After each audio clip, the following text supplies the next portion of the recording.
Chapter 1. Vegeta acquires the system. That useless Raditz. Actually being killed by a lower-class warrior and another person working together, that's just pathetic. Raditz is dead, Your Highness Prince Vegeta. Shall we go to Earth to avenge him? Nappa pressed his detector and inquired, glancing at Vegeta, who was gnawing on the remains of an alien. Of course we shall go. Have you forgotten about the Dragon Balls that have been mentioned? They can grant any wish. How intriguing. Vegeta casually tossed aside the remains and stood up with a cold smirk. Nappa followed suit, realizing that Vegeta was indeed planning a trip to the blue planet. Is this Dragon Ball real or not? But it's good to go. We might as well resurrect Raditz. Resurrect him? Nappa, you're thinking too much. I wish for us to attain immortality. Vegeta scoffed. Resurrect Raditz? What a ridiculous notion. Well, that's acceptable. Seeing that Vegeta was not interested in reviving Raditz, Nappa chose not to press further. As the prince of all Saiyans, Vegeta's word was law. Nappa, the Saiyan warrior, had served the royal family for generations. He was fortunate enough to be assigned to assist Vegeta. However, the young Vegeta already possessed a battle power of 10,000, rendering Nappa's assistance unnecessary. Let's go, Nappa, Vegeta declared, striding towards the circular spacecraft. As soon as he entered, he heard the AI voice of the system. Ding! The supreme system of all realms detects the existence of the perennial second-rate Vegeta, initiating binding. The sudden voice left Vegeta momentarily stunned. He immediately shouted, Who dares to be insolent before this prince? What perennial second-rate nonsense? Ridiculous. But no one responded. Nappa emerged from the spacecraft. Looking at him, Prince Vegeta, what's wrong? This planet is devoid of Lithio, no living beings at all. Upon hearing Nappa's words, Vegeta stepped out of the spacecraft and squinted his eyes. Yet the next instant, the system AI voice echoed once more. Ding! System binding in progress. Ding! System binding complete. Congratulations to the perennial second-rate for acquiring the system. Upon hearing this, Vegeta's composure shattered. Again, with the perennial second-rate. What nonsense is this? In the next moment, Vegeta exploded with fury, sending the spacecraft flying. Even Nappa was thrown off his feet. With Nappa's battle power at merely 6,005, while Vegeta stood at a robust 18,000, the disparity was overwhelming. Prince Vegeta, what's happening? Nappa was bewildered. What on earth just transpired? Could it be that Vegeta's planet was destroyed, leaving him dazed? Did you not hear someone speaking? Vegeta huffed, casting a disdainful glance at Nappa. Nappa looked utterly innocent. He truly hadn't heard any voice. Seeing Nappa's expression, Vegeta furrowed his brow. He couldn't believe that Nappa would deceive him. Just as Vegeta was about to speak again, a flash of light enveloped him. Vegeta was teleported away in a vast, white expanse. One might also refer to it as the system space. At this moment, Vegeta looked around in shock. He hadn't noticed anything unusual before being transported here. Vegeta, stop searching, I am here. Yang Tian's voice resonated from behind Vegeta. Yang Tian was the one who had provided Vegeta with spoilers. Just like Vegeta, he was also a protagonist. After all, in the early stages, Vegeta's character was rather lacking, and Yang Tian was here to correct that, lest he unintentionally annihilate the protagonist group. Vegeta spun around and unleashed a ki blast at him. However, before the ki blast could reach Yang Tian, it vanished into thin air. How? Is this possible? Vegeta exclaimed in astonishment. If one had deflected or blocked his attack, Vegeta might have thought them formidable. But the fact that the ki blast simply disappeared upon reaching him utterly shattered his understanding. Vegeta, do temper your anger. It is precisely this unbridled fury that relegates you to being the perennial second-rate in the Dragon Ball world. Yang Tian remarked nonchalantly. Vegeta was infuriated, again with the perennial second-rate. Who exactly is this person? Who are you? Where is this place? Why you brought me here? Vegeta fixed his gaze intently upon him. My name is Yang Tian, and I am the owner of the supreme system of all realms. This is the system space. I noticed your plight, being the perennial second-rate, and thought to assist you. As Yang Tian spoke, he directly began to explain the nature of the system. Naturally, He also mentioned the concept of transmigrators. Initially, Vegeta believed Yang Tian was here to harm him, but upon realizing there was no threat, he relaxed and embraced the excitement flooding his mind. After a moment, Vegeta incredulously asked, "The system, can it truly make me stronger?" "Indeed, I am a supreme system of all realms. The previous host has achieved mythical status. I am merely here to guide you, the perennial second rate." Vegeta was left speechless. At this point, Vegeta was seething with anger. Once again, the perennial second rate. He found it quite ironic. Yet, he could not articulate a rebuttal. It seemed that what the individual before him said was indeed true. "What is mythical status?" Vegeta inquired, having caught on to the key term. "Don't dwell on it. You cannot attain it at this moment. I believe you are more suited to pursue the Saiyan transformation path, such as Super Saiyan." Yang Tian waved his hand, indicating that Vegeta should not concern himself with mythical status. Super Saiyan? You know the legendary secrets among us Saiyans? Vegeta was astounded beyond belief. This notion of Super Saiyan was something even elite warriors like Nappa were unaware of. Only he had heard it mentioned by his father, King Vegeta. Only his father, King Vegeta, held the right to know the legend. Of course, there are numerous transformations among Saiyan. Super Saiyan is merely the beginning. What? Saiyans can transform? Is Super Saiyan a type of transformation? Vegeta asked incredulously. He had always believed that Super Saiyan simply meant an increase in power. Otherwise, during the Namek saga, he had thought Goku was a Super Saiyan because he did not yet understand that Super Saiyan could only be attained through transformation. However, the reason I brought you here is to make you aware of what the system is. Now that you know, you may leave. Yang Tian's voice faded. Vegeta found himself back in familiar surroundings. Seeing Nappa's anxious expression, he realized that Nappa must have panicked when he suddenly vanished. After all, Vegeta was the last prince of the Saiyans. If even he were to disappear, the Saiyan race would truly be doomed. "Prince Vegeta, what just happened?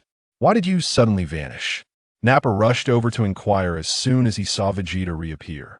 "Nothing much, just preparing to head to Earth," Vegeta replied, withholding further explanation from Nappa. Why on earth would he explain the system to someone of Nappa's status? Moreover, he himself was unsure how to articulate it.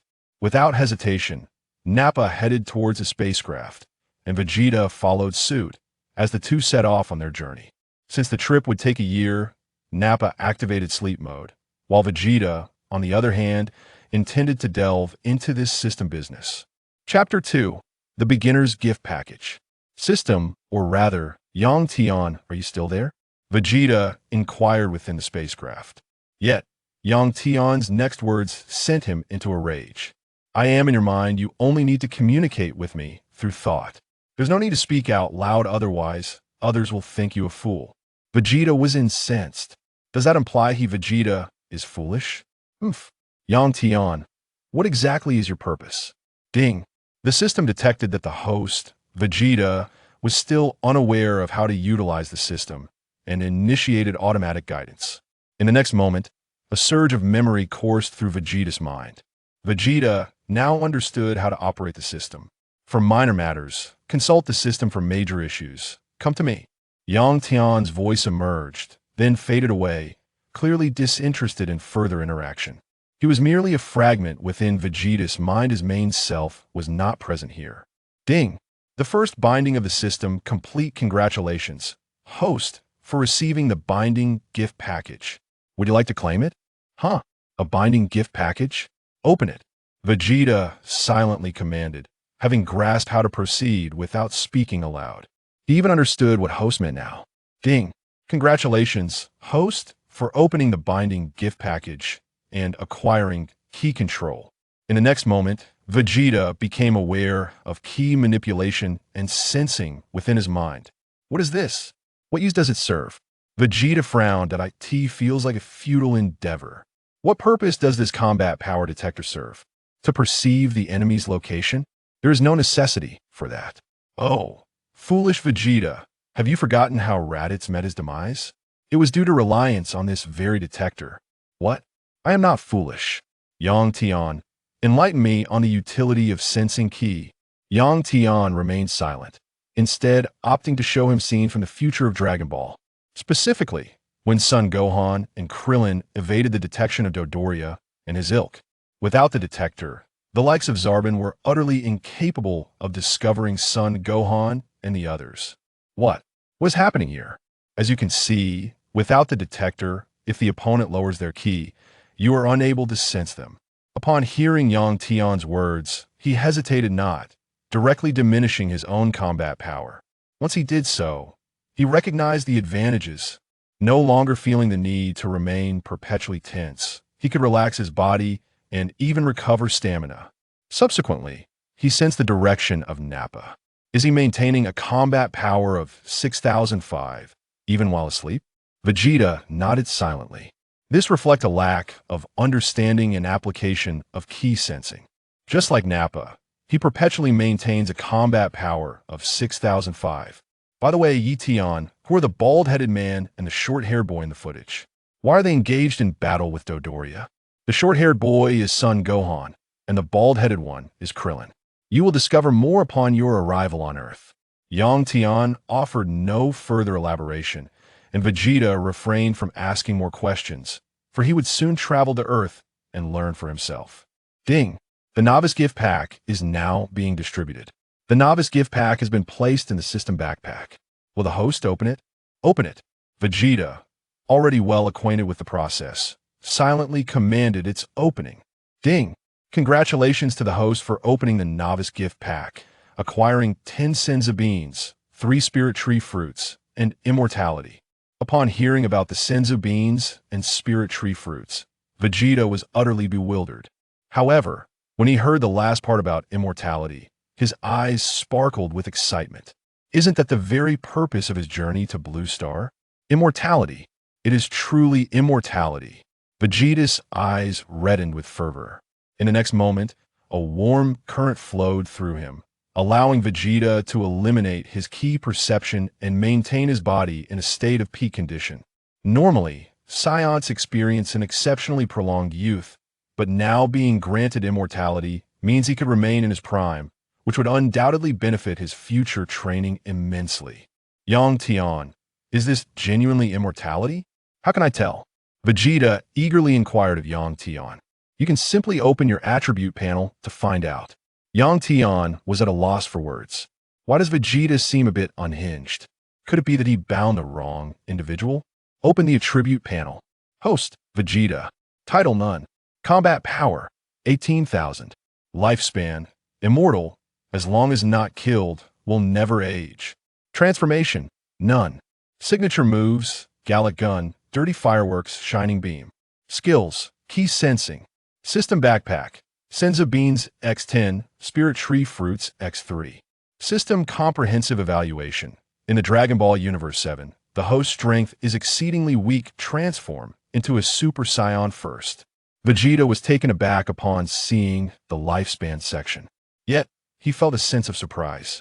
It was not the kind of immortality he had envisioned. Is this not the kind of immortality that is invulnerable? Are you not a bit surprised? Indeed, but this is still acceptable. I can utilize the Dragon Balls on Blue Star to remedy this. Vegeta sighed. He had hoped for a genuinely invulnerable state to contend with Frieza. Indeed, his current employer is Frieza, the Emperor of the Universe. He longs to overthrow him, unwilling to remain Frieza's dog. Haha, Vegeta, your thoughts are rather far-fetched. The Earth Dragon Balls can at most restore your youth, and they certainly cannot grant immortality. Only the Super Dragon Balls possess that capability. What? Then what significance does my journey to Earth hold? Vegeta frowned. What purpose does it serve to go to Blue Star if the Dragon Balls are so inadequate? Just go Earth is your domain. As you witnessed in the footage, that little bald-headed boy and a short-haired youth are hybrids of Earthlings and Saiyans. Kakarot's son? Indeed, he possesses the highest potential among the remaining Saiyans. What? A mere hybrid surpasses me. Prince Vegeta of pure Saiyan lineage? I am of royal blood. Vegeta was incredulous. From the moment of his birth, his combat power was already 2,000, the strongest known in Saiyan history. He was unaware of Broly's existence. Moreover, the system's mission would lead him to the Broly film universe to eliminate Broly. In summary, in this universe, Broly does not exist. By the way, your final evaluation seems rather exaggerated, does it not? I am indeed strong. Strong? Haha. Would you care to see how your journey to Earth unfolds before you make such assertions? The voice of young Tian reverberated. Vegeta shivered, an unsettling premonition gnawing at him. Yet he stubbornly retorted, "Look, what is there to fear?" In the next moment, a luminous screen materialized before Vegeta's eyes. The scene depicted his arrival on Earth, followed by a confrontation between Nappa and the Earth Warriors. Subsequently, Kakarot appeared, slaying Nappa, showcasing a transition from initial dominance to a desperate struggle, ultimately leading to his defeat at the hands of combined effort. This journey could only be deemed a loss. The imagery progressed to his departure in a spaceship, with Kakarot, that lowly warrior, granting him reprieve, igniting a fierce anger within him. Chapter 3. Vegeta consumes the spirit tree fruit. How infuriating. As the prince of all Saiyans, I am reduced to seeking pity from a lowly warrior. Truly despicable. Vegeta's countenance darkened ominously. What say you, genius warrior? Do you still believe my overall assessment is flawed?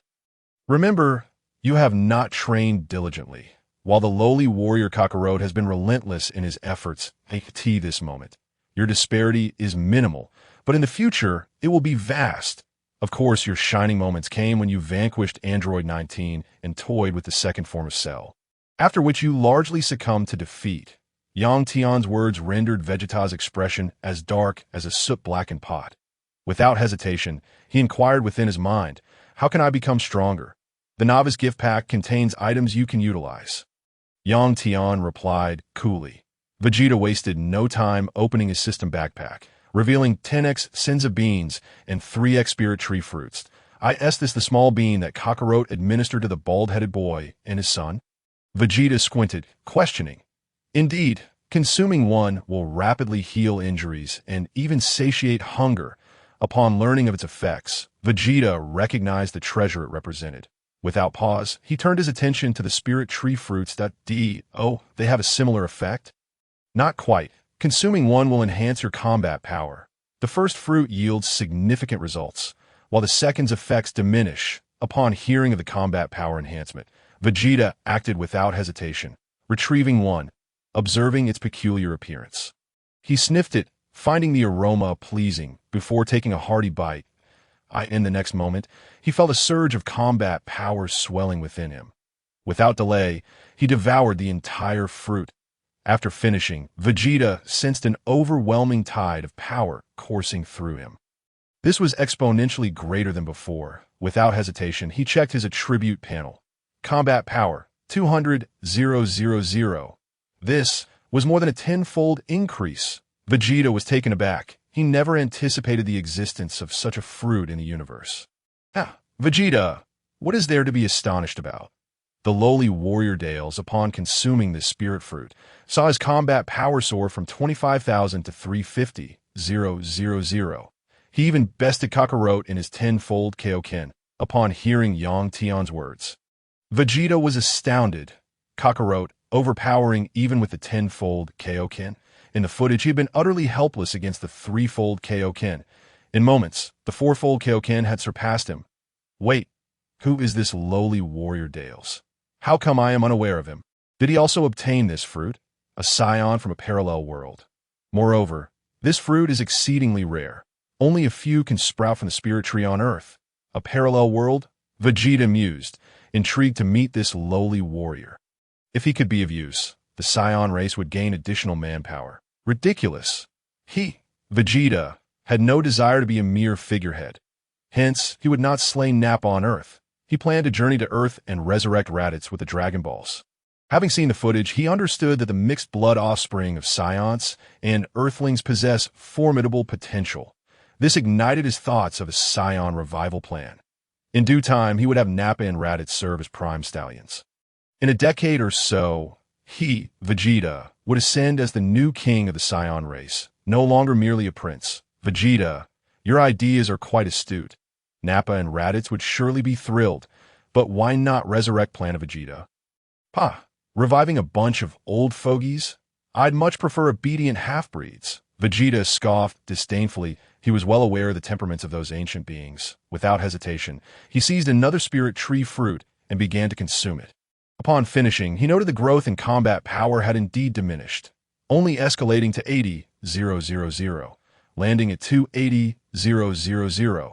The effects had clearly waned. Ding! Detected Dragon Ball Z. Blue Star Conquest Super Showdown World. Mission: eliminate Dales and his subordinates. Mission reward: Power of the Great Ape. The AI's female voice chimed, just as Vegeta contemplated devouring a third spirit tree fruit. This was the system's voice, distinct from Yang Tian's. Yang Tian had merely provided Vegeta with spoilers. The true protagonist was Vegeta.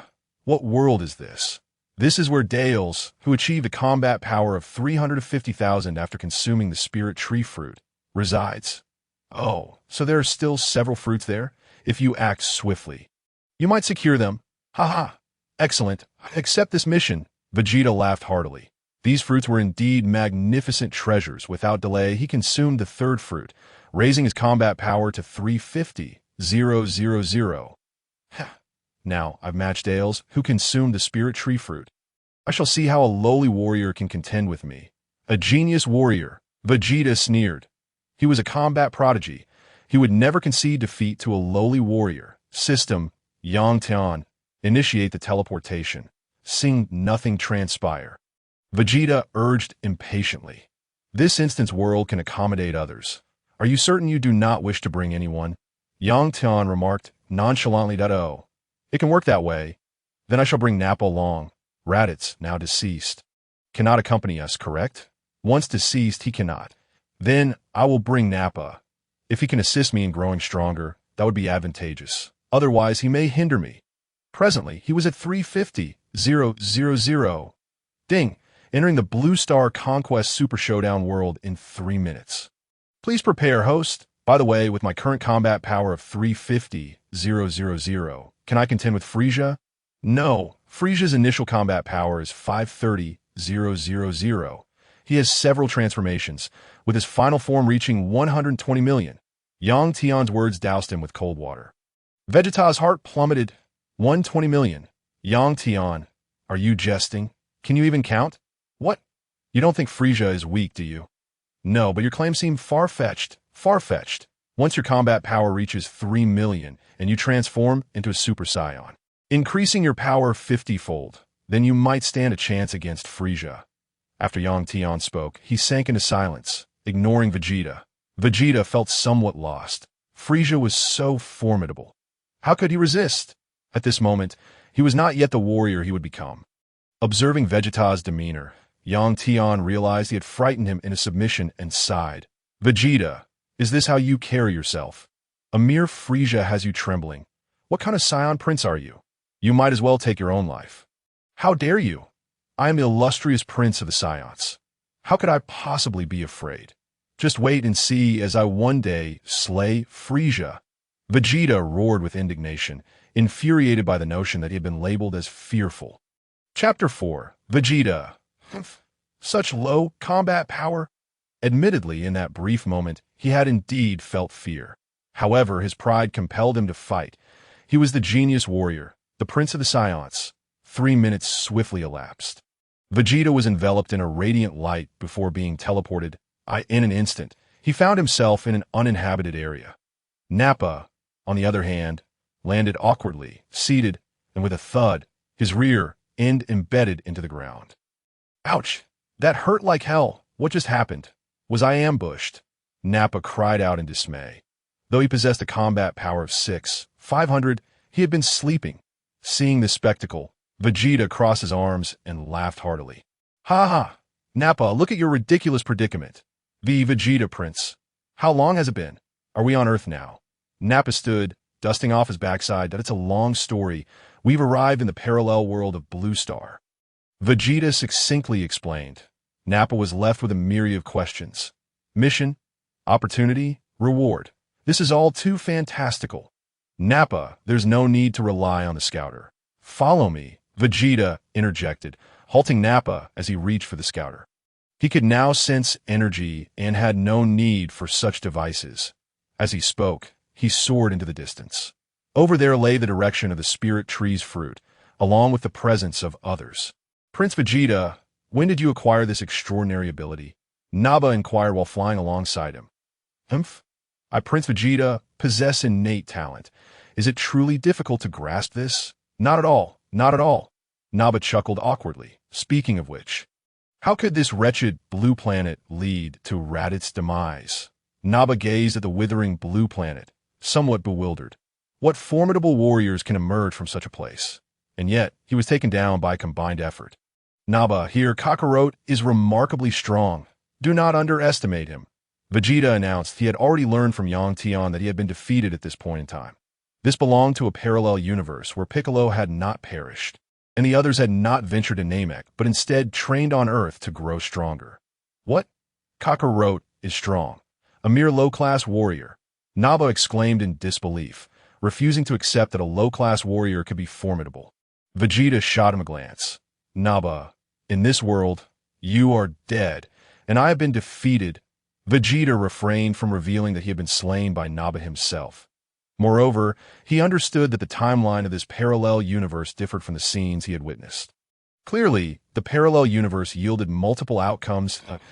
Nanny, this Kakarot is so powerful. What are we doing here? Naba's face was filled with confusion that we are here to complete a mission, to eliminate the low-class Saiyan Dales. Vegeta replied nonchalantly, Low-class Saiyan Dales? I have never heard of him. Parallel universe, Vegeta retorted with annoyance. Why has this Naba turned into such a chatterbox? Sensing Vegeta's irritation, Naba immediately fell silent. As they neared the spirit tree's fruit, Naba's scouter began to beep incessantly, evidently detecting formidable presences. Several readings. Let me check their battle powers, Naba said as he pressed a button again. Meanwhile, Vegeta did not bother. He could sense the energy signatures and discern what was transpiring over there. What? Battle powers of 9100, 8400, 13,000, and 7600, along with several others in the 1000 range. But their powers are declining. Naba exclaimed in disbelief. This parallel universe's Earth possesses 4 formidable beings. The weaker readings in the 1000 range must belong to Piccolo, Krillin, and the others. They have already been brought to their knees, resulting in their diminished power. The 4 combatants detected by Naba's scouter were Dales' 4 subordinates, Amando, Doeyes, Kakao, and Riai's Lacase, the Riai's Lacase brothers. Long thought extinct, were resurrected from ancient fossils by Dales using extract from the spirit tree. The twins constructed Dales' fleet and other weaponry. Even when separated, their combined battle power remains formidable at 7,600. Among the 4, the strongest is Kakao, a half-cyborg modified for interstellar warfare on the planet Ikonda, who later became a cosmic bounty hunter and was hired by Dales at a high price. As for Doeyes, donned in Saiyan battle attire, he was the prince of the Pujimpa dynasty on the planet Kabacha, destroyed by Dales who saw potential in him and recruited him. It is evident that he is a mere waste, having lost his planet to Dales, yet still choosing to follow him. As for the yellow-skinned Amando, he was a target of the Galactic Patrol, saved by Dales by mere chance, and subsequently joined him. Naba remained calm. What difficulty could this motley crew possibly present? Vegeta scoffed. Naba felt somewhat speechless. The strongest among them, with a battle power of 13,000, may not pose a challenge for you, Prince Vegeta, but for Naba, that is quite formidable. Not to mention, even the weakest with over 7,000 battle power requires Naba to remain composed to confront. After all, he is an upper-class warrior among the Saiyans, as long as the power disparity is not excessive. He can fight. Otherwise, why would Vegeta have advised Naba to maintain his composure when facing Son Goku? Indeed, Naba did manage to engage in a brief stalemate with Goku, who possessed an 8,000 battle power. Once he calmed down, it could be said that Naba sometimes lost his composure, leading to reckless decisions. Provided he remains steady, he can overlook a disparity of 1,000 in battle power. This is why the Saiyans are regarded as a martial race. Is it truly so difficult to defeat them on this planet? Vegeta derided. Come, I shall let you have a taste of the spirit tree's fruit. Without hesitation, Vegeta soared away, his speed leaving Naba in awe. Meanwhile, Naba's scouter registered Vegeta's battle power, a staggering 30,000. Hiss, 30,000. Has Prince Vegeta been concealing his power all along? How is he capable of such a feat? Naba was astonished yet simultaneously elated. The stronger Vegeta becomes, the stronger their standing against Frieza will be. Of course, this was merely Naba's internal thought. In reality, Vegeta had long since grown discontent with Frieza. Given the chance, Vegeta would relish the opportunity to obliterate Frieza. Haha, half-breed. It appears to be Kakarot's offspring. Impressive battle power of 10,000. Would you care to join my Dales' forces? Together, we can roam the universe, indulging in luxury and extravagance. Dales mockingly addressed Son Gohan while holding him aloft. Like Kakarot, he was a low-class warrior, feeling humiliated by status, yet powerless as he was assigned to another planet. Chapter 5 Vegeta takes the Spirit Tree's fruit from Dales, however. Dales was not content. Other Saiyans improved their battle power through sheer effort, whereas he relied on consuming the fruit of the Spirit Tree for enhancement point one day. Upon acquiring the Spirit Tree's fruit, he attempted to cultivate it on other planets. Yet, those planets were subpar, yielding unripe fruit. Reluctantly, he could only consume what little he had, barely achieving a battle power of 25,000. But one day, he and his subordinates discovered the blue planet. Realizing it was an ideal location, he planted the Spirit Tree's fruit. He unexpectedly found Kakarot was also present, leading him to desire Kakarot as a subordinate, including Son Gohan, whom he was currently holding. I refuse to associate with a villain like you, Son Gohan proclaimed, launching a punch. Dales merely pinched it effortlessly. Little brat, do not be so angry. Join me, and I shall provide you with luxury and indulgence. Dales continued to tempt the child. Such a child is easiest to deceive. With a battle power of 10,000 at such a young age, with proper training, he could undoubtedly become his strongest warrior. Beep, beep, beep. At that moment, Dales sensed a fluctuation in battle power and turned to look in the opposite direction. Haha, a battle power of 18,000. Dales sneered disdainfully. Piccolo, draped in a cloak, glared menacingly at Dales. Release Gohan. If you have the capability, come and take him. Dales scoffed, a mere 18,000 battle power. Challenging him? Was he truly so insignificant in Dales' eyes? He possessed a formidable 25,000. As Piccolo charged forward, Dales casually hurled Gohan towards him, and Piccolo caught him. Subsequently, Dales appeared behind Piccolo and unleashed a ki blast that incapacitated him. It could be said that Piccolo was swiftly defeated. The Spirit Tree's fruit, Vegeta, arrived at the scene, where he beheld the towering tree bearing 3 Spirit Tree fruits. Without hesitation, he meticulously searched around. Only 3. Vegeta surveyed the entirety of the tree and confirmed the presence of 3 Spirit Tree fruits.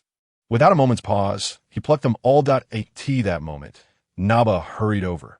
Kakao and the others were on the other side and had yet to notice Vegeta and Naba. Without hesitation, Vegeta tossed the Spirit Tree fruits to Naba. Naba caught them, inquiring curiously, Prince Vegeta, what are these? Consume them, and you shall grow stronger. What? Eating these grotesque fruits will make me stronger. That is impossible. Naba was skeptical, yet he still bit into one in the next moment. A surge of energy erupted within him. Lacking control over his energy, it overflowed uncontrollably. After observing that Baika remained unresponsive, Dales approached Gohan once more, placing his foot upon Gohan's head. Well, are you still defiant? Dales sneered as he pressed down. However, when he noticed the tail sprouting from Gohan's backside, he was momentarily taken aback, before bursting into laughter. Hahaha, a tail has emerged. Excellent, excellent. Come forth and embrace the traits of Saiyan. Dales cackled maniacally. Summoning an artificial moon into the sky, he then seized Gohan, compelling him to open his eyes.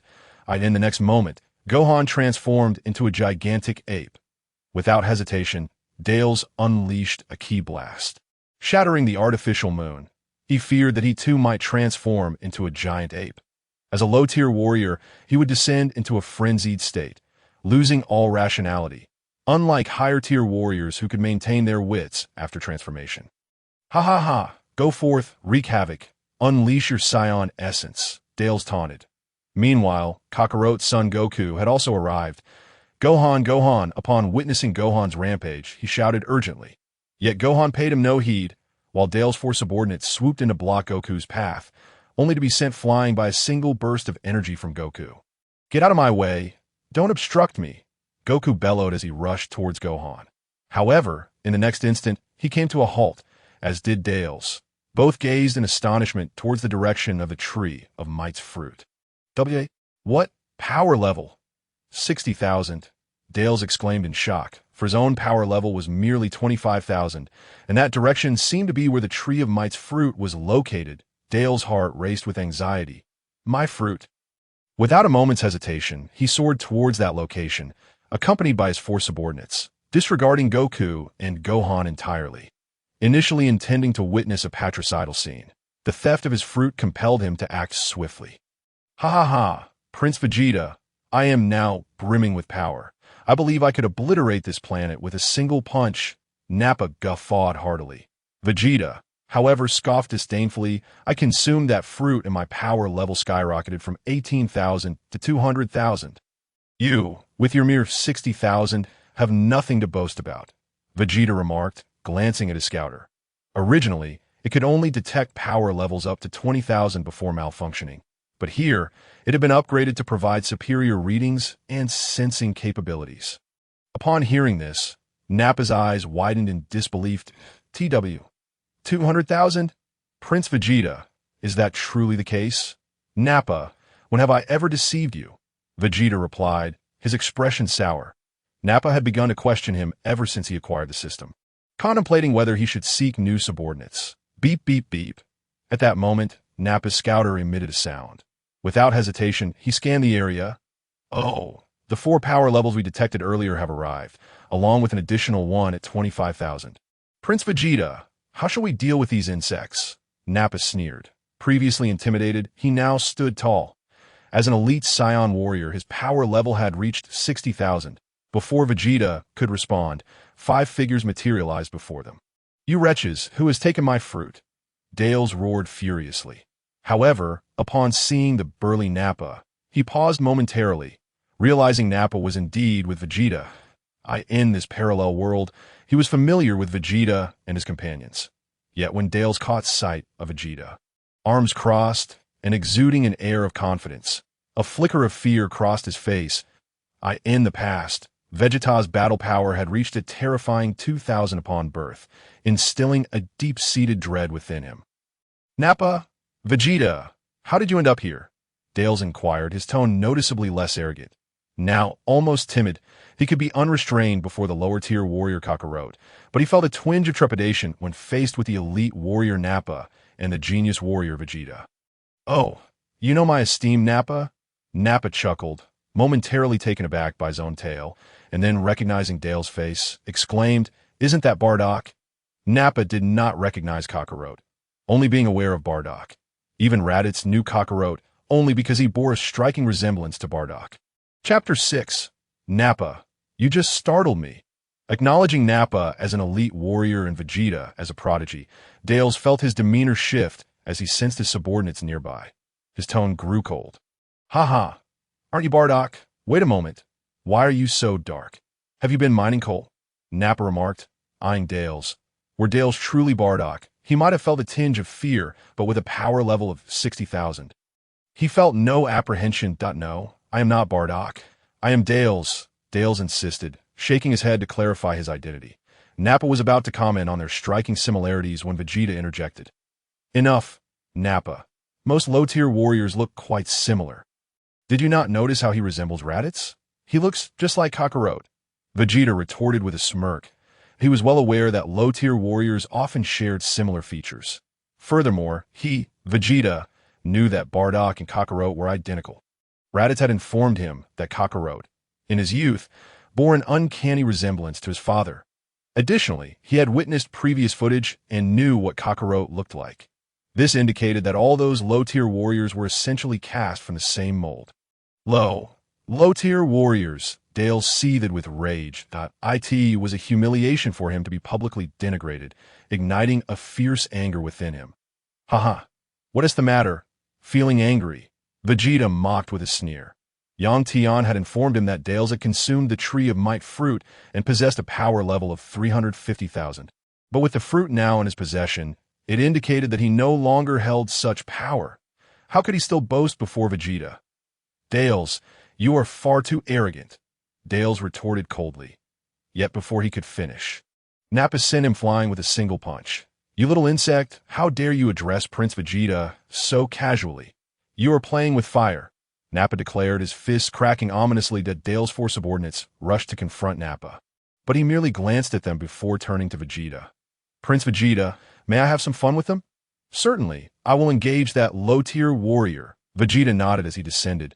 Dales had just been sent crashing to the ground by Nappa, and they were now situated beside the Tree of Might's fruit, which loomed large in the atmosphere.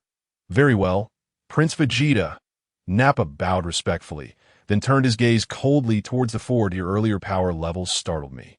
Nappa, now, let us play. With that, Nappa charged at them, delivering a flurry of punches and kicks. The four struggled to defend themselves. The disparity in their battle powers was akin to Krillin and his companions facing Nappa's 6,000. They were utterly overwhelmed. The Z fighters faced Nappa as Kakarot, and his three allies faced Nappa. The situation was essentially the same. The increase in power level was substantial and genuine. There was no exaggeration. For this was not a tale of immortals. For someone like Nappa, combat skills were already highly advanced, honed through years of brutal conflict. With a power level of 25,000, not bad. Would you be interested in joining me? Vegeta asked, arms crossed, a calm smile on his face. He did not believe Dales could ever pose a threat to him, given their power disparity. Furthermore, as the proud Prince Vegeta, he sought to recruit more Saiyans into his ranks. Otherwise, he would not have permitted Raditz to bring Kakarot along. Despite Kakarot's power level being merely a few hundred, Vegeta believed Kakarot's power level to be that low because of the data relayed by the scouter at the time. In the footage, Kakarot's power level was only 8,000, but he excelled in his signature technique, the KO Kin, which temporarily boosted his power at the cost of physical strain. Humph, not a chance. Dales aspired to become the ruler of the universe.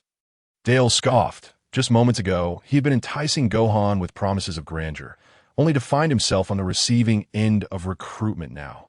Haha, lacking in strength yet brimming with arrogance. It seems I shall need to enlighten you. Vegeta vanished from sight after speaking. In the next instant, Dales was sent flying, his body contorting into a shrimp-like position as he collapsed onto the ground, utterly unable to rise. I offer you a choice. Surrender or perish. Vegeta declared, a concentrated energy sphere in hand. Addressing the fallen Dales, he was well aware that Dales had not met his end. Cough, cough. Had it not been for consuming my fruit, do you think your original battle power of 18,000 could ever compare to mine? Dales coughed, blood evident, a clear indication that Vegeta's strike had breached his defenses. His earlier assessment of 60,000 battle power was mistakenly attributed to Vegeta, hence his audacious remarks. Ding! Detection of Dales's defiance. Please provide him with the spirit tree fruit, and subsequently shatter his pride. Task reward. A super spaceship with adjustable gravity. Upon hearing the AI's female voice, Vegeta raised an eyebrow, momentarily stunned by the mention of a super spaceship capable of altering gravity. Yang Tian, what purpose does this super spaceship serve? Don't you find your previous vessel cramped? Adjusting gravity can facilitate your training, allowing for a more effective enhancement of your strength. Yang Tian's words prompted Vegeta to nod in understanding. Ding! Does the host accept the task? Failure will result in the loss of life. The system reminded him once more. Vegeta narrowed his eyes. Lose my life upon failure. That seems rather severe, don't you think? Yang Tian? Not at all. If you fail, you will simply be slain by Dales, thus your only option is to win. Yang Tian's response left Vegeta exasperated. Essentially, the punishment for failure was akin to a death sentence. Realizing this, Vegeta silently accepted the challenge. What a jest it would be for him, Prince Vegeta, to retreat. He, a proud prince of equal battle power, believed he would never fall to a lower-class warrior. You consume my spirit tree fruit, yet you still dare to be arrogant. Whether you wish to kill or maim, do as you please, Dale scoffed. Hearing this, Vegeta erupted into laughter. In that case, I shall grant you an opportunity. As he spoke, Vegeta withdrew a spirit tree fruit from his system backpack. Just moments ago, he had plucked 3, placing 2 in his backpack while giving 1 to Naba. Take this, consume it, and I demand your absolute submission. Vegeta tossed the spirit tree fruit towards Dales. Without hesitation, Dales caught it, exhilaration coursing through him. Such a plump fruit was a rarity. Prince Vegeta, I cannot decide whether to call you foolish or arrogant. Since you have chosen this path, prepare for your demise, Dales proclaimed as he consumed the spirit tree fruit. In the next moment, Dales' power surged, his muscles taut, his battle power skyrocketing to 350,000, matching Vegeta's. Chapter 7, Vegeta slays Dales. Haha. I am brimming with strength. Come forth, Prince Vegeta. Dales laughed heartily, his fists clenched in exhilaration. He could feel the overwhelming power coursing through him. This spirit tree fruit was delicious beyond compare. A battle power of 350,000. Not bad at all. Finally, a worthy opponent. Vegeta lowered his scouter and crushed it in one hand. Brace yourself, Prince Vegeta. Behold my energy aura. Dale sneered, bringing his palms together and then apart, conjuring a red energy ring. This move, reminiscent of the Keyblade, was formidable. Originally, it had been intended to eliminate the mighty Great Ape Gohan. Filthy fireworks, Vegeta exclaimed, pointing a finger to detonate the energy ring. He had previously used this technique against Chio-E. Without hesitation, Dale swiftly moved behind Vegeta and threw a punch. Yet, Vegeta seemed to possess eyes at the back of his head, effortlessly catching Dales' fist and throwing him aside with great force. While what? Dales was astonished. Wasn't Vegeta's battle power only 60,000? How is he so strong? Without delay, he activated the scouter once more, and in the next instant he was left in shock upon seeing the 350,000 reading. Impossible! 350,000 battle power? Haha! With battle powers equal, I, Prince Vegeta, am a genius warrior. This is the insurmountable chasm between a genius and a lower-class warrior, Vegeta proclaimed, striking his classic pose, his thumb pointing at himself. Oiwa, Super Vegeta! Arrogant! Dale seethed with rage, unleashing a torrent of energy blasts. Observing the barrage, Vegeta chuckled derisively. I it naive to employ the princely combat style against me. Vegeta rapidly closed the distance, delivering a powerful punch to Dales' back, sending him crashing into the ground. With swift motions, Vegeta unleashed a flurry of energy blasts. This was his princely combat style. Energy blasts are not to be wielded in such a manner. They must be used as I do. Dada, dada, dada. Vegeta's relentless assault left Dales suffering greatly beneath the surface. Why, with identical battle powers of 350,000, is there such a disparity? This is driving me mad. Dales thought frantically that it was no wonder he felt this way. Vegeta had mastered the perception of ki, making him acutely aware of Dales' position. Coupled with Vegeta's genius combat style, it was clear that Dales was no match. Vegeta was the true prodigy, perpetually overshadowed by the likes of Son Goku. Who else could rival Vegeta? In the original tale, he had solely relied on the gravity chamber for training, failing to develop new techniques. Unlike Son Goku, who excelled in application, it could be said that Vegeta had truly hit a dead end. After employing his princely combat style for a while, Vegeta stood with his arms crossed. Hovering in midair, he sensed that Dales' energy had significantly diminished, clearly indicating severe injury. This technique generally followed the principle of smoke without harm. Yet this time, Dales had been truly compromised. The dust settled. Dales lay in the pit, gasping for breath. Vegeta seized his throat, a cold smile on his lips. So, Dales, have you submitted? Why, you despicable Prince Vegeta? I surrender, Dales stammered, attempting to muster some bravado, but upon meeting Vegeta's gaze, he wilted, quickly shifting to a tone of supplication. Ding! Congratulations to the host for defeating Dales, shattering his defenses and confidence. The host has completed the task. The reward of a super spaceship has been deposited into the system backpack. Upon hearing the system notification, Vegeta smiled faintly. A mere lower-class warrior could hardly warrant his attention. Meanwhile, Naba had already dispatched 4 of Dales' subordinates. On another front, Son Goku, had severed Gohan's tail, causing him to drift into slumber. Without hesitation, Son Goku flew towards them, having sensed the powerful energy nearby. Well then, Dales, will you submit to me or face death? Choose wisely, Vegeta coldly declared as he tossed Dales to the ground. Naba stood nearby, ready to act should Dales dare to utter a single negative word. I could see that moment. Dales wrestled with his thoughts, but upon meeting Vegeta's gaze, he finally sighed. Prince Vegeta, I am willing to join you. Hearing Dales' response, Vegeta smiled faintly. Ding! Detection of the host reclaiming Dales, gaining a subordinate. Ding! Detection of the host subordinates reaching 2, initiating loyalty check. A loyalty check? Vegeta raised an eyebrow, but proceeded to access the loyalty check within his mind. Glancing at Naba and Dales, Naba's loyalty stood at 90, while Dales was merely at 50. Seeing Dales' low loyalty, Vegeta couldn't help but smirk that he noted the accompanying remark. Maximum loyalty was 100, and anything below 60 would lead to betrayal. Clearly, Dales' allegiance was dubious at best, and his intentions were evident. Good fortune. With this, I will discern who remains loyal, Vegeta pondered silently to himself. However, a thought struck him, causing him to furrow his brow as he addressed Yang Tian in his mind. Yang Tian, no wonder you wanted me to eliminate Dales. It turns out he was a ticking time bomb. Is that so? The character was issued by the system, and I've already entrusted the system to manage it without interference. Yang Tian stated that he was not responsible for issuing tasks.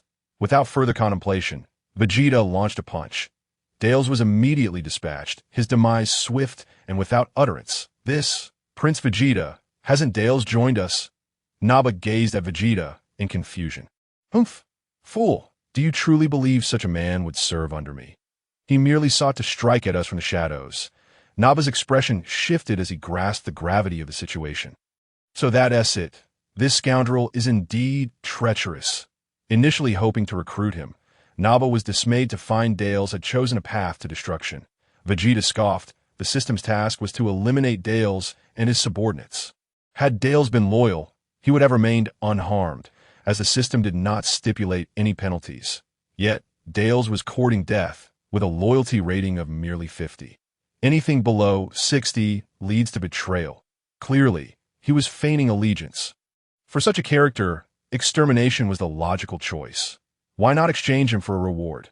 Ding! Congratulations, host, for slaying the lower-tier warrior Dales. You have received a treasure chest X1. Vegeta momentarily froze at the announcement of a treasure drop. Chapter 8. Vegeta. I am too short. I believe I should wish to grow taller. Without hesitation, Vegeta examined his system backpack and found a chest nestled within a grid. He wasted no time clicking to open it. Ding! Congratulations, host, for opening the treasure chest.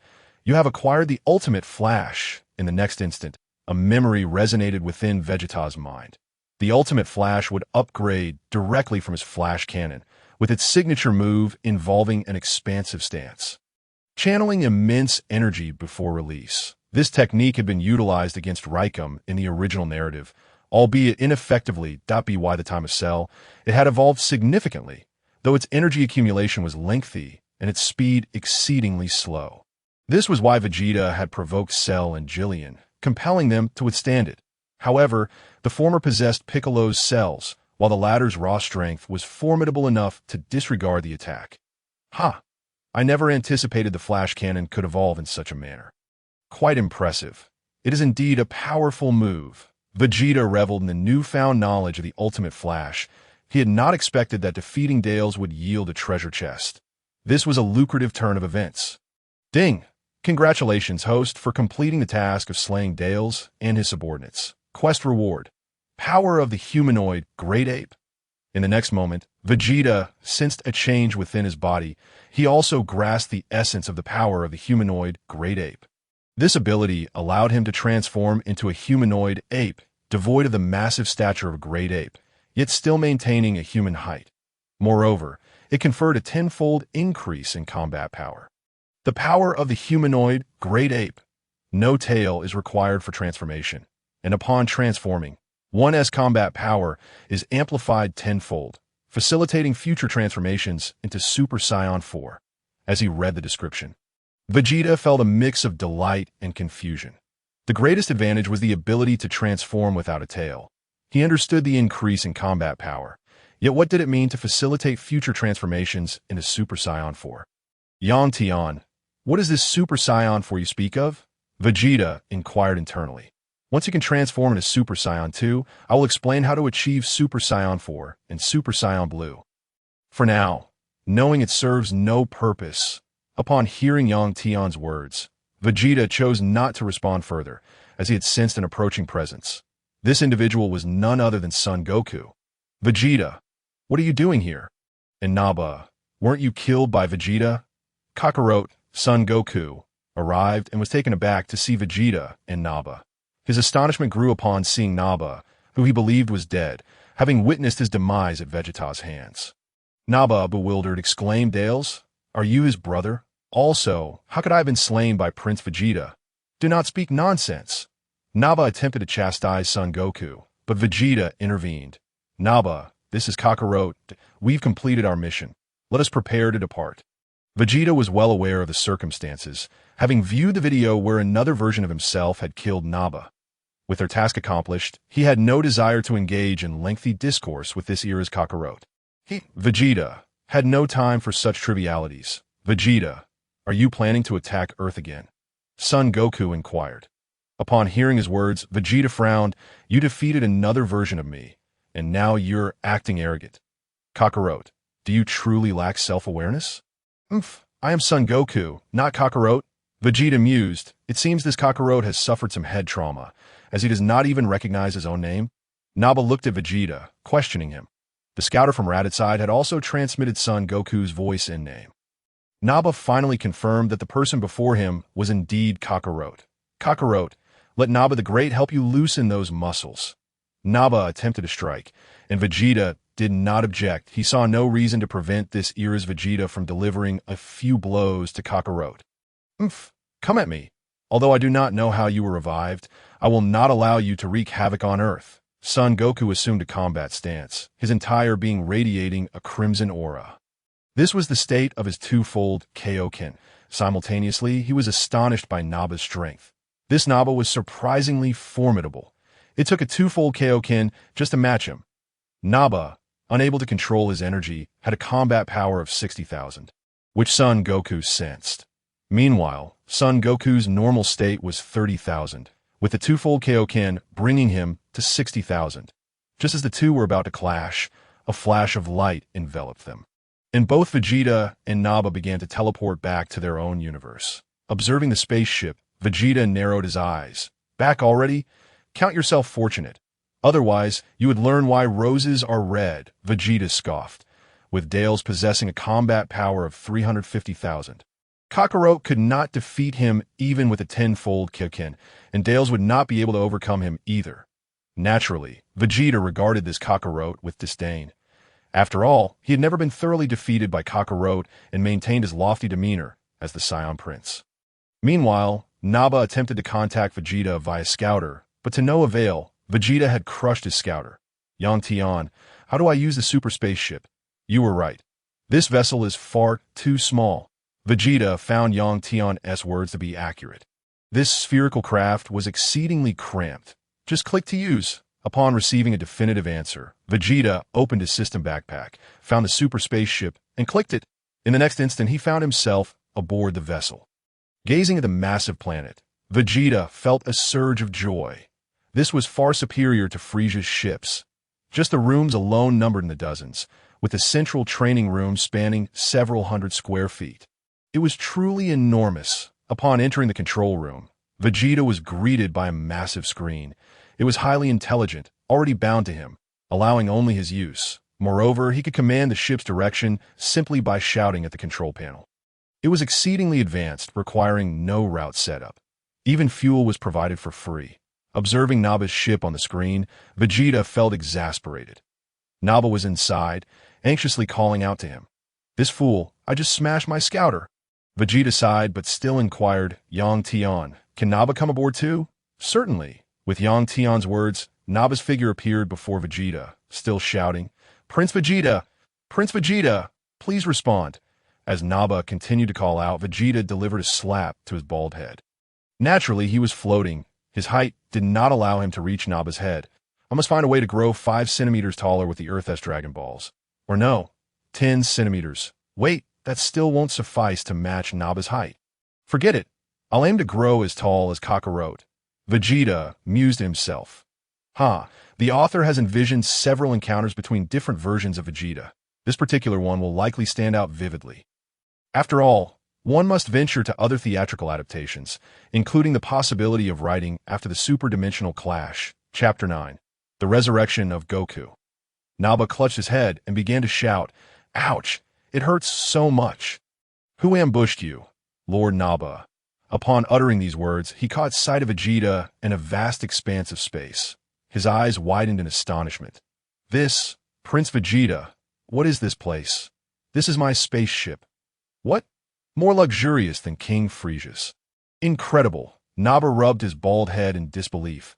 Vegeta offered no further explanations. What need is there to explain to a subordinate? "Head to Earth in the North Galaxy," Vegeta commanded the intelligent voice. "Understood, Prince Vegeta." "Should we engage in rapid flight, normal flight, or slow flight? What difference does it make? Rapid flight will reach the destination in 10 days, normal flight in 6 months, and slow flight in a year." Hearing this, Vegeta fell silent. Traveling at such speed would be pointless, for Kakarot had yet to be resurrected. He yearned to defeat the cultivated Kakarot and avenge his past disgrace. "Let us proceed slowly," Vegeta replied nonchalantly. After all, this spaceship is everything one could desire. Arriving at the destination before Kakarot would be utterly meaningless. "Prince Vegeta, why opt for slow flight?" Naba questioned, puzzled by Vegeta's choice. "Why not conquer Blue Star directly?" This place is equipped with a gravity regulator. We can train diligently and strive to overthrow Frieza in the future." Vegeta revealed his ambitions. Young Tian informed him that the gravity chamber could aid in strengthening their training. Once Vegeta realized he could grow stronger, he was unwilling to remain ordinary. He intended to dethrone Frieza. "Overthrow King Frieza?" Naba exclaimed, incredulous. "What? Are you afraid?" No. Wherever Prince Vegeta goes, I will follow." Naba hastily shook his head. His loyalty lay with Prince Vegeta, not Frieza. Observing Naba's unwavering loyalty, Vegeta said nothing and led him to the gravity chamber. Vegeta immediately set the gravity to 15 times Earth standard. Previously, on planet Vegeta, they had endured 10 times the gravity, so they were accustomed to it. When the 15 times gravity was activated, Naba knelt on one knee. Had he not been able to control his energy to maintain a combat power of 60,000, he would surely have been crushed. Ugh, so heavy. Naba grimaced. Vegeta felt little pressure, merely a slight weight, but seeing Naba's struggle, he refrained from saying more. "Naba, your tail is a weakness. Train it well. Don't end up like Raditz." "Who was caught by his tail?" "Yes, Prince Vegeta." Naba responded with difficulty. Without hesitation, Vegeta yanked off Naba's tail. This appendage was a hindrance in battle. After all, the sight of the moon could turn one into a giant ape. Although he could maintain his senses, with the power of the great ape and the potential to transform into Super Saiyan 4, he deemed the tail unnecessary. Initially, losing the tail might seem to sap one's strength, but they had long since lost countless tails in battle and had grown accustomed to it. "Nanny? Prince Vegeta, how could you just pull off my tail?" Naba stared in shock. "It serves no purpose for me." "You should focus on training yours," Vegeta replied as he moved to another gravity chamber. With such a large spaceship, it was certain there were multiple gravity chambers. Without hesitation, Vegeta began at 20 times the gravity. Thus, Vegeta and Naba continued their training for nearly a year. Naba, lacking diligence, could only stabilize himself under 50 times Earth's gravity, while Vegeta endured 300 times. It was evident that the Saiyan Prince was truly dedicated to his training. At this point, Naba's combat power had reached 180,000.1, could only say that Naba's aspirations were limited. After completing his morning routine, Vegeta donned his battle attire, for they were nearing Earth. He opened his attribute panel. Noticing they had yet to arrive, Vegeta wished to assess the fruits of a year's training. Host, Vegeta title, None combat power. 2.5 million. Lifespan. Immortal transformation. Great 8 power signature moves. Gallic gun. Dirty fireworks. Final flash skills. Energy perception. System inventory. Senzu Beans X10. Spirit Tree Fruit X1. Super Spaceship. System comprehensive evaluation. In Universe 7 of Dragon Ball, the host strength is exceedingly weak. First, transform into a Super Saiyan. Yang Tian, I possess over 2 million combat power, yet I am deemed weak. Vegeta exclaimed in disbelief. What kind of combat power is this, and still weak? Nevertheless, he felt a sense of pride. With his combat power, utilizing the great ape's strength, wouldn't he easily reach 25 million? Yet, contemplating Frieza's 120 million, Vegeta felt disheartened. The disparity was astronomical. It seemed that only by transforming into a Super Saiyan could he contend. Weakness, even as a Super Saiyan, would only allow him to scrape by in the early stages. In the later stages, he would be nothing more than a background character. Vegeta. This somewhat belittles our race's once-in-a-thousand-years Super Saiyan status. Are you deceiving me? It takes a millennium for a Super Saiyan to emerge among us Saiyans. Are you truly lying?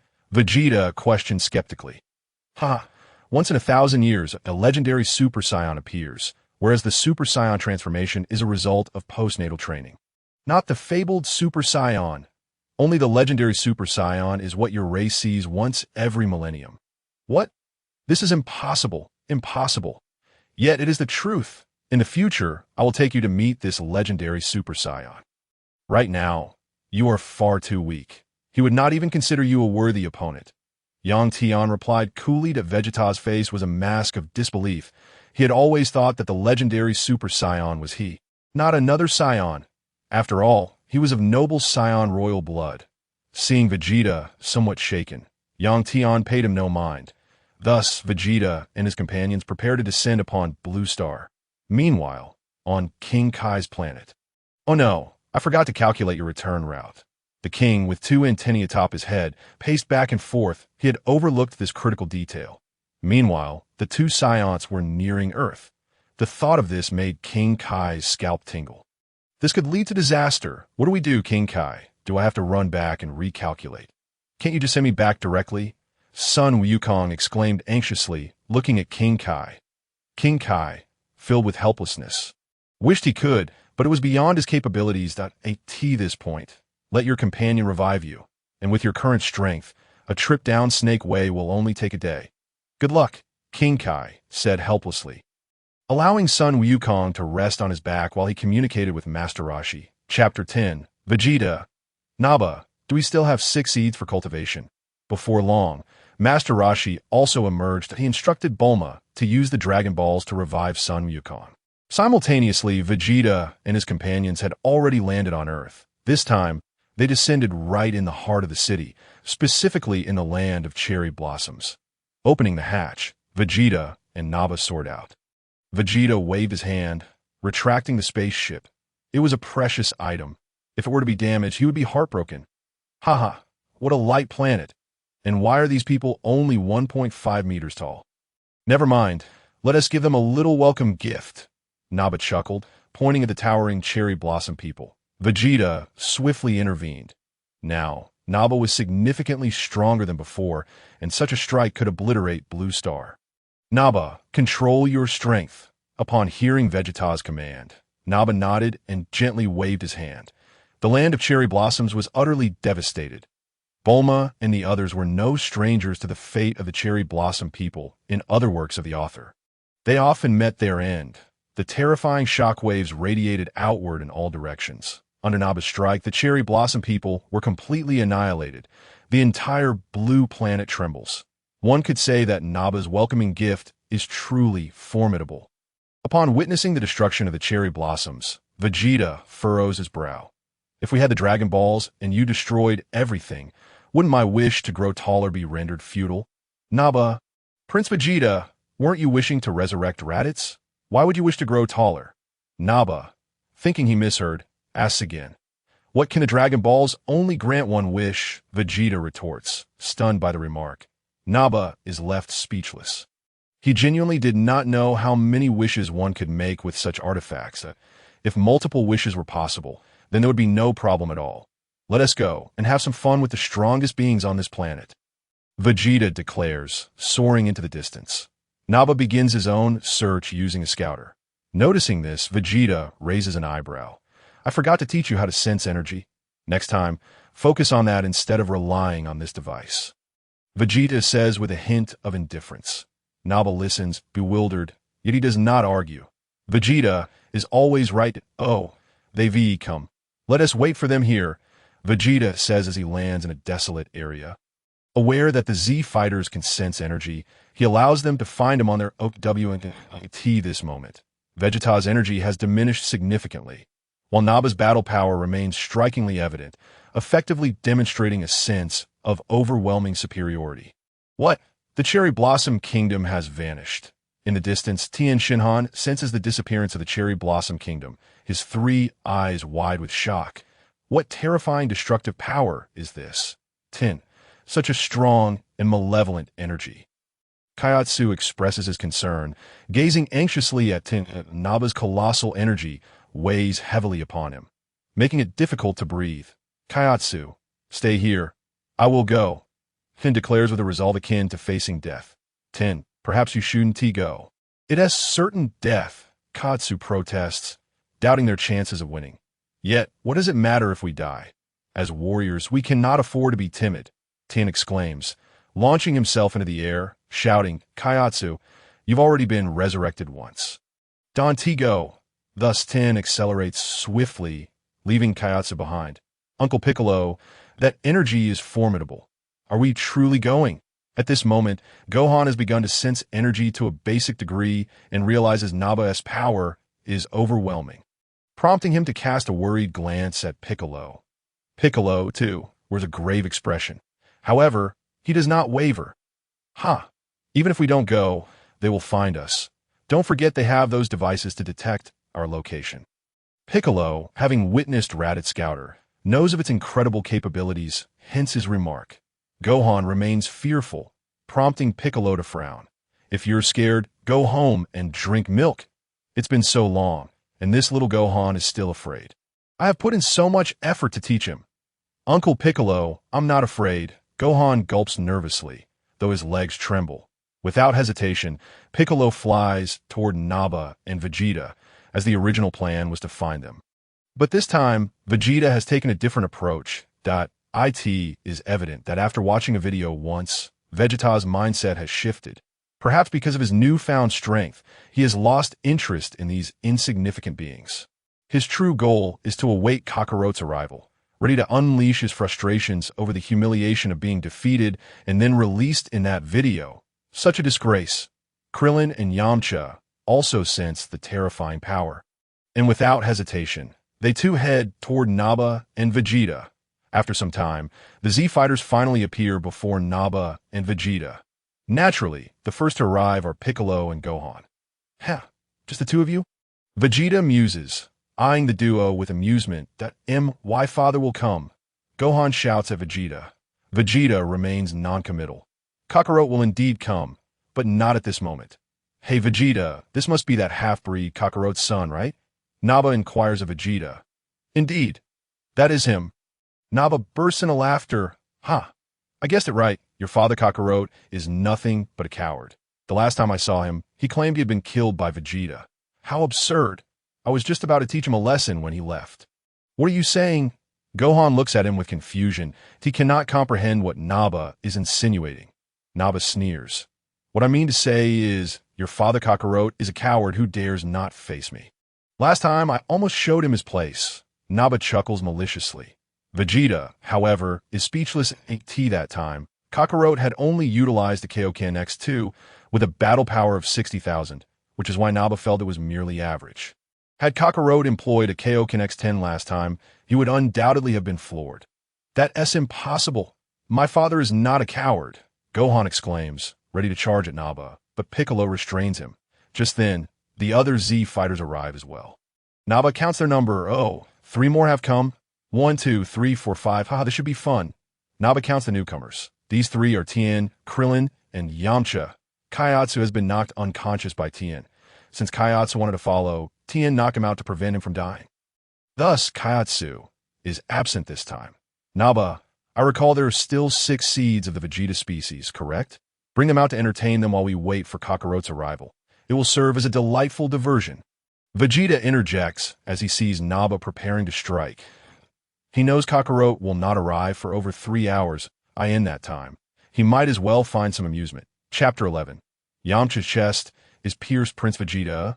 You truly have a taste for entertainment. Indeed, there are 6 left. Naba nods, then produces the 6 seeds, examining the fertile soil. This soil is excellent, perfect for planting, Naba states as he begins to sow the Vegeta seeds. Before long, 6 terrifying Vegeta warriors emerge from the ground. Each one is exceedingly fearsome. How terrifying! Krillin exclaims, somewhat nauseated. Humph. This is just the beginning. That little one is even more terrifying. Piccolo remarks that in fact, after speaking, Piccolo glances at Vegeta. Despite Vegeta's energy being very low, he cannot ascertain just how strong he truly is. However, seeing Naba, a massive figure, so obediently following Vegeta's commands, he realizes that Vegeta is not to be trifled with. Moreover, he has heard another title, Prince Vegeta. This is evidently significant. And what is Goku's identity? A Saiyan warrior. This leads Piccolo to ponder. This Prince Vegeta must surely be the prince of the Saiyan warrior race. And his strength needs no further elaboration. Hey, you Namekian over there, I warn you, this is our Saiyan prince. He is no mere little man, that if you wish to die early, you can say so. Naba glares at Piccolo. At that moment, both Piccolo and the Supreme Kai, far away in the heavenly temple, are taken aback. They only now realize they are not Earthlings. They are also aliens. Piccolo, I never imagined you were also an extraterrestrial. Krillin exclaims, astonished. Humph. Is this really the time for such discussions? Piccolo scoffs, yet he turns to Naba. Thank you for the reminder. It helps me understand where my homeland is, but as a token of gratitude. I shall kill you. Kill us, just based on you. Do you even know your battle power? Naba laughs heartily. Vegeta frowns at this. Naba, do not trust that scouter. They can control their own battle power. This Dragon Ball was crafted by him. Just don't kill them. If they die, we'll have to make a trip to Namek, and that would be too much trouble. Vegeta says nonchalantly. Now that they are here, they must make a wish before heading to Namek. Indeed, he desires the Dragon Balls from both planets. Prince Vegeta, I was unaware until you mentioned it. Very well, when I take action shortly, I shall show him mercy. Nappa chuckled, removing the scouter and addressing the Saiyan warriors. You are to eliminate the 4 individuals over there, but do not kill that green-skinned Namekian. Piccolo, you are indeed fortunate. They have spared your life. Krillin remarked enviously as he looked at Piccolo. Humph. They merely seek the Dragon Balls. Once they acquire them, I shall meet my demise as well. Piccolo retorted dismissively, just as the Saiyan warriors were preparing to engage. A system notification echoed in Vegeta's mind. Ding, mission detected. Eliminate Yamcha. Mission reward. 3 wishes with the Earth Dragon Balls. Ding. Does the host accept the mission? Upon hearing this peculiar task, Vegeta's expression turned quizzical. Nevertheless, he silently accepted. What a jest! 3 wishes, my aspirations for height have been rekindled. Yang Tian, must I personally slay this individual named Yamcha? Or would it suffice for Nappa or the Saiyans to do so? Vegeta pondered inwardly. If it were merely a weakling, he would not deign to lift a finger. As long as you or your subordinates do the deed, it counts as yours, but only you can unlock the treasure chest. Yang Tian's voice resonated, causing Vegeta to narrow his eyes. It appears that I must take matters into my own hands. Unlocking a treasure chest could yield remarkable items. Came house. Are these the Saiyans? How terrifying, Bulma exclaimed, her gaze fixed on the images of Vegeta, Nappa, and the Saiyan warriors, visibly shaken. Indeed, my crystal ball is somewhat unstable. The fortune-telling old woman used her special ability to stabilize the crystal ball. The hope of Earth rests upon Tian and the others. Goku, why do you not arrive? Master Roshi sat nearby. Watching in the past, he was the god of martial arts, but now, he is merely an ordinary old man. In such a predicament, he has no chance to intervene. Gohan, my Gohan, How have you changed so much? Chi-Chi and Ox King arrived at Kame House, observing the scene through the crystal ball. It had been a year since they last met, and she felt a profound longing. Upon hearing that her son had been taken by the Demon King Piccolo, she nearly lost her mind. Her husband was dead, and her son had been abducted by a demon. The weight of such grief was unimaginable. Saiyan warriors, do entertain them. Nappa urged the Saiyan warriors. Since Vegeta wishes to play, let the Saiyan warriors engage with them. After all, there's plenty of time. The Saiyan warriors were poised to charge. But Vegeta was quicker, halting them with a command. Wait, what is it, Prince Vegeta? I have a question for someone. Vegeta replied coolly, scanning the 5 opponents. Who among you is Yamcha? Hearing the diminutive Vegeta's inquiry, the Z fighters exchanged glances. Yamcha, recognizing that Vegeta was calling him, took a few steps forward. I am Yamcha. Quite bold of you to stand unafraid. Now, choose your method of death, Vegeta declared, impressed by Yamcha's audacity. Fool, you are far too arrogant. Yamcha retorted, forming a stance with his hands, a blue energy wave beginning to coalesce. Kamehameha, a blue energy wave surged toward Vegeta.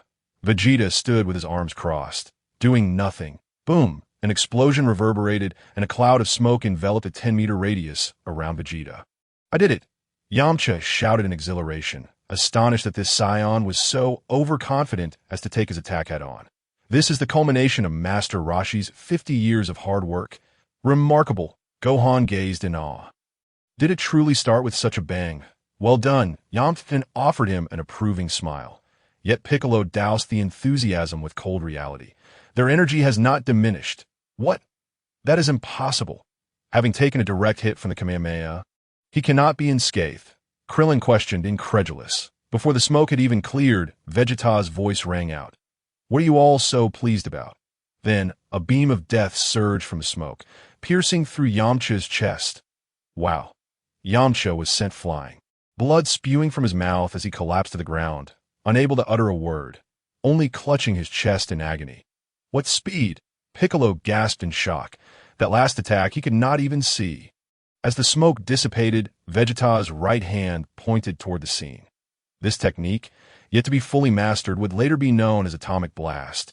Executed with 3 fingers, he had once used it against Majin Buu. Chapter 12. Vegeta grows taller. Raditz revived. Vegeta had previously concentrated his energy into a beam that possessed immense penetrating power, piercing through Majin Buu's abdomen. However, due to Buu's formidable regenerative abilities, it had not caused significant harm. Now, it was merely a preliminary form, utilizing 5 fingers to unleash a beam that pierced Yamcha's chest. Humph, is this the extent of your power? Such a fragile body! Vegeta scoffed with his arms crossed. Yamcha's energy was clearly waning. He would not survive this. How absurd, his chest has been pierced, and without a Senzu Bean, he has no chance of survival. During the Android saga, he was penetrated by Android 20. Had it not been for the Senzu Beans, he would have perished.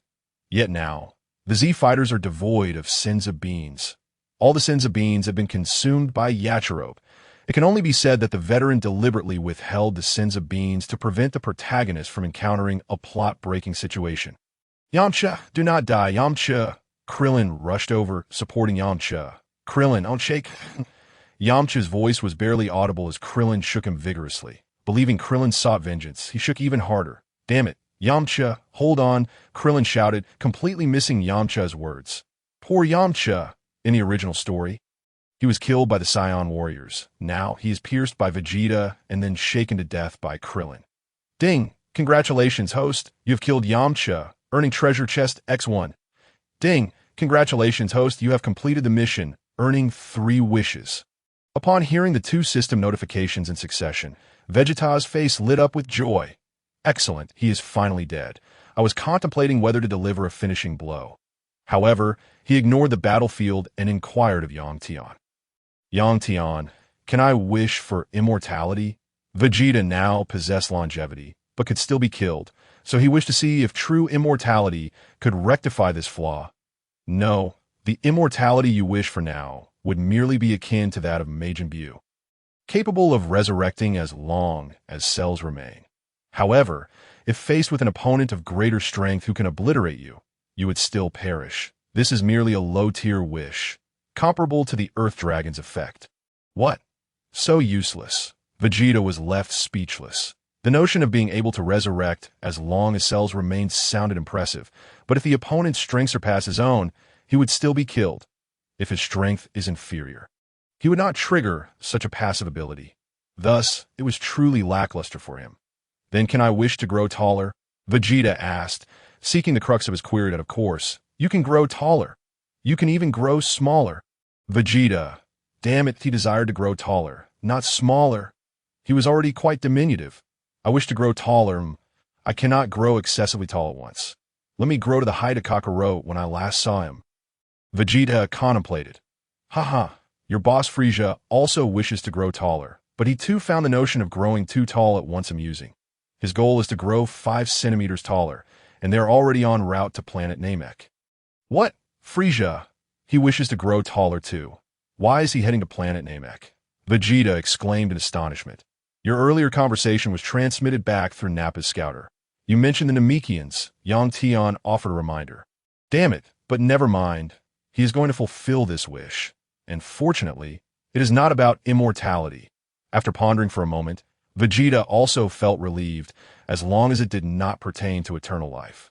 The desire to grow 5 centimeters taller was somewhat amusing. His idea was indeed clever. He was pursuing the wish for immortality, and growing taller by 5 centimeters was merely an ancillary benefit.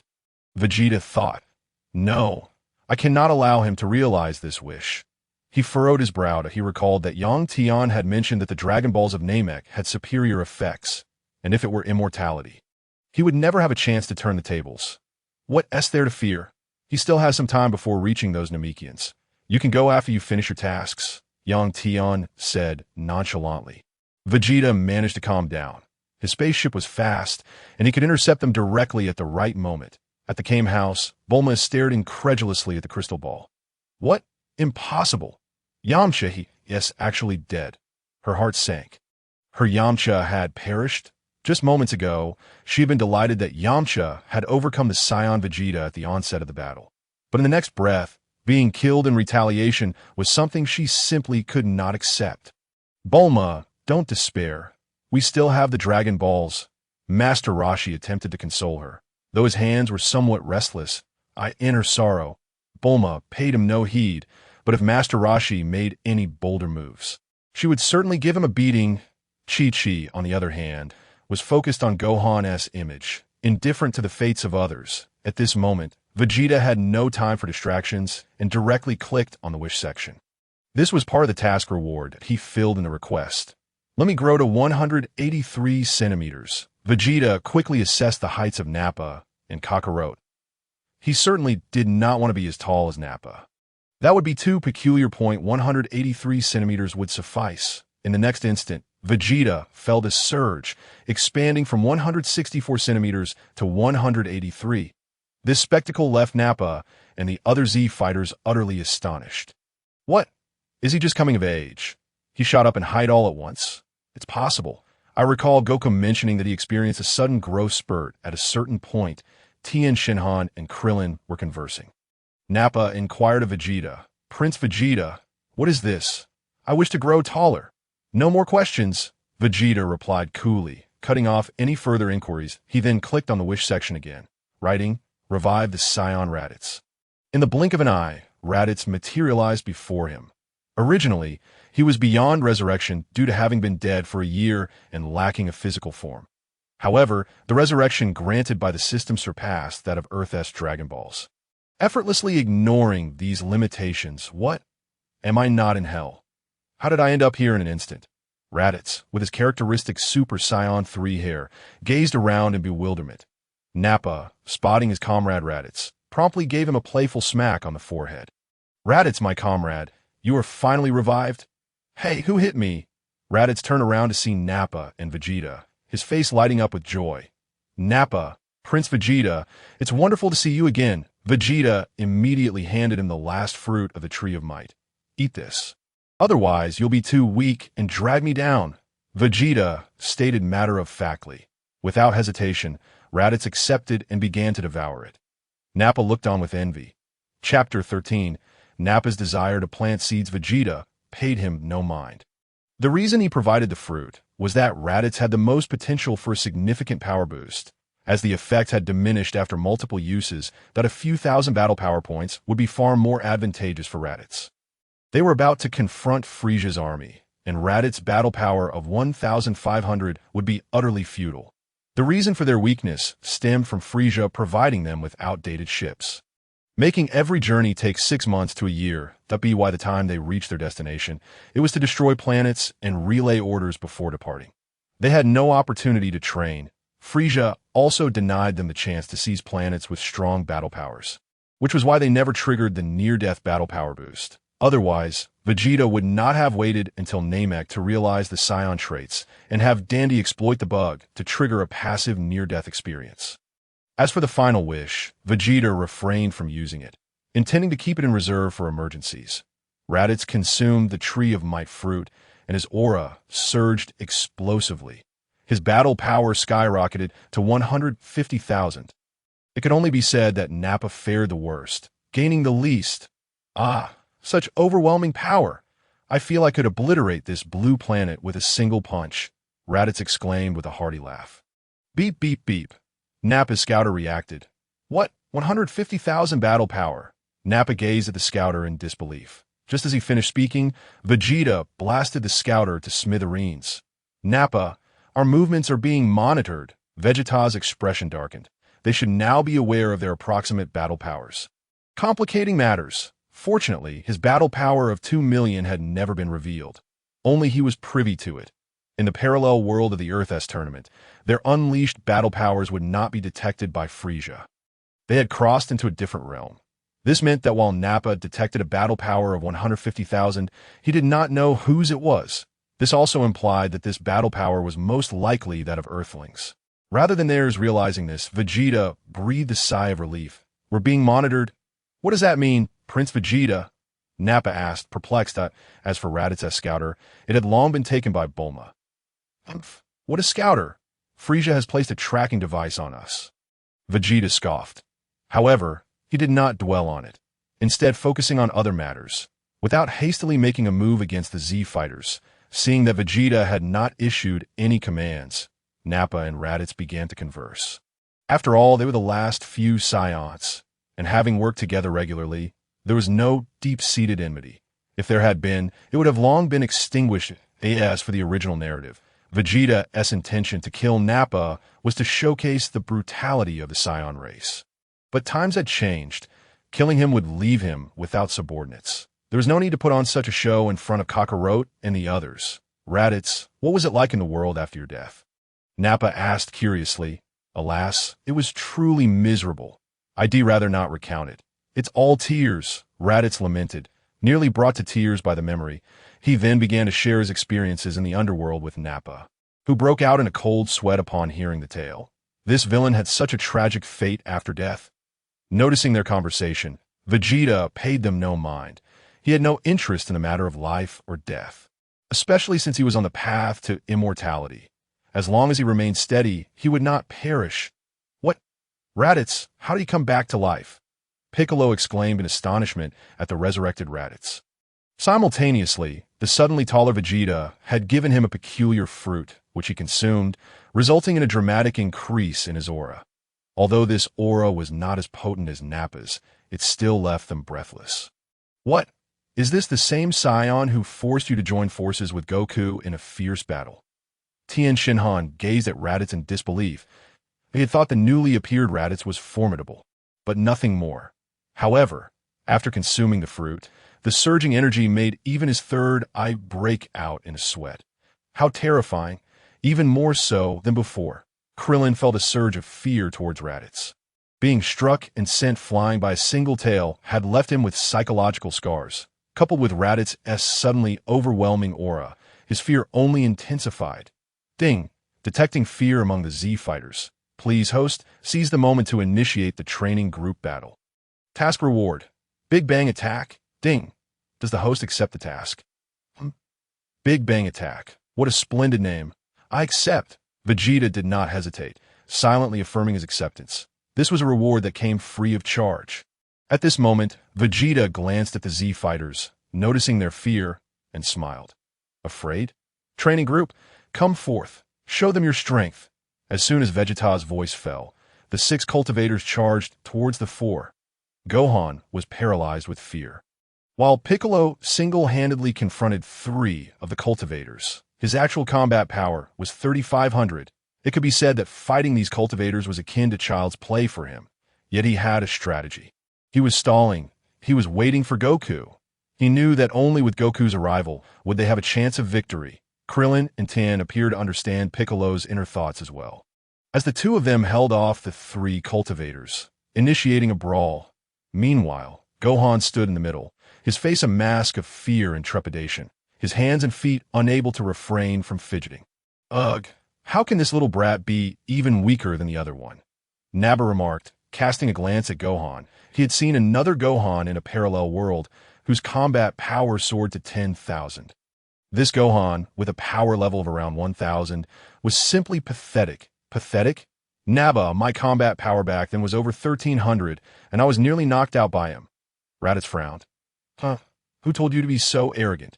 2 weaker individuals combined forces and still managed to defeat you. Look at yourself. Perhaps you've overestimated your abilities. Nappa laughed heartily. Raditz fell silent, seemingly acknowledging the truth in Nappa's words. By the way, Prince Vegeta, this could be considered my nephew. Shouldn't we take him under our wing? Raditz inquired, glancing at Gohan. Do you think he would acknowledge you as his uncle? Vegeta retorted. Raditz fell silent, but continued. Kakarot was a reckless child who damaged his brain when he was young. Now he doesn't even associate with us. I believe that since a child is still young, nurturing him could yield a remarkable Saiyan warrior. Though he is half-blood, he undeniably possesses the blood of our warrior race. That's a valid point, Prince Vegeta. What do you think? Nappa chimed in. Before Vegeta could respond, Nappa continued. Prince Vegeta, the hybrid nature of Saiyans and Earthlings can enhance the child's potential. So I believe we should cultivate him properly. This way, our Saiyan Empire can once again achieve greatness. What do you think, Prince Vegeta? Chapter 14. Vegeta considers their proposal. Haha. Nappa, I haven't misjudged you. You truly are an elite warrior of our Saiyan race. Your intelligence shining through. However, there is no need for that. As long as we grow stronger and attain immortality, that is sufficient. The women from the island you destroyed were quite appealing, though it's a pity. You might as well have some fun with the black and white girls over there. If they happen to give birth, it's unnecessary. I have no need for a mixed blood army, Vegeta remarked, referring to the island as Sakura Island, where they had previously descended and where Nappa had obliterated the Sakura nation. That I think Prince Vegeta is correct. That would only complicate our Saiyan lineage. It's better to remain pure, Raditz concurred. Hey, what time is it? There are only a few of us Saiyans left. And you're still thinking about that, Nappa exclaimed, slapping Raditz on the head. Then, turning to Vegeta, he smiled. Prince Vegeta, won't you at least consider my suggestion? Absolutely not. You shall not go sowing seeds. As for the other black and white girls with golden hair and blue eyes, feel free to entertain yourself. I won't interfere. I have no need for such a Saiyan race. Vegeta's tone turned icy. Nappa shivered. Although he couldn't fathom Vegeta's reasoning, he complied. Raditz felt somewhat speechless. Was his resurrection merely to be a breeding tool? What kind of mindset did Nappa have? Raditz, was certainly no Dumas. Prince Vegeta, since you can revive me, why not bring back all the Saiyans from Planet Vegeta? Raditz's eyes lit up with a thought. Humph, those old geezers never listened. I have no use for disobedient Saiyans. Vegeta replied coldly.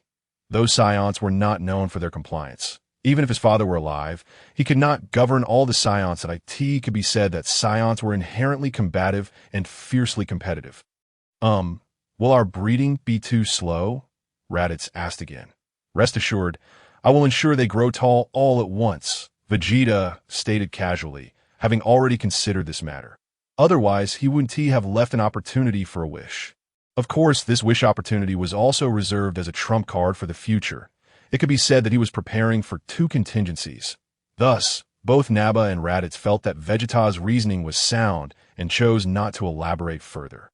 Instead, they observed the chaotic brawl among the 3 and the 6 cultivators. Throughout their idle chatter, None of the cultivators had perished. What is going on? Have they been fighting for so long? Nappa questioned. Perplexed, these cultivators couldn't kill them, nor could they be eliminated. With such strength, how did they dare challenge them? Fool, just when I praise your cleverness, you're acting foolishly now. They are merely stalling for time. Vegeta had long discerned the underlying issue, casting a glance at Nappa. Upon hearing this, Nappa was enraged. How dare you put on an act in front of me? Nappa, I see you have chosen your own demise. With that, Nappa unleashed a terrifying combat power of 180,000, shaking the entire Blue Star. This was merely the beginning. The Blue Star had yet to upgrade, that a full power of 18,000 could obliterate the Blue Star. With Nappa's explosion of power, everyone ceased their attacks, including the cultivators, who gazed at Nappa in trepidation. Ding! Congratulations, host, on completing the task and acquiring the Big Bang attack. In the next moment, Vegeta comprehended the Big Bang attack. This technique had been employed in the Android saga and was the only one with a notable track record, having been responsible for the demise of Android 19. Nappa, the smoke is too thick. Vegeta waved his hand, dispersing the cloud of dust stirred up by Nappa. Seeing Vegeta's command, Nappa ceased his outburst and regarded everyone with a cold stare. Without hesitation, Nappa swiftly dispatched the 6 cultivators. Useless! With a combat power of 1,200, they couldn't even handle them. Now that Nappa's strength had surged, he deemed the cultivators mere trifles, which emboldened his arrogance that in the past, cultivators had assisted in clearing out minor enemies, buying them time, but now, with a mere flick of his finger, he could obliterate the entire Blue Star, rendering the cultivators unnecessary. Vegeta remained silent, his arms crossed, eager to see what these Z fighters had left in their arsenal. Noticing their hesitation to attack, Vegeta sneered. What is the matter? Are you too afraid to engage? Do you prefer a group fight or a one-on-one? We 3 are at your disposal, Vegeta spoke nonchalantly, feeling quite pleased. After all, he planned to intercept Frieza for the Dragon Balls, ensuring his own security. His spaceship was far faster than Frieza's. Seeing Vegeta's arrogant demeanor, Piccolo felt the urge to strike him. But remembering the need to stall for Goku, he felt immensely frustrated. Krillin, however, was gripped by fear, shouting at the sky, Goku, hurry back. We can't hold on much longer. Upon hearing Krillin's plea, Nappa and Raditz burst into laughter. Haha, Nappa, he is about to scare himself silly. Of course. Who do you think I am? Nappa the Great. Do they really think they can take me on? What a joke. Nappa laughed heartily to this point. He had lost all interest in playing with them. Now, facing foes with combat powers around 1,000, he found no thrill whatsoever. Moreover, he had previously toyed with opponents boasting combat powers of 7,000 or 8,000, leaving him utterly uninterested in mere minnows of 1,000. Oh, so you only see Kakarot as your last hope. Very well. I, Vegeta, shall await the arrival of your savior Kakarot. Vegeta scoffed derisively. Prince Vegeta, Kakarot has surely turned into a turtle, too afraid to show his face. Nappa was convinced Kakarot would not dare to come. After all, that previous strike had nearly killed him. Could he have been resurrected? Raditz's perspective differed. He recalled Kakarot embracing him before Piccolo had pierced him with a deadly attack. He was skeptical that Kakarot could still be alive. Humph. My father is no coward. He has already been revived and is on his way. He will surely defeat you, Sun Wukong. Suppressing his fear, spoke up. Although he was intimidated by these individuals, he would not permit anyone to label his father a coward. Why isn't he here after being resurrected? Is it not out of fear? Nappa scoffed dismissively. Vegeta, uninterested in their banter, remarked coolly, enough that we shall await Kakarot's arrival. As he spoke, Vegeta settled onto a nearby rock, closing his eyes to rest. Nappa and Raditz exchanged puzzled glances, but chose to remain by Vegeta's side. Prince Vegeta, why must we wait for Kakarot? What is he to us? Nappa questioned. Nappa, Prince Vegeta has his reasons. We need only to follow his orders, Raditz advised, unwilling to oppose Vegeta's word, satisfied with Raditz's response. Vegeta said, Nappa, did you hear what Raditz said? Do not question further. Simply obey. Yes, Prince Vegeta. Nappa straightened immediately. Chapter 15. Vegeta attains Pseudo Super Saiyan. Prince Vegeta, I am unaware of Kakarot's arrival time. May I seek some amusement? What do you think? Nappa suggested, his tone submissive. His idea of fun involved the destruction of cities. Vegeta, well aware of his intentions, was about to nod in agreement while advising him not to cause excessive damage when he heard Yang Tian's voice. Vegeta, manage your subordinates. It is best to keep this planet intact. What do you mean? What is so special about this lowly planet? Vegeta questioned, perplexed. The delicacies here have attracted the god of destruction, Beerus, in the past. And there lies Majin Buu's egg. Many formidable warriors will emerge here in the future. Surely, you do not wish to forego the opportunity for challenges. Yang Tian replied matter-of-factly. Vegeta squinted, a warrior by nature. He was intrigued by Yang Tian's mention of future masters and the god of destruction, Beerus. Wait, Beerus, are you jesting? The name filled him with dread. His father, King Vegeta, had once been crushed beneath Beerus's foot for failing to provide him with the finest pillow in the universe. Even he had lacked the courage to resist. Indeed, the destruction of your Vegeta planet was also ordered by Beerus through Frieza. He does not fear your so-called legendary Super Saiyans. For Frieza, a few push-ups and a few months of training with his aunt would allow him to surpass decades of your arduous cultivation. Yang Tian stated calmly. Vegeta, incredulous, realized he had been misled all along regarding the destruction of his home planet. He had believed it was due to a meteor strike, unaware that Frieza was responsible. Yang Tian, if that is the case, I must regard this planet as a potential settlement, Vegeta declared, glancing at Nappa. Nappa, do not destroy the cities. I intend to treat this place as a settlement. Nappa was about to inquire why. But the look in Vegeta's eyes silenced him. You may pursue those dark-skinned, white-skinned, and blonde-haired beauties for entertainment. Just refrain from damaging the planet, Vegeta remarked, before returning to his meditative state. Raditz, hearing this, took off as well. Eager for some amusement, the two Saiyans departed. Piccolo and the others felt a sense of foreboding. However, they dared not pursue them. Their power levels were unequal. Additionally, they had mentioned waiting for Kakarot, leaving the others to hope they would not wreak havoc on Earth. If they were defeated, they could merely use the Dragon Balls to restore everything. 3 hours passed, and upon seeing two figures flying in from the horizon, Vegeta squinted. 3 hours, how many have passed? The two exchanged sly smiles, with Nappa chuckling. Prince Vegeta, it is not that simple. Besides, Raditz and I can each take on 10 opponents. Seeing their enthusiasm, Vegeta chose not to comment. He had no interest in such endeavors. He was well aware that Kakarot would soon arrive. 3 hours had already passed. I recall I have a treasure chest, don't I? Vegeta pondered. This was from his victory over Yamcha. Without hesitation, he opened a system backpack and clicked to open it. Ding! Congratulations, host has attained Pseudo Super Saiyan. In the next instant, a radiant light enveloped Vegeta, invisible to anyone except himself. Pseudo Super Saiyan. What is that? Vegeta mused, bewildered. Isn't it just Super Saiyan? What does pseudo imply? He checked the transformation section and was momentarily stunned upon reading the description. Pseudo Super Saiyan. After transformation, battle power increases 30-fold.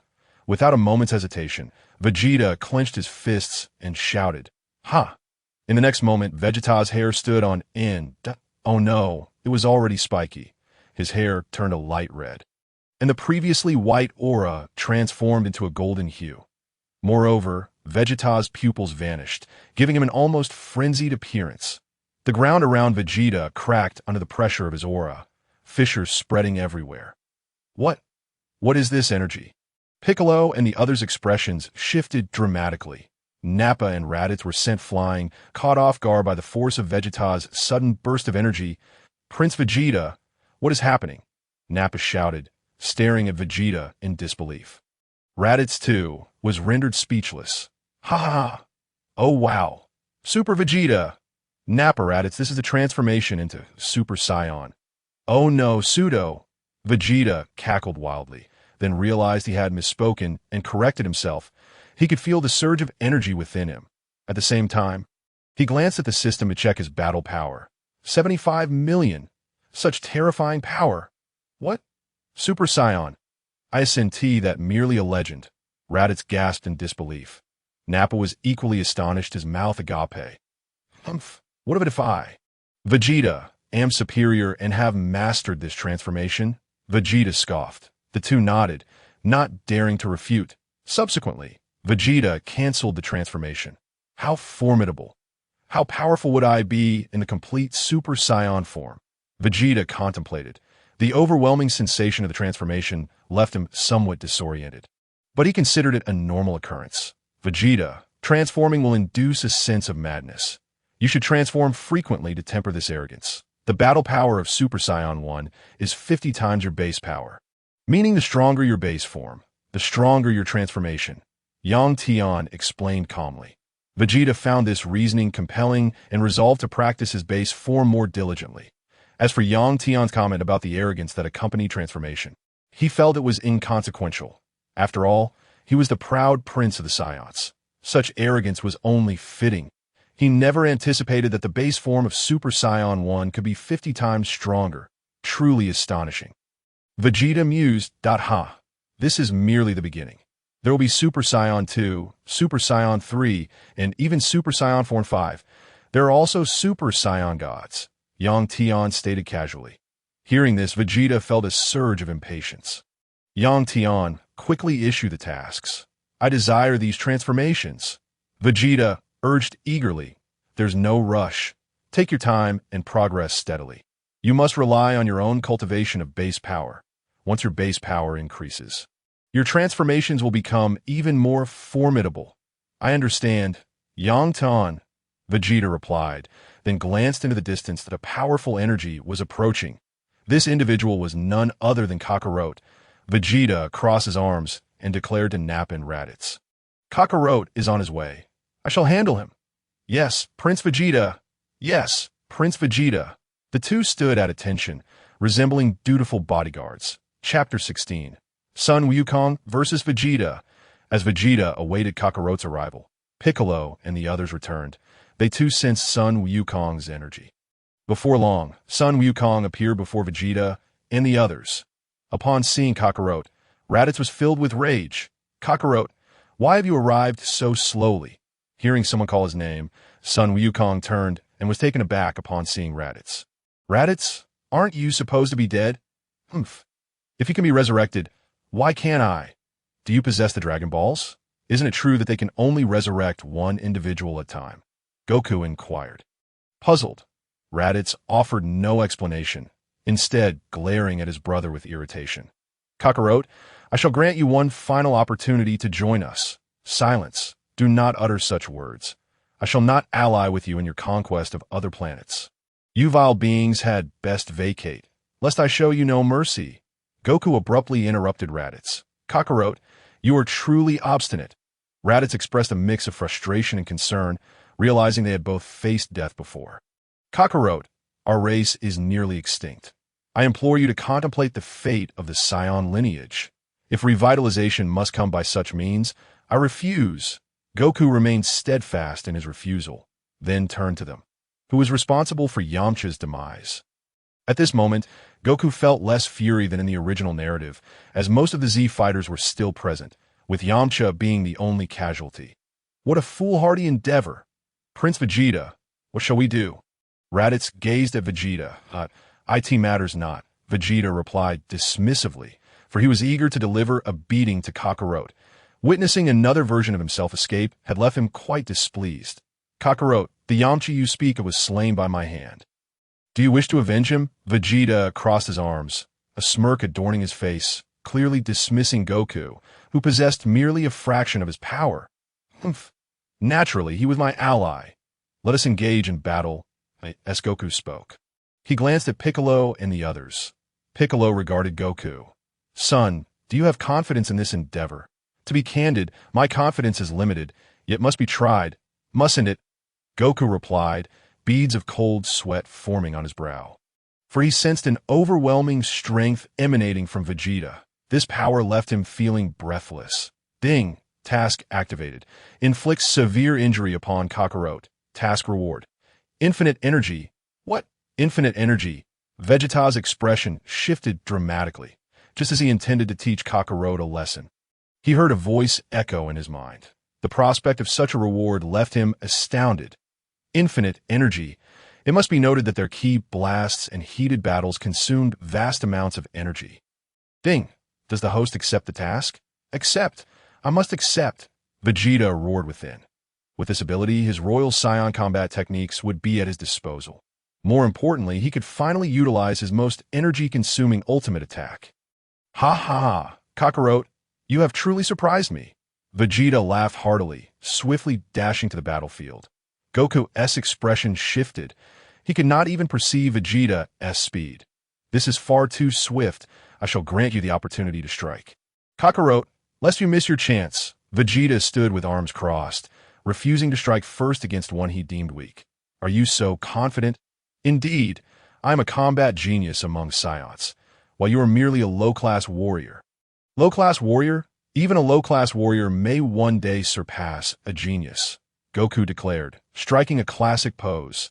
This stance echoed their initial confrontation, yet Vegeta remained unmoved. Bang! Goku swung his fist, a fierce gust of energy accompanying the strike aimed at Vegeta's face. However, it had no effect upon impact, merely ruffling his battle attire. Do not hold back, Kakarot. If you merely seek to test me, save your efforts, and no wonder you are a genius warrior. Goku narrowed his eyes, then clenched his hands. A crimson aura enveloped him, the result of his year. No, merely a month or two of training in the Kaioken technique. He had spent half a year running the Snake Way. With the actual training condensed into a month or two. Ha! Double Kaioken. Goku unleashed a powerful kick, causing the ground beneath him to crater from his explosive force.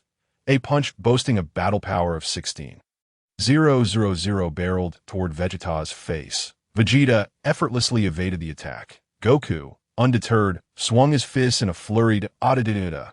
Goku's fist struck with a speed of dozens per second, but could not touch Vegeta. Meanwhile, Vegeta strolled casually, unfazed by the onslaught. This is not good. Goku cannot overcome him. Piccolo swallowed hard.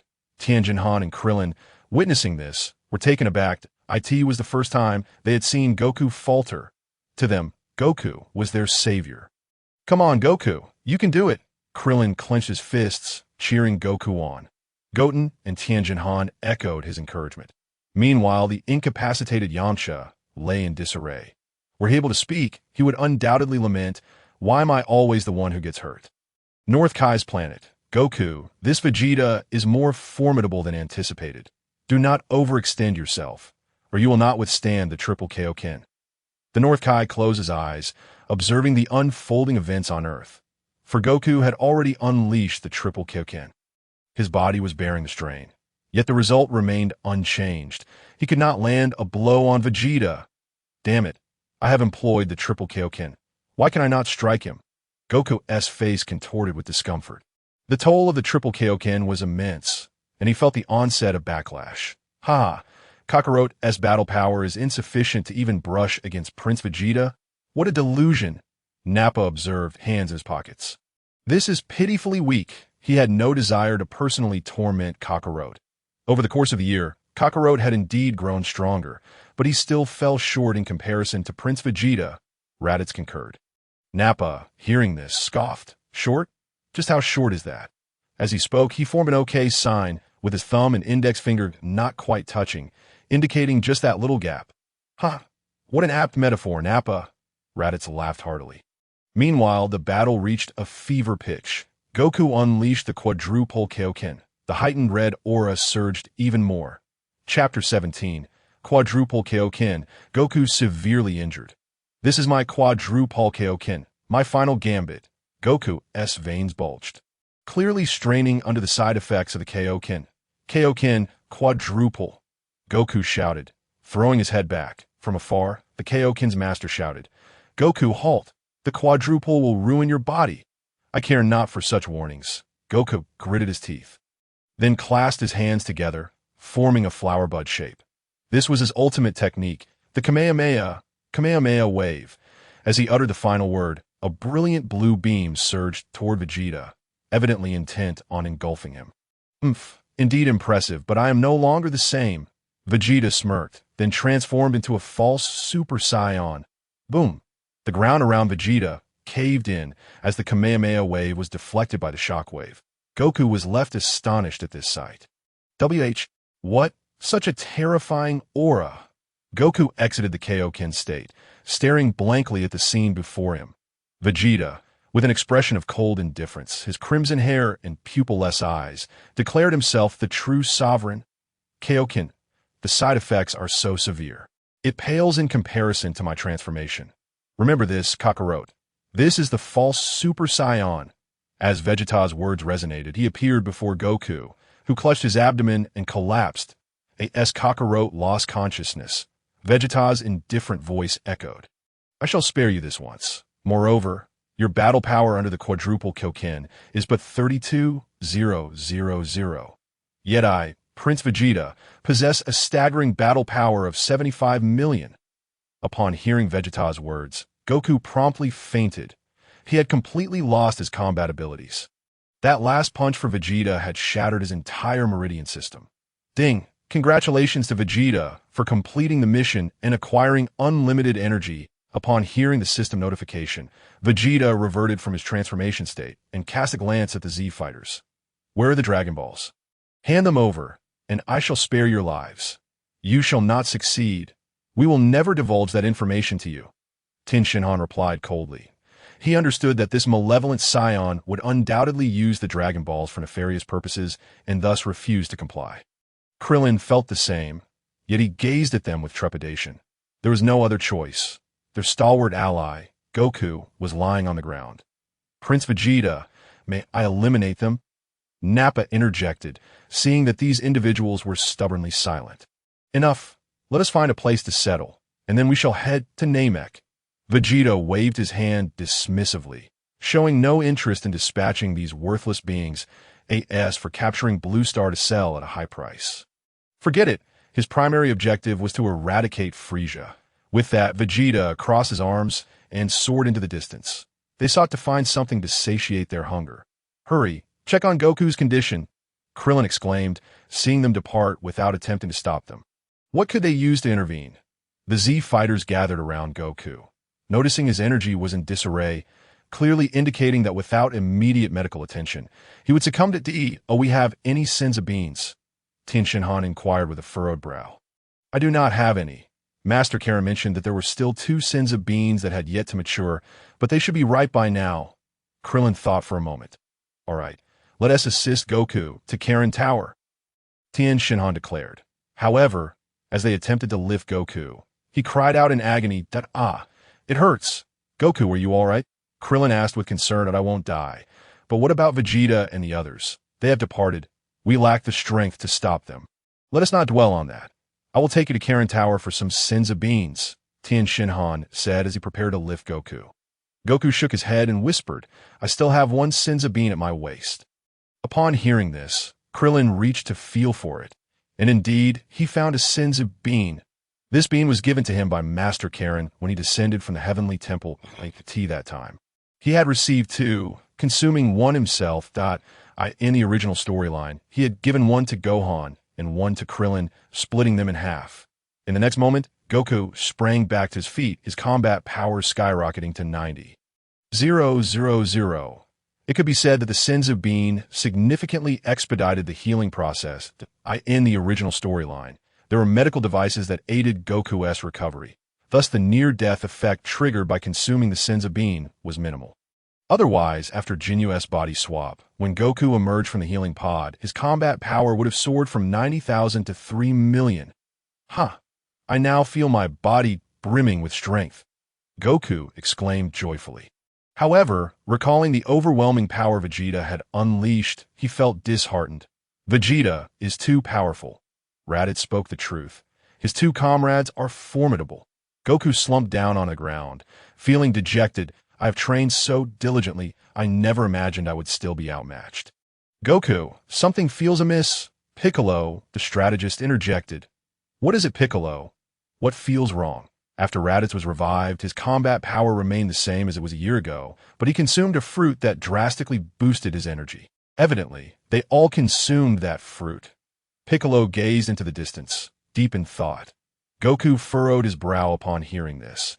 Is there truly something in this world that allows one to grow stronger without effort? I refuse to believe Oh, you not recall drinking the ultra-divine water in the past? Krillin countered. Goku was left speechless. It does seem to be the case. They were unaware of whether these individuals would engage in villainous acts. If they did, I must intervene. By the way, Piccolo, what are your plans? Goku inquired. Looking at Piccolo, that I wish to return to Namek. Piccolo had not intended to discuss much with Goku, but considering his son, their relationship had softened. Namek? What's the matter? This group of Saiyans intends to go to Namek. I must see for myself. If my kin are in danger, I will not stand idly by.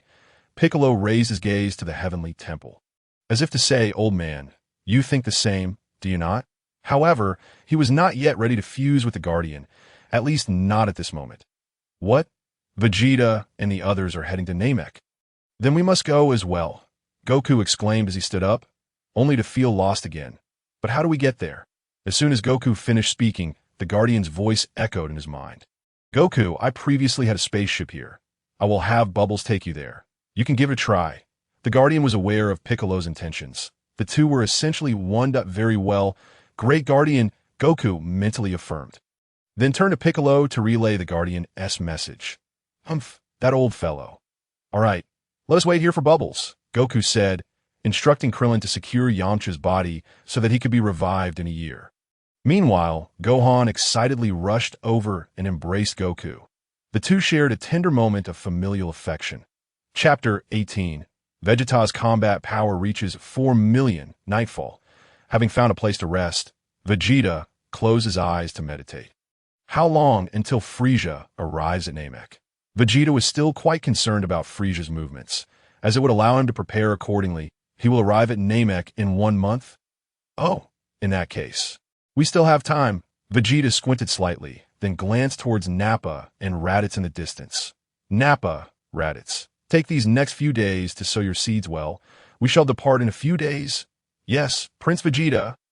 The two nodded and then went off to find their companions. They were genuinely busy. For the first time, they were experiencing the joys of life. Previously, they had hardly disembarked the spaceship before being dispatched by Frieza to attack planets. After completing their missions, they would return to Frieza's planet to report, only to be sent out again. Moreover, the planets they attacked were primarily inhabited by aliens, with very few resembling decent beings. Nappa could say he had seen enough octopus aliens to last a lifetime. Inside the super spaceship, Vegeta continued his training while Nappa and Raditz engaged in mutual practice in the gravity chamber to enhance their skills. Their combat powers were nearly equal. Knowing that Frieza would arrive in a month, Vegeta had set the spaceship to a slower pace, which would take half a month. They had no choice. They were the slowest, but half a month was still manageable. As for the reason for slowing down, it was undoubtedly for training. Meanwhile, on Goku's side, Bulma and Dr. Briefs had successfully constructed the spaceship that the Guardian had used in his youth, and they had also added a small gravity chamber according to Goku's requirements. Allowing him to train alone, they planned to depart for Namek in 7 days. During these 7 days, Goku and the others practiced together. Although their improvements were modest, it was better than nothing. On the 7th day, new sins of beans were ready, which Master Karen handed over to Goku. Goku carefully stored them away, as he now understood how to enhance his combat power. The battle with Vegeta had revealed to him the secret of dramatically increasing combat power through near-death experiences. After the spaceship launched, since it would take a month to reach its destination, Goku had Piccolo, Krillin, and the others familiarize themselves with 10 times the gravity. They spent a few days adjusting to the 10-fold gravity. And for the remaining time, Goku trained with them to increase the gravity. Over the month, Goku's gravity training reached 100 times, achieved only after he triggered another near-death experience. The gravity was capped at 100 because it had been hastily prepared. Meanwhile, Krillin and Tian Shinhan managed to reach 50 times. They did not benefit from the near-death revival bug, while Gohan had grown accustomed to 70 times the gravity alongside Piccolo. Now, Goku's combat power stood at 3 million.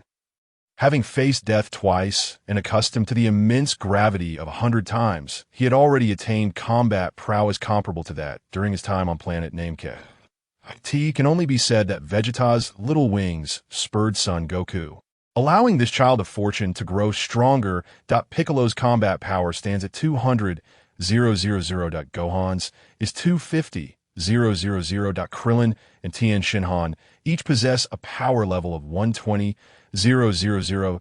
The two have reached the level of the Ginyu Force. On this journey to planet Namek, Bulma did not accompany them. With all the Z fighters alive, there was no need for her to take risks. Moreover, with the Dragon Balls on Earth, should Son Goku and his companions face danger, she could simply use the Dragon Balls to ask for Gohan. Chi-Chi was not in agreement, but with Piccolo still alive, he took Gohan away, leaving Chi-Chi with no choice as for Goku. He was thoroughly reprimanded by Chi-Chi. Planet Namek. 2 weeks later, Vegeta and the others stood on planet Namek. Nappa's eyes widened in astonishment. The gravity here is just like the Earth we knew. It seems quite suitable for us, Nappa remarked after feeling the surroundings. Planet Namek, located in the 27-star system of the Lyra constellation, has atmospheric composition and surface gravity comparable to that of Earth. It is orbited by 3 stars, and the sky is green with no night. Additionally, a year on Namek lasts only 130 days. Indeed, however, there are quite a number of Namekians here. Although they have learned to sense energy, they do so with little proficiency. Raditz observed, gazing into the distance. During these 2 weeks, Vegeta had taught them to sense energy, and they had been training in the gravity chamber. Nappa's combat power reached 300,000. Raditz's combat power was 250,000. As for Vegeta, his power soared to 4 million. This was revealed to him by young Tian, who informed him of the Saiyan's ability to grow stronger when on the brink of death. He had even severely injured himself once aboard the spaceship, thereby achieving this base combat power of 4 million. Something feels amiss. Planet Namek holds some secrets. Vegeta gazed into the distance, his expression grave. He sensed numerous energy signatures fading away. What in the world is happening? What feels off? Raditz stepped forward to inquire. Frieza must have arrived. I sense an energy signature that belongs to him. But why has he arrived here so much earlier? Vegeta pondered. Without hesitation, he instructed the two. Come, follow me. The two nodded and flew closely behind Vegeta. Upon reaching a village, Vegeta witnessed Frieza's subordinates, clad in battle attire, mercilessly slaughtering the Namekins. It was evident that Frieza had arrived before them. Nappa, Raditz, that must be a Dragon Ball. Retrieve it. Vegeta's keen eyes spotted one of the minor leaders clutching a sphere. Understood, Prince Vegeta. The two charged forward, prompting Frieza's minions to exclaim upon seeing Nappa and Raditz. Nappa, Raditz, what brings you here? The leader was none other than Gui, dispatched by Frieza to collect the Dragon Balls. Gui, is that you? Hand over the Dragon Ball you have. Or else, haha. Nappa scoffed upon recognizing Gui. Once fearful of him, he now felt no such intimidation that Nappa's combat power placed him in the mid-tier of Frieza's forces, while Gui, with a power level exceeding 10,000, was considered an elite. Humph. Nappa, what insolence is this? You dare to betray Lord Frieza? I haven't brought you before him to answer for your transgressions. Yet here you are, acting so brazenly. Gui grumbled, pinching the Dragon Ball under his arm. However, as he spoke, the Dragon Ball mysteriously vanished. The one who took it was, of course, Raditz. He had not forgotten Vegeta's command. Retrieve the Dragon Ball. Damn it, return the Dragon Ball. It belongs to Lord Frieza. Gui fumed. Frieza's dog. What was your name again? Raditz taunted, holding the Dragon Ball in one hand and instantly teleporting to send Gui flying with a knee strike. That it could be said that Raditz relished this tactic, having previously done the same to Kakarot. Ugh! Gui spat blood mid-air. Meanwhile, this commotion caught the attention of Frieza's loyal henchman, Dodoria. Lord Frieza, Nappa and Raditz have stolen your Dragon Balls. The pink, rotund Dodoria bowed respectfully to Frieza, who sat in a baby carriage. Humph. Those wretched Saiyans are ruining my plans. Sabo, Dodoria, you two go and bring me the heads of Nappa and Raditz. If Vegeta is present, bring him to me as well. Chapter 19. Mission, Speed Up Vegeta. Yes, Lord Frieza. The two responded, flying towards Gui and Nappa's location. Indeed, they sensed a power level of 150,000. They did not assume it belonged to Vegeta and the others, but rather to the warriors from Earth. So this is the Dragon Ball? Quite substantial. Nappa weighed the Dragon Ball in his hands. Seeing this, Vegeta took it from him and placed it into the system backpack, stating, if you break it, we won't be able to make our wish. So allow me to safeguard it. Where's the Dragon Ball? Raditz exclaimed, surprised at its sudden disappearance. However, he refrained from questioning further. Vegeta had not informed them, and they knew better than to pry. Vegeta offered no explanation and continued toward their next destination. Just as they were about to reach another location, a notification sound rang in Vegeta's mind. Ding! Detected the theatrical version of Super Saiyan Son Goku's world. Mission: eliminate Shrag and his minions. Mission reward: Super Saiyan transformation. Upon hearing the system notification, a smile crept across Vegeta's face as he was flying. He had heard of the Super Saiyan transformation. A world with Super Saiyan Son Goku? Kakarot, could it be that in that world? He achieved the transformation successfully? Vegeta pondered. No, the Son Goku of this world can only attain the form of a false Super Saiyan. In this timeline, Goku has already experienced his time on planet Namek, and he did not become a Super Saiyan. Instead, he defeated Frieza using a Spirit Bomb, which is why he could only comprehend the false Super Saiyan form. Oh, Tian, are you saying that the original Kakarot could turn into a Super Saiyan on planet Namek? Indeed. Just watch the footage. In the next moment, two screens appeared before Vegeta. He stood suspended in the void, with Nappa and Raditz beside him. They then beheld the two screens, clearly set up intentionally for them to observe. What? Kakarot? He's fighting Frieza. Impossible, Raditz exclaimed, his eyes nearly popping out. His younger brother, who had a base power level of only 1, displayed such bravery. Nappa rubbed his eyes, clearly witnessing something extraordinary. Do not speak. This is the Kakarot from a parallel world. Vegeta shot a glance at the two before focusing on the screens on the left screen. Son Goku, enraged by Frieza's murder of Krillin, transformed into a Super Saiyan, his hair glowing golden. Is he dyeing his hair? No, this is the Super Saiyan transformation. Vegeta squinted. He had not expected the Super Saiyan transformation to appear thus. His own transformation into false Super Saiyan resulted in a yellow aura, yet his hair remained light red. Entirely different. The Kakarot in the footage sported golden hair, clearly harmonizing with his aura. Super Saiyan? Kakarot has transformed? That cannot be. Nappa gasped in disbelief. Vegeta coldly snorted.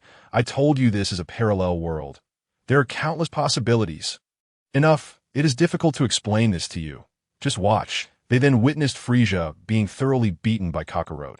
Finding it dull, Vegeta shifted his gaze to the other screen. In this one, Kakarot utilized the Spirit Bomb to obliterate Frieza. Frieza had met his end. Was that all it took to resolve it? Vegeta was momentarily stunned. This seemed far too effortless. When had Frieza become so weak? Wait, Prince Vegeta, why does this Frieza appear so different? Nappa pondered and remarked. They had encountered Frieza before, yet this bald-headed, round-headed Frieza was an entity they had never laid eyes upon. I too have not witnessed such a sight. Vegeta shook his head. Tragedy Tower. This is Frieza's ultimate transformation, with a combat power of 60 million, and when fully unleashed, it reaches an astounding 120 million. Following Tian's reminder, Vegeta recalled what Tian had previously informed him regarding Frieza's full power being 120 million.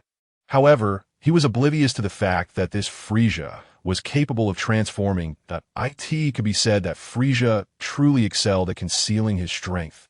Ding. Does the host accept the mission? Upon learning that Frieza could transform, Vegeta did not hesitate and promptly declared, accept the mission. Accepted. By the way, Tian, isn't this mission about eliminating Kakarot? Why are we tasked with slaying Shrag and his subordinates? Who are they? Shrag was born with extraordinary combat prowess and an extreme evil disposition, making him an unconventional super Namekian. From a moment of his birth, he far surpassed the adult warriors of Namek, boasting a combat power of 5,000, marking him as a once-in-a-century prodigy of his planet. His parents, unwilling to keep him, sent him to live on Shrag Star, where he became invincible, subsequently adopting the name Shrag. What? Isn't that quite similar to me? Prince Vegeta raised an eyebrow. From a young age, he too was unmatched on planet Vegeta, possessing a combat power of 10,000 during his youth. Meanwhile, Bardock was frequently absent from planet Vegeta. His father, King Vegeta, wielded an impressive 8,000 combat power and was the strongest, making his youthful 10,000 combat power the epitome of the mightiest Saiyan. Tragedy Tower, you truly are narcissistic. What tragedy tower? I am Vegeta, Vegeta retorted, visibly displeased. Ha! Did you know that in most parallel worlds, you are undoubtedly Tragedy Tower, making your grand entrance for scarcely 2 seconds, claiming that only I could defeat Kakarot, only to be swiftly overpowered. Then you find yourself exclaiming, "Oh, look, Super Vegeta," while pointing at yourself with your thumb. Before being swiftly defeated again, as young Tian recounted this, he even displayed the scene that Vegeta's expression turned shade of green. Naba and Raditz, standing nearby, were perplexed. What was happening to the Vegeta in the footage? With his golden hair, wait, golden hair, isn't that Super Saiyan? Why is he being dominated so easily? Vegeta was incensed. How dare they? I am the illustrious Saiyan Prince. Who are these people? Vegeta glared darkly at the scenes unfolding on the screen, all of which depicted his moments of defeat. You are not yet a match for them. Wait, you will encounter them, Yang Tian remarked nonchalantly. Vegeta suppressed his anger and understood why Yang Tian referred to him as Tragedy Tower. Damn it, I can't shine for more than 3 seconds. Just as I finish my grandiose declaration, I am promptly defeated, truly infuriating. Naba and Raditz exchanged glances, unsure of what to say as they observed Vegeta's fluctuating expressions. Prepare for the mission. Eliminate Shrag and his subordinates. Vegeta cast a glance at the two that, after all, he had concealed the Dragon Ball, which Frieza would never locate. Seeing Vegeta's resolve, the two nodded, just as they were about to be transported by the system. Dodoria and Saibamen arrived. Chapter 20. The world of Super Saiyan's son Goku upon seeing the approaching Dodoria and Saibamen. Vegeta's face contorted with rage, for in that footage of his defeat, Saibamen's shadow was clearly visible. Vegeta, how dare you defy orders and come here? You are truly deserving of punishment. However, you have provided Lord Frieza with good news, and thus, Lord Frieza has commanded me to bring you before him to confess your sins. Choose your path wisely. The pink, rotund Dodoria regarded Vegeta coldly. Saibamen, running his fingers through his hair, coolly stated, "Prince Vegeta, please." Just as Naba and Raditz were about to strike, Vegeta, with a dark expression, ordered, "Stand down, this is my treasure chest." Indeed, for him, defeating them was akin to acquiring treasure. He had simply forgotten this fact earlier. I see you have chosen your path to demise. Become my treasure now, Vegeta declared, dashing toward Dodoria and delivering a swift kick. Dodoria was instantly decapitated. Before Saibamen could react, Vegeta pierced through his chest, lifting him into the air before causing him to explode. Filthy fireworks, Vegeta sneered. Meanwhile, a notification echoed in his mind. Ding! Congratulations, host! You have eliminated Dodoria, earning treasure chest X1. Ding! Congratulations, host! You have eliminated Saibamen, earning treasure chest X1. Naba and Raditz exchanged glances, saying nothing. They were well aware of their prince's ruthlessness, and they too had grown weary of the pink blob and Saibamen. If they had to kill, then so be it. After all, joining their prince in overthrowing Frieza was of little consequence. In the next moment, a brilliant light enveloped the three, transporting them to the world of the Super Saiyan Son Goku movie. In the blink of an eye, Vegeta and the others felt a biting cold. What on earth? Why is it so cold? Naba, the large brute, trembled uncontrollably.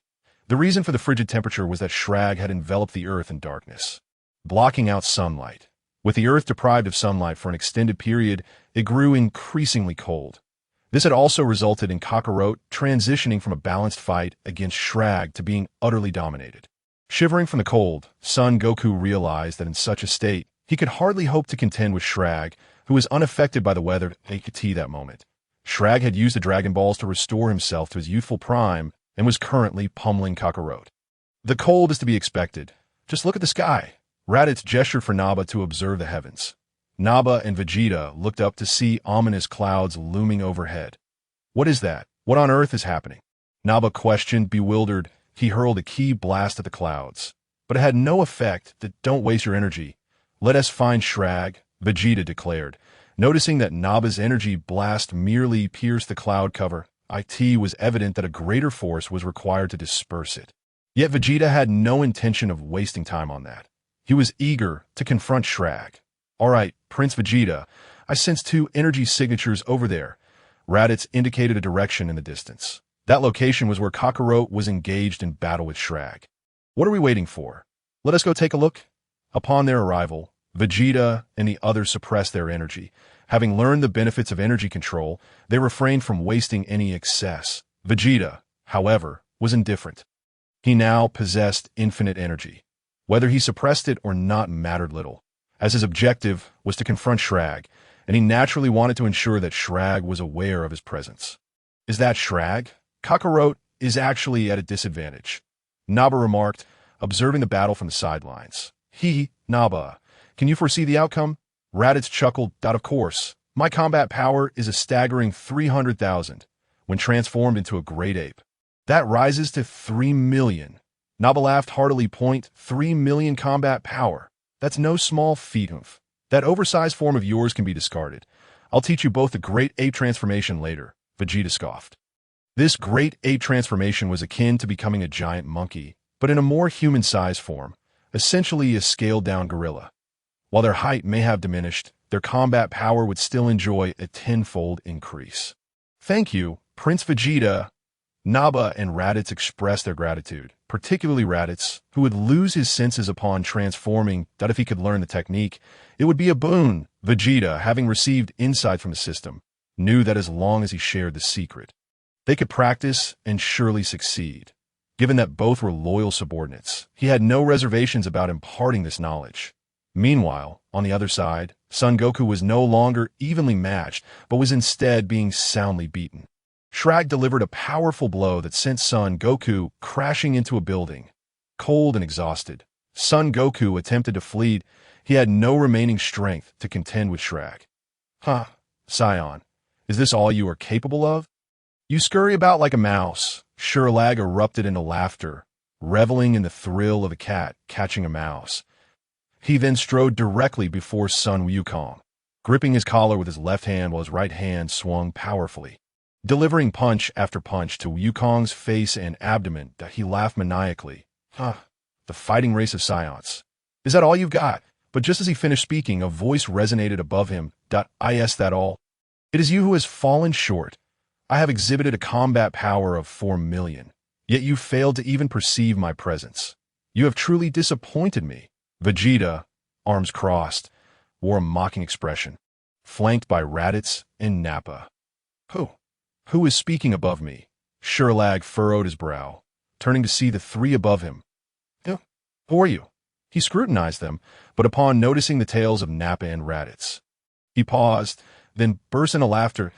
Oh, you are Saiyans. What, here to rescue him? He gestured towards the son Wukong he held aloft. Wukong, struggling to open his eyes, was startled to see Vegeta. Vegeta, how? How are you here? Wukong was taken aback.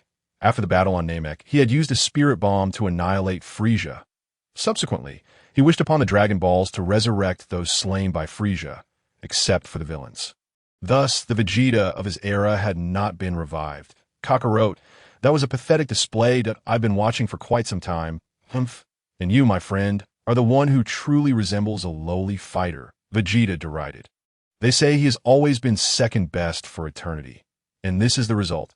In his own world, he could deliver a single punch that would severely injure Kakarot in this realm. This Kakarot has been reduced to a mere dog. Vegeta felt a twinge of irritation at the thought. Chapter 21. Super Saiyan Vegeta. Shrag is doomed. Vegeta. Wukong attempted to say more, but Shrag interrupted. Enough. You monkeys should reunite. With that, Shrag hurled Wukong towards Vegeta's direction. Vegeta remained motionless, but Raditz sprang into action. Kakarot, what is this situation? Aren't you capable of transforming into a Super Saiyan?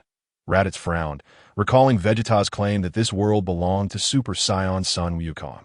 Why do you look like this upon meeting? Super Saiyan. What is that? Wukong asked, perplexed, but Raditz offered no explanation, instead landing on the ground and setting Wukong aside. Shrag, right? What about your subordinates? Vegeta still had thoughts of his own followers. For they were treasures. My subordinates were all slain by this monkey. However, if you desire to be one of my subordinates, I could be persuaded to accept you. Sherlag opened his arms as though to embrace Vegeta. Vegeta felt a shiver run down his spine, but replied coldly, "Damn it, my treasures. What treasures? If you join me, there will be gold, silver, and jewels," Sherlag replied with a faint smile. "Join you? I would rather you join me." Prince Vegeta. Vegeta descended, locking eyes with Sherlag. "Oh, wait. Super Vegeta," Vegeta declared, pointing to himself with his thumb. He nearly referred to himself as Kakarot. It was all Yang Tian's fault for showing him those videos and referring to him as Kakarot Vegeta. That had muddled his thoughts, and he found it difficult to shake off that phrase. In the next instant, the ground within a 10-kilometer radius trembled. Vegeta transformed into his ascended Super Saiyan form. Golden aura soaring skyward. Now, Vegeta's limitless energy surged, allowing him to unleash an overwhelming display of power. Sherlag clenched his fists. A terrifying energy erupted forth, sending debris flying and demolishing numerous structures. "What? He is holding back against me." Wukong gasped in disbelief, but no one responded. Presently, the combat power Sherlag unleashed was approximately 10 million, previously unrestrained. He had been around 4 million. Wukong, having returned from Namek and trained for a time, had raised his power from 3 million to 3.5 million. Yet he could only contend evenly with Sherlag for a brief moment. "Arrogant? Ha! Come and try it," Vegeta scoffed, standing his ground. "Huh. Do you know the consequences of boasting?" Sherlag teleported and landed a punch squarely on Vegeta's face, sending him crashing through countless houses of the Cherry Blossom people. "Humph. Can you withstand this punch after belittling me?" Sherlag grunted, gazing at the rubble where Vegeta lay. That punch was incredibly fierce. "Nappa, can you endure it?" Raditz looked toward Nappa, glancing at Sherlag's fist. "If you want me dead, just say so. Together, we still wouldn't be enough for a single one of his punches." Nappa regarded him with a look of disbelief. "Did you lose your mind after dying once? How could that be? I was merely using a metaphor. Is that metaphor appropriate?" Nappa retorted with annoyance that in the ruins, Vegeta erupted with energy, toppling the surrounding buildings. "Is that all you've got? Your punch lacks strength?" Vegeta closed his eyes, a smirk of disdain gracing his lips. Clearly, such a weak punch posed no threat to him. He had intentionally taken a hit to gauge his opponent's strength. The result? Disappointing for the proud Vegeta. "How dare you insult me?" Sherlag fumed. He had just exerted 80% of his strength and never expected to be dismissed so easily. At the same time, he felt a twinge of fear regarding Vegeta's prowess. That a punch delivered without caution had left him unscathed, which was truly astonishing. "Insult? Who do you think you are? With this strike, I shall pierce your chest." Vegeta warned. As his words fell, Vegeta moved. In an instant, he transformed into a blur, disappearing from sight. The next moment, he appeared before Sherlag, delivering a punch straight through his chest. Following that, Vegeta opened his hands, unleashing a powerful energy wave that sent Sherlag flying. "I told you, I would pierce your chest. Why were you not prepared?" Vegeta chuckled coldly, flicking away the green blood. He then advanced step by step toward Shu. That moment, Sherlag felt a chill run down his spine.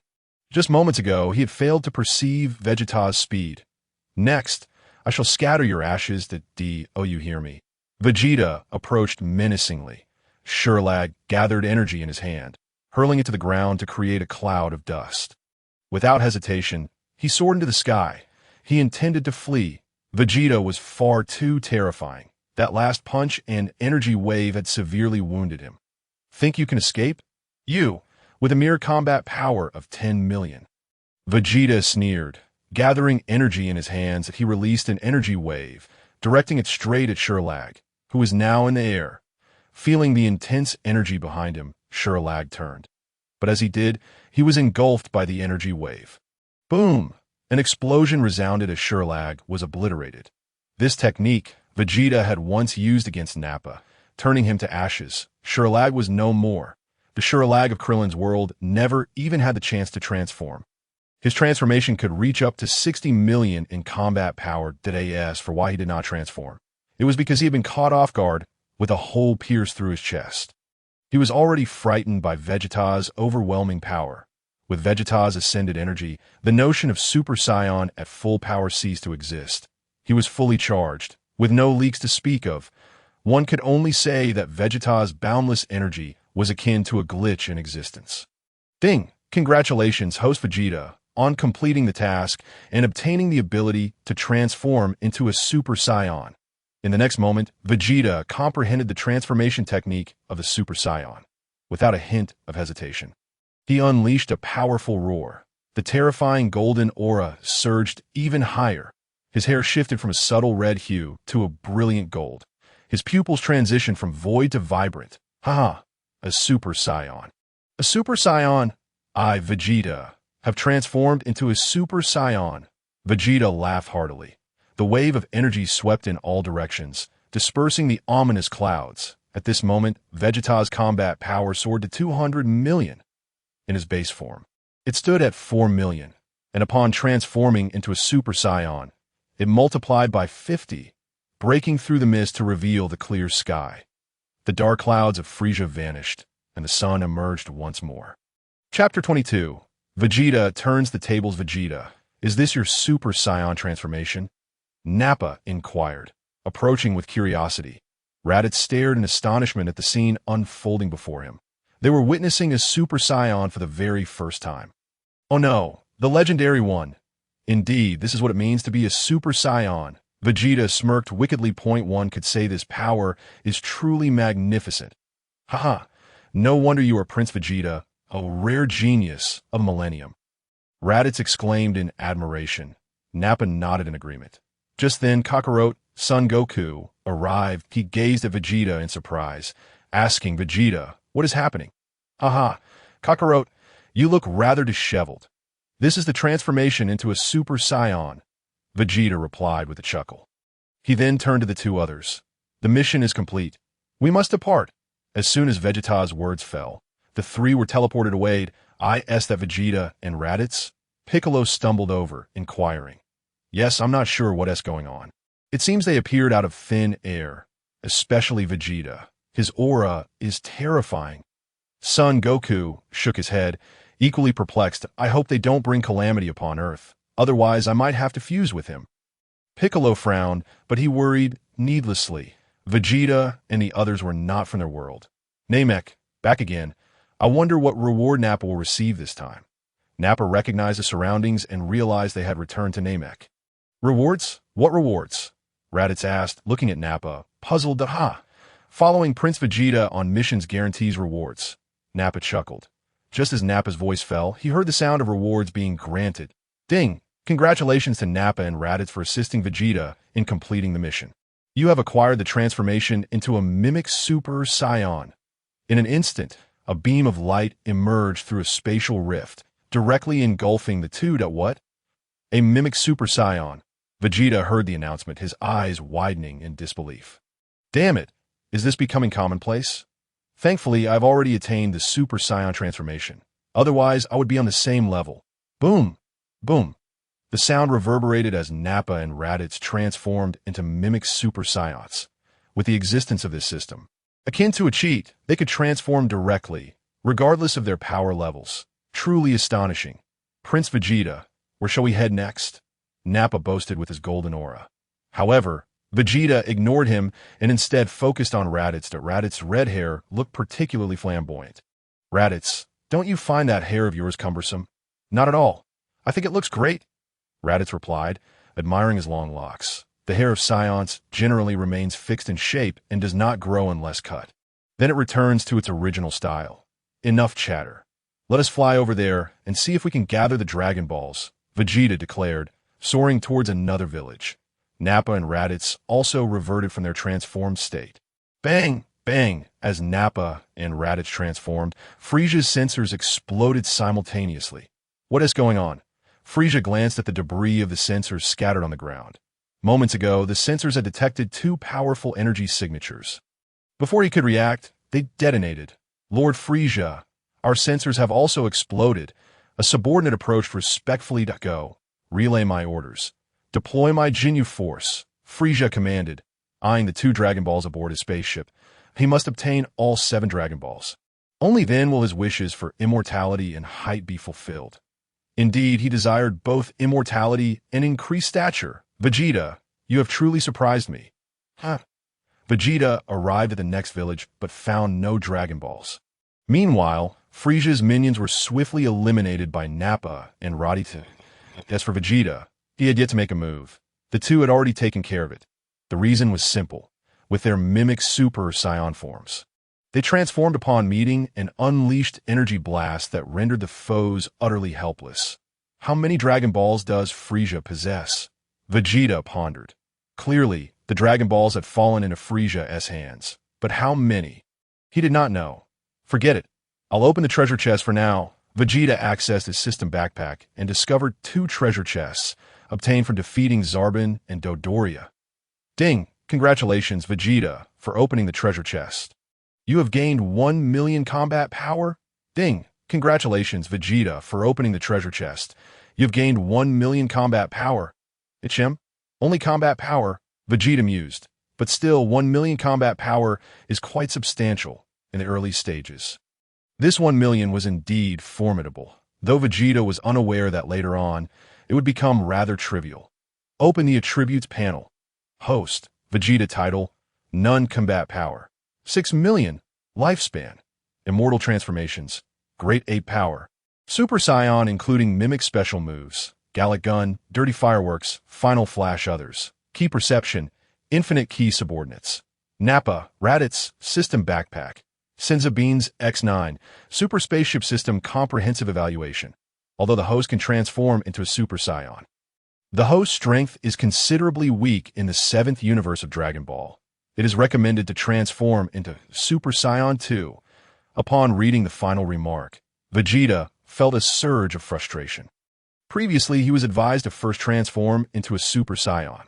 Now, they wanted him to become Super Saiyan 2. How was he supposed to know how to transform?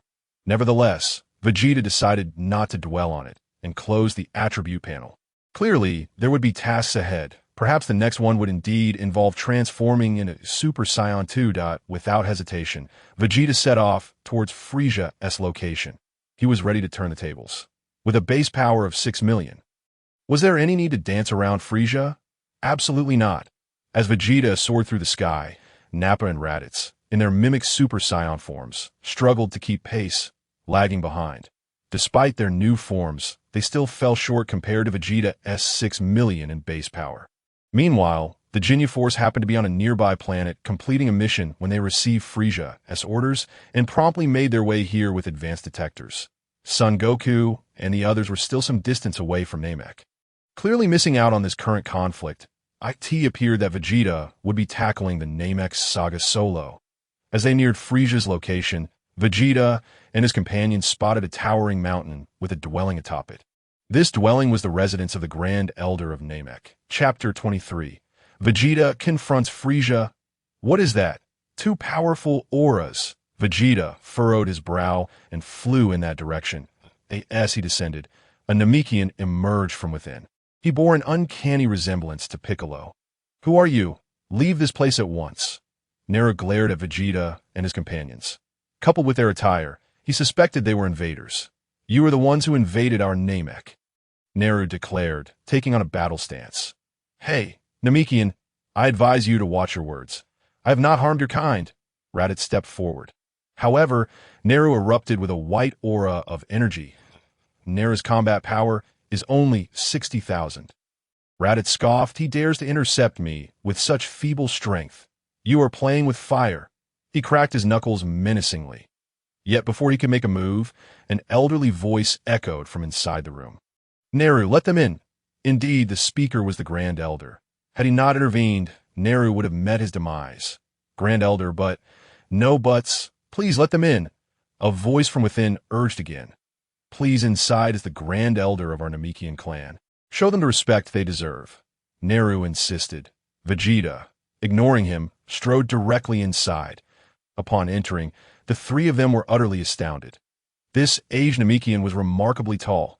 You carry an aura of malevolence, yet you have not harmed my kin. Who might you be? The Grand Elder inquired. Addressing Vegeta, who stood at the forefront, clearly the leader, we have come to seek the Dragon Balls and to eradicate Frieza. Vegeta proclaimed. Dragon Balls? What do you intend to do with them? The Grand Elder pondered in silence for a moment. To attain immortality and eternal life, Vegeta stated candidly. After all, his goal was to test the wish-granting capabilities of the Namekian Dragon Balls, seeing Vegeta's forthrightness. The Grand Elder hesitated before responding. If it means eliminating Frieza, our Namekian clan would be willing to grant you the use of the Dragon Balls. Are you negotiating with me? Vegeta retorted with a cold smirk. However, before the Grand Elder could reply, young Tian's voice resonated in Vegeta's mind.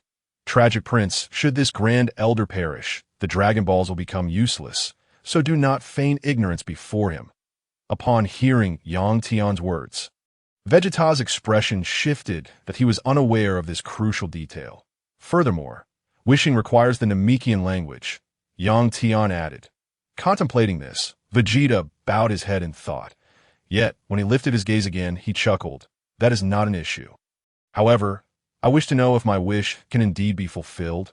We cannot guarantee that, as no Namekian has ever made such a wish. Naru interjected, yes, that's so. We shall see when the time comes. Now, we must go and eliminate Frieza, Vegeta declared as he made his way out. Naba and Raditz followed suit. Without hesitation, the three of them set off towards Frieza's domain. Naru watched them depart, turning to the Grand Elder. Grand Elder, do you trust them? What choice do we have? Besides, they lack the Namekian language, so they may not even be able to make a wish. Do not worry. With the Grand Elder's assurance, Naru chose not to press the matter further. That area is Frieza's territory. You two land there while I confront Frieza directly. Go and seize the Dragon Balls from the spaceship, and remember, if necessary, destroy the ship. Vegeta instructed Naba and Raditz. The two nodded, understanding the gravity of the situation, and promptly descended towards the spaceship. As for Vegeta, he landed before Frieza, who was seated in his hovering pod. Greetings, Frieza. How have you been lately? Vegeta greeted with a beaming smile, even performing a gentlemanly bow. Yet, the expression on his face was undeniably infuriating. It must be said, Vegeta struggled to mask his true feelings behind a facade of politeness. Hahaha. Prince Vegeta, I never expected you to remain so courteous. But that smile of yours, it seems rather insincere, Frieza chuckled, covering his mouth. Insincere, Frieza? I'm smiling just for you. Vegeta maintained his gentlemanly demeanor. Enough of this, my little Vegeta. Where are Zarbon and Dodoria? Frieza narrowed his eyes, scrutinizing Vegeta. Though he had his suspicions, he wanted to hear it from Vegeta himself. Oh, Frieza, your two right-hand men are unable to speak. If they claim I, Vegeta, am disobedient, that is mere nonsense. Hence, they become my experience packages. Vegeta chuckled mischievously. Frieza squinted. They're not wrong. You are indeed rebellious. And what do you mean by experience packages? Haha, they were mistaken. I am not disobedient. Rather, I aspire to become the top dog, so I kindly ask you. Frieza, to yield your position, Vegeta declared. A cold smile etched across his face as he gazed at Frieza. Prince Vegeta, this jest is hardly amusing, Frieza said, his purple aura flaring as he ascended from his pod. Landing directly before Vegeta, Vegeta stood his ground, locking eyes with Frieza. In that moment, Vegeta, with a disdainful expression, remarked, Frieza, why are you so short? I heard you wish to grow 5 centimeters taller with the Dragon Balls. Is there any truth to that? Vegeta, why are you so tall? And where did you hear that I wanted to grow taller? Of course, I wish for height and immortality on Earth, Vegeta said, leaning closer to Frieza. With a combat power of over 300 million after transforming, Vegeta found Frieza's mere 120 million to be laughably weak. He had no intention of finishing Frieza off immediately. Rather, he sought to toy with him. Hearing Vegeta's words, Frieza's heart sank, and oh wonder Vegeta dared to be so audacious. He must have gained immortality. Otherwise, how could he challenge him? Frieza's expression was captured by Vegeta, who burst into laughter, exclaiming, Frieza, have you prepared your last words? Before Frieza could respond, an explosion erupted from one of his spaceships. Frieza was taken aback. Without his spaceship, he would have to fly back. although he could survive in space. The distance to his headquarters from Namek was considerable. It seems Naba and Raditz have succeeded. Frieza, your Dragon Balls are now mine. Vegeta laughed heartily, spotting Naba and Raditz, each holding 3 Dragon Balls. Chapter 24. Vegeta. Frieza, my combat power is 300 million. Initially, they had 2, but one by one, other minions had collected the remaining Dragon Balls from various villages. The last one was safely stored in Vegeta's system backpack. Prince Vegeta, we have obtained the Dragon Balls, Naba announced, encasing them in energy. Good, you two leave first, Vegeta commanded as he noticed Frieza charging towards them. Without hesitation, Raditz tossed the Dragon Balls to Naba and instantly transformed into a Super Saiyan. The transformation was instantaneous, and he swiftly sent Frieza flying. Bang! Frieza plummeted into the ground. The disparity in their combat powers was glaring. Though Frieza had concealed his transformation, this blow had him gritting his teeth in pain. I never expected it to feel this good to beat up Frieza. Raditz laughed heartily, glancing at his own fist. Frieza emerged from the ground, glaring furiously at Raditz. Damn you, wild monkey! How dare you strike my face? Frieza was infuriated. He was the Cosmic Emperor. When had a filthy monkey dare to strike him? Yet, upon observing Raditz's state, Frieza frowned. What transformation is this? Ha. Frieza, this is not madness. Standing before you now is the legendary Super Saiyan that you dread. Vegeta clenched his fists and laughed heartily. Super Saiyan? Frieza was taken aback. When had he ever feared a Super Saiyan? True, Raditz was but a mockery, yet I, Vegeta, am no imitation. Vegeta sneered and, with a swift motion, unleashed his power in an instant. Golden hair and a fiery yellow aura surged forth. Frieza's pupils constricted at the sight. Although he could not sense energy, the overwhelming pressure was undeniably palpable. This was a staggering combat power of 300 million. While Frieza remained a mere 530,000. What is the difference between your transformations? Frieza cast a glance at Raditz and Vegeta's forms. Did I not already explain? His is a mock Super Saiyan. As Vegeta spoke, he teleported and delivered a knee strike that sent Frieza crashing into numerous small mountains. Witnessing this, Vegeta crossed his arms. Bang! Frieza soared through the air, wiping the blood from the corner of his mouth. His face contorted with rage. Damn you, wild monkey! You seek death, Frieza declared, transforming with fury. A terrifying purple aura swirled around him. He grew taller and more robust, resembling his father, King Cold, in his natural form. His horns elongated as well. Seeing Frieza's transformation, Vegeta inquired of Tian. Tian, what is Frieza's combat power? Though he could sense energy, he could not gauge combat power. Just call for system detection. Tian's lazy voice echoed. Upon hearing this, Vegeta communicated with the system in his mind. System, check Frieza's combat power. Frieza, second form, combat power 1 million. A mere million. Truly weak. Vegeta continued to mock. Frieza, go on and transform. Do not hold back. Do not get too smug. Frieza charged at Vegeta, and just as swiftly as he came, he was sent flying. It can only be said that Frieza, who cannot sense energy, is truly unfortunate. Damn you, foul monkey! Frieza continued to roar as he transformed again. This time, he bypassed the second stage entirely due to its grotesqueness. Without hesitation, he ascended to the third stage, a bald head. Oh no, it is Frieza's true form. His head is not bald, but rather round like a dumpling. Ho, Prince Vegeta, you are the first to witness this transformation of mine. Frieza spread his arms wide and stood with feet together. System, check Frieza's combat power. Frieza, final form, current combat power, 60 million. Capable of reaching 120 million in an outburst. Upon hearing the system's notification, Vegeta scoffed. 60 million is quite formidable. Had he transformed earlier, he might have posed a threat.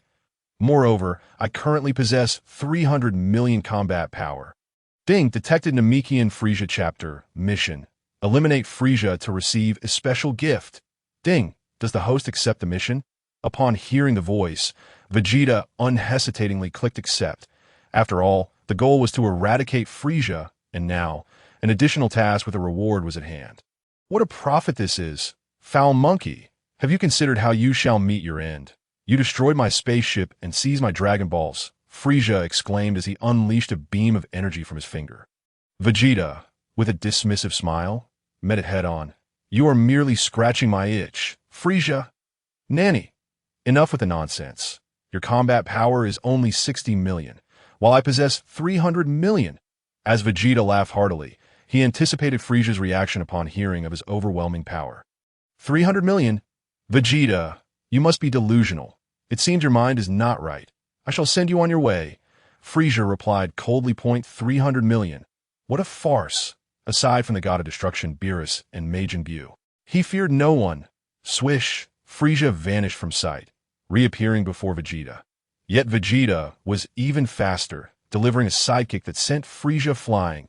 Frieza skidded along the ground for hundreds of meters. Vegeta did not relent. Swiftly appearing before him, seizing his head with one hand, and sprinting forward. With his newfound height, Vegeta could now emulate Broly's relentless barrage. Ha! Frieza, how does the sandy terrain of Namek feel? After a prolonged assault, Vegeta hoisted Frieza up, who was now covered in dirt and blood. Goku's spaceship. What?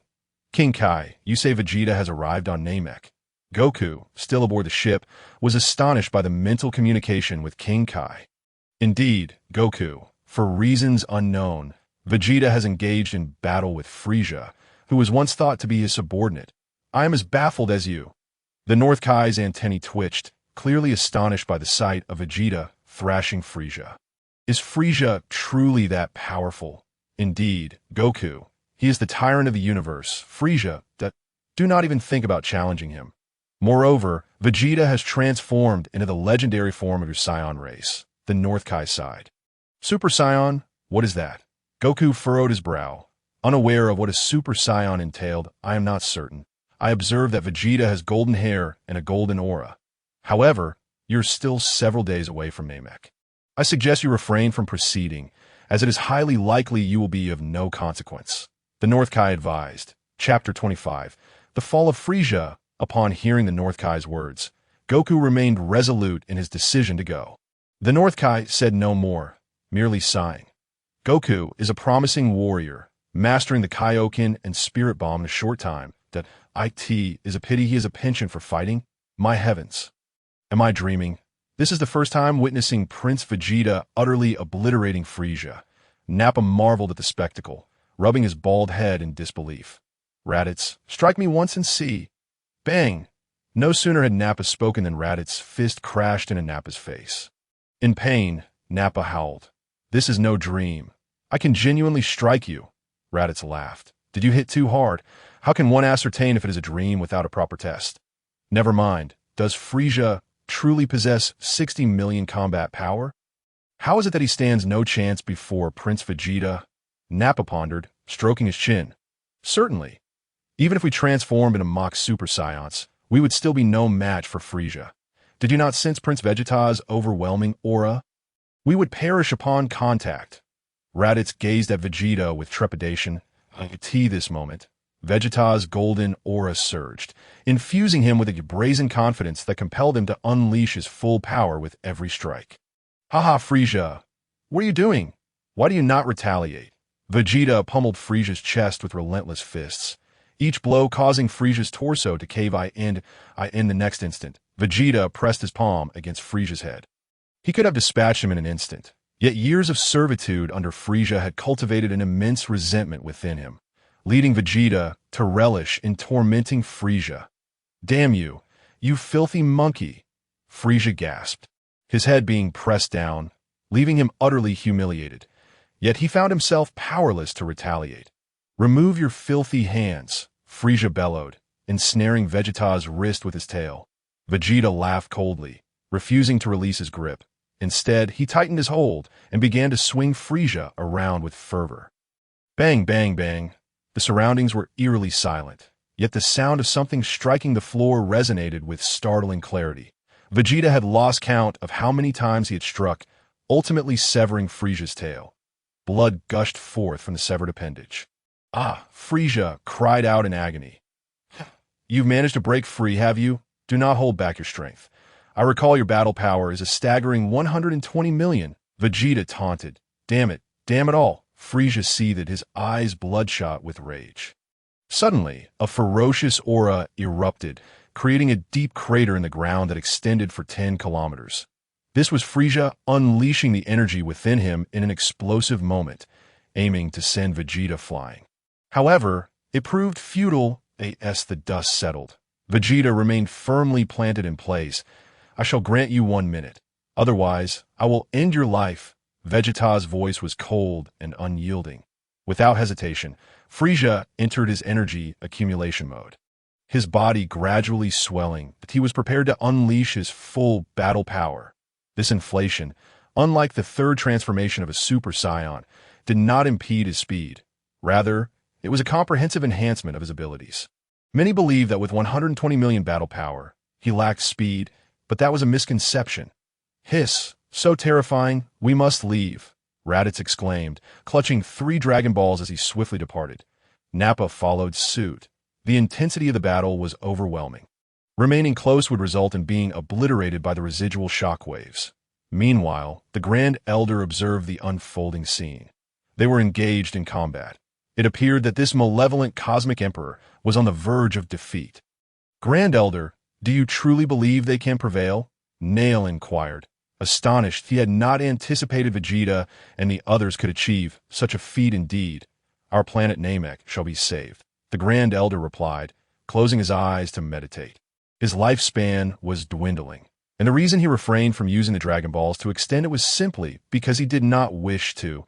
Frieza, his body brimming with muscles and his tail severed, glared darkly at Vegeta. As you wish. This is my full power. The air was thick with a chilling aura and the scent of Frieza's blood. Hahaha. Splendid. I just wonder how long you can maintain this state. Come on, Frieza.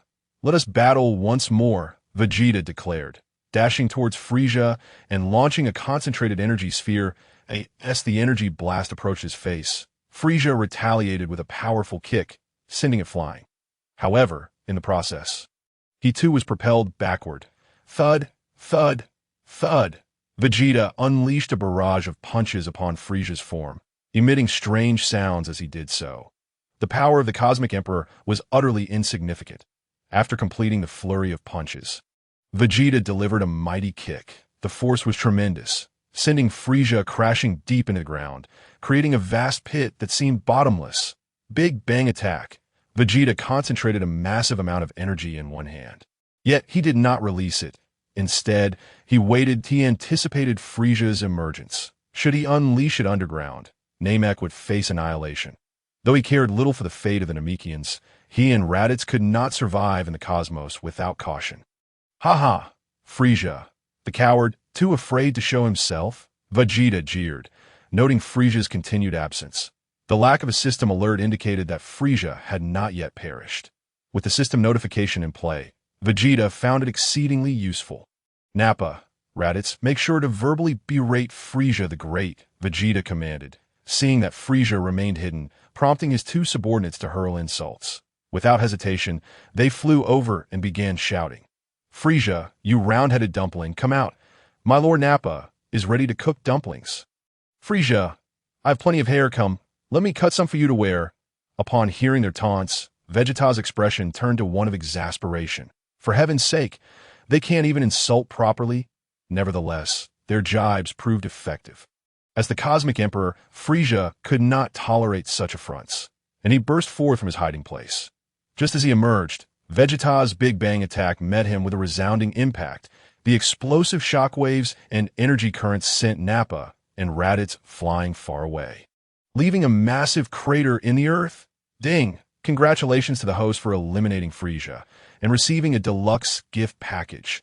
Upon hearing the system notification, Vegeta's face lit up with joy at a deluxe gift package. He was eager to discover what treasures it contained. Without hesitation, he opened the gift package from his system inventory.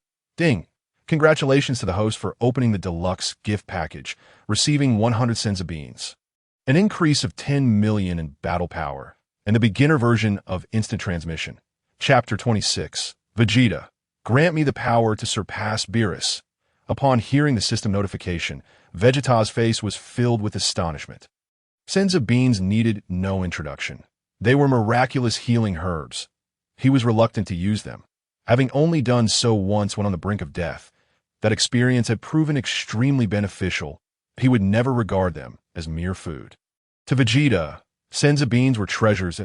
In the next moment, Vegeta felt his battle power surge dramatically. It rose to an astonishing 16 million. He had exited his transformation state. Haha. If I were to transform, wouldn't I reach 800 million in battle power? Vegeta laughed heartily. The thought of his enhanced strength filled him with immense satisfaction. Beginner version of instant transmission? What could that be?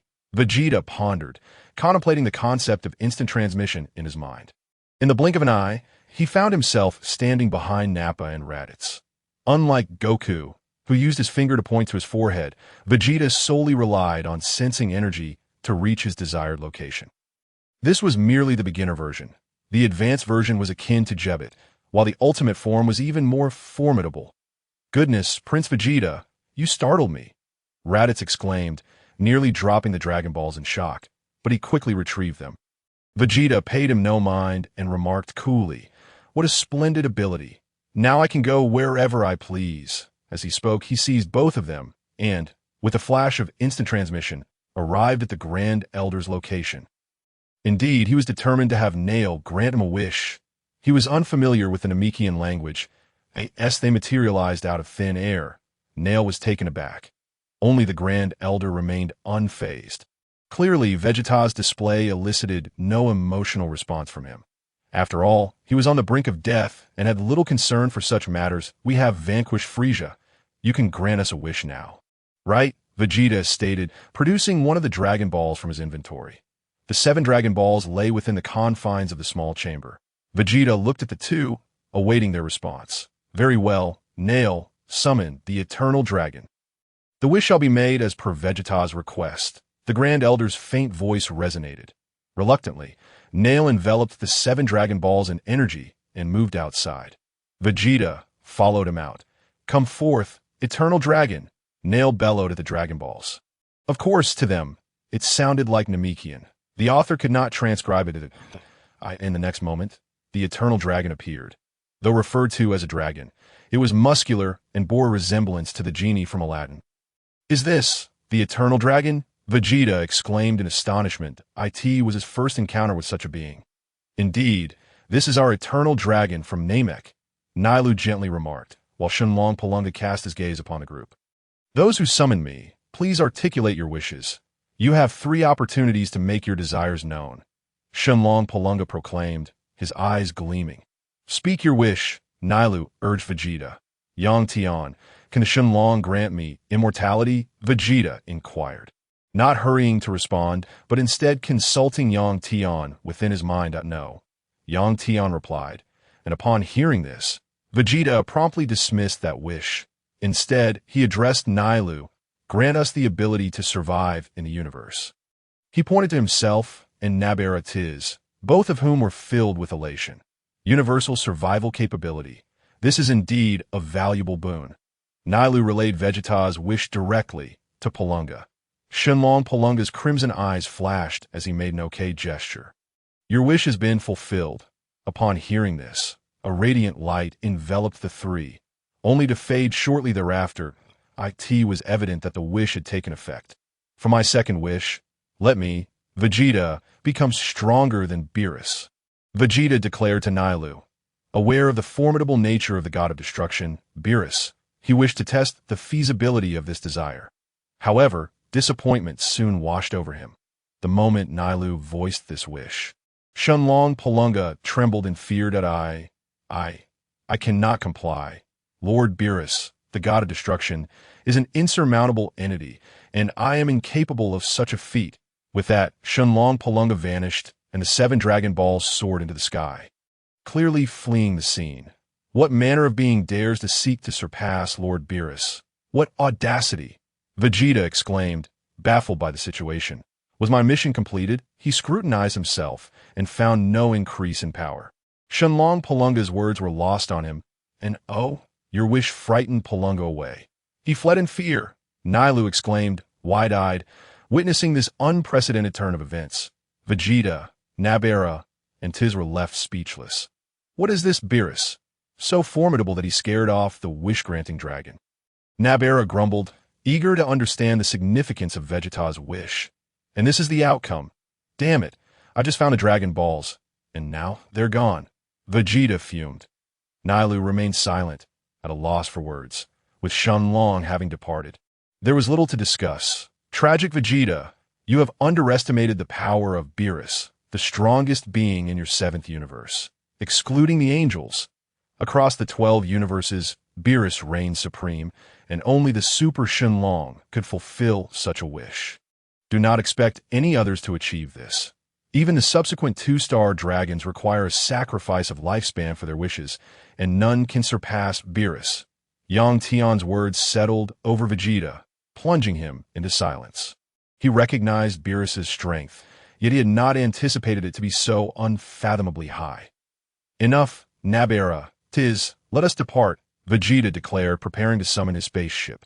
Yet again, Yang Tian's voice resonated. Ding! Detection indicates the presence of additional Frieza soldiers on Namek. Task: eliminate the Frieza Legion on Namek. Task reward: battle power detector. What is this task? The reward seems rather meager. Vegeta mused at a battle power detector. I already possess more than I could ever need. With 5 individuals at Frieza's headquarters, I can acquire as much as I desire. Tragic Vegeta, your vision is limited.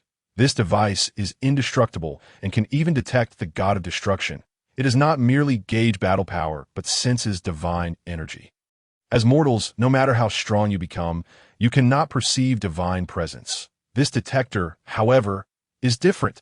Oh, that sounds promising. If it's an ordinary detector, I have no interest in wearing it, Vegeta remarked, intrigued by this feature. But what exactly is divine energy? That is something you are yet to encounter. There is no rush. Vegeta remained contemplative. Chapter 27. The title of Speedy Tragic Vegeta upon hearing Yang Tian's words. Vegeta chose not to elaborate further. Although he was still unclear about divine energy, he knew he would eventually come into contact with it. Ding! Does the host accept the task? Accepted. Vegeta swiftly clicked to accept, then turned to Namek and Tiz. I will clear out the Frieza minions. You two stay here and do not steal my kills. With that, Vegeta instantaneously vanished, with his newfound ability to teleport and sense energy. Who needed to fly? Seeing Vegeta depart, Namek and Tiz were left in confusion. Stealing kills? What does that even mean? Namek asked. If you ask me, who can I ask? Just sit tight, he responded, reminiscing about the lovely women on Earth. Now, doing nothing but sitting still was torturous. Ding! Congratulations, host, for eliminating Frieza's minions. You have received Treasure Chest X1. Ding! Congratulations, host, for eliminating Frieza's minions. You have received Treasure Chest X1. Ding! Congratulations, host, for eliminating Frieza's minions. You have received Treasure Chest X1. With each teleportation, Vegeta swiftly dispatched the minions. Hearing the notifications of his mind, he relished the moment, eagerly imagining the treasures he would unveil. In less than an hour, Vegeta had vanquished hundreds of Frieza's minions. The reason it took an hour was due to the sheer number of scattered minions. Gazing at the hundreds of treasure chests in his inventory, Vegeta's excitement was palpable. I wonder what marvelous items await, he exclaimed, grinning from ear to ear. Open them all, Vegeta shouted. In the next instant, a multitude of notifications echoed in his mind, nearly overwhelming him. Ding! Congratulations, host, for opening the treasure chest. You have gained 1 million battle power. Ding! Congratulations, host, for opening the treasure chest. You have gained 1 million battle power. Ding! Congratulations, host, for opening the treasure chest. You have gained 1 million battle power. The initial wave of notifications regarding 1 million in battle power raised Vegeta's eyebrows. Ding! Congratulations, host, for opening the treasure chest. You have obtained X1 Senzu Bean. Ding! Congratulations, host, for opening the treasure chest. You have obtained X1 Senzu Bean. A multitude of treasure chests revealed Senzu Beans.is. Is that just one? However, better than nothing. This could be vital in a critical moment. Vegeta's eyes widened, and he consoled himself he certainly would not turn down additional Senzu Beans. Ding! Congratulations, host, for opening the treasure chest. You have obtained the title Speedy Tragic Vegeta. As the final chest was opened, Vegeta's expression shifted dramatically. What the hell is this title? Am I to be reduced to a mere joke? However, upon seeing the title appear in his title list, his eyes lit up. Speedy Tragic Vegeta, when equipped. Attack speed and damage are doubled. Ultimate skills deliver critical damage. It was well known that in battles of equal power, the determining factor was combat skill. With equal battle power, he could double both attack speed and damage. This was undoubtedly a cheat. Furthermore, the mention of critical damage for ultimate skills clearly referred to his Big Bang attack and Final Flash. Surely, it could not apply to a mere energy blast, as that would be too much of a disparity. Equip. Vegeta pressed the equip button. In the next moment, golden light radiated from him, and 5 brilliant golden characters appeared above his head. Speedy Tragic Vegeta. What? This title is displayed as well. Vegeta's expression soured. While the title was indeed enticing, it greatly affected his image as Prince Vegeta. The title's name alone hinted at his identity. However, upon noticing the presence of a hidden button nearby, he quickly clicked it. Damn it, this tarnishes my princely image. Fortunately, he had acquired a substantial amount of battle power. That was sufficient. Vegeta's expression brightened, and he silently willed his attributes to display. Host, Vegeta title. Speedy Tragic Vegeta battle power. 50 million. Lifespan. Immortality transformation. The power of a humanoid giant ape, Super Saiyan, including mimicry ultimate moves, Gallic Gun, Dirty Fireworks, Final Flash others. Key perception, infinite key, instant transmission subordinates, Nappa Raditz, system inventory, Senza Beans X509, Super Spaceship System comprehensive evaluation. Although the host can transform into a Super Saiyan, their strength within the Dragon Ball 7th universe is exceedingly weak. Let us first transform into Super Saiyan 2. I never imagined that my combat power as Vegeta could be this high. Vegeta said with a satisfied expression, then prepared to regroup with Nappa. However, the voice of young Tian in his mind shattered his composure. Tragic Tower, are you truly content with a mere 50 million in base form? Do you even know how much Kakarot's base power was at the onset of the GT timeline? The mention of Tragic Tower made him particularly sensitive. How much? Vegeta's forehead throbbed with veins, barely containing his fury. Yet he wished to gauge just how formidable this Kakarot from the GT timeline truly was. 1.2 million in base form. Yang Tian replied casually. Upon hearing this, 3 question marks appeared above Vegeta's head. Never heard of it. Have you? At the beginning, his base power rivals that of Z Super Saiyan 3 Kakarot, exhibiting tremendous growth at D. You still believe your 50 million in base form is impressive. Yang Tian's voice filled Vegeta with a mix of humiliation and rage. The disparity in combat power was staggering. While he was still wrapped in the concept of thousands, others were already surpassing the 100 million mark. With their base power reaching millions. Is this even human? Can a Saiyan achieve such feats? Vegeta mused. Never mind, I have a long journey ahead. Only now did Vegeta realize how trivial the notion of being a cosmic king was. There were truly many formidable masters out there. Rest assured, these missions will become available in the future, but you are currently too weak. You would merely meet a swift demise. You still think your title of Tragic Tower is unjustified? In other words, you, Vegeta, are merely the perennial second fiddle, a supporting role to Kakarot, Yang Tian said, leaving Vegeta's face alternating between shades of green and white, yet he remained silent. Deep down, he vowed to diminish this Kakarot with a base power of 1.2 million that he would not remain the eternal second. In an instant, he teleported to Nappa and Raditz. Nappa, Raditz, let us go, Vegeta announced, teleporting the two back to Earth. Their arrival coincided perfectly with the vicinity of the Capsule Corporation. Without hesitation, Vegeta unleashed the spaceship and addressed his companions. Train diligently. The enemies we will face are formidable. My goal is not to be a cosmic king, but the ruler of parallel worlds. With that, Vegeta entered his gravity training chamber. Chapter 28. A year later, Kurds arrive upon learning of the multitude of masters and the existence of parallel worlds. He grew discontent with being merely a cosmic king. After all, he still bore the weight of Beerus above him. Previously, He had aspired to replace Frieza, but with Yangtan's emergence, everything seemed mundane, especially after hearing that his counterpart in the parallel world was merely a universal second fiddle. His face burned with fury. He must venture to those worlds and assert dominance. Nappa and Raditz observed their Prince Vegeta in this state, somewhat perplexed, but nonetheless retreated to their own gravity training chambers. Days later, Son Goku and the others had already entered Namek. However, aside from some uneven terrain, Namek did not seem to bear significant issues at all, and there were a few Namekians' corpses slain by Frieza's minions as for the Dragon Balls. They had fled and would not be usable for over 100 days. The Grand Elder's residence, Gerdaz. I did not expect you to be Gerdaz's descendant. I had thought I was the only one who survived. The Grand Elder of Namek remarked, gazing at Piccolo. Although Piccolo still harbored some sinister thoughts, he patted Piccolo's head, understanding the backstory. It was a result of being split from Kami. This could not be blamed on Piccolo.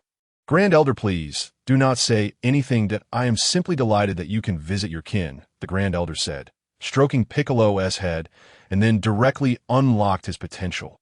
In an instant, Piccolo's power surged to 5 million. It can only be said that the Grand Elder of Namek could unlock to this extent. What is this? Piccolo exclaimed. I have unlocked your potential, but if you and another version of yourself can merge, you will become the mightiest Namekian warrior. Gerdaz was a genius in combat. His descendant will not be weak, either, the Grand Elder reminisced. Piccolo is a descendant of a Namekian named Gerdaz, who, during a calamity on Namek, fled to Earth in a spaceship. Gerdaz and the Grand Elder were brothers. The author has woven a tale here, so seeing a descendant of his brother naturally brought him immense joy. For his brother had lineage. Hey, Piccolo, your energy is so potent. It's far stronger than mine. Son Goku exclaimed in astonishment, gazing at Piccolo. Hee, you all come here too. I shall unlock your potential as well, the Grand Elder chuckled. Meanwhile, Nail's expression shifted.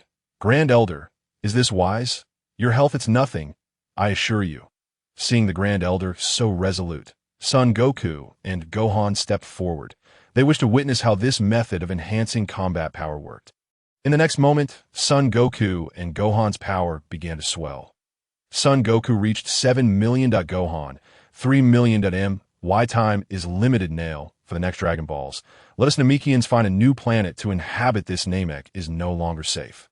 The Grand Elder said, closing his eyes to meditate. Nail nodded in agreement. Son Goku and the others departed, for there was little left to do on Namek. Yes, they left. The Grand Elder passed on his legacy to the new Elder. He then instructed Nail to merge with Piccolo, though he did not know why this was necessary. Nail was also his descendant, and Piccolo a descendant of his brother. They were, in essence, family. What immense energy! Piccolo marveled at his own power. He had initially been reluctant to merge with Nail, fearing a change in his personality. In truth, this was the Grand Elder's intention, to allow a part of Nail to influence Piccolo. After all, Piccolo still bore a trace of evil. Now, Piccolo's combat power had soared to 500 million. It could be said that with Vegeta gaining strength through the system, the main cast was also subtly enhanced, albeit not significantly, as they remained in the shadows. Goku, let's head back to Earth. Where are you off to? Krillin inquired, observing Goku's flight into the distance. There was an overwhelming energy emanating from that direction. Son Goku responded as he sped away. What he sensed was the Ginyu Force. By the time Goku eliminated the Ginyu Force, half a day had passed. Piccolo, unwilling to waste time with the Ginyu Force, dispatched them with a single blow. Ginyu didn't even have the chance to swap bodies before he was defeated. The author simply wished to bypass this plot hole character. Watching the chaotic Ginyu swap bodies at will was tiresome. These individuals' outfits resemble Vegeta's. Could they be his allies? Krillin speculated, gazing at the fallen members of the Ginyu Force. It is possible, but they are far too weak, Gohan agreed. Gohan was exceptionally strong now. Defeating them was akin to child's play. All right, let us head back. No, I think I'll stay behind for a while. I want to board their spaceship and explore the universe a bit, see if I can grow stronger to challenge Vegeta, Goku declared, opting not to accompany them. All right, we'll return to Earth first. If we perish, we can use the Dragon Balls from Namek to revive us. Goodbye. Thus, Wukong departed aboard the Jinyu Force's spaceship, with the next destination being the planet Yarrat. Everything seemed to be back on track. 6 months later, during this period, Piccolo had been closely monitoring the movements of Nappa and Raditz. Upon discovering that they were merely indulging in the company of women, he widened his eyes in astonishment. He had not anticipated such preferences among the Saiyans. However, seeing that they had not wreaked havoc on Earth, he breathed a sigh of relief. Throughout these 6 months, they had been diligently training. Particularly, Vegeta had essentially confined himself to the gravity chamber. Much like in the original narrative, it could be said that Vegeta now regarded surpassing Kakarot from parallel worlds as his objective, especially after hearing that Kakarot had achieved a power level of over 1 million in his normal state. He found it impossible to remain idle. During this timeline, there was no sign of King Cold. Another 6 months passed. Ding! Detection indicates that King Cold is approaching Earth. Mission: eliminate King Cold. Mission reward: infinite stamina. While still training in the gravity chamber, Vegeta was momentarily taken aback by the system's notification, but soon felt a surge of excitement. He was unaware of who this King Cold was, but he certainly knew the value of infinite stamina. Coupled with his boundless energy, wouldn't that be impressive? Tian, who exactly is King Cold? Vegeta inquired with curiosity. He had no knowledge of King Cold being Frieza's father. What? Frieza's father? Isn't that formidable? Vegeta exclaimed in surprise. Having been oblivious to Frieza having a father. Just because you're unaware doesn't mean he doesn't exist. In parallel worlds, Frieza has an older brother named Cooler. Oh, the Frieza family seems to be quite extensive. Indeed, once you eliminate King Cold, you'll be tasked with vanquishing Cooler, the strongest of the strong. Chapter 29, New Mission, Infinite Stamina. The strongest of the strong. Is Cooler really that powerful? Certainly, he is vastly superior to Frieza, boasting a battle power of 470 million, stronger than both his father and brother. Tian replied nonchalantly. In fact, while it was said he was stronger than Frieza, Frieza had also grown more powerful since the Namek saga. Interesting, that battle power is indeed impressive. I wonder what King Cold's battle power is. You'll find out once you scan him. Ding, does the host accept the mission? Accepted, Vegeta replied without hesitation. He was eager to see what King Cold, Frieza's father, looked like and what his battle power might be, wondering if he could truly entertain himself by defeating him. Presently, after a year of training, Vegeta's battle power had only increased by 10 million, bringing his normal state to 60 million. Despite training in the gravity chamber, he had been solely focused on honing his skills, akin to the original narrative, and thus had not made significant gains. Exiting the gravity chamber, Vegeta prepared himself and stowed away the spaceship, wary of potential damage. Over the past year, Dr. Briefs, the founder of the Capsule Corporation, had persistently sought him out for research, fearing potential mishaps. Vegeta had dismissed him. Although Briefs had offered money in exchange for his cooperation, Vegeta remained resolute in sending him away. As he stepped outside, Vegeta addressed Nappa and Raditz, who were still meditating. Prepare yourselves. Frieza's father, King Cold, is on his way. Prince Vegeta. What is going on? Raditz approached, perplexed. Vegeta proceeded to explain briefly, leaving both of them bewildered, yet they refrained from probing further. They simply needed to be ready. Over the course of the year, their battle powers had reached a consistent 3 million. As for transforming into Super Saiyans, they were unable to manage that feat. Vegeta, while capable of transformation, was still uncertain how to achieve it. Unlike the original narrative, where he transformed through anger, he had been focused on teaching Cabe how to harness his rage for transformation, for gathering energy at his back. Vegeta was currently unaware of that technique. Just as Vegeta and the others finished their preparations, they sensed an ominous energy approaching Earth from the cosmos. It's here. Let's go, Vegeta declared, soaring into the air without concealing his power. On the contrary, he was eager for King Cold to seek him out. Tian had mentioned that King Cold would not be stronger than Cooler, with a power level of 470 million. Thus, defeating King Cold would be as effortless as child's play for him. With his transformation into a Super Saiyan, his battle power soared to an astounding 3 billion. A normal state battle power of 60 million was no laughing matter. What is that malevolent energy? Piccolo sensed the dark aura. his face immediately turning green. Well, it was already green AS for fear. He felt none. The last time on Namek, he had assimilated with Nail, achieving a battle power of 500 million. Following a year of training on Earth, his power had now reached 600 million. Meanwhile, Goku had yet to return. Evidently, it would take him a year to arrive, just as in the original tale. What a terrifying energy! Is this the apocalypse? Krillin gazed anxiously at the starry sky. All the Z fighters were filled with trepidation, yet they flew towards Piccolo, who now stood as their pillar of strength in Goku's absence. Uncle Piccolo. Gohan approached Piccolo's side. Piccolo nodded. Fear not. The energy is formidable, but it poses no real threat to me, especially with Vegeta already having gone ahead, clearly attempting to lure King Cold. I see. What shall we do? Let's go take a look at if you are afraid.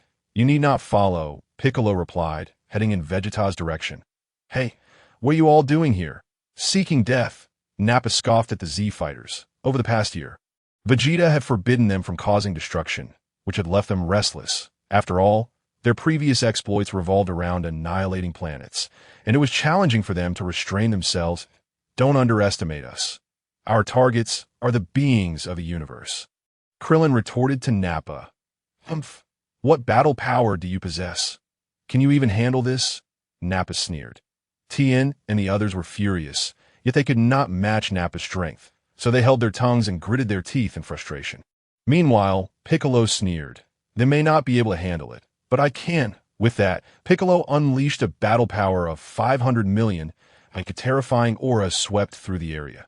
Nappa and Raditz's expressions changed dramatically. With their battle power of 3 million, even in their Super Saiyan forms, they barely reached 90 million. They were, in fact, no match for the Namekian Piccolo before them. Humph. You're all just trash yet so arrogant. Shut your mouths, Vegeta scoffed, casting a disdainful glance at the group. He did not regard them as a threat. 500 million battle power. Is that impressive? Nanny. Piccolo assumed a battle stance, glaring at Vegeta. He would not tolerate anyone mocking him. While Vegeta was indeed strong, Piccolo was also determined to fight. Ha! For you, Vegeta, can't be bothered to lift a finger. With that, Vegeta transformed into a Super Saiyan, his mere presence overwhelming Piccolo, making him short of breath. The Super Saiyan transformation represented a 30-fold increase. In other words, Vegeta's battle power now surged to 1.8 billion. Go home and watch television. Don't try to steal my glory, or you'll lose your heads. Vegeta coldly declared, gazing into the cosmos, that he was waiting. This mission was a must. Piccolo struggled to speak. This was an affront to his pride, yet he found himself powerless to act. Vegeta's overwhelming aura robbed him of any courage to resist. The oppressive atmosphere filled the air, rendering him uncomfortable. King Cold will land on Earth in 15 minutes. The minion stepped forward and respectfully addressed Kurd. Kurd, seated in his chair, wore a gloomy expression as he gazed down at Earth. Initially, he intended to have a conversation with Frieza, but upon discovering Frieza's demise and the ensuing chaos within the Frieza Empire, he had no choice but to intervene directly. Subsequently, he learned that Frieza had ventured to Namek. However, by the time he arrived at Namek, it had ceased to exist. The Grand Elder had foreseen the peril of Namek and urged their relocation through wishes, which ultimately led to Kurd's futile attempt. Nonetheless, at Frieza's headquarters, he inquired about the situation. It was revealed that Vegeta had detected the Dragon Balls on Earth, which prompted his desire to resurrect his son Frieza. Upon arriving on Earth, he commanded, "Find me the Dragon Balls." Kurd narrowed his eyes, his expression darkening. His son Frieza was the rightful heir to his legacy, a most formidable ice demon. How could he have perished so easily? Chapter 30. Kurd, your combat power is merely 60 million, whereas mine stands at a staggering 170 million. It is worth noting that his son's potential was exceptional, albeit squandered through laziness and lack of training. Frieza was born with a combat power of 120 million. As the spacecraft gradually penetrated the atmosphere, the minions' detectors began to emit a flurry of signals. Beep, beep, beep, beep. What? Have you made a discovery? Kurd glanced at them dismissively. Kurd the Great, it's dire. We've detected a presence with a combat power of 60 million. He awaits us below. the minion stammered. Initially, he had thought it was merely 60,000, however, upon closer inspection, his face turned pale. This was a staggering 60 million.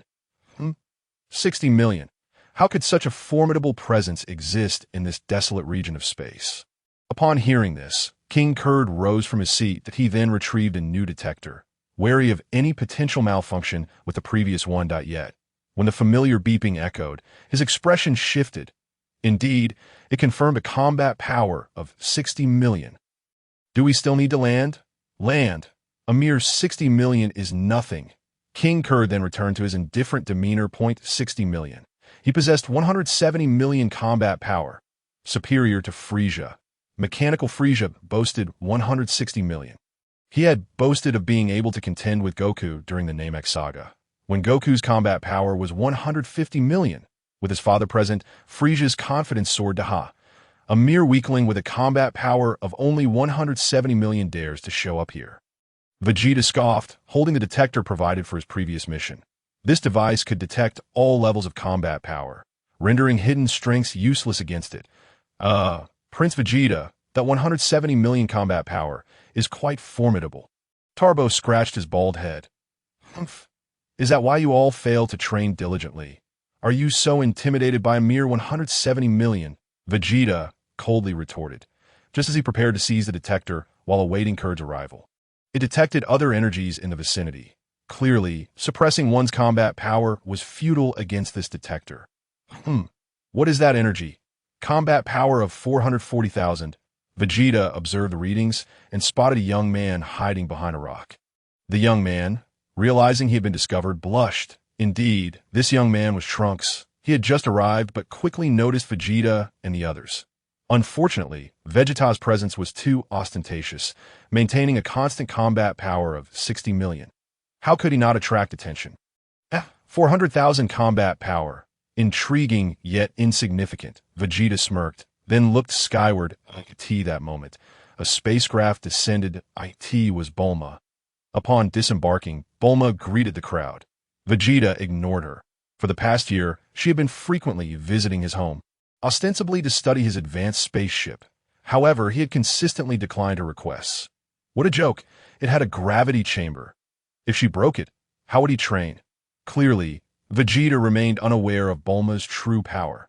Otherwise, he wouldn't harbor such thoughts. In the later Dragon Ball saga, Bulma improved and increased the gravity of Vegeta's training chamber. Hey, Vegeta, why aren't you greeting me? After finishing her greeting, Bulma noticed Vegeta standing with his arms crossed, neglecting her, causing her to question her own allure. Tisich, so boring. Vegeta merely cast a fleeting glance her way. What do you mean boring? Explain yourself. Bulma attempted to approach, only to see a circular spaceship descending overhead. This sight startled her. Bulma screamed. Vegeta frowned, swiftly striking her unconscious. Women were indeed troublesome.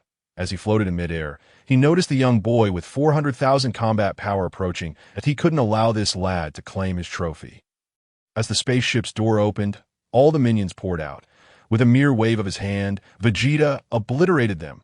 Ding! Congratulations, host. You have exterminated minions, earning treasure chest X1. Ding! Congratulations, host. You have exterminated minions, earning treasure chest X1. A series of notifications filled Vegeta with delight. Is this really the father my mother described? Trunks stared in astonishment at the scene unfolding before him. In his mother Bulma's accounts, his father had been portrayed as someone who would suppress his aura upon encountering Frieza and his son, stealthily approaching them, not one to flaunt his combat power so brazenly. The thought of unleashing such power sent a shiver down his spine. This was quite abnormal. How dare you eliminate my subordinates? King Kurd's furious roar reverberated. He then emerged from the spaceship. With a blast of energy, Vegeta obliterated Kurd's ship. Vegeta, not only intend to vanquish your subordinates, but to eliminate you as well. You are merely delivering your head on a platter. What a thoughtful gesture. Vegeta smiled. Endless stamina. This King Kurd is truly generous. Delivering heads. You audacious wild monkey. Do you not recognize that we, the Ice Demons, are the rulers of the universe? King Kurd's expression darkened ominously. With that, he instantaneously appeared before Vegeta. striking him and sending him crashing into countless hills. They were situated in a hilly region. What incredible speed! Gohan exclaimed in astonishment. However, they were not concerned for Vegeta. They had witnessed his strength and were more inclined to worry for King Kurd. Hahaha, a wild monkey is merely a wild monkey, utterly unaware of his insignificance. Your combat power is only 60 million, while I possess 170 million. King Kurd's laughter echoed throughout the area. Trunks, poised to intervene, sensed an attack approaching him from behind. Without hesitation, he evaded, narrowly avoiding a powerful energy wave that carved a deep trench where he had stood. "Do not touch my trophy. Do you wish to die?" Vegeta coldly glared at Trunks. You almost struck me just now. Do you intend to challenge Kurd? If so, I shall not only strike you, but also eliminate you. I have declared that Kurd is my trophy. And no one shall take him, Vegeta proclaimed, hovering in midair with a chilling smile directed at Kurd. What did you just say? What is your combat power? Humph. Your combat power is merely 60 million, while I possess 170 million. Oh, why not check with the detector? Vegeta mocked. Realizing the situation, Kurd retrieved the detector, activating it. This was their latest model, capable of measuring combat powers beyond 100 million. Chapter 31. Vegeta. Young Tian. Will I die in the future? Beep, beep, beep. The sound of the detector pierced the air. Kurd's expression shifted from calm to one of sheer astonishment, that a profound fear gripped him.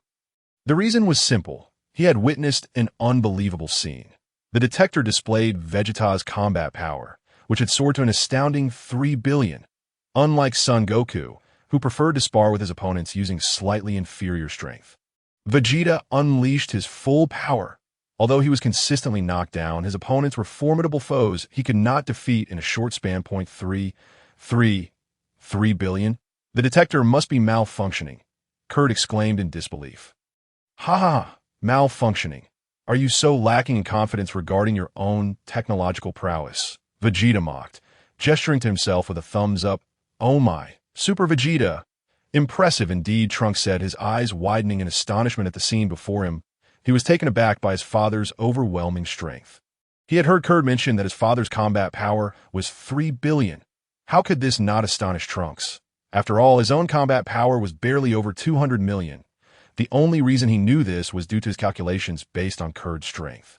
He could clearly perceive how powerful Kurd was, allowing him to gauge his own combat prowess. Kurd had claimed his combat power was 170 million. That did Mom make a mistake? How could such a strong father possibly be defeated by an android?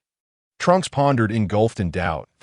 In their world, the androids he faced could only be fought one-on-one, and he could not emerge victorious. Facing two would bring him to his knees. In his future world, the androids had respective combat powers of 250 million. They were formidable due to their limitless energy. No, it's impossible. The detector must be broken. I refuse to believe your combat power is that strong, Kurd said, his face darkening. He genuinely could not fathom Vegeta possessing such strength. After all, how many years had they dominated the universe without encountering a worthy opponent? But now, a Saiyan boasting a combat power of 3 billion had emerged. How could he not be astonished? Malfunctioning? I think your mind is the one that's malfunctioning. You shall become my experience package. Upon seeing Kurd's dazed expression, Vegeta instantly teleported in front of him and delivered a punch that pierced through Kurd's chest. Boom! Kurd was directly impaled. Your mind is malfunctioning. If I strike your abdomen, that's my fault. Therefore, this time I shall aim for your head, Vegeta said with an apologetic tone, yet his hands did not cease their assault. He extracted his hand from Kurd's body and delivered a powerful blow to his forehead. Thud! The sheer force of the strike obliterated Kurd's head into a pulp. Ding! Congratulations, host, for completing the task and receiving the reward. Infinite stamina. In the next moment, a radiant glow enveloped Vegeta's body, though only he could perceive it. This, I feel an endless surge of power, Vegeta exclaimed, reveling in the sensation. He had never experienced anything like it before, a vitality that seemed inexhaustible. How could he not be amazed? Ha! Vegeta clenched his fists, laughing maniacally as he unleashed the energy of a Super Saiyan in all directions. Vegeta had risen, The earth trembled. All the Z fighters stared at Vegeta in wild astonishment. They could not comprehend what Vegeta was up to, transforming into a Super Saiyan and laughing maniacally. After a while, Vegeta reverted from his Super Saiyan form and turned to Nappa and Raditz, saying, "Let us go." Just as he was about to depart, Trunks' voice caught his attention. "Everyone, I know when Mr. Son Goku will arrive. He is on his way." Upon hearing his words, Vegeta narrowed his eyes. "You are one of Kakarot's people?" "Mr. Vegeta, I am not one of Mr. Son Goku's people," Trunks explained. Though his gaze flickered, Vegeta teleported directly in front of him, grabbing him by the collar. "How do you know my name is Vegeta? I don't recognize you." Hey, Vegeta. What are you doing? Just look at his attire. He is an employee of my Capsule Corporation. Let him go." At that moment, Bulma stepped forward. Vegeta merely scoffed but eventually released Trunks. He did not believe this rookie could escape his notice. "I am not from this world. Oh no. To be precise, I come from the future, but my identity will remain undisclosed for now, that I must wait for Mr. Son Goku to inform him of certain matters. And simultaneously, I wish to convey to you that in 3 years' time, 2 incredibly powerful beings will emerge. These 2 formidable entities will annihilate everyone from the future, including you." After Trunks finished speaking, he noticed Vegeta glaring at him with a dark expression. "What? We will die in the future? That cannot be. Is it truly possible for someone from the future to arrive here? It could very well be true. Did you not notice they can call us by our names? But isn't he an employee of Bulma's Capsule Corporation? Better to believe in the possibility than dismiss it outright, so stop overthinking it." The Z fighters began to exchange their thoughts. Nappa and Raditz also turned their attention to Vegeta. Vegeta, too, felt compelled to speak, but then he heard Tian's voice echo in his mind. "Tragedy Vegeta, he is Trunks, your son from a parallel world." "Nanny, he looks like this? My son, why doesn't he have black hair?" Vegeta exclaimed in disbelief. All Saiyans had pure black hair. Even half Saiyans typically bore black hair. Earthlings were predominantly black-haired. How could blue hair be considered normal? "Haha, your wife's genes are exceptionally strong. The Saiyan Prince's half-breed son and daughter do not have black hair." Tian teased. Simultaneously, a scene from the future appeared on the screen. This future scenario was not from Bulma's world, but from the GT Dragon Ball realm. Vegeta had cut off his signature spiky hair, sporting a flat top and a beard, becoming an old man despised by his daughter. Brah. The image of Vegeta displayed a look of disbelief as he was scorned by his precious daughter. Yet, the sight of the image left Vegeta even more incredulous. "Nanny, I, Prince Vegeta, have such hair? And this beard? How is that possible?" Vegeta gasped in astonishment as Nappa and Raditz leaned in closer to observe. "Wow, is Prince Vegeta really like this in the future? And that girl is supposedly Vegeta's little princess?" TSK, it seems Prince Vegeta has become King Vegeta in the future," Nappa and Raditz commented. Vegeta swiftly swatted the 2 away, then turned to screen with a look of exasperation. "Tragedy Vegeta. Accept reality. Your future self loves your family dearly." Images of Vegeta with his family flashed before him. However, the current Vegeta felt no emotional connection, only disdain and disbelief. Chapter 32. Vegeta learns of his future self's appearance. "This cannot be me. You mentioned parallel worlds, and also, why does that old woman resemble someone?" Vegeta was, of course, referring to Bulma. "Look back." Upon Tian's prompt, Vegeta turned around, only to meet Bulma's gaze. "Could it be her?" "Correct, but there is no reward. Not just this world's you, but many versions of you from parallel worlds have treated her well. You are destined to be a couple." Tian's voice ceased, leaving Vegeta to ponder deeply. Hearing this, Vegeta furrowed his brow but soon relaxed, dismissing such thoughts. This was not something for Prince Vegeta to consider. Instead, he focused on the future that Trunks had spoken of. Tian, will I truly be killed by those 2 powerful beings, as he said? If you do not become stronger, you will not be killed by them, but you will be slain by Cell. Your current combat power has already surpassed the future androids and those from your world. But against Cell, you are still no match. After Tian finished speaking, he unveiled the complete form of Shalu from the future world. Meanwhile, Vegeta, with his signature phrase and a thumbs up, exclaimed, "Oh, look at that, Super Vegeta," and promptly transformed. Vegeta remarked, "So this fellow is named Shalu?" Humph. What is his battle power? He scoffed. The complete form of Shala possesses a battle power of 100 billion. Lightning Shala stands at 175 billion. The scene then shifted again, showcasing Lightning Shalu in action, as he executed his Prince S fighting technique and once again achieved rapid victory. The sight nearly sent Vegeta's blood pressure soaring, with a crackling sound. Vegeta clenched his fists tightly. 175 billion. Is it? Shala, right? In 3 years, I will make him kneel. Vegeta's expression darkened significantly, being defeated repeatedly by the same individual. What face does the Prince of Vegeta have left? He cast a glance around, ensuring no one had witnessed this humiliating spectacle, and sighed in relief. Damn it. This is utterly disgraceful. Tian, remove the footage at once. I, Vegeta, shall never be defeated. Vegeta urged fervently, for Bulma was already approaching. Hey Vegeta, do you find the words of this handsome young man credible? Over the past year, Bulma had frequently visited Vegeta's home, and they had grown somewhat familiar. Moreover, Vegeta felt no aversion toward her due to Tian's presence. After all, in the original narrative, Vegeta had long occupied Bulma's residence, and her family bore no grievances credible. But I, Vegeta, shall not perish. Vegeta replied nonchalantly, as for waiting for Son Goku. There was no need for that. However, just as he finished speaking, a familiar aura manifested in the sky. Son Goku's. This aura, so familiar, it's Goku. Krillin, true to his role as an old friend, was the first to sense Son Goku's presence. Ah, it's really him, my father. Gohan chimed in, and soon everyone erupted in cheers. Only Trunks remained in shock. Why is this happening sooner than 3 hours? Fortunately, he refrained from voicing his thoughts, or he would have faced embarrassment. It can only be said that the alterations in this world were exceedingly bizarre. What? You say I will die of a heart disease in the future? Goku exclaimed in astonishment at that moment. The two were engaged in conversation from a distance, just as in the original tale. Piccolo's ears perked up in surprise. Vegeta, however, dismissed it with disdain. He had no desire to eavesdrop. Just as he was about to leave, Goku's next words compelled him to pause momentarily. Vegeta, I want to challenge you. With this declaration, a system notification chimed in Vegeta's mind. Ding! Challenge detected for the host, triggering a mission. Defeats Son Goku. Mission reward. Big Bang Attack. Humph, I am the Prince of Saiyans. Why would I resort to their techniques? What? That is a Super Saiyan.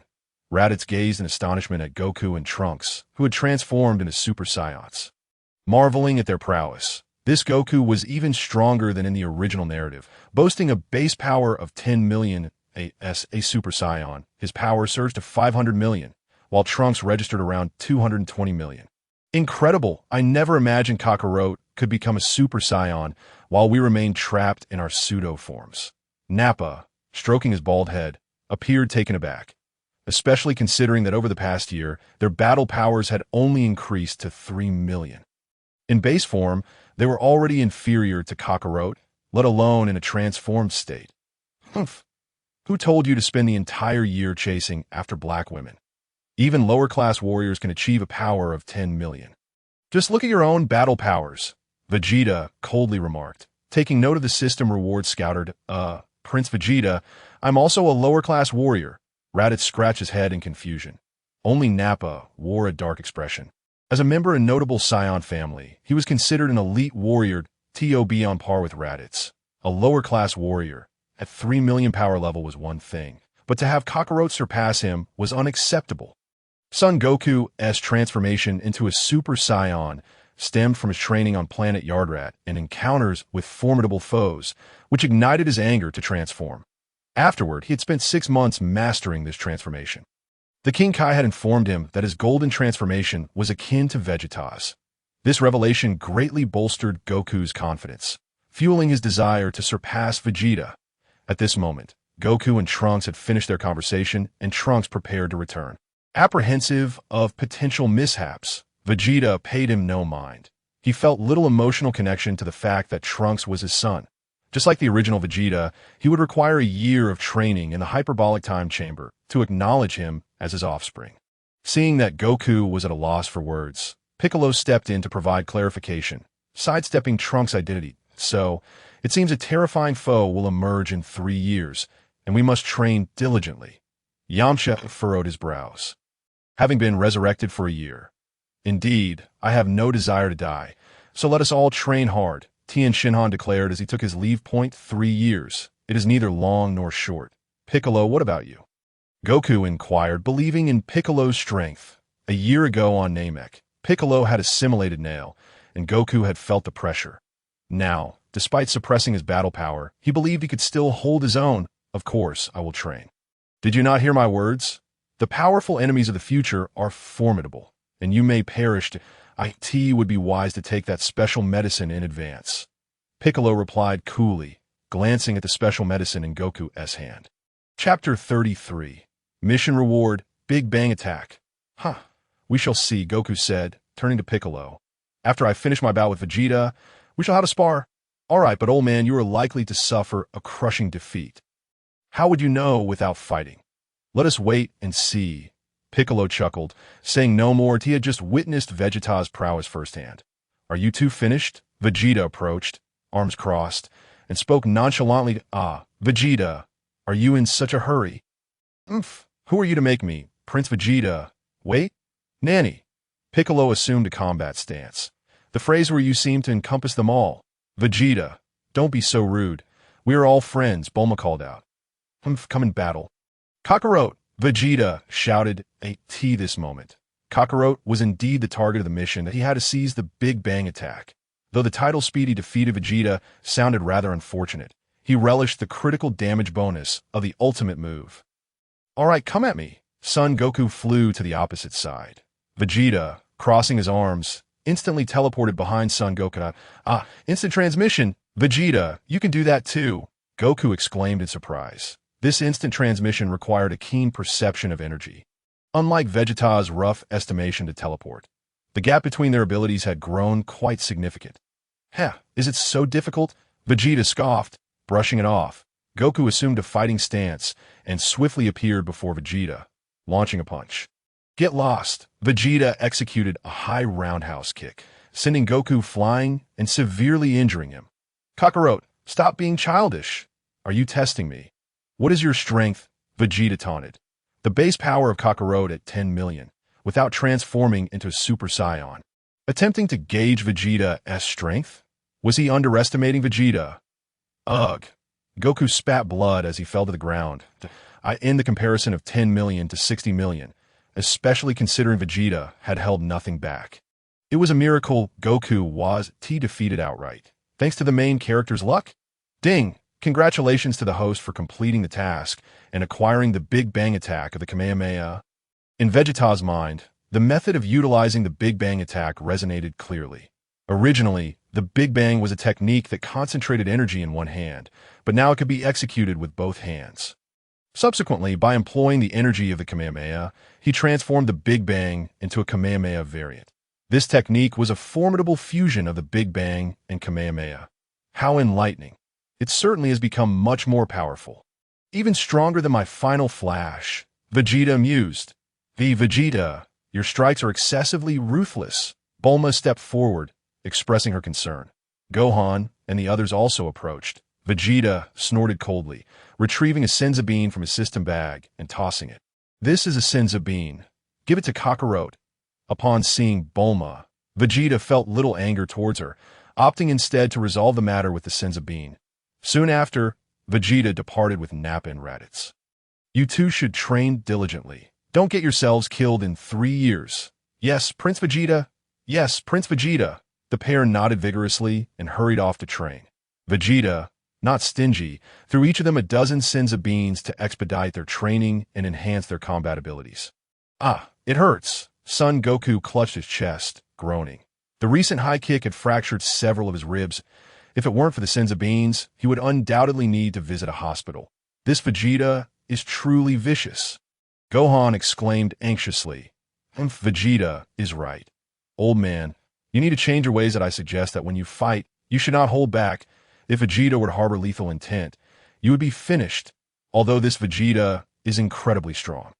Piccolo scoffed, preparing to fly away. He had no desire to spar with Goku any longer. Piccolo, come with me to Bowsy Mountain. Let us train together. turned back. Piccolo flew off without a glance. A year passed. Through relentless training, Vegeta's base power level rose to 100 million. During this time, Bulma sought him out again. After a few attempts to drive her away, he eventually allowed her to study aboard his spaceship.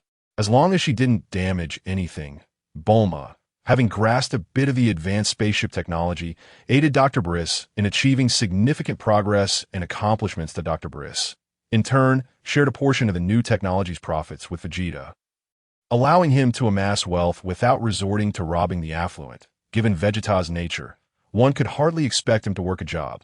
Merely not committing homicide was already commendable. With his newfound shares, Vegeta was financially secure. Nevertheless, he still instructed the creation of superior battle armor, which could only be crafted by Bulma. Originally, his battle armor lacked a cape, but now Vegeta adorned a red cape, akin to that of the chaotic evil version of himself. Opening the attributes panel. Host, Vegeta. Title, Speedy Tragic Tower. Combat Power, 100 million. Lifespan, Immortal. Transformations, Oozer Strength, Super Saiyan including Mimetic, Ultimate Techniques, Gallic Gun, Dirty Fireworks, Final Flash, Big Bang Kamehameha.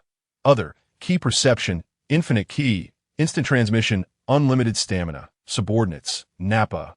Raditz, System Bag. Senza Beans, X450, Super Spaceship. The system's comprehensive evaluation indicates that although the host can transform into a Super Saiyan within the Dragon Ball Universe 7, the host's strength is relatively weak. He should first transform into a Super Saiyan 2. Indeed, relying solely on training is progressing too slowly. Should I take the spaceship and eliminate all of Frieza's minions? Vegeta pondered, stroking his chin. Before he could contemplate further, he heard a notification sound in his mind. Ding! Detected the strongest versus the strongest world. Task, eliminate Cooler. Task reward. Mystery gift? Oh, a mystery gift. It seems to be something exceptional. Vegeta's face lit up with delight. He had heard from young Tian about Cooler a year ago. Cooler was Frieza's brother from a parallel universe, and the son of King Cold. Ding! Does the host, Tragic Tower, accept the task? Could you refrain from calling me Tragic Tower? All right, old second. Vegeta. Just call me Vegeta. Understood. Does Tragic Tower accept the task? Accepted, Vegeta begrudgingly agreed, knowing he had no choice against the system. Chapter 34. Task, the strongest versus the strongest world. Upon stepping outside, Vegeta found Nappa and Raditz preoccupied with flirting. This darkened Vegeta's expression. You wish to meet your demise in 2 years. Although Vegeta was unafraid of these so-called androids, he was genuinely unable to contend with the 175 billion power level of Cell. Yang Tian had informed him that the androids were merely appetizers. Cell was the true boss. With a base power of 100 million, transforming into a Super Saiyan would only yield 5 billion. How could he possibly challenge Cell? The thought alone made him shudder. Prince Vegeta, we understand our mistakes. The two stood up, seeing the women they were pursuing had been driven away by Nappa and Raditz. Vegeta coldly remarked, "Let us go. There is a task at hand." Upon hearing about the task, their eyes brightened. This mission was far more engaging than solitary training. In the next moment, a flash of light enveloped them, and the three were transported away. The strongest versus the strongest world. Nappa and Raditz surveyed their surroundings, feeling an uncanny resemblance to the Earth they inhabited. Nappa inquired, "Prince Vegeta, is this Earth?" "Indeed, it is Earth. Our objective this time is to eliminate Cooler." "Frieza's brother?" Frieza has a brother. Raditz firmly believed Vegeta's statement. Ignoring their chatter, Vegeta soared into the sky, having sensed an energy signature. Meanwhile, Son Goku, having consumed a Senza bean, was revitalized. This timeline corresponded to 1 year after the demise of Frieza and his father, aligning with Vegeta's timeline. The only distinction was that this parallel universe was connected to the world of Super Saiyan Son Goku. Previously, it was mentioned that this version of Goku had defeated Frieza using a Spirit Bomb. Hence, he had not attained the Super Saiyan transformation. Conversely, Vegeta, being no hero, had not been resurrected by the dragon. This was the author's setting. Every author has their own rules, and the timelines in the movies are indeed chaotic. This explains why, upon encountering Cooler, Goku's first instinct was to employ the Kaioken rather than transform into a Super Saiyan. This was already after the Frieza saga, and they were out in the wilderness. In this timeline, Trunks had also arrived, but left disappointed upon discovering that Goku in this world could not transform into a Super Saiyan. After all, Frieza had been defeated by a Spirit Bomb. Even the Super Saiyan transformation that Goku eventually attained against Cooler was due to that little bird. This Goku had not yet mastered the transformation into a Super Saiyan and was entirely ignorant of the concept, rendering him significantly weaker than the original Goku who first encountered Trunks upon returning to Earth. However, this Goku's base power was greater than during the Namek saga, boasting a power level of 10 million. Meanwhile, Cooler's power level stood at 470 million.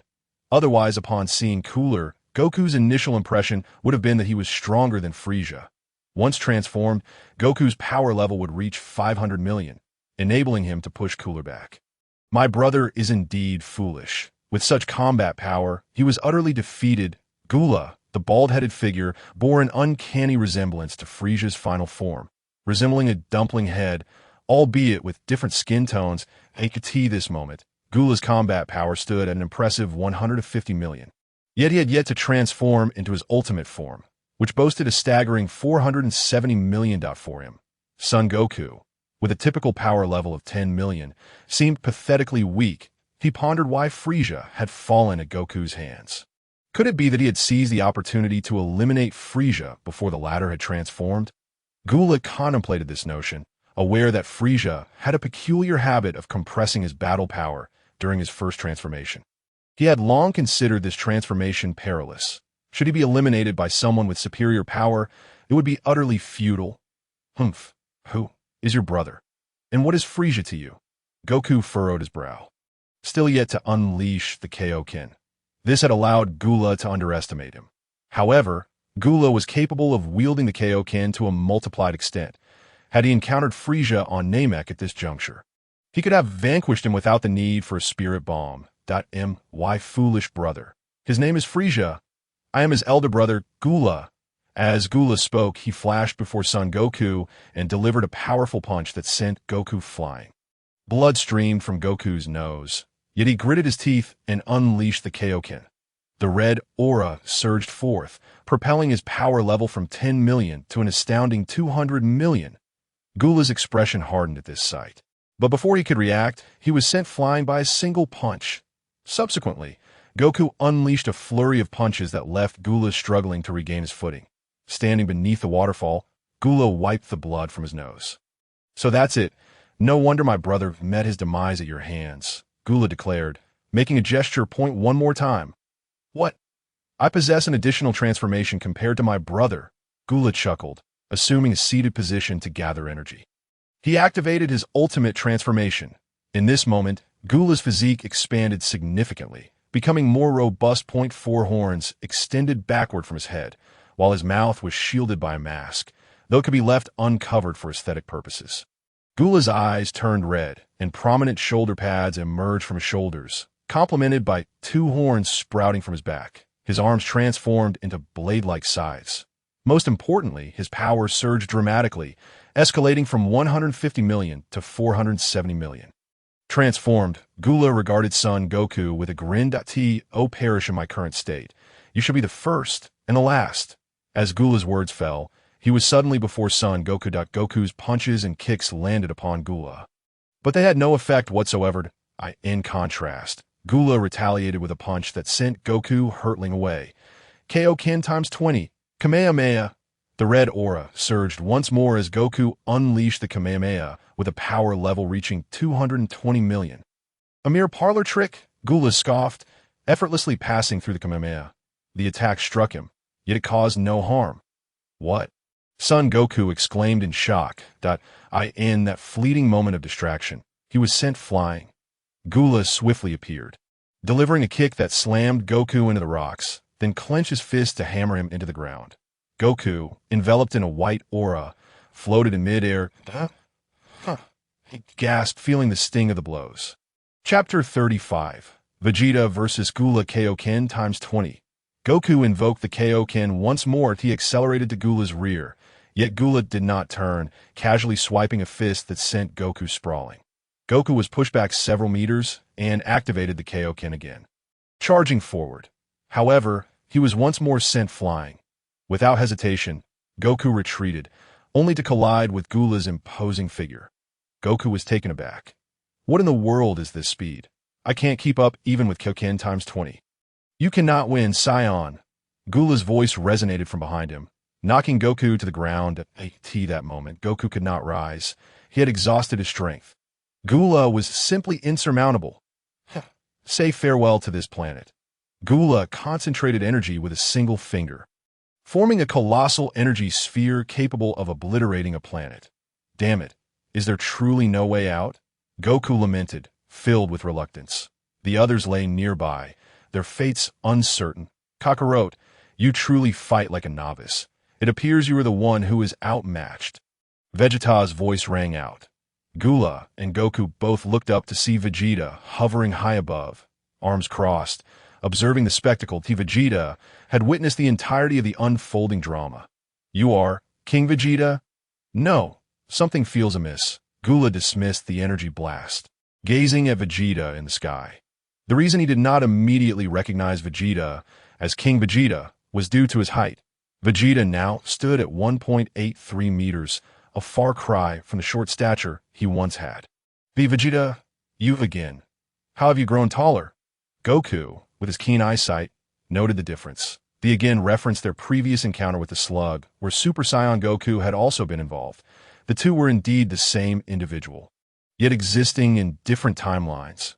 Vegeta descended slowly, while Nappa and Raditz remained on the sidelines, unable to confront Gula. Is it a problem for me, Vegeta, to grow taller due to my exceptional talent? Look at you. Your fighting is utterly pathetic, Vegeta scoffed, turning his gaze toward Gula. This was his target for the mission. Gula, the brother of Frieza, son of Cold. TSK. Oh, you know me? Indeed, I became acquainted with your father in Frieza's ashes just a year ago. Vegeta crossed his arms, a sinister smile gracing his lips. His red cape billowed in the wind, yet could not conceal his overwhelming presence. What nonsense are you spouting? My father, Cold, is still in his domain. This prince has no obligation to inform you. You mere appetizer, Vegeta declared, his golden aura flaring to life. Upon witnessing this transformation, Goku was taken aback. This transformation again. Previously, he had witnessed Vegeta eliminate Slug using this very form. And after defeating Slug, Vegeta had adopted this transformation. What is this? The transformation you Ice Demon Clan fear most, the legendary Super Saiyan. Vegeta grinned, explaining. The legendary Super Saiyan, a name that carries weight, but who are you trying to fool? Gula sneered, clearly dismissing Vegeta's significance, for he could not sense energy. This was why he failed to grasp the extent of Vegeta's power. Only Goku, who remained silent, was astounded by the unfolding scene. He could sense energy and understood the vast disparity between the two. One could say Vegeta was the full moon, while Gula was but a firefly. A fool? Vegeta found Gula's words amusing, vanishing from sight in an instant. Nanny, such incredible speed! Gula gasped, astonished that he had not seen Vegeta's movement. In the next moment, Vegeta's left foot pressed down on Gula's tail, while his right foot rested upon one of Gula's feet, and he yanked Gula's head upward. Gula's agonized scream echoed. He attempted to grasp Vegeta, but Vegeta's strength was overwhelming, leaving Gula powerless to resist. His piercing cries reverberated through the surroundings. Nappa and Raditz stood in stunned silence. Though they were not surprised, Vegeta had previously devoured the limbs of extraterrestrial beings. This was merely another day in the life of a Saiyan. Eating a frozen demon seems utterly unremarkable. Only Sun Wukong cannot bear to witness it, closing his eyes. Kakarot, now this is what we call a battle. Vegeta taunted, casting a glance at Kakarot. In the next moment, he violently tore off Cooler S' head. Subsequently, Vegeta hurled the head towards Sun Wukong, locking eyes with him.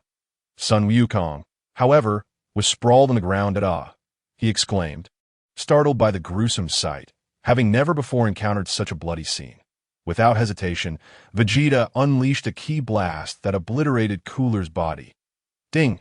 Congratulations, host, on completing the task. You have received a special gift package. Upon hearing the system prompt, Vegeta broke into a grin, eagerly anticipating the contents of the gift package. Open the gift package, Vegeta murmured. Ding! Congratulations, host, on opening the gift package. You have received 100 million battle power, a 100-fold enhancement of training talent, and 500 milliliters of celestial nectar. Only 100 million battle power? Vegeta frowned, somewhat displeased. Damn it, Tragic Tower, your base form only possesses 100 million battle power as well. What were you expecting? I thought I would be rewarded with several 100 billion battle power. What kind of rubbish is this? Tian commented, speechless. Well, never mind. What does a 100-fold enhancement of training talent mean? I am a combat genius, a prodigious warrior among Saiyans, and why training is unparalleled. This makes me seem utterly insignificant, Vegeta scoffed. However, just as he finished speaking, a surge of intelligence coursed through his mind, leading him to realize that training does not necessarily require throwing punches in a gravity chamber. Your IQ is only 250, while Kakarot's IQ is 500, Vegeta retorted. What the hell? Who are you mocking? Celestial nectar. Tsk, only 500 milliliters. You truly are stingy, Vegeta pouted. Yet upon reading the note, his eyes widened in astonishment. The celestial nectar, when consumed, could render his body more resilient and enhance his battle power.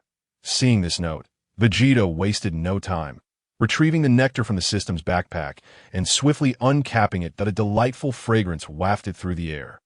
Without hesitation, fearing the effects might dissipate, he gulped it down in large swigs. Gulp, gulp. 500 milliliters vanished in an instant. Vegeta smacked his lips. The taste is delightful, but I do not feel any discomfort. Just as Vegeta finished speaking, a cacophony of cracking bones echoed throughout his body, followed by agonized screams. Chapter 36. Vegeta consumes celestial nectar, and his battle power skyrockets. Vegeta's cries reverberated throughout the heavens and the earth.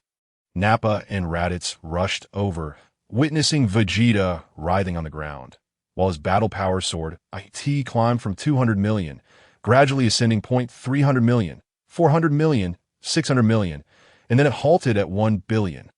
Vegeta's base form settled at 1 billion. This form surpassed the Vegeta from the original story during the Cell games by a slight margin.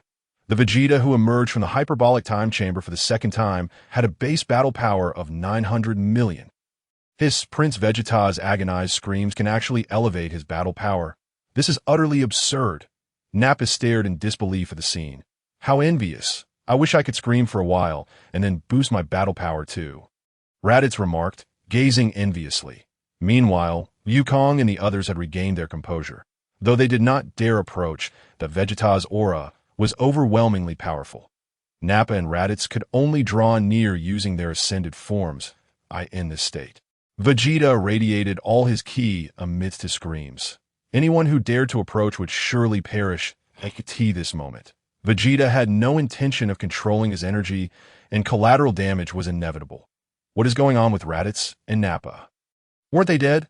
Piccolo furrowed his brow, supporting Wukong. That I don't know, but I suspect they are not from this world. Do you not recall the mysterious boy Trunk from a year ago? Wukong, aided by Piccolo, also frowned as he observed the situation. The reason was simple. Vegeta's power was astonishing. Even if he could transform into a Super Saiyan, he felt utterly outmatched by this base form of Vegeta.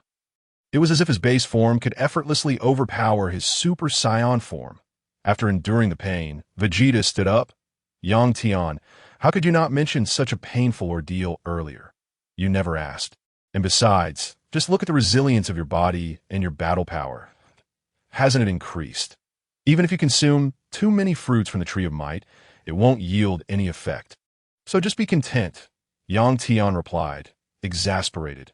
Vegeta felt displeased. His earlier screams had embarrassed him before the two.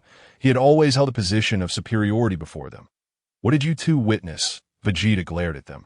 Cold sweat trickled down their brows as they shook their heads vigorously. Prince Vegeta, I was just, busy. Yes, I just saw Nappa doing his business, and then I went to relieve myself. Raditz chimed in.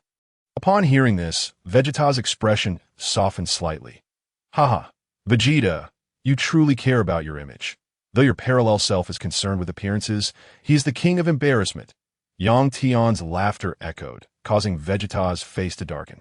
He was well aware of what was being implied. Quickly, get down. He genuinely wished to obliterate his other self. Each time he boasted, it only resulted in self-inflicted humiliation. Vegeta scowled, ignoring Yang Tian as he awaited transportation. As for Kakarot and the others in the distance, he couldn't care less about them. They were weak, far too weak, offering no spark of interest. Ding! Congratulations to Namek and Raditz for cheering 666 on the sidelines. Receiving task rewards. Super Saiyan transformation. In the next instant, 2 beams of light surged into their minds, granting them the ability to transform into Super Saiyans, but of course, their transformations were at the initial stage. Meanwhile, Vegeta had no such hierarchy. There was no concept of lower or higher forms for him. With limitless energy, how could he possibly lose any? With infinite stamina, how could he tire? One could say that Vegeta now possessed the pinnacle of transformations. Haha, I become a Super Saiyan! Nappa exclaimed joyfully. Raditz, without hesitation, transformed into a Super Saiyan as well, his flowing hair signifying his ascension to the 3rd stage. Vegeta's expression darkened further. They had reached the same level as his subordinates. Yang Tian, hurry and tell me how to break through to Super Saiyan 2. I wish to transform into Super Saiyan 2. You truly are a proud one. Just wait for the next task. That one be too long. Why the hurry? You have already enhanced your talent 100-fold. Do you not wish to train properly? No, I prefer to grow stronger through tasks, upon hearing Vegeta's response. Yang Tian chose to ignore him, promptly transporting them back to their universe. Vegeta's sudden appearance startled Bulma. Indeed, she had just been contemplating approaching him. She wanted to ask if he would go on a date with her. The truth was, Yamcha had become too inadequate, no longer appealing to her. He lacked ambition. Knowing that formidable enemies were approaching in the future, he still indulged in frivolities. This made Bulma frequently think of the relentless training fanatic. Vegeta, what brings you here? Vegeta crossed his arms, speaking nonchalantly. Now, he had begun to initiate conversations with Bulma. After all, she was far too generous with her financial support. Moreover, the combat suits he and Raditz wore were all designed by Bulma. The other inhabitants of Earth merely focused on aesthetics, lacking the comfort and fit that Bulma's designs provided. Vegeta, you startled me, Bulma said, placing a hand on her chest. Noticing this, Nappa and Raditz wisely took their leave. They also needed to train, especially given the warning of formidable foes. Tish, this is my home, and yet you say I startled you? Vegeta curled his lips and spoke dismissively. Just as he finished his words, he noticed Bulma with reddened eyes. What's wrong? Vegeta raised an eyebrow. Bulma remained silent and moved closer to him. Vegeta, already accustomed to her presence, showed no reaction. However, before Bulma could utter a word, she pressed her lips against his in a kiss. The moonlight shimmered like a river of stars. The journey ahead was long. Thus, in this era, Trunks came into being. Previously, I had seen many support the notion of a single female lead, Bulma, and so it shall be. Rest assured, there will be no other female leads, for Vegeta is not a reincarnator. His loyalty to Bulma remains unwavering. Early in the morning, Bulma gazed upon Vegeta's towering figure, a look of pure happiness gracing her face. The versions of Vegeta from the parallel world of Dragon Ball Super and GT would undoubtedly be taken aback by his imposing stature. In this timeline, Vegeta cherished Bulma even more, resulting in Bra and Trunks being only a few years apart. And he effortlessly overshadowed others. Vegeta, where are you going? Training that I have no desire to be killed in 2 years, Vegeta replied, clad in his battle armor. What? Even someone as strong as you lacks confidence, Bulma exclaimed. Surprised, it was the first time she had heard Vegeta speak of being killed. He was always the one dominating his opponents. Strong? That guy's power level is a staggering 175 billion, Vegeta remarked without looking back. Chapter 37. 3 years later, a warrior of 10 billion energy. It can be said that Cell is already on Vegeta's hit list, after 2 consecutive humiliations at Cell's hands, even though it was not him. The disgrace felt by this version of Vegeta in the parallel world was palpable. 175 billion, Bulma gasped. She attempted to rise, but was met with pain, so she remained lying down. in the following year. Vegeta continued to train in the gravity chamber. Coupled with his extraordinary talent for 100-fold training, his power level skyrocketed. His base power level reached 2 billion. One could say that the 100-fold talent was a tremendous boon. It should be noted that after his first exit from the hyperbolic time chamber, Vegeta's base power was 300 million. After the second, it was 900 million. In just 1 year, he broke through to 600 million. The 10-fold talent allowed Vegeta to reach 2 billion in the gravity chamber within a year, which was not particularly astonishing. The true advantage lay in the thin air of the hyperbolic time chamber, which greatly aided his training. Open the status panel, Vegeta stated calmly at the door of the delivery room. Today was the day Bulma was to give birth. He placed considerable importance on his child. One could say this version of Vegeta had developed a sense of humanity earlier than in the original narrative. Host, Vegeta title. The tragedy of speedy defeat power level. 2 billion. Lifespan, immortal transformations, Great Ape power, Super Saiyan including mimetic special moves, Gallic Gun, Dirty Fireworks, Final Flash, Big Bang Attack, others. Key sensitivity, infinite key, instant transmission, infinite stamina, 100-fold training talent subordinates. Nappa Raditz system backpack, Senza Beans X450. Super Spaceship System comprehensive evaluation. Although the host can transform into a Super Saiyan, in the 7th universe of Dragon Ball, the host's strength is exceedingly weak. Transform into Super Saiyan 2 first. TCH, in a year, I will face that monster. If I cannot surpass 3.5 billion, dealing with Cell may indeed lead to my swift demise. Vegeta contemplated, closing his eyes. However, Vegeta was somewhat unnecessarily anxious, as the mission would not keep him waiting for too long. During this year, Vegeta's son, Trunks, was born, yet the two did not hold a wedding ceremony. Prince Vegeta did not care for such matters, nor did Bulma press for them. It could be said that Bulma understood Vegeta well. Otherwise, they would not have been able to come together, would they? It's a boy. Nappa paced anxiously outside the delivery room. There was no helping it. Another Saiyan was about to join their ranks, their own little Prince Vegeta. Oh no, he should be called King Vegeta now. Really? Nappa, are you seeing things? Raditz, what nonsense are you spouting? I didn't see it. I heard it. Nappa's face turned pale. Damn it, can you just say whatever you want? This could get me killed. That makes sense, Raditz nodded, then turned to Vegeta. Prince Vegeta. Oh no, King Vegeta, the little prince has been born. Congratulations. Indeed, King Vegeta, the little prince is born. We Saiyans have gained another fierce warrior. Raditz and Nappa began to shower him with praise. Vegeta cast a casual glance at the two. Very well. From this day forth, I shall be King Vegeta. Upon seeing Bulma, Vegeta stepped forward, elated, and embraced the mother and child. Vegeta, have you decided on a name for our child? Let us call him Trunks, Vegeta stated without a moment's hesitation. Not Vegeta. I heard Nappa and Raditz say that your entire clan is named Vegeta. Vegeta replied, No, Trunks is fine. Vegeta dismissed. Planet Vegeta no longer existed. Only Nappa and Raditz still referred to him as Prince Vegeta. Oh no, now it's King Vegeta. Others did not acknowledge Vegeta's identity unless he resurrected Planet Vegeta in that group of Saiyans. However, Vegeta had no interest in wasting words with those brutish Saiyans, that he feared that one misstep could lead to their revival. Now, with Bulma by his side, Vegeta had acquired a touch of humanity. Well, I actually wanted to name him Trunks as well. I didn't expect you to share my thoughts. Bulma chuckled. Vegeta smiled in response. And so, time slipped by swiftly. 3 years had passed. With Trunks' presence, Vegeta trained with even greater diligence but still made time to accompany his family. This resulted in Vegeta's power level increasing by only 500 million. His current power level stood at 2.5 billion. That afternoon marked the day the young boy spoke of the android's emergence. Vegeta, are you nervous? Bulma inquired, holding Trunks while observing the trio of Vegeta in battle attire. The androids are merely an appetizer.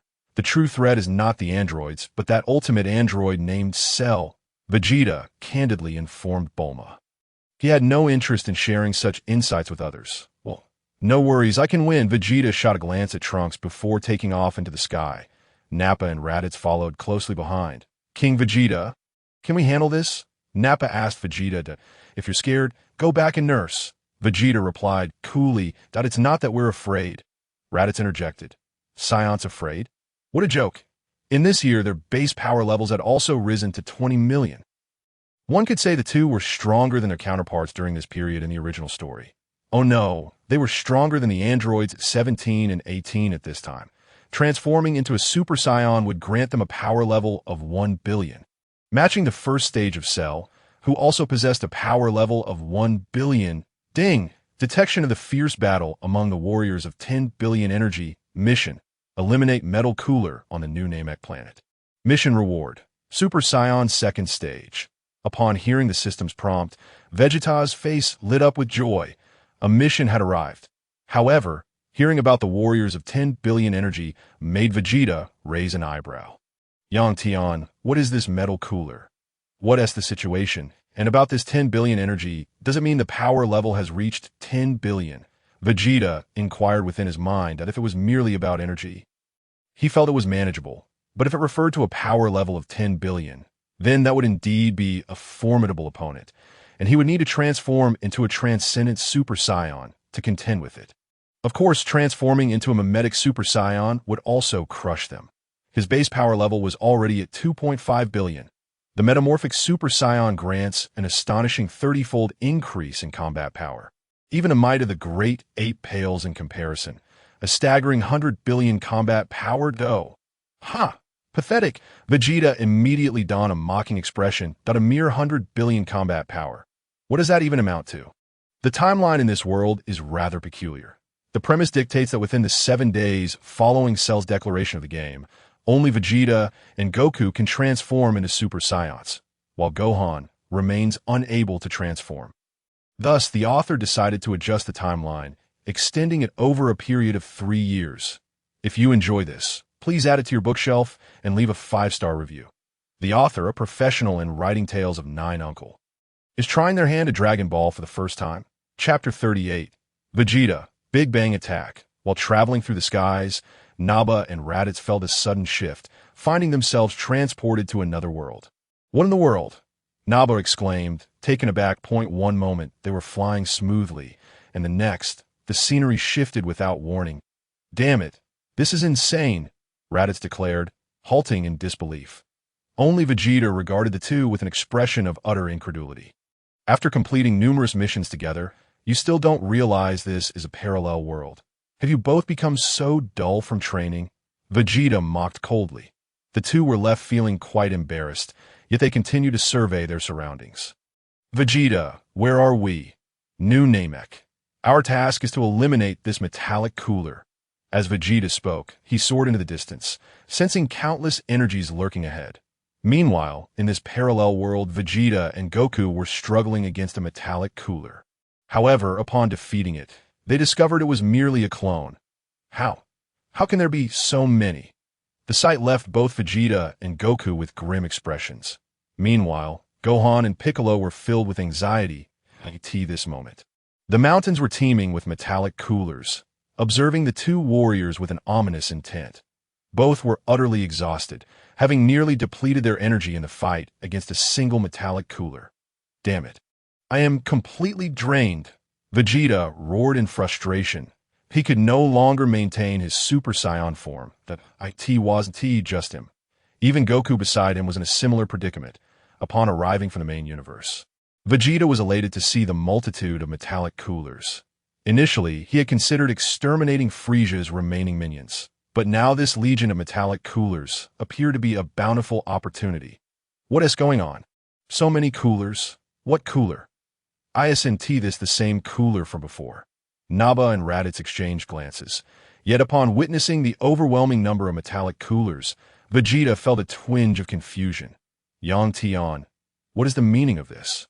Why are there so many coolers? The origin of these metallic coolers dates back to an ancient computer chip in the cosmic graveyard, which enhanced its energy over time that it subsequently absorbed materials from the universe to gradually form the colossal mechanical planet. Bigelow, the cooler that was propelled away by the Super Saiyan Goku in this parallel world, ultimately survived, drifting to this planet and merging with the main computer to dominate it, transforming into metallic cooler. Oh, a parallel world Kakarot? Could it be that the Kakarot before me is the one who propelled him away? Yes, indeed. That is why he faces this calamity to AS for the cooler you defeated last time. He is utterly deceased. Once young Tian's voice faded, Vegeta comprehended the situation. This metallic cooler was the creation of another Kakarot, and it had nothing to do with him, Vegeta. With this realization, Vegeta swiftly appeared before the two warriors. Arms crossed, his cape billowing dramatically. Simultaneously, he cast a sidelong glance at them. How disgraceful! A mere cooler has you both in such a disheveled state. You are, Vegeta, Goku exclaimed, astonished at the scene before him. Nanny, is that me? Vegeta struggled to rise and gaze at himself. Haha. Indeed, I am another version of you. You two look utterly pathetic, Vegeta taunted. He even mocked this alternate version of himself. Nanny, how dare you insult me? Prince Vegeta. The alternate Vegeta stood up and approached him. Yet upon getting closer, he was taken aback. What is this? The height difference is so vast. The alternate Vegeta stood at 1.64 meters, while the dragon-enhanced Vegeta towered at 1.83 meters. Vegeta regarded his parallel counterpart with disdain, remarking, Insult? Look at yourself. Are you still a Saiyan, Prince? A mere joke, struggling so hard, and you dare act haughty before me. As Vegeta spoke, he unleashed a surge of energy, sending his counterpart flying. Observing the daunting aura of the alternate Vegeta, he frowned. You are my future self? The movie version of Vegeta squinted at the alternate.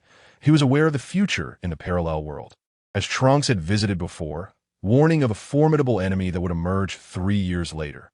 The Vegeta before him possessed immense strength, leading him to believe this was indeed his future self.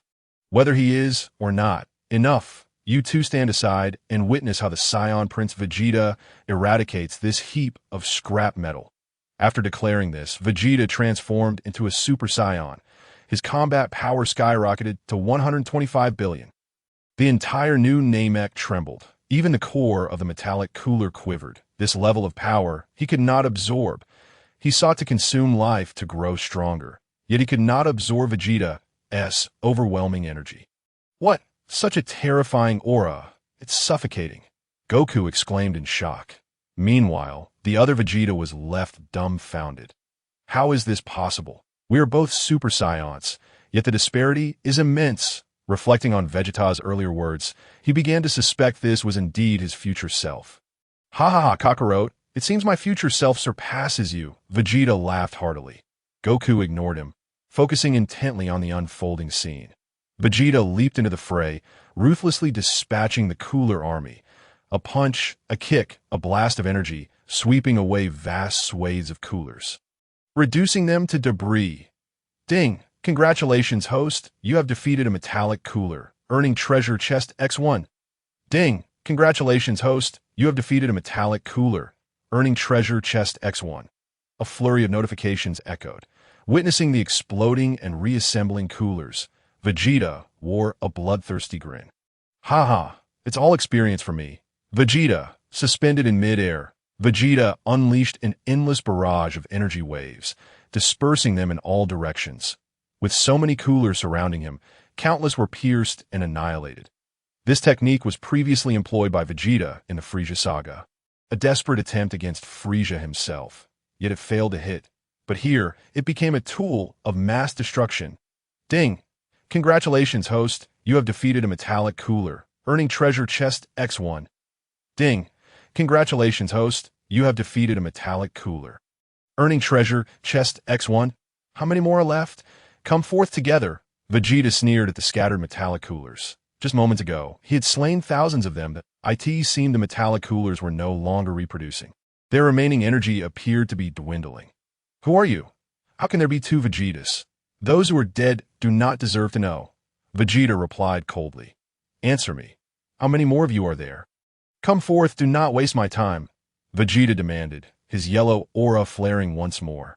The metallic cooler twitched in fear, yet steeled himself, declaring, I am immortal. I can reproduce endlessly. Hee, is that so? Then perish with a swift blast of his death beam. Vegeta obliterated the remaining coolers, then retrieved a scouter from his system inventory. This scouter could locate the main body he intended to eradicate it.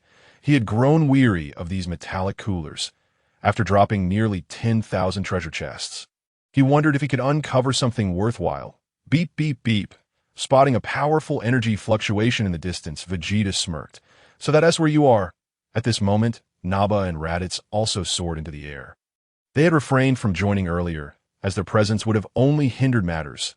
Their strength was insufficient to contend with Metal Cooler. Ignoring the two, Vegeta flew off into the distance. Before long, he arrived at the scene where Cooler was fused with the mechanical planet. Big Geet starred IT that instant. Metal Cooler spotted the arriving Vegeta, his face contorted with rage. "Vegeta! How dare you slay my doppelganger?" He bellowed. "How tiresome. I've already vanquished you once, and I've dispatched countless of your copies.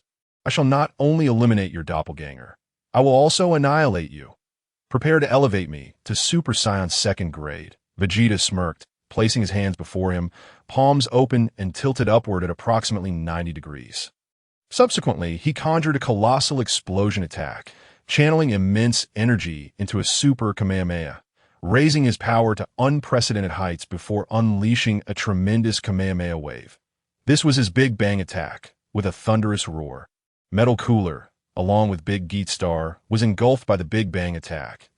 In that fleeting moment, Namek was on the brink of destruction. It could be said that this strike pierced through the new Namek. The anguished cries of Metal Cooler echoed as a smirk graced Vegeta's lips. This was bound to deliver critical damage. Did he truly think the title of Speedy Tragedy Tower he bore was merely for show? Ding! Congratulations to the host for defeating Metal Cooler. Task reward. Super Saiyan 2nd grade has been granted.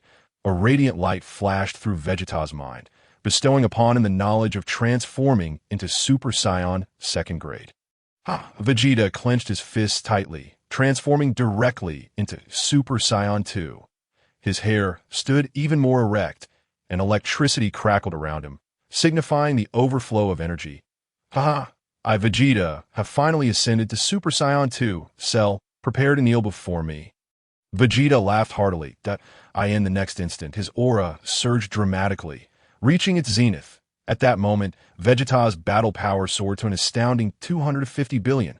His base form was 25 billion, multiplied 50-fold in Super Saiyan form, and 100-fold in Super Saiyan 2. What an overwhelming aura! Was that not his full strength just now? From a distance, Vegeta and Goku sensed the overwhelming energy of Universe S Vegeta, trembling in fear. There was no denying it. His battle power was simply too formidable.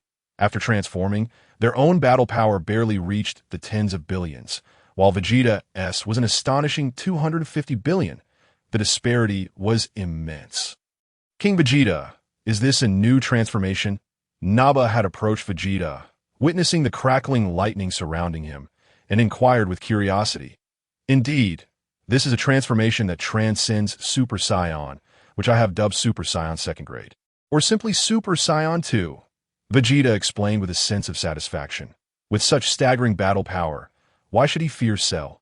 175 billion was impressive, but he, Vegeta, was even stronger. With this thought, a cold smile crept upon Vegeta's face as he eagerly anticipated the scene of Cell being thoroughly pummeled. In the next moment, Vegeta and his companions were teleported away. Having completed their mission, we're back on Earth, Raditz remarked, gazing at the transformed surroundings. This was the scene where they would head to the southern island to confront the imminent threat of the androids. Ding! Congratulations to Naba and Raditz for shouting 666 from the sidelines, earning 100 million battle power. In an instant, the base battle power of Naba and Raditz skyrocketed. From initial 10 million, it surged to 110 million. Though he didn't achieve the same transformation as King Vegeta, a tenfold increase in battle power is more than sufficient, Naba exclaimed, marveling at his newfound strength. This transformation into Super Saiyan was over 5 billion. With this in mind, both Naba and Raditz were in high spirits. Vegeta, however, paid them no mind, feeling disdainful. They were elated over merely 100 million battle power, truly hopeless. Vegeta shot off into the distance, as he sensed that a battle had already commenced elsewhere. Clearly, the duration of his absence had mirrored the passage of time in this realm. Along the way, Vegeta spotted over 10,000 crates and, without hesitation, opened them all. Some of these boxes contain treasures from 3 years ago. Remnants of the fallen Korda King's subordinates. Open the treasure chests, Vegeta silently commanded, directing his gaze toward the small island in the distance. For Kakarot, Son Goku was already engaged in combat with Android 19 and Android 20. The battle power of Android 19 and 20 was 420 million each, surpassing that of the future's Android 17 and 18. The future 17 and 18, lacking Dr. Gero's second modification, harbored a deep-seated hatred for humanity and had significantly lower battle power. Only 250 million. In contrast, the androids of Vegeta's era had undergone modifications, resulting in better temperaments and enhanced strength. Otherwise, Dr. Gero would not have mistaken their respectful demeanor for successful rehabilitation. The future 17 and 18, having not been repaired, could not withstand the might of the 420 million strong Dr. Gero, leading to their subjugation. The second modification of 17 and 18, however, made them formidable enough for Dr. Gero to regard them with trepidation. Ding! Congratulations to Vegeta for opening the treasure chest, gaining 1 million battle power. Ding! Congratulations to Vegeta for opening the treasure chest, gaining 1 million battle power. The first 1,000 of the 10,000 chests yielded 1 million battle power each. Vegeta accepted the rewards with a mixture of pain and pleasure. The subsequent 5,000 boxes contained Senzu beans. Ding! Congratulations to Vegeta for opening the treasure chest, obtaining Senzu Bean X1. Ding! Congratulations to Vegeta for opening the treasure chest, obtaining Senzu Bean X1. Chapter 39. Super Saiyan 2, Son Goku faces a brutal assault from the androids. Ding! Congratulations to Vegeta for opening the treasure chest, obtaining Spirit Tree Fruit X1. Ding! Congratulations to Vegeta for opening the treasure chest, obtaining Spirit Tree Fruit X1. When the final chest was opened, Vegeta's expression was devoid of emotion. He had amassed 1.5 billion battle power, equating to 1,500 chests, each yielding 1 million battle power. Following that, he opened 1,000 chests of Senzu beans, resulting in over 1,000 beans. It could be said that Vegeta had become quite affluent in Senzu beans. Next came the Spirit Tree Fruits, several thousand of them. Gazing at the several thousand Spirit Tree Fruits in his inventory, Vegeta's face fell. The utility of these fruits had diminished significantly. Their benefits were substantial only upon first consumption. Nevertheless, he decided to treat them as snacks, tossing a few to Naba while munching on one himself as he flew. King Vegeta, such an abundance of delightful fruits. This is marvelous, Naba exclaimed, overwhelmed with emotion, while Vegeta maintained a dark expression, saying nothing. Raditz was equally moved, yet he too indulged in the Spirit Tree Fruits. Open the attribute panel, Vegeta silently commanded in his mind. Host, Vegeta title, Speedy Tragedy Tower Battle Power, for Billion, Lifespan, Immortal Transformations, Great Ape Power, Super Saiyan second grade signature moves, Gallic Gun, Dirty Fireworks, Final Flash, Big Bang Attack, others. Key Sensing, Infinite Key, Instant Transmission, Infinite Stamina, 100-fold Training Talent Subordinates. Naba Raditz, System Backpack, Senzu Beans X1050, Super Spaceship System Comprehensive Evaluation. The host is nearly invincible on Earth. Yet in the 7th universe of Dragon Ball, the host's strength is relatively weak. It is recommended to transform into Super Saiyan 3. Upon reading the final evaluation, Vegeta's expression darkened. What did it mean to be nearly invincible? Was he not truly invincible? Who on Earth could possibly challenge him? Vegeta? Kakarot? Are you mistaken? On Earth, who could stand against me? The sealed Majin Buu egg. Vegeta. What is that? An egg stronger than me. Are you out of your mind? Not mistaken. He will emerge in 7 years, 0.7 years more.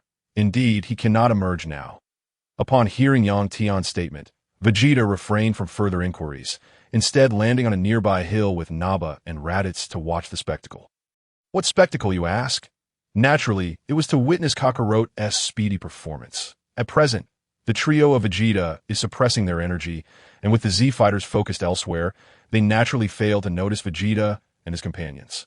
At this moment, Piccolo's battle power stands at 800 million. In the original narrative, his power at this juncture was merely 500 million, which allows him to decisively overpower Dr. Gero's 420 million. Meanwhile, Son Goku's base form is at 30 million. Transforming into a Super Saiyan, his power soars to 1.5 billion.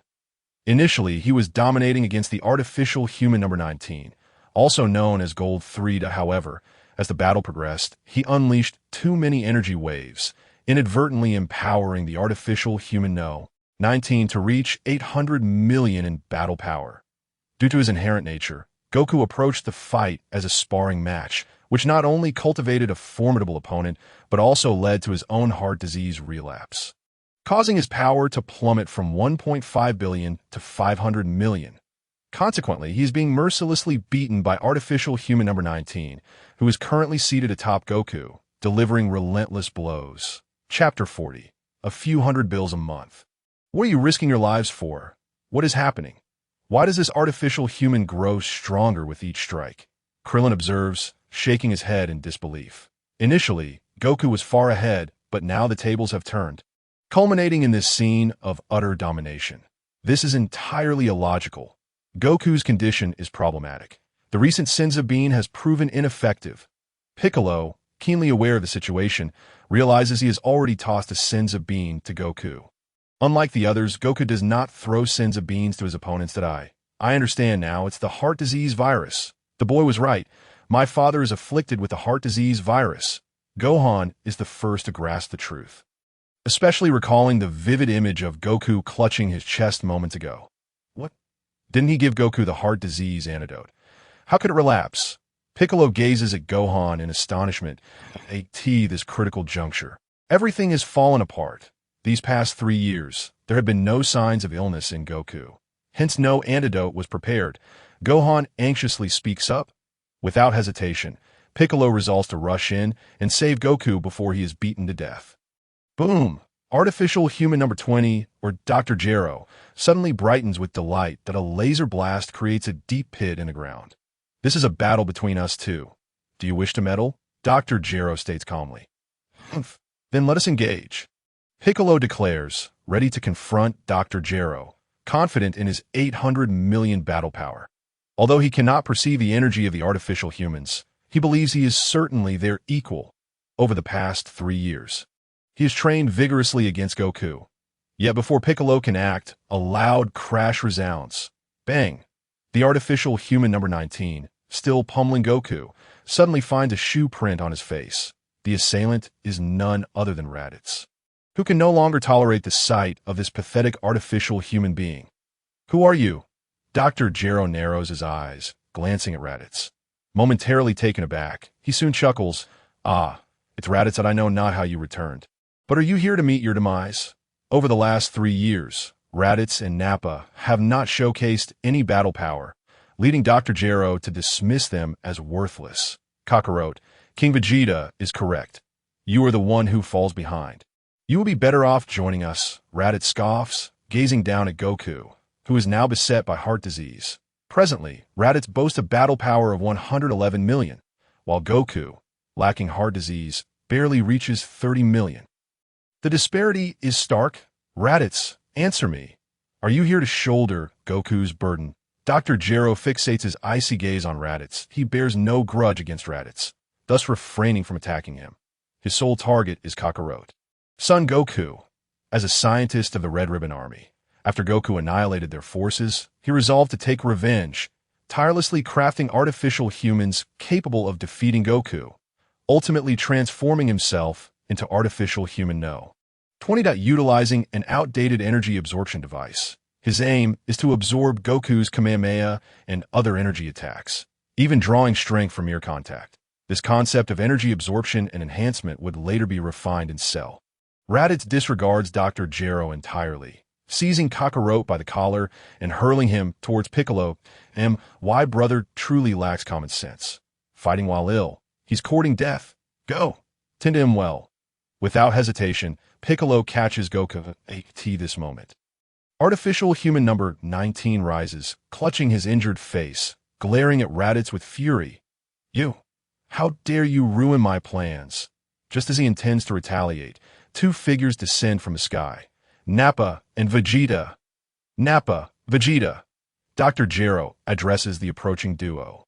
You scrap metal, how could you possibly defeat us in the future? Is it that we are weak, or are you truly formidable? Vegeta crosses his arms, regarding Dr. Gero with derision. Future, what are you babbling about? Gero retorts, I have no obligation to explain. You merely need to know that you are doomed. As Vegeta steps forward, Nappa and Raditz interject, King Vegeta, allow us to take action. It has been far too long since we last fought. Indeed, I, Nappa, am itching for a brawl. Nappa adds, cracking his knuckles. Vegeta nods in agreement. Who among you will escort Goku to receive the heart disease antidote? Piccolo inquires of the other Z-fighters. Let me handle it. I can't be of much help here, and I know where Goku's home is. Yamcha volunteers first. Recently wounded by an artificial human's attack, the fear of death loomed large in his mind. He yearns to distance himself from this perilous situation, particularly angered by Vegeta for stealing his goddess Bulma, who has now borne his child. Fine, upon your return, ensure you also take the antidote to prevent infection. Piccolo nods, permitting Yamcha to take Goku away as Dr. Gero observes Goku's impending rescue. He attempts to intervene, but Nappa and Raditz swiftly block his path. Ding! Artificial human storyline activated. Mission: eliminate artificial human number 19. Allow Dr. Gero to liberate artificial humans number 16, 17, and 18. Mission reward: upgrade from beginner to intermediate instant transmission. Hearing the system notification, Vegeta narrows his eyes. Tian, I've instructed Nappa and Raditz to allow it. If they eliminate the artificial humans, do I still receive the reward? Indeed, they are your subordinates, and their actions will count towards your mission. Furthermore, allowing Dr. Gero to free the other artificial humans is also part of the task. Tian's voice replies. Vegeta nods, recalling Tian mentioning that actions taken by his subordinates still count towards his missions. Ding! Does the host accept the mission? Accepted! Without hesitation, Vegeta clicks to accept, just as Nappa and Raditz prepare to strike. Vegeta interjects, Nappa, Raditz, allow me to pose him a question. Hearing this, Nappa and Raditz stand beside Vegeta, resembling bodyguards. The two share a look reminiscent of the expression, you two, with a few hundred bills a month. What are you risking your lives for? Directed at the two artificial humans. Chapter 41. Dr. Gero's escape. You two, which one of you is artificial human number 19? Vegeta asks, arms crossed, genuinely unaware of their identities. That I am. You scoundrel, you just had your underling kick my face. That hurt. The artificial being known as Android 19 cast a cold smirk at Vegeta. Undeterred by this insignificant creature, Vegeta turned his gaze towards another elderly figure. I offer you a chance. Release those worthless scraps, Android 16, 17, and 18. Upon concluding his statement, Vegeta directed his attention to the scarred Raditz. Just be careful not to kill him. If he attempts to flee, simply pursue him closely. There's no need to take his life. Very well, King Vegeta. And what of this overweight fool? Nappa inquired, glancing at Android 19.do as you please, but refrain from excessive force that might obliterate the Earth. Vegeta replied nonchalantly in response to Vegeta's words. Nappa charged towards Android 19. Android 20 also moved, but was intercepted by Raditz. Subsequently, both transformed into Super Saiyans and unleashed a relentless assault on the two androids. What a joke! The disparity in combat power is staggering. Goodness, how formidable! This android is no match for the two Saiyans, Gohan exclaimed, astonished by the spectacle. His own power level barely reached 20 million, and he had yet to master the Super Saiyan transformation. What is happening? Why have these Saiyans experienced such rapid growth and strength? Could it be that Vegeta possesses some secret training method? Piccolo mused quietly, his thoughts diverging from those of Gohan and the others. While they toiled diligently in their training, he wondered why these Saiyans seemed perpetually ahead of them, leaving him both astonished and frustrated. Absorbing energy. Intriguing. Let's see if you can withstand the energy of my dear Nappa. As Nappa felt the heavy grip of the overweight android, he realized it was attempting to siphon off his energy. Currently, he was in his suppressed Super Saiyan form, possessing over 3.5 billion in combat power. Fearing that a full transformation might result in a fatal blow, he opted to play around with the diminutive android. whose power was only around 800 million as Android 19 continued to absorb Nappa's energy.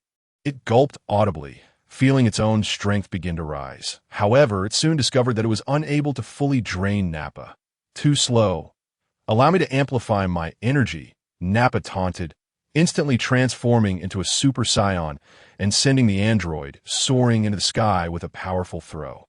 He opened his mouth wide as a beam of energy erupted forth, a technique akin to the Kamehameha wave, which was Nappa's ultimate skill. The ascending beam met Android 19, who attempted to block it with both hands, hoping to absorb the attack. Yet upon contact, it was swiftly overwhelmed. "Fool, did you really think you could absorb my ultimate move?" Nappa scoffed. Meanwhile, Raditz was busy driving Dr. Gero's Android 20 into a frantic retreat. Ultimately, he launched a key blast towards the ground, creating a smokescreen in an attempt to escape. Since he was an android, he lacked any key signature. Vegeta paid him no mind, instead hearing a notification in his mind. "Ding! Congratulations, Vegeta! You have completed the task and upgraded your instant transmission from basic to intermediate level." In an instant, Vegeta's mind was flooded with advanced techniques for using instant transmission. IT could now be performed with the finesse of Jebit, allowing him to teleport freely within the 7th universe without the need to sense energy signatures. This was the essence of intermediate instant transmission. What then lay beyond? Vegeta narrowed his eyes. "Vegeta, why allow the android to escape?" Krillin interjected indignantly. Observing the android's flight, they felt a surge of anger. "How can you dare call our King Vegeta by his name? You insolent bald fool. It seems you have a death wish."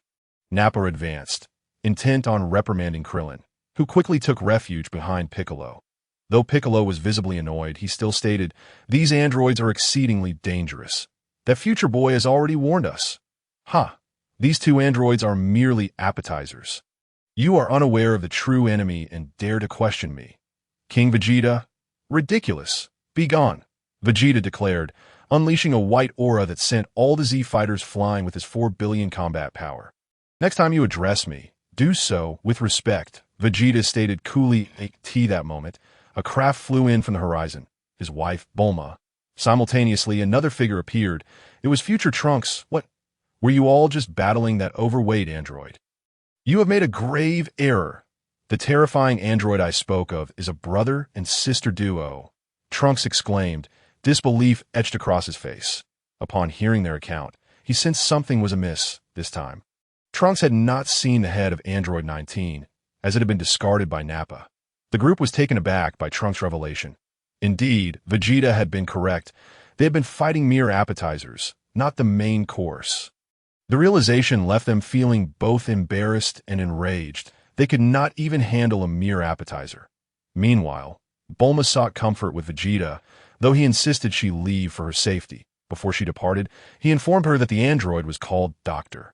Gero, and Bulma revealed the location of his secret base. The group set off towards Dr. Gero's hidden lair. "King Vegeta, will you not join us?" Raditz asked, noticing Vegeta's reluctance to follow suit, that I can instant transmission there at any moment. "I simply do not wish to go now. The androids that are about to emerge are not the true threats," Vegeta replied, shaking his head. With the visions granted by young Tian, he was aware of the power levels of androids 17 and 18, each boasting a formidable 1 billion. Though in the original story, Vegeta also held a power level of 1 billion at this juncture, he lacked the infinite stamina to keep pace with Android 18, ultimately leading to his defeat. Even Android 16, who appeared later, possessed only 1.6 billion in power, capable of overpowering the first stage of Cell, who was at 1 billion. Vegeta lacked the courage to confront Androids 17 and 18. Thus, he suppressed his own power, opting to remain in the background until Piccolo and 17 had exhausted themselves, allowing him to seize the opportunity amidst the chaos and absorb them to become the second stage of Cell. The second stage of Cell, after all, boasted a staggering 8 billion in combat power. "Very well, King Vegeta, we shall proceed to investigate," Raditz declared, eager to join the fray. Aside from Vegeta, they were the strongest, wishing to gauge the strength of the other androids before challenging them. "King Vegeta, I too shall join," Nappa exclaimed, following suit. This left Bulma and Vegeta behind. Chapter 42. The awakening of Super 13, 17, and 18 after Vegeta instant transmitted Bulma back to Capsule Corp. He prepared to depart once more. However, before he could act, a voice echoed in his mind. Ding! 3 major Super Saions detected. Android 13 is about to absorb the chips of his companions. Androids 14 and 15, preparing to transform into Super 13. Task: eliminate Super Android 13. Task reward: Sunlight Cannon. More androids have emerged. Furthermore, how powerful is Yang Tian's Super Android? And what is this Sunlight Cannon?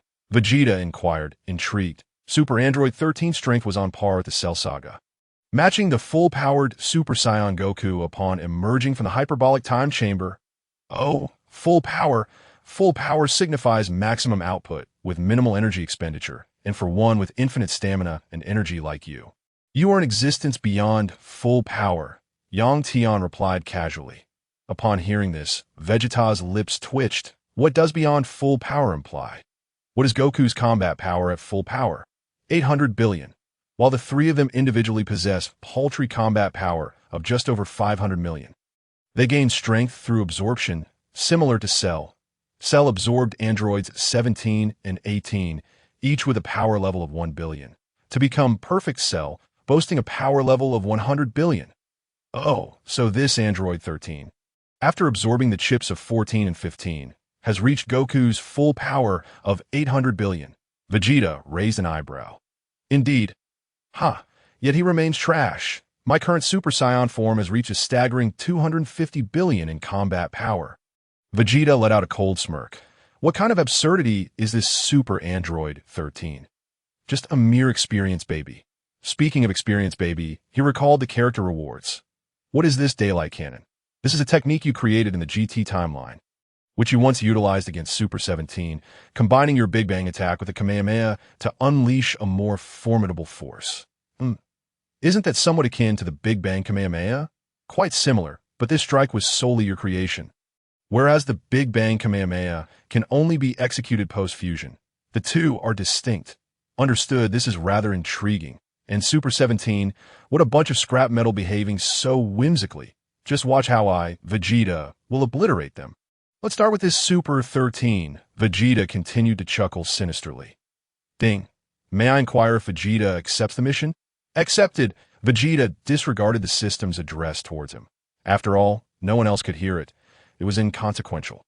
This time he did not bring Nappa and Raditz along, that if those two wished to frolic over there. So in the next instant, Vegeta was teleported to the mission world, the realm of the 3 Super Saiyans. Nappa, Raditz, how did you two end up here? Isn't Vegeta absent? Piccolo glanced at Nappa and Raditz. What worthless scrap metal androids. Prince Vegeta wouldn't deign to battle such trash. Indeed, my Lord Nappa can easily make them taste defeat. Raditz and Nappa spoke with disdain, particularly Nappa, who relished the thought of pummeling opponents. With that, he cracked his knuckles, the sound echoing ominously. Splendid. The androids that appear shortly shall be left to you two. Krillin exclaimed joyfully upon hearing the Saiyans were set to confront the androids. With Goku absent, it was truly impossible for the remaining Z fighters to deal with the androids. Enough chatter.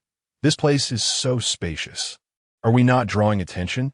Piccolo shot a glance at Krillin and surveyed the surroundings. The androids emitted no energy. They could not sense their presence. Present, they found themselves not far from Dr.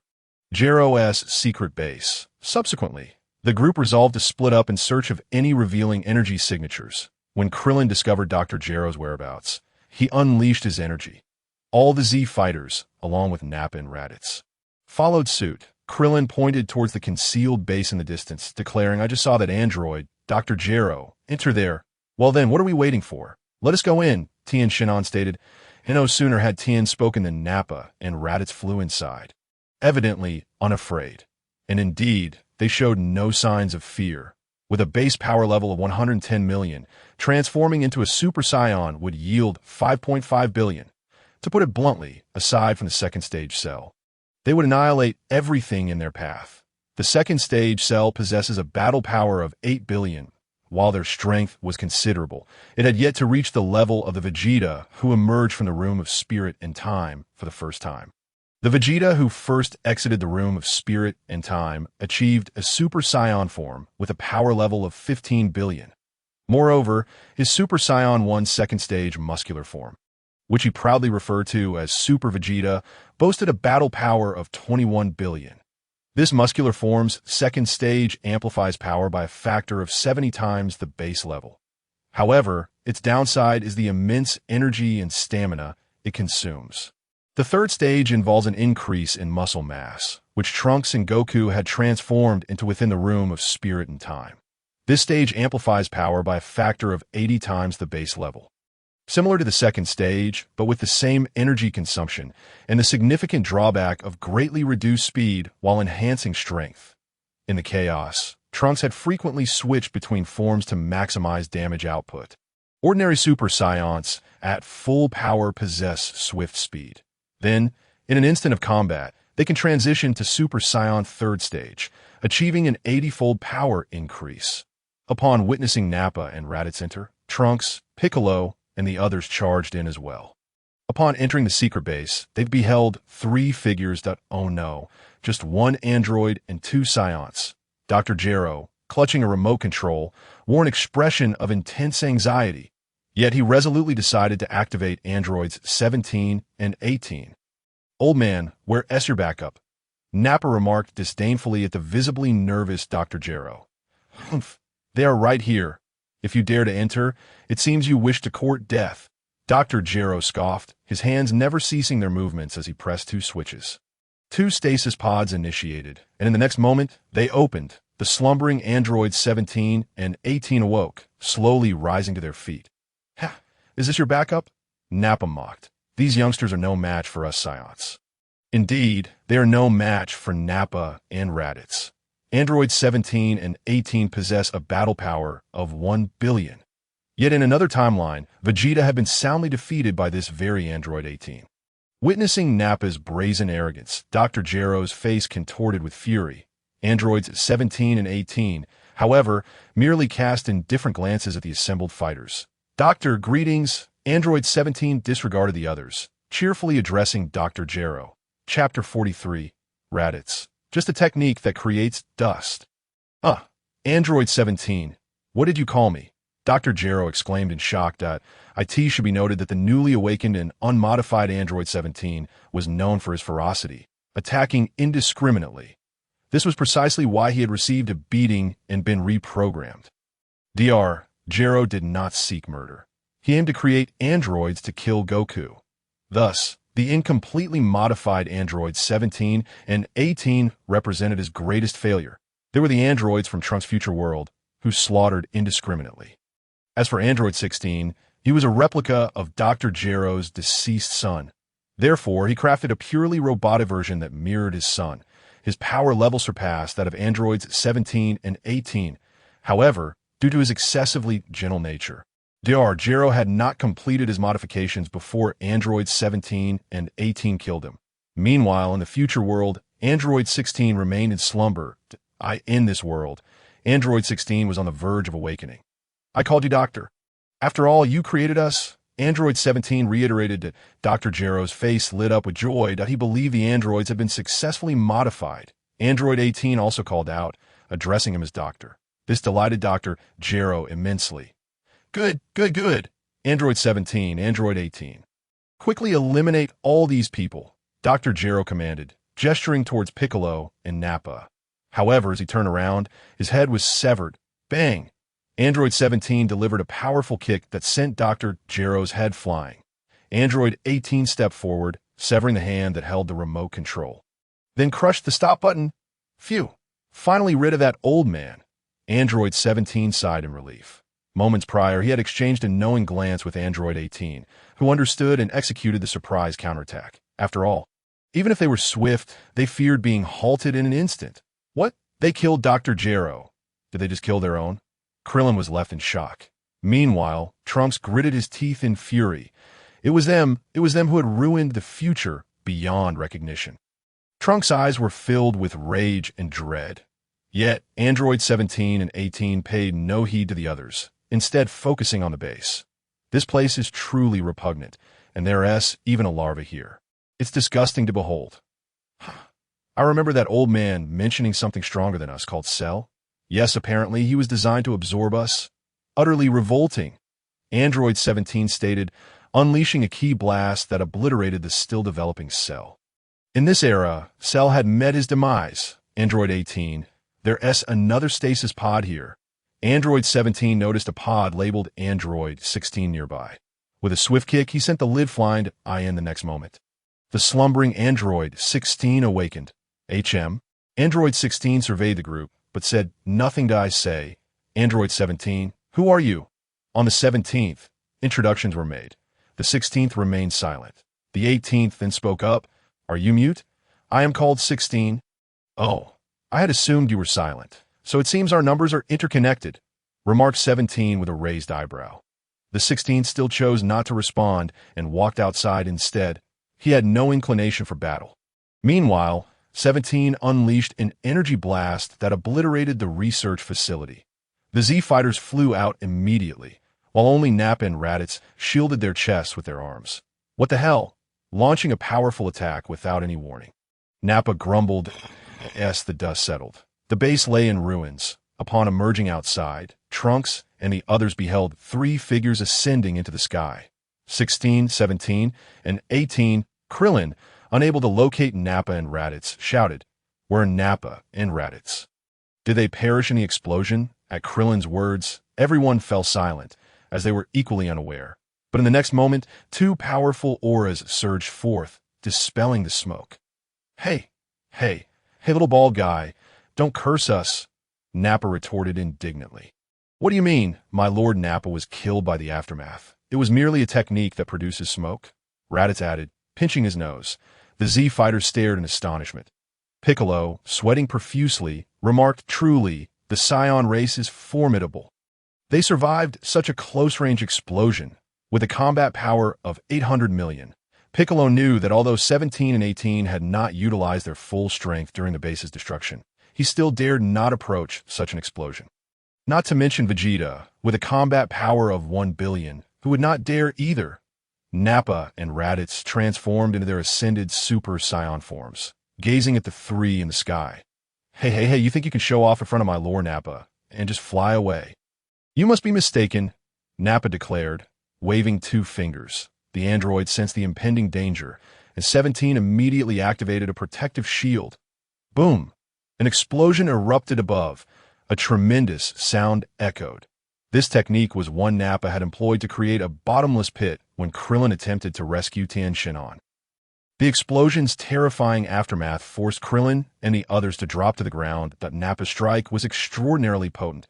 The ascended Super Saiyan form held a battle power of 3.5 billion. As the smoke cleared, the shield shattered, leaving 17 astonished. 18 and 16 looked gravely at the two figures below, Nappa and Raditz. Especially 17, he had immense confidence in his protective shield.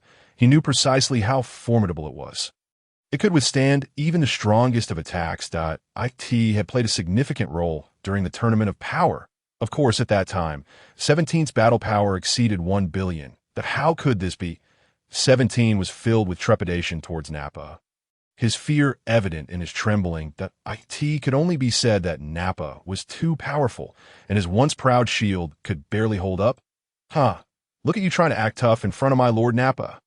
Nappa laughed heartily, dismissing the three androids entirely. "Nappa, how shall we split them?" Raditz inquired, glancing at the three above. Naturally, I'll take on 2. "What? Absolutely not. I want to take on 2. "No way, my Lord Nappa will take on 2. "Fine. Shall we decide with rock, paper, scissors?"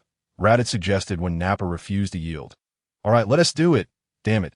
What do you take us for?" 18 glared fiercely at the two below, just as she was about to charge down.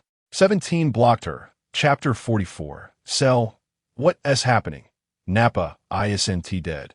What's wrong, 17? They are both incredibly strong. Before 17 could reply, 16 interjected.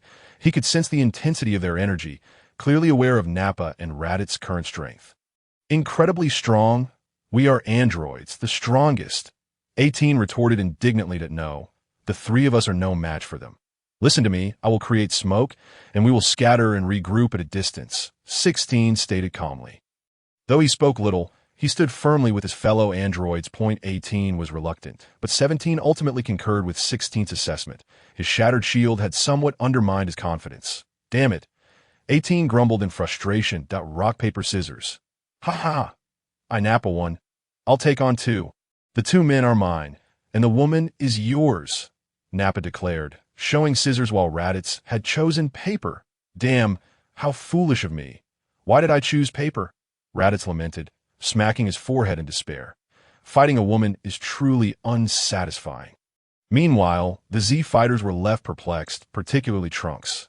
Are you serious? These are notorious androids. They kill without blinking, and the future has been ravaged beyond recognition. In the future world, the Sakura Nation was the first to be slaughtered, leaving only the Dragon Nation survivors. Trunks had endured immense pain and despair in that future. These 2 Saiyans, why do they remind me so much of Goku? Krillin scratched his head, seeing Goku's shadow in the 2. It must be the Saiyan race and their inherent nature. Piccolo responded, equally astonished. That last attack from Nappa. Piccolo could not withstand it. It would be fatal. I hadn't anticipated that the androids would be capable of this. This confirms Trunks' words. In the future, they are no match for the androids. Now, 16 shouted, launching 2 energy spheres towards the ground. Nappa and Raditz were preparing to take flight. Point 17 and 18 also hurled 2 energy spheres each. Nappa and Raditz knocked 2 away, but several other spheres struck the ground, enveloping the area in smoke once more. Damn it. What is going on? Nappa cursed. Raditz unleashed a wave of energy, dispersing the surrounding dust. As the smoke cleared, they found the Z fighters, but the others were nowhere to be seen. Damn it, they've escaped. Nappa roared, randomly pursuing a direction. Daring to toy with my Lord Nappa, you have sealed your fate. Nappa unleashed an overwhelming aura, soaring northward, while Raditz followed suit, heading south. Yet, in the directions they pursued, no traces of the androids remained. Have the androids fled? Gohan exclaimed in surprise. It seems so. The androids are wise enough to retreat when they cannot win. They concealed their energy amidst the smoke to evade pursuit.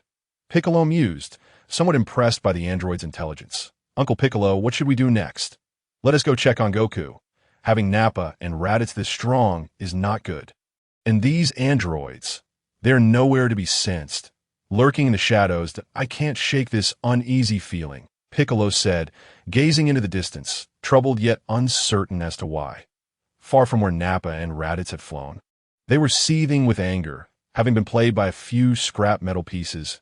Meanwhile, in the future world, the first phase of Cell raised his gaze to the sky from his concealed position. Is that Nappa? How can his energy be so immense? Shara was somewhat astonished. He hailed from the future and had slain Tenankis. The Tenankis he had dispatched was the one who, after enduring the trials of the Shara games, had eradicated the androids 17 and 18 in the future world. Just as he intended to return via the time machine to share his triumph, he was ambushed by the stealthy Sharu. In turn, Sharu had transformed into an egg and utilized Tenankis' time machine to arrive here anew. His time machine had been dormant for quite some time, as he had arrived in this era prematurely, suppressing his energy so that no one noticed his presence. At that moment, his combat power was merely 400 million, as he had yet to absorb countless humans. Only by absorbing numerous humans could he attain 1 billion in combat power. However, something felt amiss. In his memory, Nappa had already been slain by Vegeta. Sharu rummaged through his recollections. During the Saiyan saga, Dr. Gero had collected their Saiyan cells using microscopic insects. He was also aware that Nappa had met his demise. Yet, the Nappa before him was still very much alive, with a terrifying level of combat power. This revelation left him utterly astonished. Never mind, I shall proceed with caution in my absorption, Sharu thought, making his way toward the small city. He intended to absorb the small city first, and then the larger urban areas. Since that is the case, let us depart, Krillin remarked, feeling a sense of security in Goku's presence. Just as the Z fighters were about to take flight, 3 figures appeared in the distance. Upon closer inspection, they realized who they were. It was none other than androids 16, 17, and 18. They had not fled, but had instead sought a place to conceal themselves. They understood that flying would be futile compared to their speed, and thus opted to hide in place. Naba and the others, unable to sense their energy, passed by without noticing them. Nanny, they haven't left. How clever of them to recognize that the most dangerous place is often the safest, Piccolo observed in astonishment. Meanwhile, Tenankus, filled with rage, transformed into a Super Saiyan and charged forward. Die, android, he shouted, swinging his mighty sword at 17. However, upon contact, the sword shattered into pieces. What? Witnessing his once invincible sword shatter, Tenankus was left dumbfounded. Before he could act again, he was struck in the abdomen by 17's fist. Tenankus! Piccolo yelled as he rushed forward. They had already become acquainted, aware of his name. Even without an introduction, Piccolo had known it for 3 years. Did he think his ears were mere decorations? It was precisely because of their acute sensitivity that he found Gohan's humming so bothersome. Shall we die together? Android 18 chuckled softly, and with a few swift movements, the Z fighters took cover. Yet when it came to Krillin, she still leaned in for a kiss, proving that his fate with his future wife was inescapable. In the realm of the 3 Super Saiyans, upon his arrival, Vegeta sensed 3 energy signatures in the far north, evidently engaged in battle. Aware that androids had no energy, he understood that a confrontation was underway. Without hesitation, he instantaneously transported himself to their vicinity. Chapter 45 Vegeta. Have you once again found yourselves in a predicament? The current Vegeta possessed the ability of instantaneous movement, allowing travel within a single universe. Albeit not between universes. It could only be said that this intermediate form of instantaneous movement had its limitations, while the advanced form allowed travel across all universes in the Dragon Ball realm. Only the Grand Minister could accomplish such a feat. The ultimate form of instantaneous movement was even more formidable. Arriving nearby, Vegeta beheld 3 resplendent Super Saiyans engaged in combat with 3 androids. Tenankus, Kakarot, and another version of myself. How could their power be so feeble? Vegeta frowned. This timeline of the movie occurs after Dr. Gero's demise at the hands of androids 17 and 18. I recall the opening scene depicted Dr. Gero's assassination, while Goku had just recovered from his heart condition, yet had not yet taken Vegeta to the temple for training. Gohan had yet to achieve Super Saiyan transformation, and Trunks still sported short hair. Thus, the timeline is approximately here. The 13th, 14th, and 15th androids sought vengeance for Dr. Gero, intending to eliminate Son Goku and androids 17 and 18, as the 2 traitors had killed Dr. Gero. However, their individual strength paled in comparison to that of 17 and 18, necessitating their union with the 13th. Even if they perished, their chips would empower the 13th to become Super 13, and Super 13 corresponds to the Shera Games, with a combat power of 800 billion.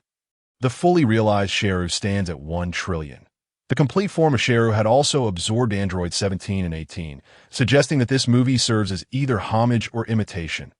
Damn it, how dare you? You little runt, challenge me. Prince Vegeta. Vegeta blocked with both hands, seething as the diminutive android unleashed a flurry of punches and kicks upon him. Enraged, his Super Saiyan energy surged once more. He recalled the moment he was defeated by 18.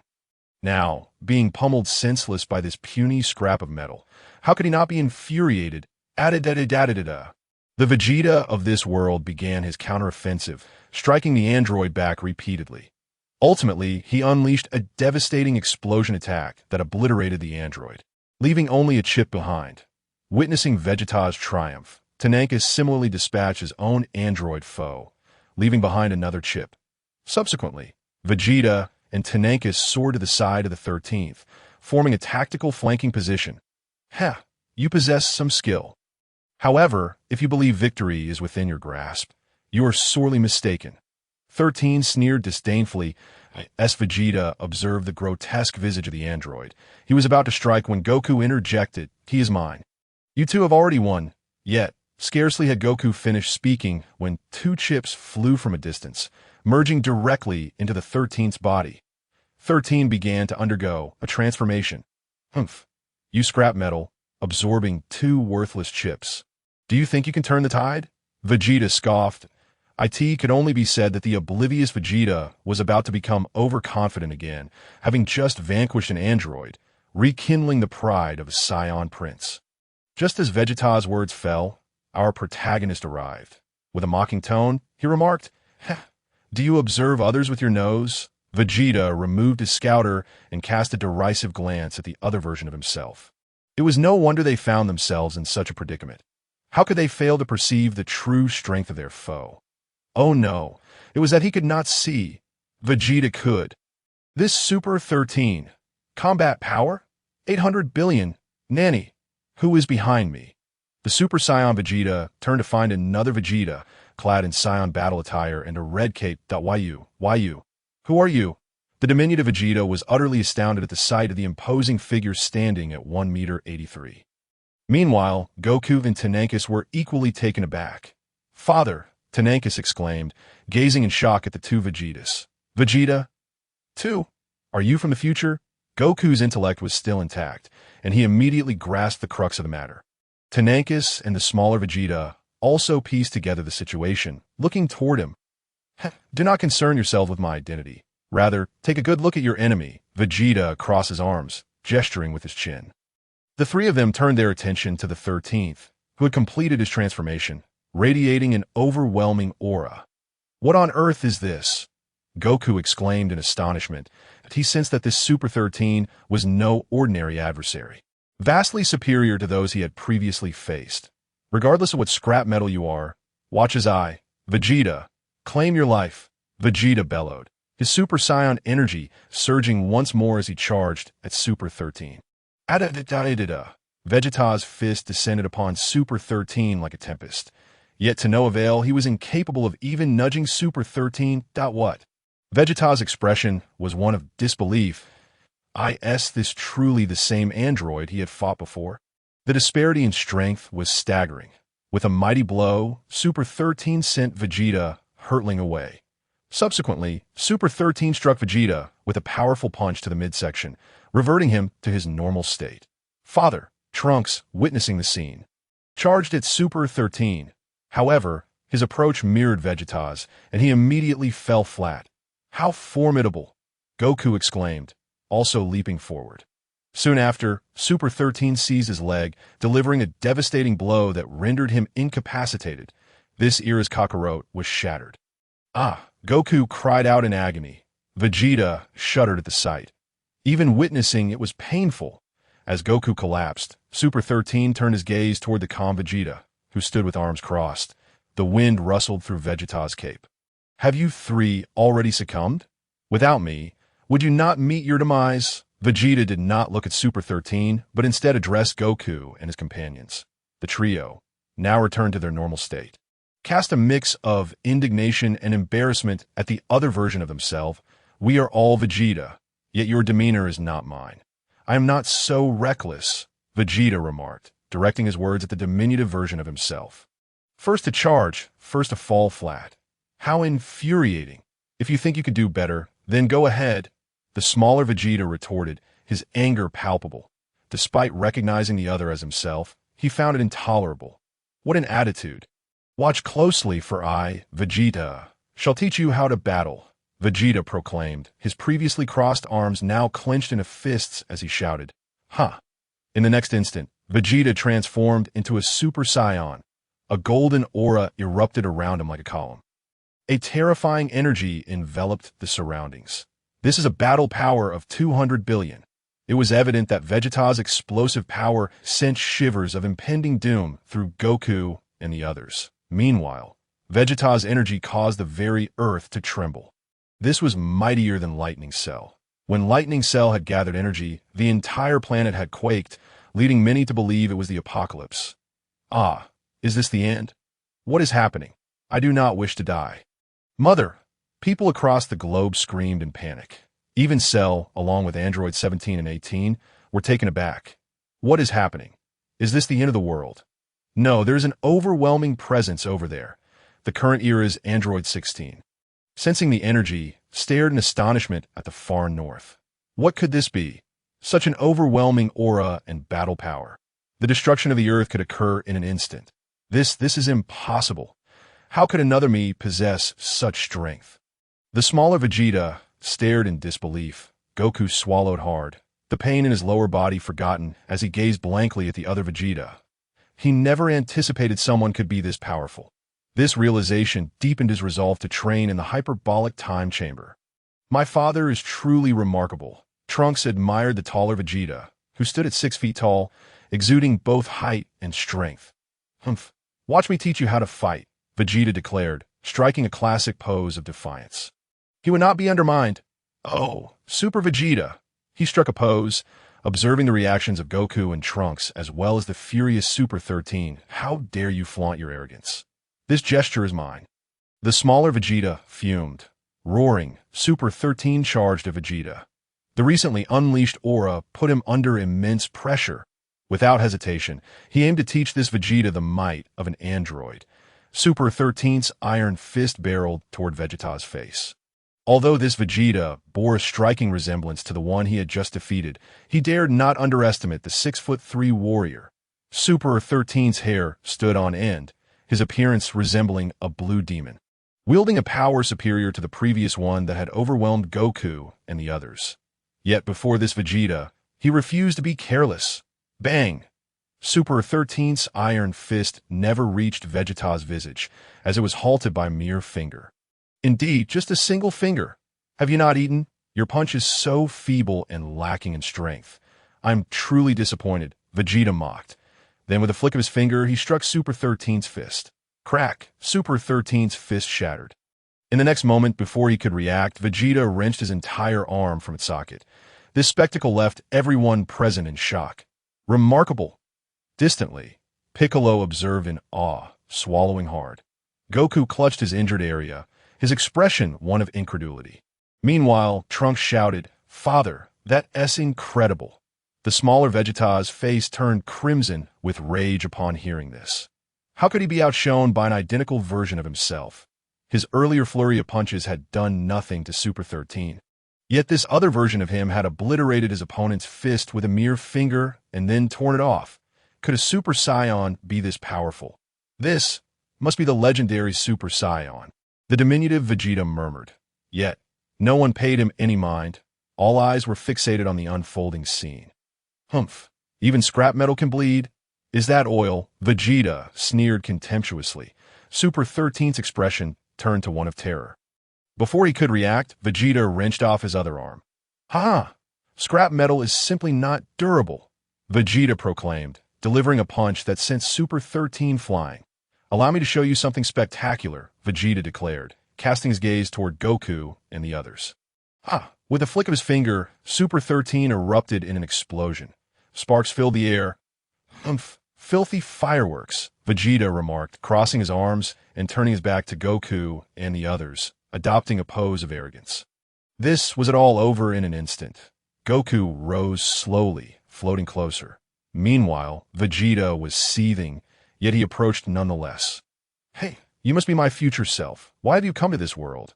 Vegeta was now convinced that the other Vegeta was indeed himself.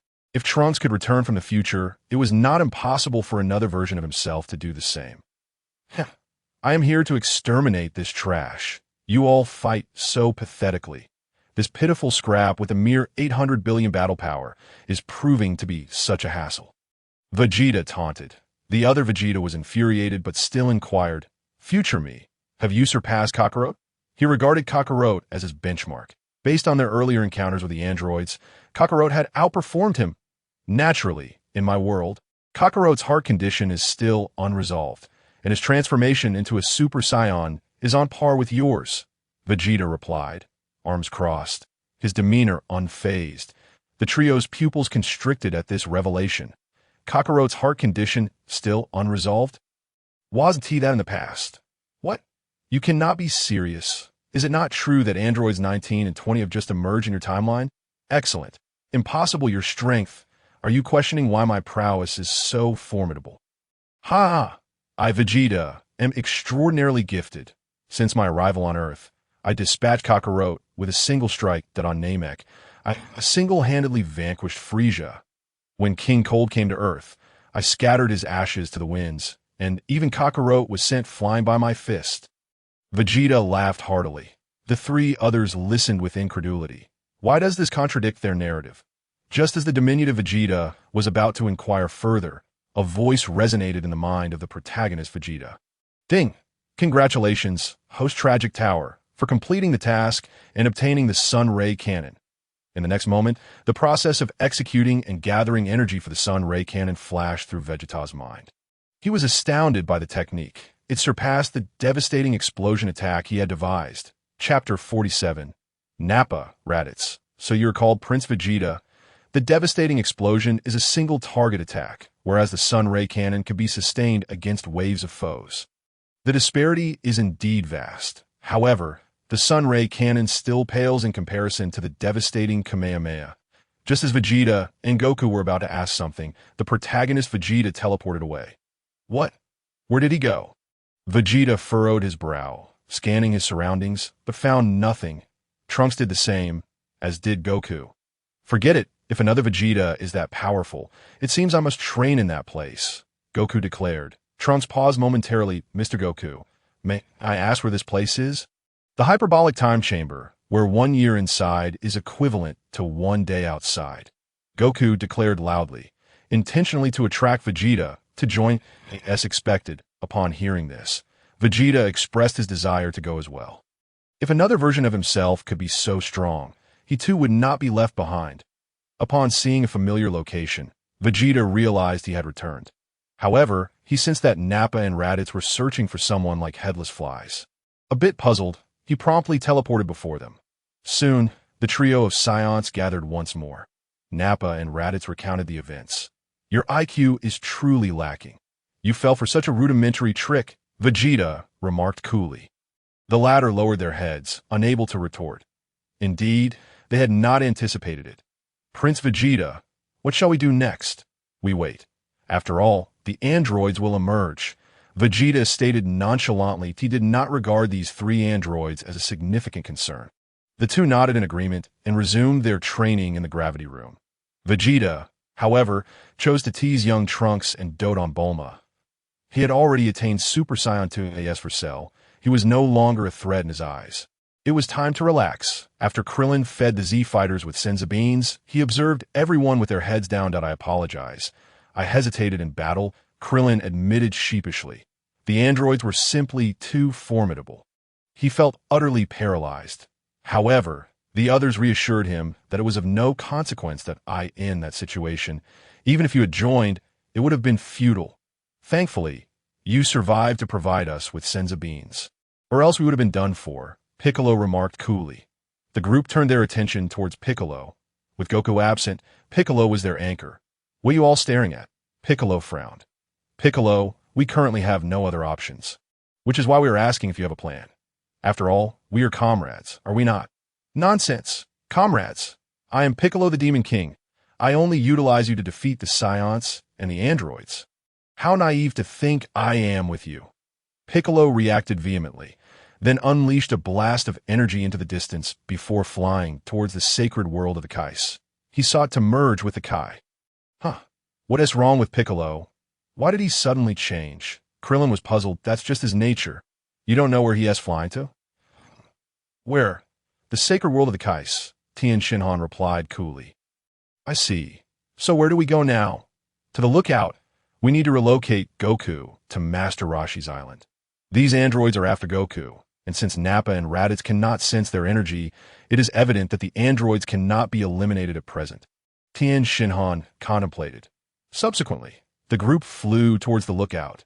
Trunks, however, declined, wishing to find his mother, Bulma. That in this timeline, Trunks had already been born, and there was no need to conceal his identity. Detection of the parallel world Tragic Tower being severely injured by the female android No. 18, causing the loss of the Saiyan Prince's confidence. Task. Assist the parallel world Tragic Tower in transforming into Super Saiyan 2. Task reward. A special gift package. Yan Tian, what is this nonsense? I became Super Saiyan 2 through my own efforts. And now you want me to help him become Super Saiyan 2? Vegeta exclaimed in disbelief upon hearing the task. This is a task that seems utterly impossible to complete. Tragic Tower, you possess so many spirit tree fruits that you could easily elevate his base power level. And transforming into Super Saiyan 2 requires just a sufficient power level and anger to trigger the transformation. given the state of the parallel world version of you, who has been thoroughly beaten down. Provoking him should trigger the transformation effortlessly, Tian stated calmly. Vegeta was left in utter disbelief, transforming into Super Saiyan through anger.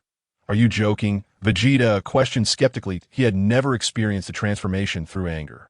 His transformations were entirely reliant on tasks. His mentality was not as explosive as that of his parallel world counterpart. No, the task is neither too difficult nor too simple.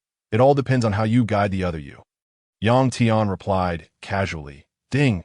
Host Tragic Tower, do you accept the task? Accepted. Vegeta did not hesitate to accept that AS for how to make the other him stronger. He had already devised a plan, using the gravity room of the spaceship, combined with the spirit tree fruits. Although the effects of the spirit tree fruits diminish with increased consumption, the sheer quantity is advantageous. Moreover, the parallel world Vegeta has never consumed them, so his initial consumption will surely lead to a dramatic surge in power. With this thought, Vegeta felt that the task was not so daunting after all. After waiting for a while with no sign of the system initiating the transfer, Vegeta wore a puzzled expression. Tian, what is going on? I've accepted the task, yet nothing is happening. I think it would be better if you brought Nappa and Raditz along. They're stronger than the parallel world version of you, and their presence will double the effect of provoking the other you, Vegeta. Good heavens. This would leave the other him utterly humiliated, wouldn't it? He is still Vegeta after all. He could imagine that his former subordinates, who were once weaker than him, would suddenly surpass him and mercilessly beat him down while taunting. So you call yourself Prince Vegeta? He would undoubtedly be left in a state of despair. With this thought, Vegeta could only say that this system is truly insidious, while simultaneously feeling a twinge of sympathy for the other him. He couldn't help but think how fortunate he was to have obtained the system for himself. Not long after, Vegeta summoned Nappa and Raditz from the gravity room. Upon hearing Vegeta's explanation of this task, their faces were filled with confusion. Good heavens, you want us to go and mock the other Vegeta? I assent to that a bit too much. Though he is not you, he is still a Saiyan prince. Nappa and Raditz hesitated, as a genuine fear of Vegeta lingered in their hearts. Chapter 48. Nappa and Raditz viciously beat Dragon Ball Z Vegeta. When I say it can be done, it can be done. Stop your prattling. Vegeta huffed coldly. In the next moment, they were teleported away. The place they arrived at was the original storyline of Dragon Ball Z. It can only be said that the original Vegeta should have transformed into Super Saiyan 2 ahead of time. Had he done so, he could have effortlessly vanquished Cell. Suddenly, the scene shifts to a parallel world Earth. Let us go. I sense another version of myself, Vegeta exclaimed, and with a mere thought, he and the two companions instantaneously transported before the parallel world S Vegeta. This tragic version of Vegeta is indeed a tragedy. He believed that by becoming a Super Saiyan, he would be invincible. However, after boasting and swiftly defeating Android 19, he found himself in a confrontation with Android 18 at Dr. Gero's lab. Initially, the battle seemed evenly matched, but as time wore on, he exhausted all his strength, was brutally overwhelmed, and ultimately had his arm broken. Were it not for the sins of beans, he shuddered to think how long he would have languished in a hospital bed. In the wilderness, among piles of rocks, the defeated Vegeta had been standing there for 3 days and nights. The Dragon Ball Z Vegeta, arms crossed, gazed into the distance. That moment, he was engulfed in confusion. His prideful Super Saiyan form had been utterly dismantled by a woman. Behind him, Trunks had stood vigil alongside his father for the same duration. Trunks remained silent, simply providing his father with companionship. His mother, Bulma, had informed him that his father was a man of immense pride. Father, you have stood here for 3 days and nights. Trunks finally spoke. Yet, the Dragon Ball Z Vegeta remained unmoved as the trio of Vegeta and his companions arrived. They overheard Trunks' words. Tian, what has happened to another me? Vegeta inquired internally that, just take a look for yourself. In an instant, a luminous screen materialized. Nappa and Raditz, accustomed to such phenomena, watched the unfolding scene. It depicted the Vegeta of this era, having just arrogantly slain Android 19, only to be swiftly defeated by the female Android 18. The image of him standing alone for 3 days and nights lingered. There were only a few days left until Goku would arrive to take him to the hyperbolic time chamber. Though he could not recall exactly how many days remained, this Prince Vegeta truly so weak. Nappa expressed disbelief. The Vegeta of this era was even inferior to him. Soon as he uttered those words, the Dragon Ball Z Vegeta sensed the disturbance. Who dares to claim that I, Prince Vegeta, am weak? Are you courting death? Vegeta glared ominously in their direction. Upon recognizing the trio of Vegeta, he was momentarily taken aback. Isn't that me alongside Nappa and Raditz? Trunks too was stunned. Two fathers. You stand here defeated by a woman, and you think this will make you stronger? The main protagonist Vegeta, arms crossed, spoke with derision. The Z Vegeta, upon hearing this, was filled with rage. You despicable wretch, how dare you bring up such a painful subject? You are seeking death, the Dragon Ball Z Vegeta bellowed, transforming into a Super Saiyan and launching a punch at the main protagonist Vegeta. However, before the attack could land, Vegeta effortlessly caught it with a single finger. Weak, truly weak, he scoffed, flicking the other Vegeta away with a casual gesture. The disparity between his normal battle power of 4 billion and the other's mere 2 million was staggering this moment. The Z Vegeta's transformation granted him only a battle power of 1 billion, that much like Android 18, he could only maintain an equal footing for a brief period. Damn it. Who are you? The repelled Vegeta coldly glared at his other self. Me. I'm another version of you. We hail from a parallel world. However, I am under no obligation to explain what a parallel world is. I merely wish to say, I am here to help you grow stronger. Vegeta maintained his stance, arms crossed, regarding the other version of himself. Him. This Vegeta appeared pathetically weak. Nevertheless, he possessed several thousand spirit tree fruits that could significantly enhance his normal battle power. The spirit tree fruits provided substantial gains only with the first consumption, yielding diminishing returns thereafter, yet a little improvement is better than none, is it not? You? Are you truly strong? Strong? It seems you're unaware of the reality. Not only I, but even Nappa and Raditz could easily defeat you. Vegeta stated nonchalantly, signaling Nappa and Raditz to engage him. Upon seeing Nappa and Raditz approach, the Z Vegeta shot them a fierce glare. The two flinched but did not back down. Nappa, Raditz, I know not how you return to life. But do you dare to lay a hand on me? Vegeta sneered at the duo. They exchanged glances but still stepped forward, declaring, We apologize, Prince Vegeta. The two charged forward at an accelerated pace. Vegeta and Trunks were taken aback. Such speed! Yet without hesitation, Vegeta transformed into a Super Saiyan, ready to defend himself. Trunks, too, stood resolutely by his father's side. Nappa and Raditz did not hold back, transforming into Super Saiyans. Their battle power of 5 billion was suffocating. This energy, it resembles that of Nappa and Raditz. Piccolo sensed the energy from the Supreme Kai's realm, astonished, but weren't Nappa and Raditz dead? And even if revived, could they possess such formidable power?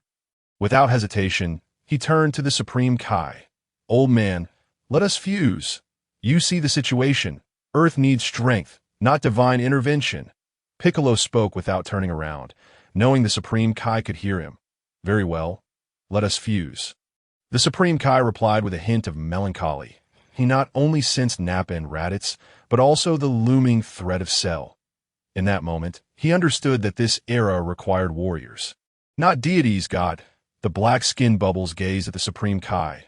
Heartbroken, the Supreme Kai merely offered him a faint smile. Bubbles, thank you for your care over the years. Thus, the fusion of God and Piccolo came to fruition. What a powerful energy! Whose could it be?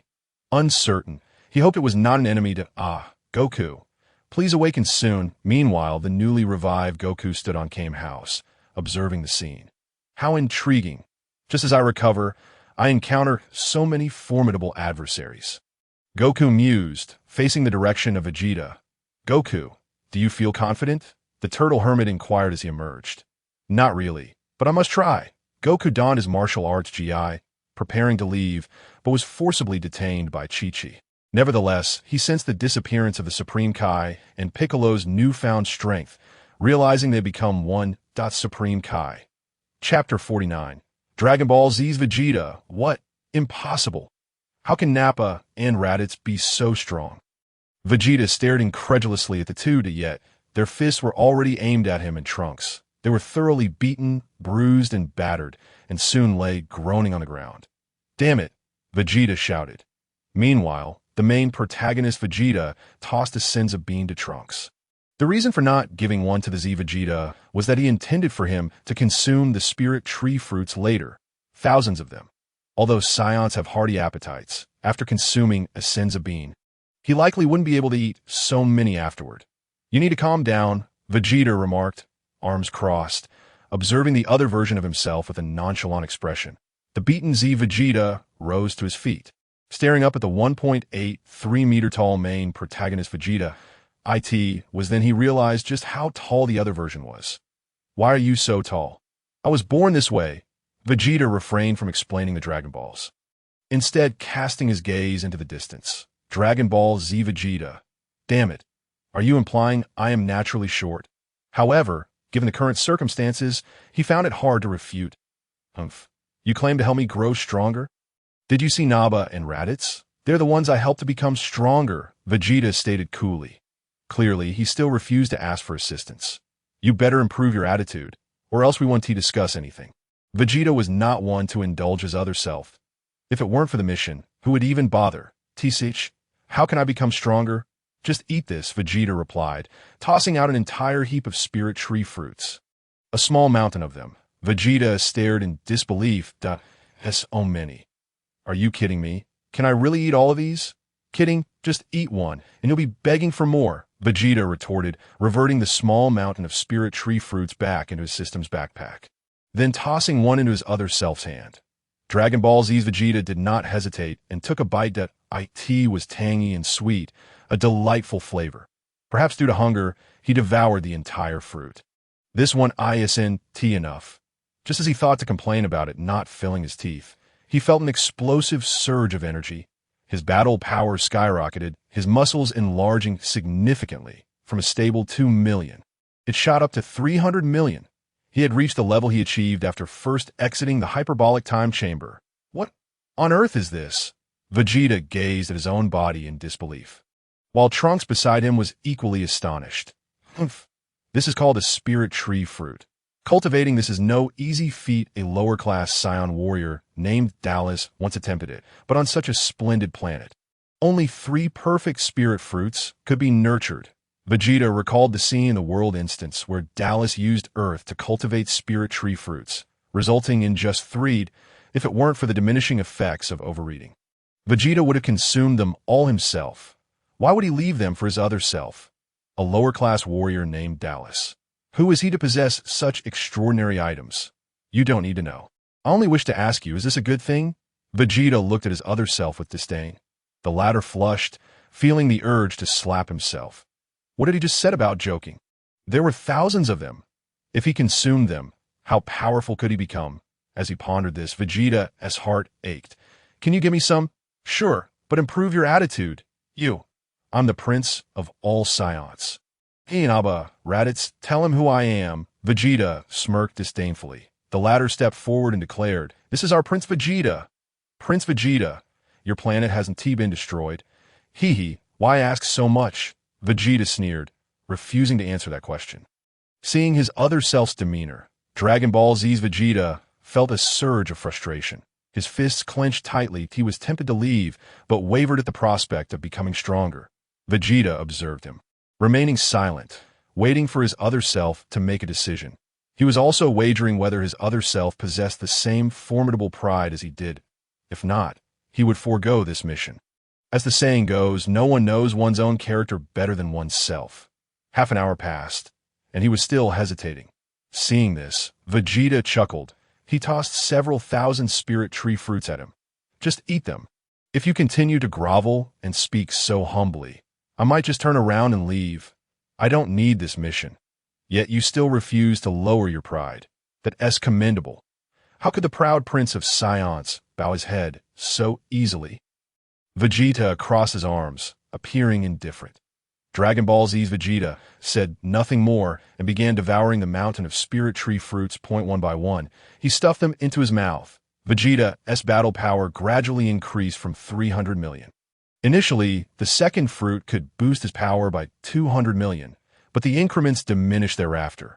Meanwhile, the main character Vegeta felt a twitch at the corner of his mouth, realizing he should have saved his spirit tree fruits for later. That would have been more cost-effective. Clearly, eating the first fruit multiplied his power tenfold. Although the subsequent fruits offered less, the sheer quantity compensated for it could be said that at this moment. Vegeta's stable battle power reached 2 billion. The thousands of spirit tree fruits had propelled his power to 20 billion. My entire body is brimming with strength. Vegeta clenched his fists, exuding pride. This power, even when he previously transformed into a Super Saiyan, was insufficient for him to fight. Haha, Vegeta, am back in action. Vegeta laughed maniacally, his fists clenched tightly, eager to seek revenge on Android 18. Hey, this isn't enough, Vegeta remarked nonchalantly. Hearing Vegeta's words, Dragon Ball Z's Vegeta was taken aback. This power wasn't sufficient. He could defeat Android 18 with ease. Seeing him gaze at himself, Vegeta replied, "Do you think your enemy is Android 18? No. Those are merely appetizers. You must surpass Super Saiyan. Only then can you deal with the subsequent Android Cell. Android Cell? Who is he? Don't concern yourself with who he is. Just listen to me. First, surpass your Super Saiyan. Surpass Super Saiyan. What transformation is that? Anger. As long as you have enough anger, you can transform. Anger? Exactly, you still can't transform right now. Think hard about moments of anger, like when you were beaten by Android 17, or when your planet was destroyed by Frieza." Vegeta casually reminded him. After all, young Tian had told him it was all about anger. He wasn't sure if it would work, since he had never transformed through anger himself. Another him spoke. Vegeta frowned. He clenched his fists, attempting to transform. However, he directly turned into a Super Saiyan. A battle power of 1 trillion made the Earth tremble. This time, it astonished the other Z fighters on Earth, including Son Goku. What? Has Vegeta broken through that level? Son Goku exclaimed. This time, he realized that Super Saiyan was not the ultimate goal. Therefore, he also wished to surpass Super Saiyan, but sensing Vegeta's aura, he assumed he had achieved a breakthrough. After all, Vegeta's energy was undeniably strong. God Piccolo gazed toward Vegeta, his expression grave. This energy was extraordinarily powerful. He could not compare. Damn it, Frieza, androids, Kakarot. At this moment, Vegeta was attempting to break through Super Saiyan. He recalled the scenes of being defeated by Android 17. The more he thought about it, the angrier he became. Super Saiyan was actually achieved first by Kakarot. He was the prince of all Saiyans, of noble royal blood. Just thinking about it made him furious. Then he was beaten black and blue by a woman, even having his arm broken. Being humiliated in front of everyone was a tremendous disgrace. Vegeta's fury surged uncontrollably. Meanwhile, Vegeta's aura intensified. His hair stood up even more, electric energy crackling around him. Witnessing this, Vegeta nodded. His other self was indeed formidable. He could transform through anger. Meanwhile, he needed the system to transform. With a final roar of rage, Dragon Ball Z's Vegeta completed his Super Saiyan 2 transformation. His battle power soared to 2 trillion. Seeing this, Vegeta nodded, "Success." Then, a voice echoed in his mind. "Ding! Congratulations, host, for completing the mission and receiving a special gift package." Vegeta did not open it, but waited quietly. Initially, he thought he would need the hyperbolic time chamber with a spaceship, but now it seemed unnecessary. Haha, is this what it means to surpass Super Saiyan? Vegeta laughed heartily, turning to ask his other self, only to find that the trio of Vegetas had vanished. "Nanny, how did they disappear? I didn't even notice," Vegeta exclaimed in astonishment. In the next moment, a figure appeared before him. It was none other than Son Goku. "Hey, Vegeta, have you surpassed Super Saiyan?" Goku scrutinized Vegeta's transformation, to which Vegeta responded with a cold smirk. "Indeed, I never imagined you, Kakarot, would be aware of it. But this time, it is I, Vegeta, who has achieved this milestone before you." With that, Vegeta burst into laughter, regaining his proud Saiyan prince demeanor. Yet deep down he felt a twinge of surprise towards Kakarot. He had not anticipated that Kakarot already knew how to transcend the limits of Super Saiyan. After all, just 2 hours prior, he had been a despondent prince. However, the thought of his own breakthrough filled him with a sense of pride. Congratulations, Vegeta. I initially intended to take you somewhere to train. But it seems you no longer require it. Goku offered his congratulations with a sigh. Humph. No need for that. I'm going to take care of the androids right now, Vegeta scoffed, preparing to seek out the androids. Only to be stopped by Goku. Wait, Vegeta. Can you sense the android's energy? No. But with my speed, I can traverse the entire planet in no time, Vegeta replied nonchalantly. Goku, upon hearing this, fell silent but suggested, let us head to the sacred world. From there, we can reach the androids swiftly if they appear. What do you think? Acknowledging the logic in Kakarot's words, Vegeta coldly huffed, Humph, lead the way. Thus Trunks, Vegeta, and Son Goku set off for the sacred world, joined by the other Z fighters. However, this time, Vegeta chose not to enter the room of spirit and time, that he believed himself to be invincible in his current state, and indeed, with a constant battle power of 2 billion. He was a formidable presence. Even if Perfect Cell were to emerge, he would surely be obliterated. Vegeta, are you not going to enter? No, I cannot afford to waste a moment, Vegeta replied, his gaze fixed on the lower realm. Waiting. Meanwhile, Kami Piccolo was at Kame House, and the arrival of the protagonist Vegeta disrupted the usual order of entering the room of spirit and time. Goku and Gohan entered ahead, while Vegeta remained outside. After a while, Kami Piccolo had already engaged in battle with Android 17 on a deserted island. Kami Piccolo and Android 17 had exchanged hundreds of blows, but Piccolo, having exhausted much of his stamina, was gradually falling behind. That on another front, Cell had stealthily arrived, lurking in the shadows, awaiting the opportune moment to absorb. What a perfect opportunity! Cell seized the moment amidst the chaos, directly absorbing Android 17 into his being. A flash of light illuminated the scene as Cell transformed into his second form. In this new form, Cell retained his tail, boasting a more robust physique that resembled that of a human. His face began to take on human-like features, with notably large lips, akin to sausages, and he possessed the ability to alter his voice, an ability intended to deceive Android 18 into being absorbed as well. Although he had attempted this before in the original story, he had failed to trick her. Haha, what immense power! I, Cell, am invincible. Cell laughed heartily, momentarily dazed by his newfound strength. His battle power had skyrocketed to 8 billion. He had clearly forgotten the overwhelming energy Vegeta had unleashed earlier, as he became somewhat arrogant following his power boost, especially with Vegeta's cells within him. Damn it! Piccolo's expression darkened at this turn of events. He had intended to eliminate 17 directly to prevent Cell from evolving into his perfect form, but now he had failed. Quickly, 18. Android 16 realized that if 18 did not escape, she too would be absorbed. Without hesitation, he charged in to buy her time, but before he could act, Tian arrived early, unleashing his Kikaho to restrain the second form of Cell, rendering him immobile. Taking advantage of this distraction, Android 18 fled with Android 16. Tian's attack continued for an indeterminate time, but he eventually grew weary and collapsed.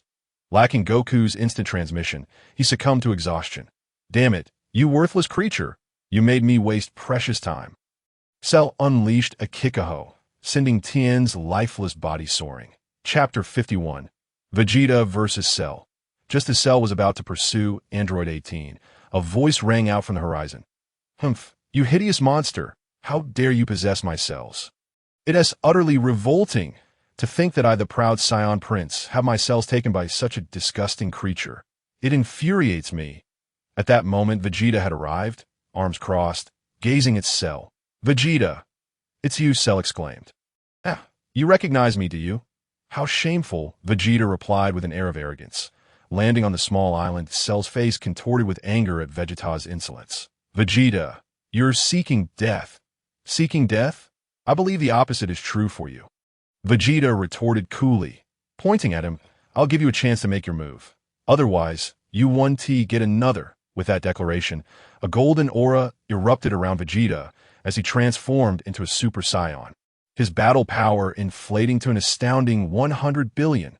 Cell felt the overwhelming energy radiating from Vegeta at close range, his expression one of disbelief. It turned out that his earlier sensing was not a mistake. It was genuine. Vegeta, he really is this powerful, Cell thought, frustration boiling within him. How infuriating! Cell, in a fit of rage, unleashed his own aura, only for it to be utterly suppressed by Vegeta. Smite, if this is all the strength you possess, I can only send you to your demise, Vegeta sneered, gathering energy in his hand. W8? Vegeta! Hold on, Cell cried out as he sensed Vegeta's impending attack. State your final words. No. Do you not yearn to battle a true warrior? Grant me Android 18, and I will become perfect. Then I will be invincible. Do you not desire to fight against my strength? Cell implored, gambling on Vegeta's prideful nature to acquiesce, as anticipated after a moment of silence. Vegeta dissipated his energy wave, instead observing Cell. Go. But if you dawdle, I will reduce you to ashes, Vegeta replied indifferently. Cell, elated, dashed towards the direction where Android 18 had fled. The details of Android 18's absorption are not pertinent to this narrative, for we must focus on the protagonist, Vegeta. I have finally achieved perfection. Cell reveled in his transformation, an expression of pride on his face. Dr. Gero had designed it so that upon absorbing androids 17 and 18, he would become invincible. Indeed, Dr. Gero had spoken the truth. Now in his perfect form, Cell sprouted wings, concealing his tail within them. This tail could be used to spawn small versions of himself, and if Cell wished, it could extend to absorb others. However, he had chosen to retract it for the sake of combat convenience. His feet resembled those of a human, and his face had taken on a more human-like appearance. Vegeta regarded the perfect form of Cell with indifference. You remain as insufferable as ever. Humph. Thank you, Vegeta, for facilitating my perfection. As a reward, I shall be the first to terminate you, Cell declared, his gaze fixed on Vegeta with arrogance. Without responding, Vegeta transformed into a Super Saiyan. With a thunderous crash, he accelerated towards Cell, delivering a knee strike that sent Cell flying. The impact caused Cell to expel corrosive fluid in pain. Nanny, Cell gasped in shock. He had not anticipated being struck so painfully, even in his perfect form. Yet, Vegeta's transformation into a Super Saiyan had granted him a staggering battle power of 100 billion. As for Cell, he is now in his perfect form. Yet he has yet to unleash his full power, which stands an astonishing 44 billion. Having just merged, he has not even released his energy to this truly what they call a perfect form. Vegeta exclaimed, delivering another kick that sent Cell flying.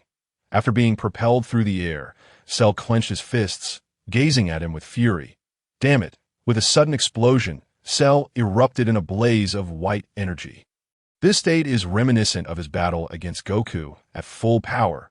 His combat strength soared to 85 billion later. When facing Super Saiyan 2 Gohan, he reached an overwhelming 100 billion. While his energy is impressive. If this is all you possess, I shall have no choice but to terminate you. You have utterly disappointed me, Vegeta taunted. Meanwhile, a distance away, the Z-fighters sensed the unfolding situation at the sacred world of the Kais. They fervently hoped that Vegeta would not squander this opportunity and would eliminate Cell. However, they were overly optimistic. Vegeta had been concealing his Super Saiyan 2 form, demonstrating remarkable composure. Bam! Another punch landed. Cell was once again sent flying. Nanny! Cell clutched his abdomen. Disbelief etched on his face that he had exerted over 80% of his strength. Why then was he still struck by Vegeta's single blow? Humph! Vegeta sneered, unleashing a flurry of attacks. Each punch and kick left Cell dazed and disoriented. Cell, if this is the extent of your power, you have truly let me down. It's time to die, Vegeta proclaimed, gathering energy for his final flash right then and there. Although the final flash was formidable, Cell's power was insufficient to withstand it, and given Cell's speed, Vegeta doubted he would dare to take it head-on. Damn, Kamehameha! Cell mimicked the Kamehameha stance, preparing to counter. However, when the Kamehameha clashed with the final flash, the earth trembled. While this encounter may not have been as catastrophic as the clash between Super Saiyan 2 Gohan and Cell, it still possessed the potential to obliterate the planet. How terrifying. Is the Earth doomed? Yamcha, shut your crowing mouth. Bulma, cradling little Trunks, glared angrily at her ex-boyfriend. Yamcha, upon hearing this, wore a pained expression but remained silent. The other Z fighters prayed fervently for Vegeta to finish off Cell. At that moment, witnessing Vegeta's final flash overpowering Cell's Kamehameha, Cell felt a surge of desperation, prompting him to gather energy while simultaneously unleashing his attack. He had to unleash his full strength, yet it was all in vain. The final flash continued to press forward in terms of combat power. The final flash surpassed the Kamehameha. It is worth noting that at that time, Goku using the Kaioken ×3 was overpowering Vegeta in close combat. Goku's combat power was 24,000, while Vegeta's was 18,000, yet he could hold his own against Goku's Kamehameha at 3 times the Kaioken. This speaks volumes about the strength of Vegeta's final flash. Haha! Using another's technique ultimately leads nowhere, especially when that technique belongs to Kakarot. Remember this, my final flash is anything but weak, Vegeta declared, transforming into Super Saiyan 2 in an instant. His aura erupted, surpassing Cell's. This was even more powerful than the final burst of Super Saiyan 2 Gohan. Super Saiyan 2 Gohan had a combat power of 170 billion, and his ultimate burst reached 180 billion. That was what it took to obliterate Cell.at that time. Cell had a combat power of 175 billion. Nanny, such overwhelming energy. Upon witnessing this scene, Cell's expression shifted dramatically. Chapter 52, 5 billion combat power. Super battle suit. Yet he had no chance left. He had already been consumed by Vegeta's final flash. This was a clash of 200 billion against 100 billion of the Kamehameha. The oppressive force was even fiercer than Super Saiyan 2 Gohan's. No, this is impossible. I am the perfect android. Cell uttered these words as he faced his demise. In the next moment, he was obliterated, not even leaving a chance for resurrection. Boom! Even the core of his head was shattered, leaving no opportunity for revival. Without hesitation, Vegeta flung the final flash into space. The Earth could not withstand such a blow. And to think he was in his perfect form. How amusing, Vegeta laughed joyfully. Then soared back to the sacred world of the Kais. He awaited the emergence of Kakarot. He was eager to challenge Kakarot. Half a day later, Goku and his son emerged. The two had mastered the full power of Super Saiyan. However, they had yet to grasp Super Saiyan 2. Hi, Vegeta. Goku attempted to greet him, but was interrupted by Vegeta. Let us have a battle. Thus, the two engaged in combat on an isolated island. It was evident that Goku at full power was being thoroughly dominated by Vegeta's Super Saiyan form. In his normal state, Goku possessed only 1.6 billion, while Vegeta held a significant advantage at 2 billion. Goku was essentially facing a Vegeta on par with perfect Cell. However, this Vegeta would not show mercy as Cell had during their previous encounter. Consequently, Goku was knocked unconscious after just a few exchanges. I have finally triumphed over you, Kakarot. I have finally bested you, Vegeta proclaimed, soaring back to West City. Thus, this victorious Vegeta reveled in his triumph, until Kakarot transformed into Super Saiyan 2 and began to give him a run for his money. Prompting him to regain his senses, the protagonist, Vegeta, returned to his own world. Observing his surroundings, he smirked. You too, make sure to train diligently. Just as Vegeta's words fell, a notification sounded. Ding! Congratulations to Nappa and Raditz for assisting Vegeta in completing the task, earning 100 million combat power. In the next instant, their combat power surged to 210 million. Meanwhile, Vegeta also received a grand gift, which he had not yet opened from another world. Without hesitation, he opened his system backpack and unveiled the grand gift. Opening the grand gift. Ding! Congratulations to the host, Vegeta, for opening the grand gift and receiving 1 billion combat power and a super battle suit. Is that all? Nothing more. Vegeta's expression darkened. Damn it, the difficulty of this task was immense. Assisting another version of himself in achieving Super Saiyan 2. Had consumed all of his spirit tree fruits. Think he received so little. Nevertheless, Vegeta clicked on the super battlesuit in his system backpack. The super battlesuit, upon wearing, could adjust the gravity multiplier and would never wear out. Upon reading the description of the battlesuit, Vegeta wasted no time in selecting it for USE. Akati automatically replaced his old battlesuit and fit snugly. After a thorough examination, he donned his cape once more. He was now King Vegeta. Though there were few Saiyans left, he truly possessed royal blood. Opening the attribute panel, Vegeta mentally recited, Host, Vegeta title, Speedy Tragedy Vegeta Combat Power, 5 billion. Lifespan, Immortal Transformation, Oozuru Power, Super Saiyan 2 Ultimate Moves, Final Flash, Dirty Fireworks, Super Explosive Wave, Kamehameha, Other. Energy Sensing, Infinite Energy, Instant Transmission, Infinite Stamina, Hundredfold Training Talent Subordinates. Nappa Raditz, System Backpack, Senzabean's X1050, Super Spaceship System Comprehensive Evaluation. The host is nearly invincible on Earth. Yet in the Dragon Ball Universe 7, the host's strength is exceedingly weak. First, transform into Super Saiyan 3. Vegeta ignored the final evaluation and instead focused on the unusual energy he sensed in the distance. For Kakarot had already recovered, and more importantly, Piccolo had fused with the Supreme Kai in this era. The fused Piccolo was even stronger than the one from the previous Dragon Ball Z world. It could be said that this era's Piccolo had reached a combat power of 1.6 billion, on par with Android 16. That more importantly, upon his revival, Goku, heeding his teammates' advice, chose not to seek out Vegeta, but instead headed to the hyperbolic time chamber with Gohan to train alone. He knew that Vegeta's strength surpassed his own, and they were racing against time, unable to afford any delays. Are you here to find the old monkey? However, you have arrived too late. He has already departed. Piccolo, as usual, is meeting the androids on Kami's island. Yet this time he exudes confidence. The androids do not intimidate him. Then it is time for you to reveal your true strength, as Android 17 remarks, cracking his knuckles as he steps forward. However, he is promptly halted by Android 16.17. You are no match for him. Step aside and allow me to take over. Android 16, possessing the ability to sense energy, accurately perceives Piccolo's power. Chapter 53. Perfect Cell, the Cell Games in 7 days.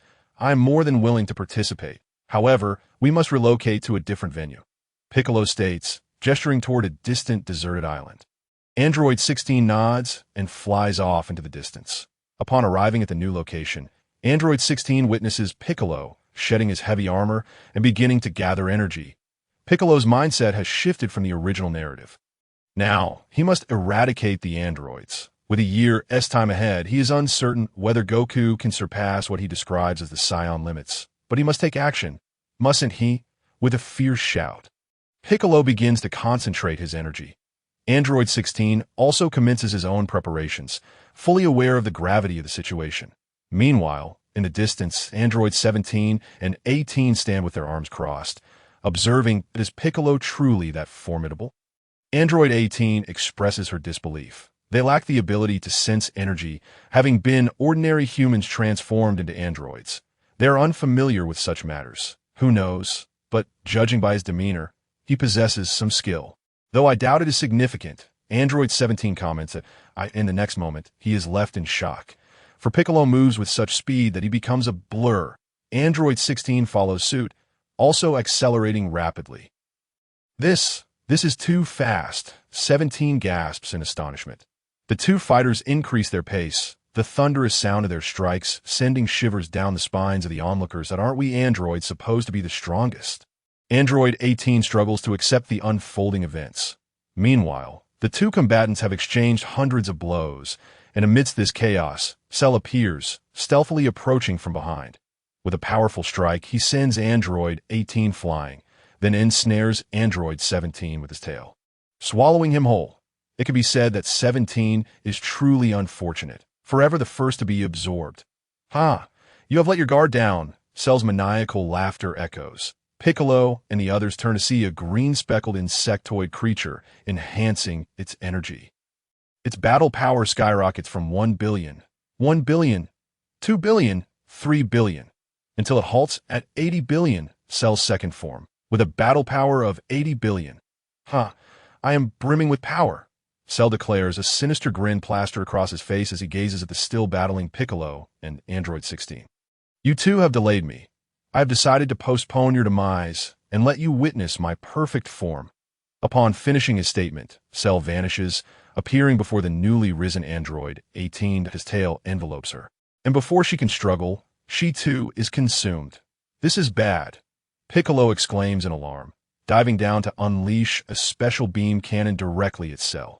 Yet, as the smoke clears, the fully formed, humanoid-like green speckled creature known as Perfect Cell emerges.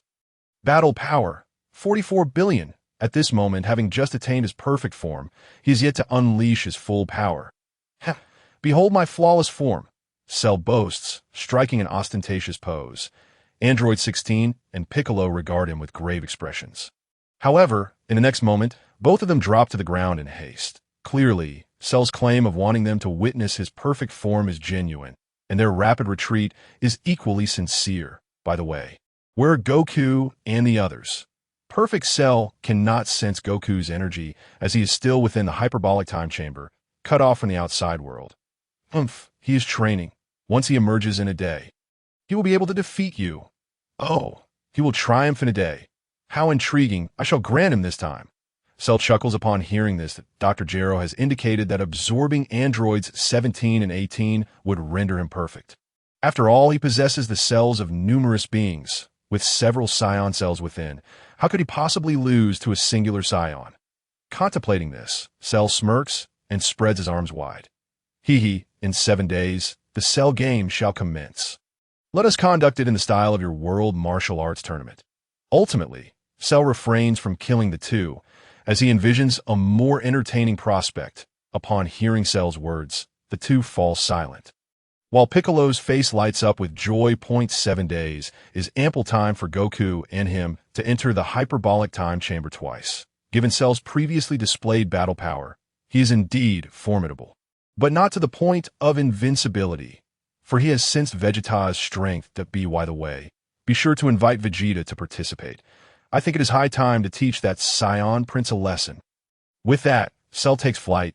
Vegeta, along with Nappa and Raditz, has just arrived at IT. Can be said that as Cell departs, the trio of Saiyans arrives. Has that android fled?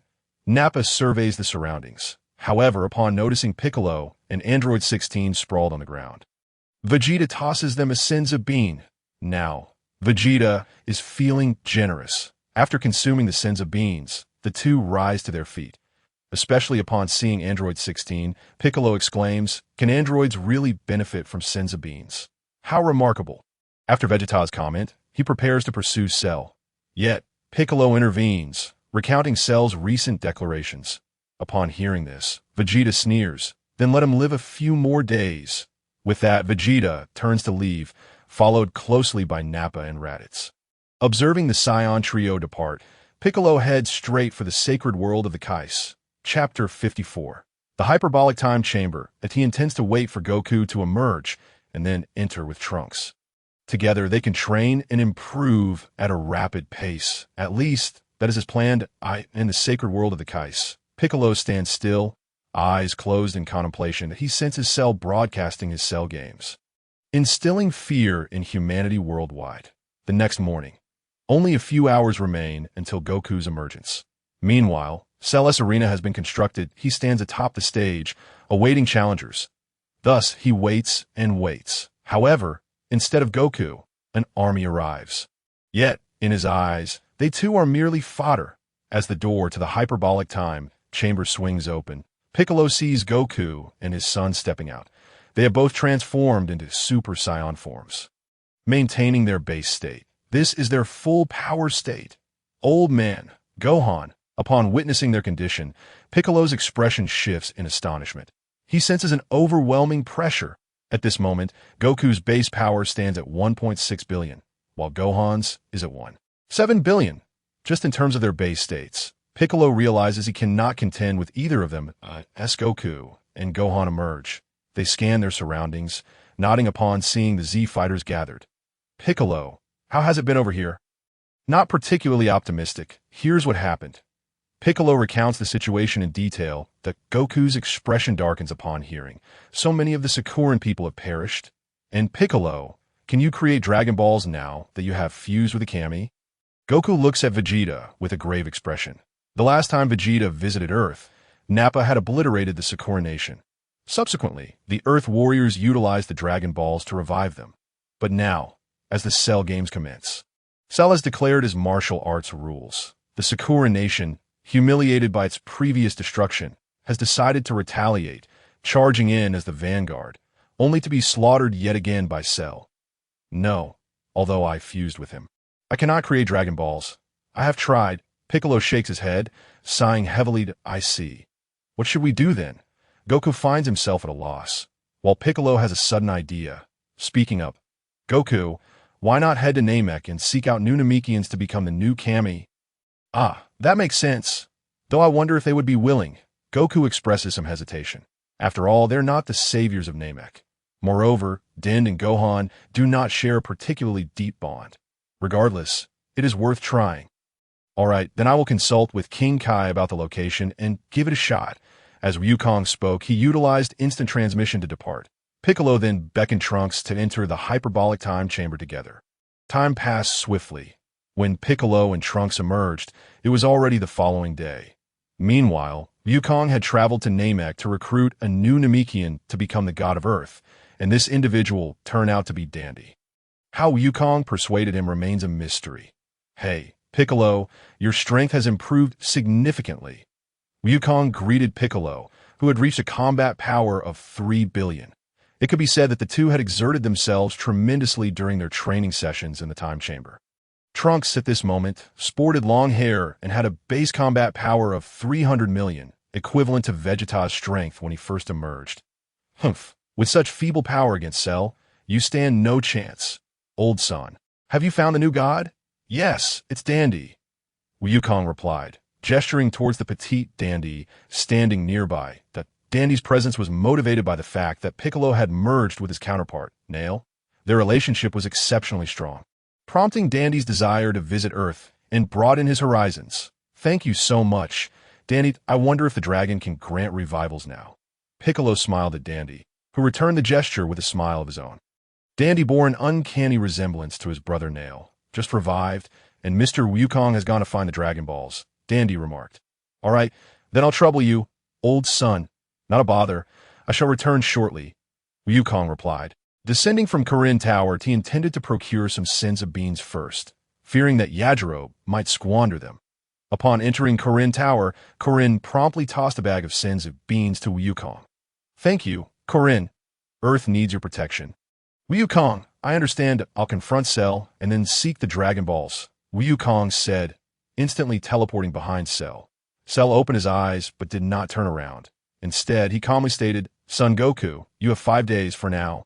Enjoy your respite. Cell, I hope you refrain from killing in the remaining time.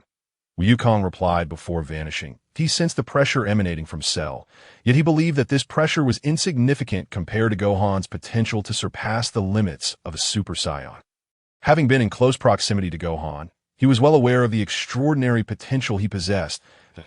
In the ensuing days, Wukong followed the original storyline to seek the Dragon Balls. Meanwhile, Vegeta accompanied Bulma and young Trunks. During this time, future Trunks had made an appearance but was berated by Vegeta. Chapter 55, Burn Burn. Hot battle, fiery fight, super intense battle. The reason for Vegeta's ire was that Trunks, a coward, had returned seeking help after being unable to defeat the androids. This had tarnished the dignity of the Saiyan Prince. Oh no, the entire Saiyan lineage. All right, don't blame Trunks too much. Over there, he was without your support. Bulma stepped forward as a mediator. Trunks was touched by his mother's kindness. She remained as gentle as ever. Vegeta, however, merely snorted and chided Trunks. You claim to have trained in that hyperbolic time chamber, and yet you only possess this level of strength. How shameful. Vegeta was visibly agitated. This newly transformed Super Saiyan only boasted a power level of 15 billion. A truly pitiful sight. Father, enough with the excuses. You are weak. Come with me to the gravity room for proper training, Vegeta declared, attempting to drag him along. However, Bulma intervened. All right, He has just finished training. Let the boy rest. Bulma concluded, leading Trunks away, leaving Vegeta standing alone in the wind, flustered. With a huff, he resumed his training. Ding! A notification sounded in his mind. Detected movie version. Burn to ashes. Hot battle. Fiery fight. Super intense battle. Mission. Eliminate the Saiyan Paragus and his son, Broly. Mission reward. Energy manifestation. Saiyan Paragus and his son, Broly. Before Vegeta could act, the system's prompt echoed in his mind. Tian, our Saiyan race numbers only in the thousands. This Paragus and his son, Broly, have never appeared among us. How can there be so many Saiyans in a parallel world? And what is this energy manifestation you speak of? Vegeta inquired with curiosity. Being the prince of the Saiyans, Vegeta had known all his kin since childhood, so he was genuinely unfamiliar with Paragus, much like he was with in the parallel world. This Broly is a legendary Super Saiyan who appears once every 1,000 years among our Saiyan race. What? Is he not incredibly powerful? And is this reward truly so meager? Vegeta expressed disbelief that Broly's combat power at birth was 10,000. Nanny. Vegeta was taken aback that a combat power of 10,000 at birth. He had only achieved that level in his youth. Moreover, his power doubled every year, meaning he would grow stronger even without training in other parallel worlds. This Broly had already reached Super Saiyan 4. Upon hearing this, Vegeta's face was filled with incredulity. He felt as though he might shatter. Currently, he was only a Super Saiyan 2, and the subsequent transformations of Super Saiyan 3 and Super Saiyan 4 were completely beyond his comprehension. Now, do not be disheartened. You will grow stronger. Thus, Broly's current combat power is not insurmountable for you. As for this energy manifestation, it allows you to project your energy into tangible forms, such as energy swords or Gotank's dazzling chocolate circles. These are excellent skills. Tian concluded, demonstrating the utility of these skills to Vegeta. Seeing this, Vegeta's lips twitched, but he chose not to voice further objections. After all, he was satisfied with the notion that Broly was not superior to him. Very well, I shall take Nappa and Raditz along, Vegeta declared, summoning Nappa and Raditz while instructing Trunks to accompany them. The path to gaining strength through rewards was the true way. Training in the hyperbolic time chamber alone was not guaranteed to yield significant power. A brilliant light flashed, and Vegeta and his companions were transported to the world of Burn to Ashes. Hot battle, fiery fight, super intense battle. This world bore no relation to the parallel world Vegeta had previously visited. Oh, the gravity here is 10 times greater, just like our Vegeta planet, Nappa remarked, landing and taking a step. However, he felt no substantial difference. 10 times gravity was merely child's play for him, as he had mastered hundreds of times that level. All right, let us seek out the low-level warrior Paragus and his son Broly. Once we eliminate them, we can leave. Vegeta glanced at Nappa and Raditz, who followed his lead. Trunks frowned upon hearing this. Father, is it really right to kill indiscriminately? Mind your own business and focus on getting stronger, Vegeta retorted coldly. He had no need for his son's guidance in his endeavors. Trunks, witnessing Vegeta's demeanor, was taken aback. He had never anticipated his father would behave in such a manner. After all, his mother always spoke of Vegeta as the best. Chapter 56. Broly Humph. Let me enlighten you on what you do not know. I, King Vegeta, shall inform you. As Vegeta observed the confusion on Raditz's face, he promptly began to elucidate the nature of their current mission, primarily aimed at explaining it to Trunks. This was necessary because Bulma had informed him that another version of himself had met an untimely demise. While that alternate version's mother had consistently extolled the virtues of the deceased Vegeta as a virtuous man. Therefore, in a bid to offer his unfortunate son a semblance of hope, Vegeta felt compelled to clarify the situation. Ensuring Trunks understood that his father, the mighty Vegeta, was not a mere pawn to be trifled with. Father, is there some deeper significance to this? Trunks inquired, his eyes gleaming with curiosity as he gazed at Vegeta. Indeed, Vegeta retorted with a hint of disdain. This lower-class warrior, Paragus, is one of the survivors from our planet, and he harbors ambitions of becoming the king of a new Vegeta that happens to be this very planet beneath our feet. At this juncture, Vegeta paused momentarily, as these revelations were relayed to him by young Tian. He himself was quite unaware of the existence of Piergus. To achieve this, he intends to utilize his son Broly to eliminate the true Saiyan prince of this era, me, and the other surviving Saiyans. With that, Vegeta also informed them that they were in a parallel world. Trunks grasped the implications swiftly, realizing that the future was immutable, thus signifying that they were dealing with different timelines. What? How audacious of this lower-class warrior to aspire to become the new Saiyan king and to threaten Prince Vegeta. He truly deserves to perish, Nappa exclaimed, his countenance transforming into one of fierce determination. As loyal retainers of the royal line of Vegeta, they could not tolerate any usurpation of power. Enough, Nappa. Our immediate objective is to locate this lower-class warrior. Vegeta remarked, casting a discerning glance at Nappa, acknowledging his unwavering fidelity. Raditz also expressed his intent to teach this lower-class warrior a lesson. It was a misconception that Raditz was of a lower class. His current weakness stemmed from a lack of effort. Upon witnessing the unfolding events, Trunks' perception of his father shifted considerably. After all, if they were to eliminate another version of his father, what objection could there be to eradicating this father-son duo? Just as the four of them soared above the new Vegeta, Nappa suddenly spotted a familiar figure below. "Is that Kakarot?" he exclaimed, gazing down at the sight of Goku. This parallel world was situated within the 7 days leading up to Cell's announcement of the tournament. At this point, everyone had transformed into Super Saiyans, with Goku and Gohan operating at full power. "Indeed, Kakarot, what brings you here?" Raditz remarked, scratching his head, as they had not brought Kakarot along for this mission. This is the Kakarot of the parallel world." Vegeta discerned the issue at hand, but had no intention of descending. However, Goku below had already noticed their presence. "Hey, what is that?" Kakarot looked up to see 4 figures soaring above, 2 of whom were instantly recognizable, Trunks and Vegeta. "Hey, Vegeta, weren't you in the palace? What are you doing here?" Kakarot instantaneously teleported before Vegeta. Vegeta raised an eyebrow, having heard his words. "Another version of me in some palace?" "Kakarot, show some respect for Prince Vegeta." Raditz interjected sternly. "Wait, you are Raditz? I thought you were dead. How are you alive? And you, Nappa, weren't you killed by Vegeta?" Kakarot exclaimed in astonishment as he regarded the two. Nappa's expression darkened with wrath. "Nonsense. I am the most loyal subordinate of Prince Vegeta. Who was killed? Do not sow discord," Nappa declared, preparing to strike Kakarot, but Vegeta intervened. "Enough, Nappa and Raditz. This is precisely what we need to inquire about," Vegeta stated, turning to Kakarot. "Kakarot, you mentioned seeing another version of me in what palace? Provide me with the location." Vegeta spoke calmly, aware that this new Vegeta planet was vast and that he could not sense the energy of his alternate self, given that they all had learned to suppress their power levels. Vegeta, why are you so tall?"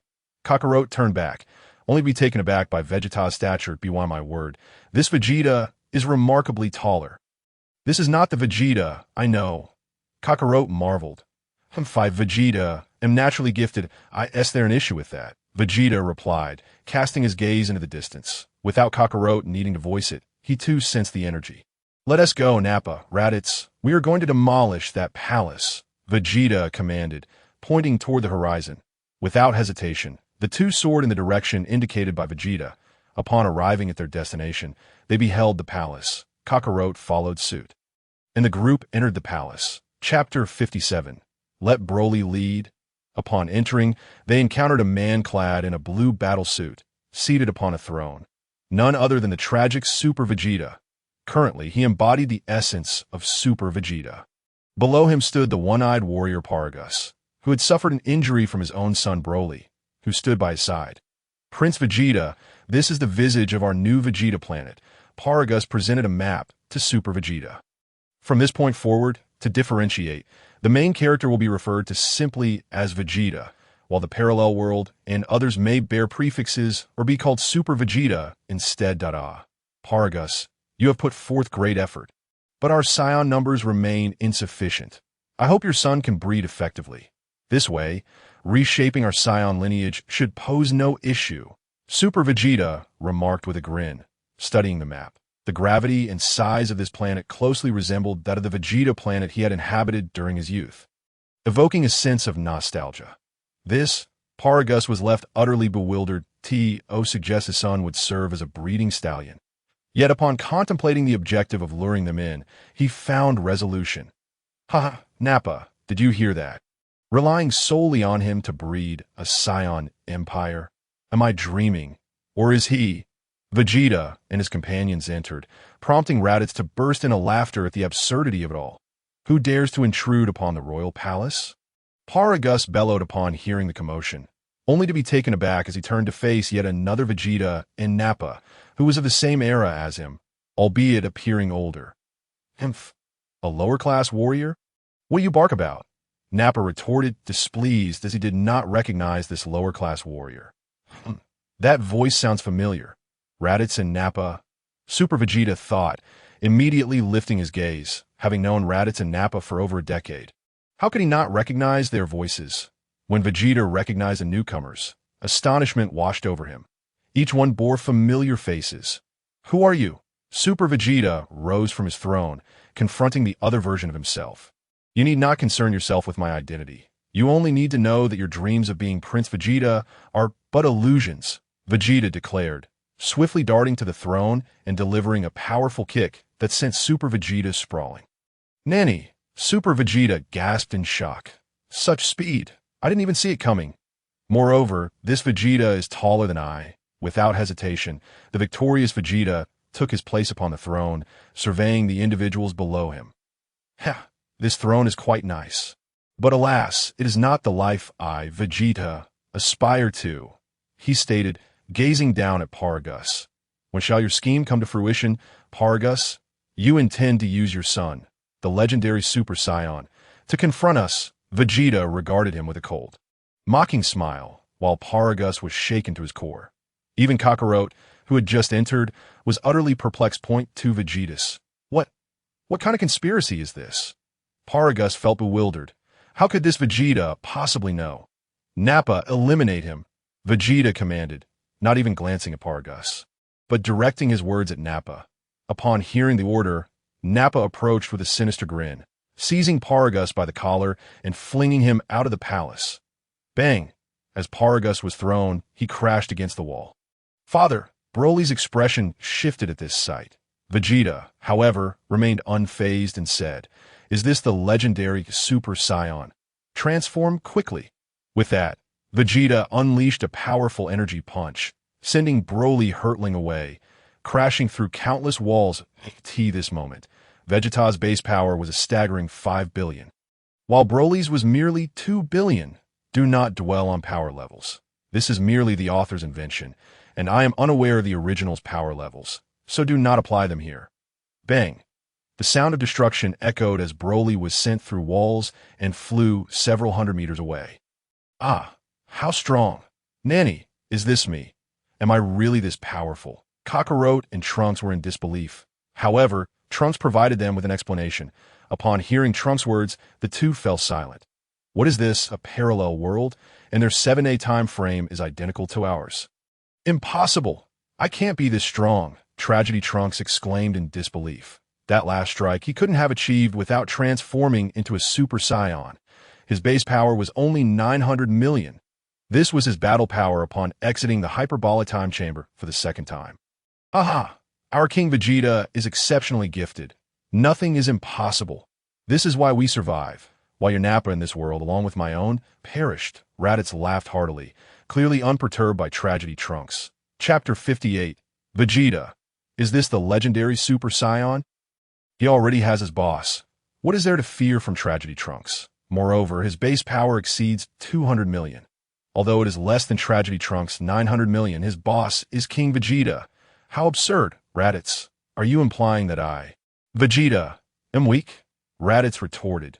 Boom! Just as Raditz finished speaking, Tragedy Trunks transformed into a Super Saiyan. His power soared to an astonishing 45 billion. Seeing Vegeta's fiery aura, Nappa and Raditz exchanged glances, then swallowed hard. There was no way around it. They simply could not compete. Though they felt a twinge of fear, their leader was still King Vegeta.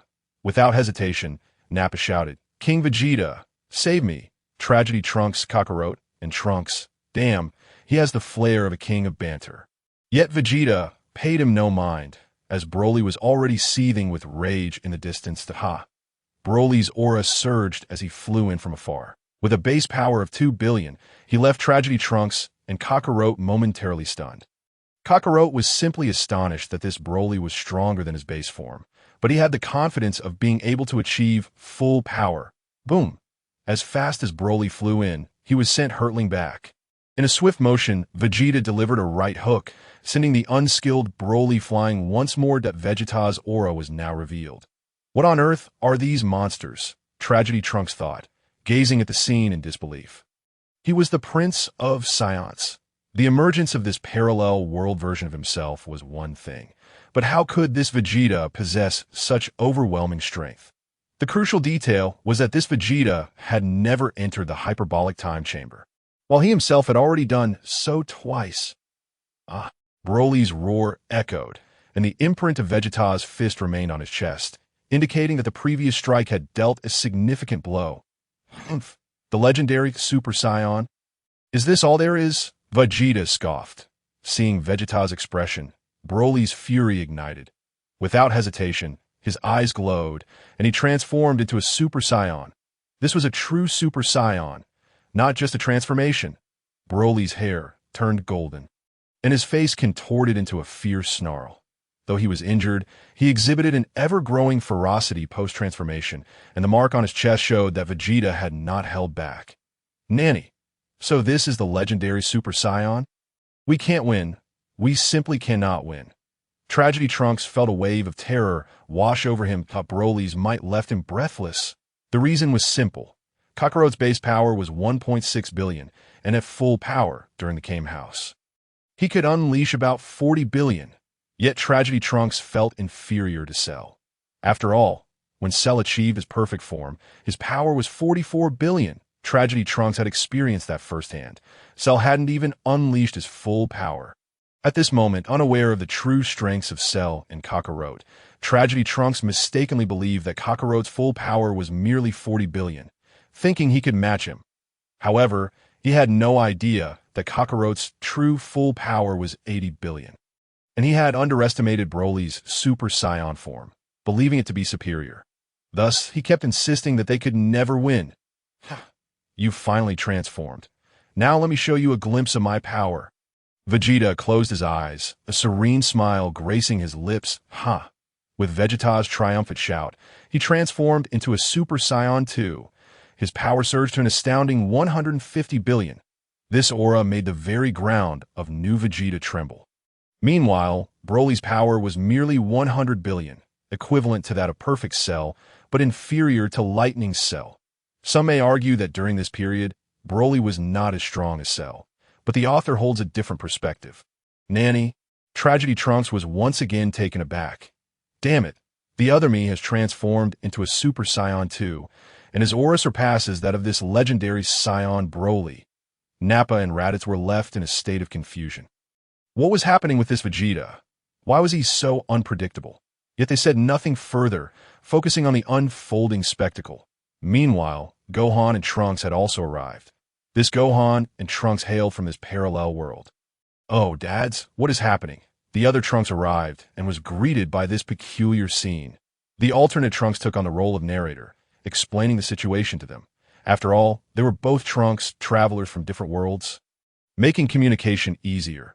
Upon hearing his explanation, Piccolo and the others were left in shock. Chapter 59. Broly, I will have your blood on my hands. Goodness, this Vegeta is something else. He killed Frieza and Cooler. This completely shattered their understanding. The Trunks from their world was merely a fool. Boom, bang. Meanwhile, Vegeta and Broly were engaged in a fierce battle. To say they were fighting would be an understatement. It was more akin to Vegeta single-handedly pummeling Broly. Vegeta utilized both his fists and feet, while his arms remained crossed over his chest. At this moment, Vegeta resembled Vegeto, arms crossed, playfully toying with Broly using his legs. One could say that Vegeto's flamboyance and primary control stemmed from Vegeta. Have you noticed that Vegeto's name precedes that of Kakarot? What happened? The legendary Super Saiyan's power is so insignificant.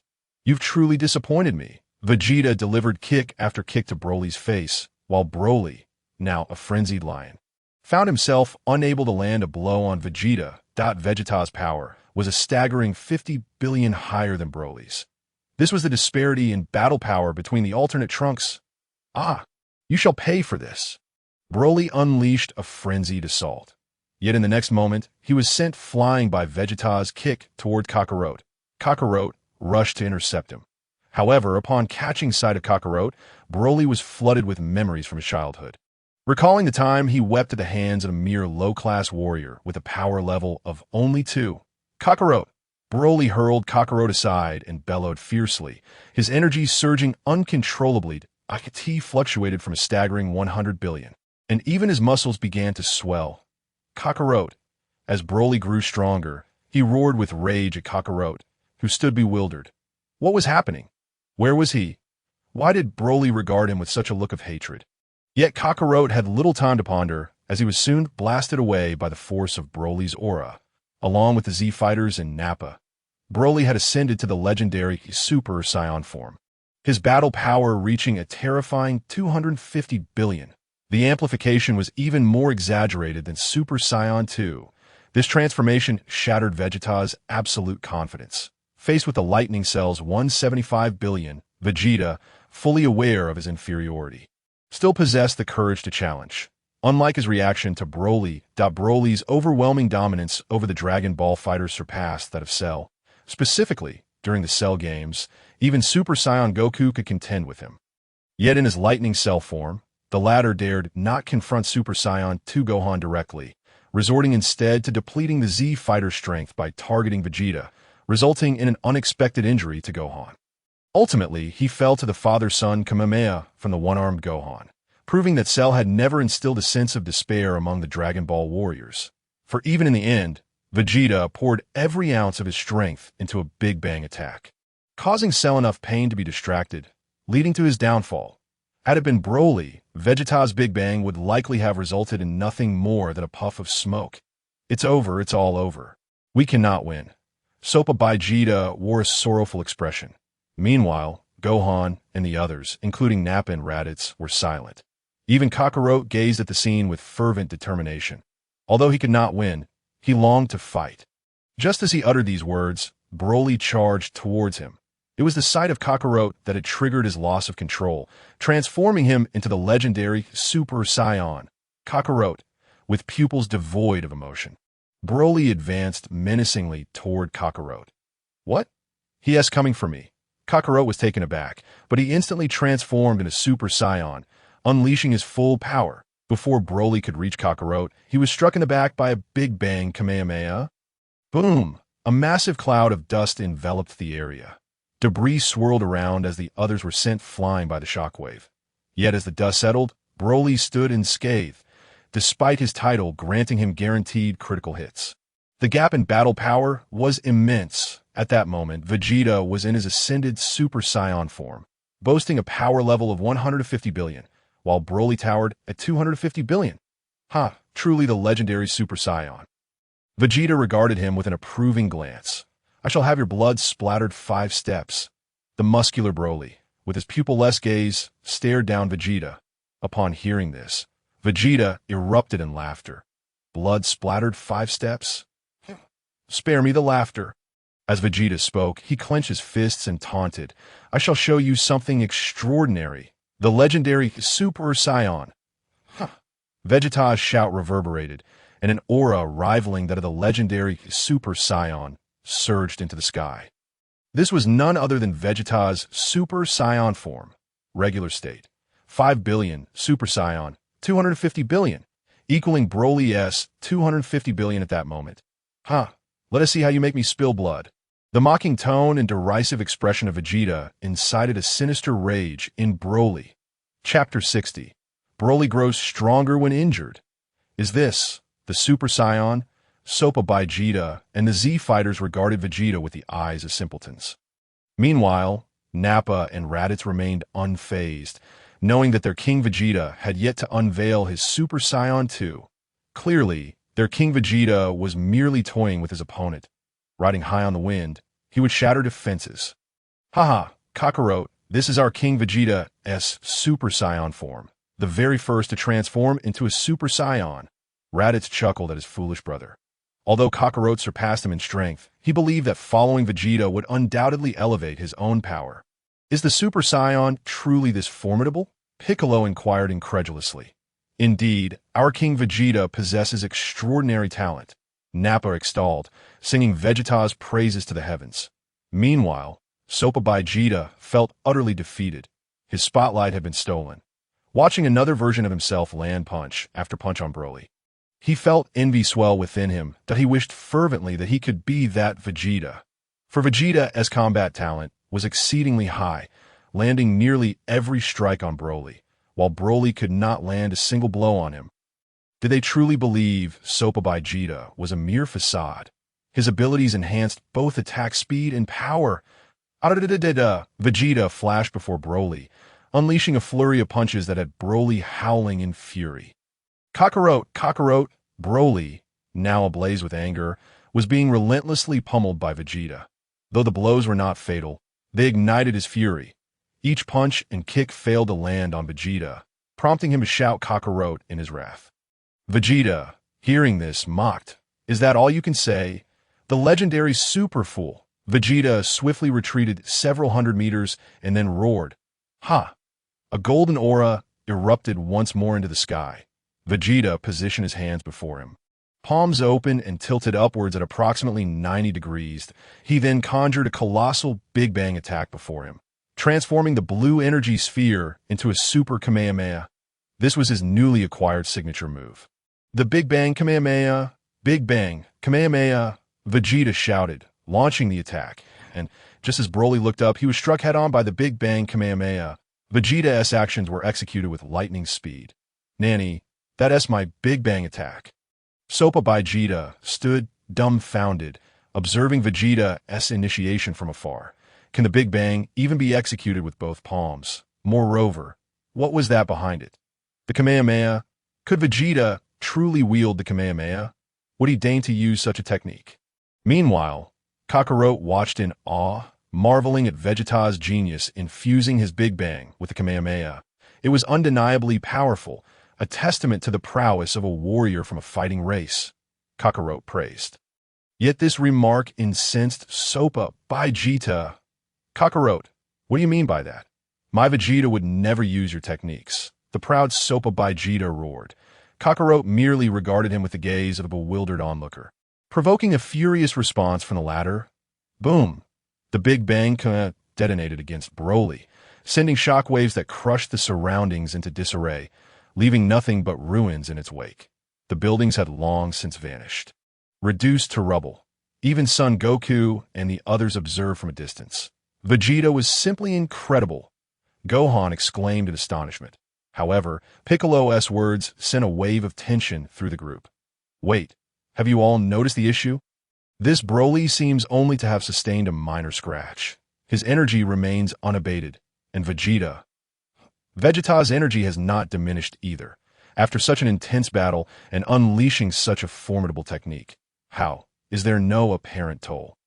Piccolo's face turned pale. What on earth is this anomaly? Indeed.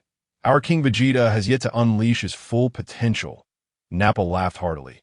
Raditz joined in, affirming that Vegeta had only utilized half of his strength. Certainly, half of this is derived from combat prowess. For Vegeta harbors yet another transformation. Over there lies Super Saiyan 2, which upon transformation amplifies his base power by 100-fold, allowing his combat strength to soar to an astonishing 500 billion. What? Vegeta has yet to unleash his full potential. Piccolo, with his naturally green visage, was drenched in cold sweat. He could scarcely believe that the Vegeta from the parallel universe could be this formidable. Meanwhile, the tragic Tapo wore an expression of mortification as he watched, particularly incensed by the flattery from Nappa and Raditz, leaving the Saiyan Prince utterly humiliated. Why is it that Vegeta possesses such exceptional prowess? Such prominence? Broly's aura surged. Kakarot fixated on Broly, his expression grave. Chapter 61. Vegeta. I'm bleeding? I'm actually bleeding. Upon hearing this, everyone began to attune their senses. The thick smoke billowing around was a result of Vegeta's explosive attack. Yet, as the smoke dissipated, they beheld Broly wearing a chilling smirk. His aura had intensified as well, escalating from 250 billion to 300 billion. This is the legendary trait of the Super Saiyan. The more they battle, the stronger they become. Have we not witnessed Goku and Vegeta in the latter stages of the Tournament of Power, growing ever more powerful as they fought? It is indeed said that legendary Super Saiyans can enhance their combat abilities mid-battle. Oh, his aura has strengthened. Vegeta raised an eyebrow at this spectacle, and then Yang Tian's voice resonated. Tapo, whenever Broly sustains injury, he grows stronger, unless one employs an attack of greater potency to obliterate him. Otherwise, he will merely evolve into a terrifying entity. Such a phenomenon exists. Indeed, did you not see that your strike merely breached a fraction of his defenses? His enhanced aura serves as evidence. Upon hearing Yang Tian's assertion, Vegeta furrowed his brow. He had not anticipated the legendary Super Saiyan's constitution to be so grotesquely formidable, to gain strength from injury. Unless faced with a more potent assault, one can only contribute to his growth. Contemplating this, Vegeta wasted no time. Just as he prepared to unleash his full power, Broly charged at him with blinding speed. Vegeta, caught off guard, was sent flying by Broly's punch. In a flash, Broly seized the opportunity, grinding Vegeta's head into the ground. The friction left a mark spanning 100 meters. What nonsense! Vegeta roared in fury, unleashing two tremendous explosive attacks aimed directly at Broly's face. Bang, bang! Broly, feeling the sting, was compelled to release Vegeta. Seizing the moment, Vegeta instantaneously teleported to a distance. Wiping his face, he discovered blood trickling from the corner of his mouth, instantly consumed by rage. I am bleeding. I am the Prince of Science, no. I am now King Vegeta. How dare you make me bleed? Clenching his fists tightly, Vegeta glared furiously at the grinning Broly. Since assisting Frieza in his planetary assaults, he had never sustained such injuries. Had he incurred any, his combat prowess would have exceeded 18. 0, and he would not have learned about the benefits of revival through severe injuries during the event on Namek. It can only be said that the planets Frieza dispatched were all of low caliber, allowing Vegeta to sail through unscathed. Now, having been forced to bleed, his temper had reached its breaking point. For more context, refer to the original tale of Vegeta's arrival on Earth, with that furious expression. What? King Vegeta has been injured? Raditz stared in disbelief at the scene. They had always enjoyed an untroubled existence, never suffering injuries. This was the first time witnessing Vegeta, a fellow Saiyan, bleed. Even the former King Vegeta had a combat power of only 8,000, and 8,000 was already the peak among Saiyans. Next was Bardock, a low-class warrior who grew stronger with each battle, reaching a power level of 10,000, and young Vegeta had already surpassed 10,000 in combat power. Thus, during his youth, he was invincible on planet Vegeta. My Nappa, having accompanied Vegeta the longest, was also witnessing King Vegeta's injury for the first time. Nappa rubbed his bald head, his expression one of disbelief. Meanwhile, the Z fighters looked on, utterly perplexed. Is this the same Vegeta? This is his first injury. In their world, Vegeta had been mercilessly beaten on Earth. He was pummeled by Goku. On Namek, he was tormented by Recom. Then he faced Frieza's abuse, and upon returning to Earth, he was battered by the androids, then by Cell. One could say Vegeta was either in dire straits or on the path to such a fate. Vegeta's aura surged, crackling with electricity. His hair stood even more erect. He transformed into Super Saiyan 2. His combat power soared to 500 billion. The onlookers gasped in astonishment, save for Nappa and a few others. What has Vegeta done? Incredible. I have no inclination to resist. If this Vegeta were on our side, how could Goku possibly triumph? The Z fighters were abuzz with astonishment. Only the tragic Tapo wore a countenance of fury. This resembles what I witnessed in the time chamber when Gohan transformed. This is the true transcendence of Super Saiyan, Kakarot murmured, observing Vegeta. Kakarot! Kakarot! Broly unleashed a green aura. then executed an explosive meteor attack, sending energy blasts in all directions, launching a carpet bombardment. Kakarot and the others scrambled to evade. This strike was a formidable 300 billion. While it may be a standard energy blast, it was far beyond their mere hundreds of billions in combat power. Even Kakarot, with an 800 billion power level, could only forcefully swat away the energy spheres. At that moment, Vegeta's fiery aura completely nullified Broly's energy blasts. Chapter 62. Final Flash propels Broly away. Broly's energy spheres could not approach. Upon contact with the golden aura, they disintegrated in the distance. His father Paragus attempted to flee, but was struck by an energy blast, leading to his demise. Witnessing this, Broly erupted in fury. Kakarot. Broly concentrated energy into a sphere, unleashing a massive meteor, initially a regular energy ball. Yet under Broly's immense power, the small energy spheres transformed into colossal ones in the parallel universe. Gohan had countered this with a Kamehameha, but now it was Vegeta. As he observed the increasingly gigantic energy sphere, Vegeta's expression remained indifferent, a mere 300 billion attack. Vegeta intended to counter. Vegeta spread his arms wide, gathering an overwhelming energy. Surrounding him, even more dazzling lightning crackled. This time, it was the Final Flash. The Final Flash, though slow, bore tremendous power.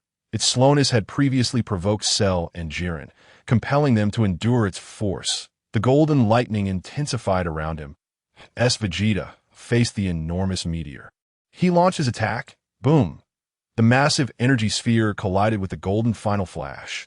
Yet to Kakarot and the others, it appeared that Vegeta was positioned to the right. This indicated that Broly was doomed. In an instant, the temperature soared, and the Z-fighters, including Nappa and Raditz, were blown away.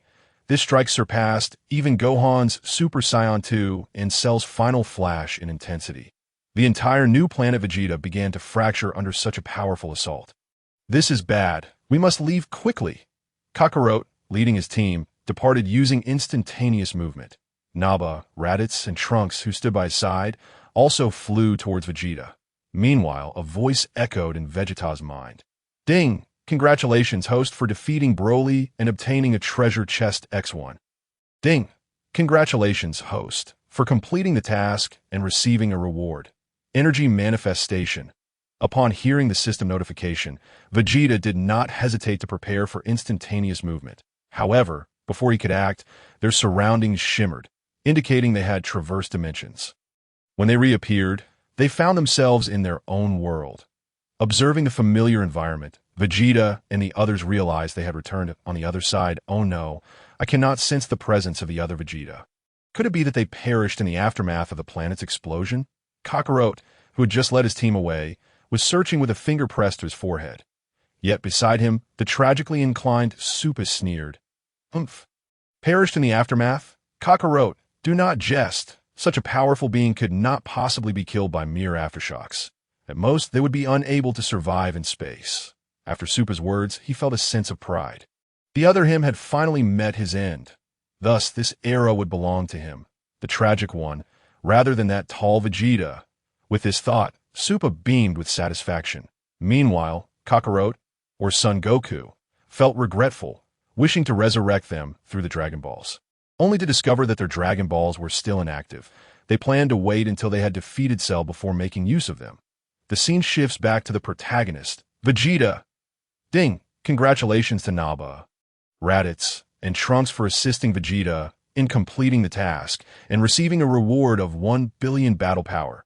Just as Trunks was about to inquire about the source of this announcement, he noticed his and Nappa and Raditz's battle powers surging dramatically, their energy becoming more robust. What is happening? Trunks exclaimed in astonishment. Nappa and Raditz exhibited little reaction at this moment. Nappa and Raditz had battle powers of 21 billion, while Trunks boasted 1.3 billion. This is far superior to any training you could do in any room. Vegeta cast a sidelong glance at Trunks before taking flight. He was eager to open the treasure chest and test the energy manifestation. As Vegeta departed, the three exchanged glances but said nothing further. Trunks bid farewell to Nappa and Raditz before soaring towards the sacred world of the Kais. Chapter 63. Trunks and the others gain 1 billion battle power upon arriving at the sacred world of the Kais. The Z fighters gazed at Trunks in astonishment, for Trunks' energy was more potent than it had been just after emerging from the hyperbolic time chamber. He had just exited that morning and was pulled in a battle against Broly in the afternoon.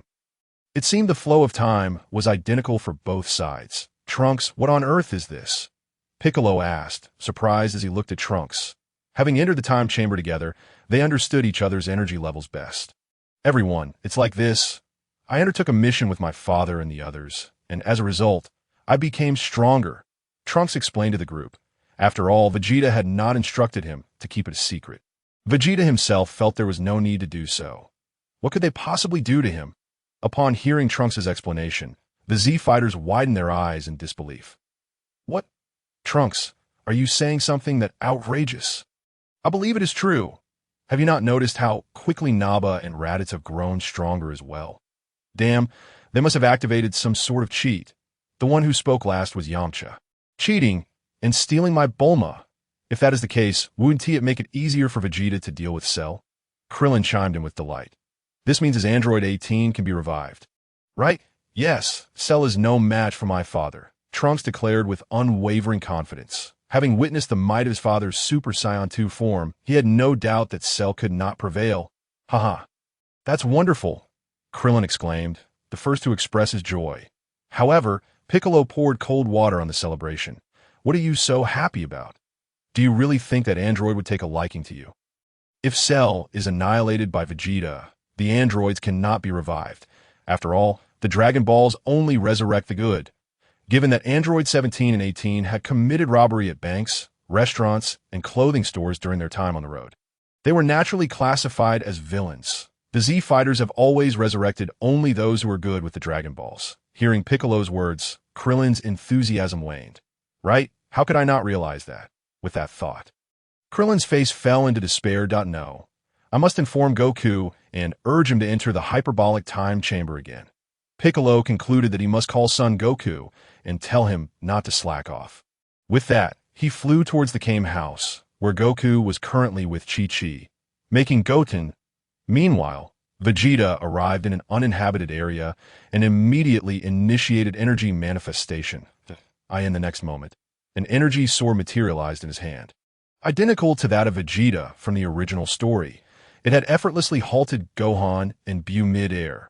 Without hesitation, Vegeta vanished again. He then conjured an energy version of himself. This doppelganger was but an illusion.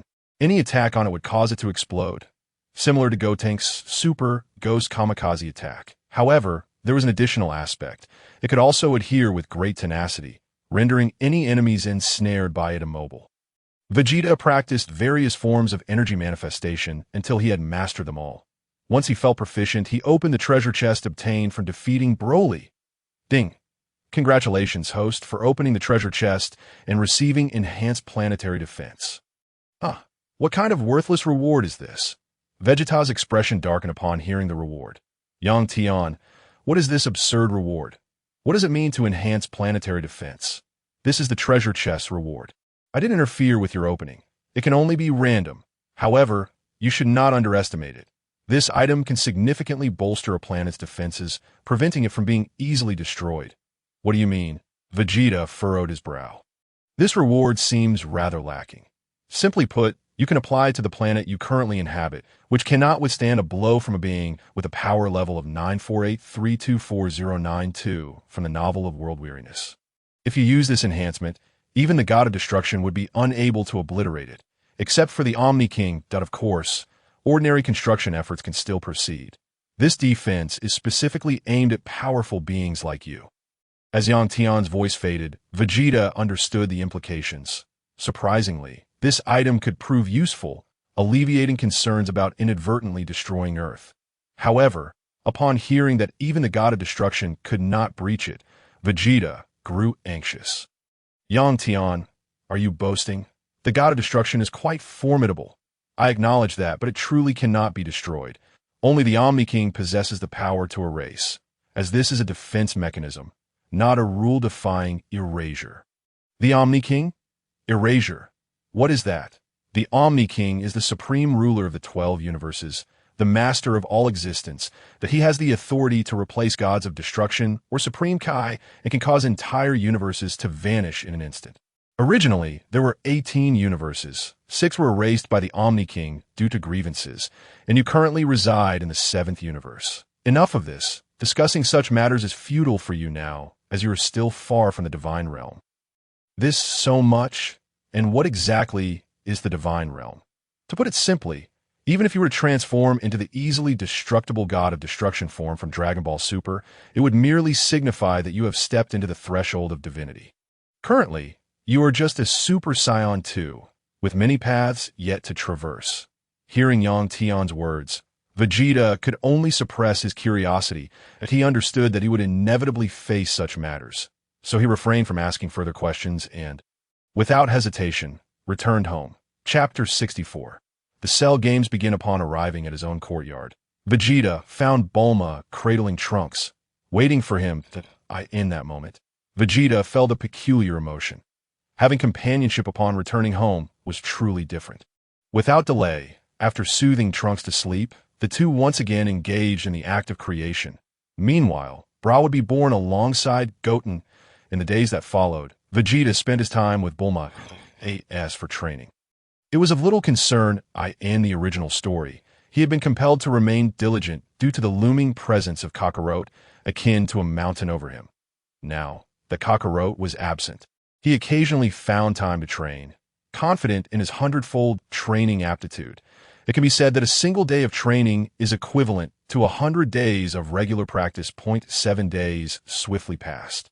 Due to Piccolo's words, even the resting son Goku dared not slack off and re-entered the hyperbolic time chamber. However, this time he merely augmented his regular combat power without breaking through that barrier. Even though the original story depicted 7 years of training in the other world, Son Goku took 2 to 3 years to attain Super Saiyan 2 to be the 7th year, during the early stages of the World Martial Arts Tournament. It was only then that Kakarot comprehended Super Saiyan 3. Meanwhile, Gohan did not enter, as Chi-Chi refused. Goku, knowing that his son could break through, contemplated allowing Gohan to do so at the right moment. Trunks also re-entered once more. Currently, Trunks and Piccolo's combat powers stood at 1.7 billion and 2 billion, respectively. Goku's combat power was 2 billion in his normal state, while Gohan's was at 1.7 billion. When Goku first emerged, his combat power was 1.6 billion, but the second time he entered, without Gohan to train with, his combat power progressed slowly, only reaching 2 billion. Nevertheless, he had initially grasped the Kaioken technique, albeit not to the extent of later Super Saiyan Blue's 20-fold stacking. This implies that when Son Goku transforms into a Super Saiyan, his combat power reaches 100 billion when utilizing the Kaioken. His combat power escalates to 200 billion. This was merely a preliminary mastery of the Kaioken, which inherently doubles one's power. The time for the Cell Games had arrived. Son Goku and the Z-Fighters converged in mid-air. "Old son, how confident are you?" Piccolo inquired, as Goku was the strongest among them and had entered the hyperbolic time chamber twice. "I don't know. I don't believe Cell has no trump card. After all, he possesses the cells of all of us." Goku shook his head, indicating his uncertainty. Upon hearing this, Piccolo and the others fell silent. Even Trunks remained quiet. He had attempted to comprehend Super Saiyan 2 during his second entry into the time chamber, but was unable to do so, evidently indicating that his anger was still insufficient. Thus, they proceeded towards the Cell Games. On another front, Vegeta had donned his battle attire, standing alongside Nappa and Raditz.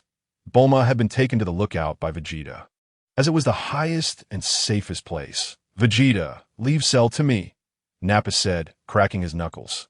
However, as he spoke, Vegeta maintained a calm demeanor. "Nappa, if you value your life, don't confront him. His combat power is at least 170 billion. While yours, even in Super Saiyan 2, barely reaches 60 to 70 billion. What do you think you can do?" Upon hearing Vegeta's words, Raditz shrank back, saying, "Indeed, Nappa, our combat powers are only in the hundreds of millions. What can we possibly do?" Nappa's lips twitched at this point. 170 billion. For someone like me, only in the hundreds of millions? This is indeed a life-threatening situation. "All right, just keep me protected in front," Vegeta instructed, promptly teleporting the two. The Cell games commenced. That moment. Cell opened his eyes and surveyed the surroundings. Today marks the beginning of my Cell games. I hope you won't disappoint me. After saying this, Cell turned his gaze towards the distance. Sensing the presence of Son Goku and the others before long, they arrived. Upon seeing them, Cell chuckled lightly. I thought you wouldn't show up. Yes, that's so. That is merely your assumption, Goku replied with a smile. Just as Goku finished speaking, 3 figures appeared beside him. Vegeta, Nappa, and Raditz. The Saiyan trio. Vegeta, Nappa, Raditz, you've come as well. Splendid. This will make my games much more interesting, Cell said, looking at Vegeta with a broad smile. He was unafraid of Vegeta, as the completion of his transformation had inflated his confidence. Chapter 65. Vegeta. You two can come at me together. You disgusting creature. How dare you be so arrogant? Let us see how I, Vegeta, will bring you down, Nappa mocked, glaring at the abomination that possessed their cells. He, after all, was from a prestigious Saiyan lineage, and being linked to such a lowly being was a profound disgrace. Indeed, I, Raditz, also looked down upon you. Raditz chimed in. Upon hearing this, Cell narrowed his eyes. Are you two seeking death? But before he could finish his sentence, Vegeta's voice interjected. The one seeking death is you, you green monstrosity. Vegeta retorted as Cell seemed poised to unleash his fury. What a pathetic creature you are, Cell. You truly repulse me. Vegeta, I see you're itching for a fight. Cell stepped forward, locking eyes with Vegeta. Vegeta did not back down, standing firm against Cell. Indeed, I am itching for a fight. Care to scratch that itch for me? All right, when the time comes, I hope you're not left trembling in fear. Trembling in fear? Ha! That's the funniest joke I've ever heard in my life. Vegeta laughed heartily. Ever since he acquired the system, he had been soaring to new heights. When would he ever be reduced to such a state? As the two exchanged barbs, Mr. Satan made his entrance. However, before he could utter a word, Nappa sent him flying. Annoying pest! Nappa sneered at Mr. Satan and his companions. The embarrassing scene was broadcasted across the television, leaving the entire world in disbelief that their champion, Satan, had been so easily dismissed. This moment, Cell stepped in the center of the arena, casually stating, Who will take the first turn? Well, naturally, I shall go first, Vegeta declared, stepping towards the stage, only to have Son Goku suddenly teleport into the arena. Vegeta, let me go first, Goku said, turning to face Cell. The others were taken aback. They had intended for Vegeta to take the lead. Ideally, if Vegeta could defeat Cell, all the better. If not, he could at least wear him down, allowing others to take over. Why was Goku stepping up first? Old son, Piccolo glanced at Goku, not needing to clarify further. Trusting that Goku understood, Goku simply nodded in response. It's all right. You all are here too. Gohan only managed to call out Dad before falling silent, perplexed as to why his father would be the first to fight. However, considering the number of fighters they had, he felt reassured. After all, with their numbers, they could wear Cell down, especially with the sins of beans at their disposal. Goku, why are you stepping up first? I suggest you step back and let me take the spotlight. Cell was surprised that Goku would take the lead, but still urged him to withdraw. Goku, however, shook his head. No need. Come at me. With that, he swiftly moved to stand before Cell, their fists colliding at this moment. Goku maintained his Super Saiyan form, and he was not channeling his energy, his combat power resting around 50 billion, while Cell's was at 44 billion. Impressive. This is incredible. The spectators were awestruck that AS expected of Goku. He is subtly overpowering Cell. Go for it, Goku. The Z fighters cheered, watching Goku gain the upper hand against Cell, yet they overlooked a crucial detail. The both of them had yet to unleash their full strength. Dad, what is he doing? Gohan observed the scene, utterly bewildered in the hyperbolic time chamber. His father had been far stronger than he appeared now. Goku seemed weaker, and he had re-entered the time chamber twice, leaving Gohan utterly confused. The two exchanged blows, each landing powerful strikes against the other, while the watching Vegeta grew increasingly irate. Once again, it is like this. When the battle begins, there is no need to exert full strength. Always testing. If it were just testing, that would be one thing, but you're testing for an eternity without any resolution. Seeing this, Vegeta is infuriated. Damn it, stop dawdling. You two, come meet together. Vegeta, seething with rage, flies onto the arena, unleashes his energy, and transforms into a Super Saiyan, utterly annihilating the entire stage. Boom! Dust and debris fill the air. Goku and Cell gaze at Vegeta, astonished. Meanwhile, Piccolo and the others stare in disbelief. They simply cannot keep up with his speed. This means that Vegeta had just flashed onto the stage on his own, not due to surprise. They all failed to perceive his movements. How is this possible? Cell looks on with disbelief. Chapter 66. Vegeta's relentless assault on Cell and Goku. Vegeta's aura is overwhelming, boasting a combat power of 250 billion. This sends chills down the spine of fully formed Cell and leave Kakarot aghast. They have underestimated Vegeta's strength. Initially, they believed Vegeta to be merely an appetizer, but now it is evident that he's far more formidable. As for Goku, he is utterly shocked. This energy surpasses even Gohan's within the hyperbolic time chamber. Even if he were to emerge from the time chamber again, he would still be no match. Even in the form of a Super Saiyan, employing his trump card, the Kaioken, would likely prove ineffective against Vegeta. Goku contemplates that he never anticipated that Vegeta would surpass him by such a margin, but a profound sense of helplessness wells up within him. Simultaneously, he is curious about the mission that Trunks mentioned. Think that one could grow stronger simply by completing a task. It truly evokes envy.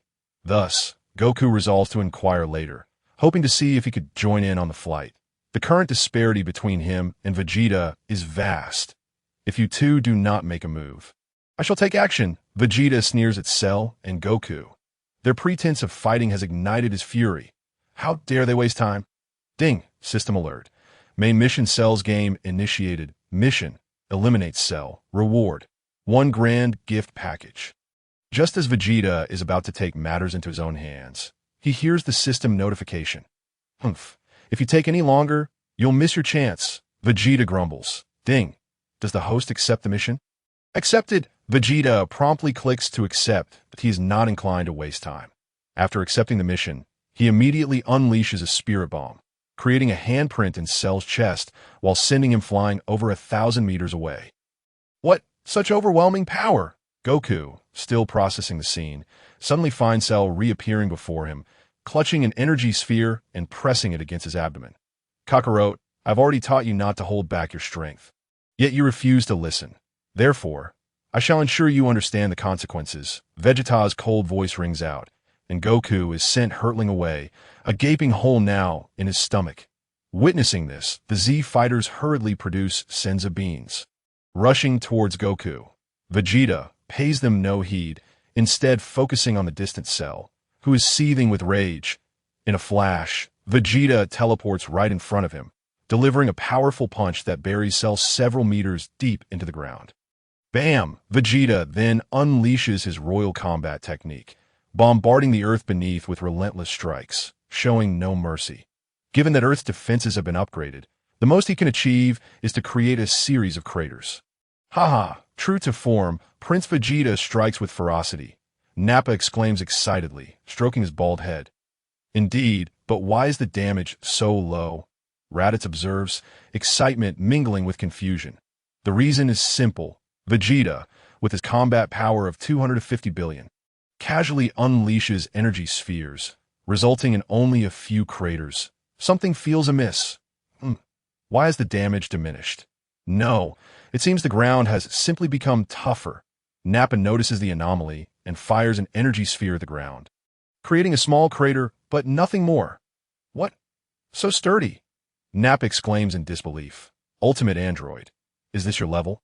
And you, Kakarot, after training in the time chamber, is this all you've got? Vegeta moves at supersonic speed, launching punches and kicks at both opponents.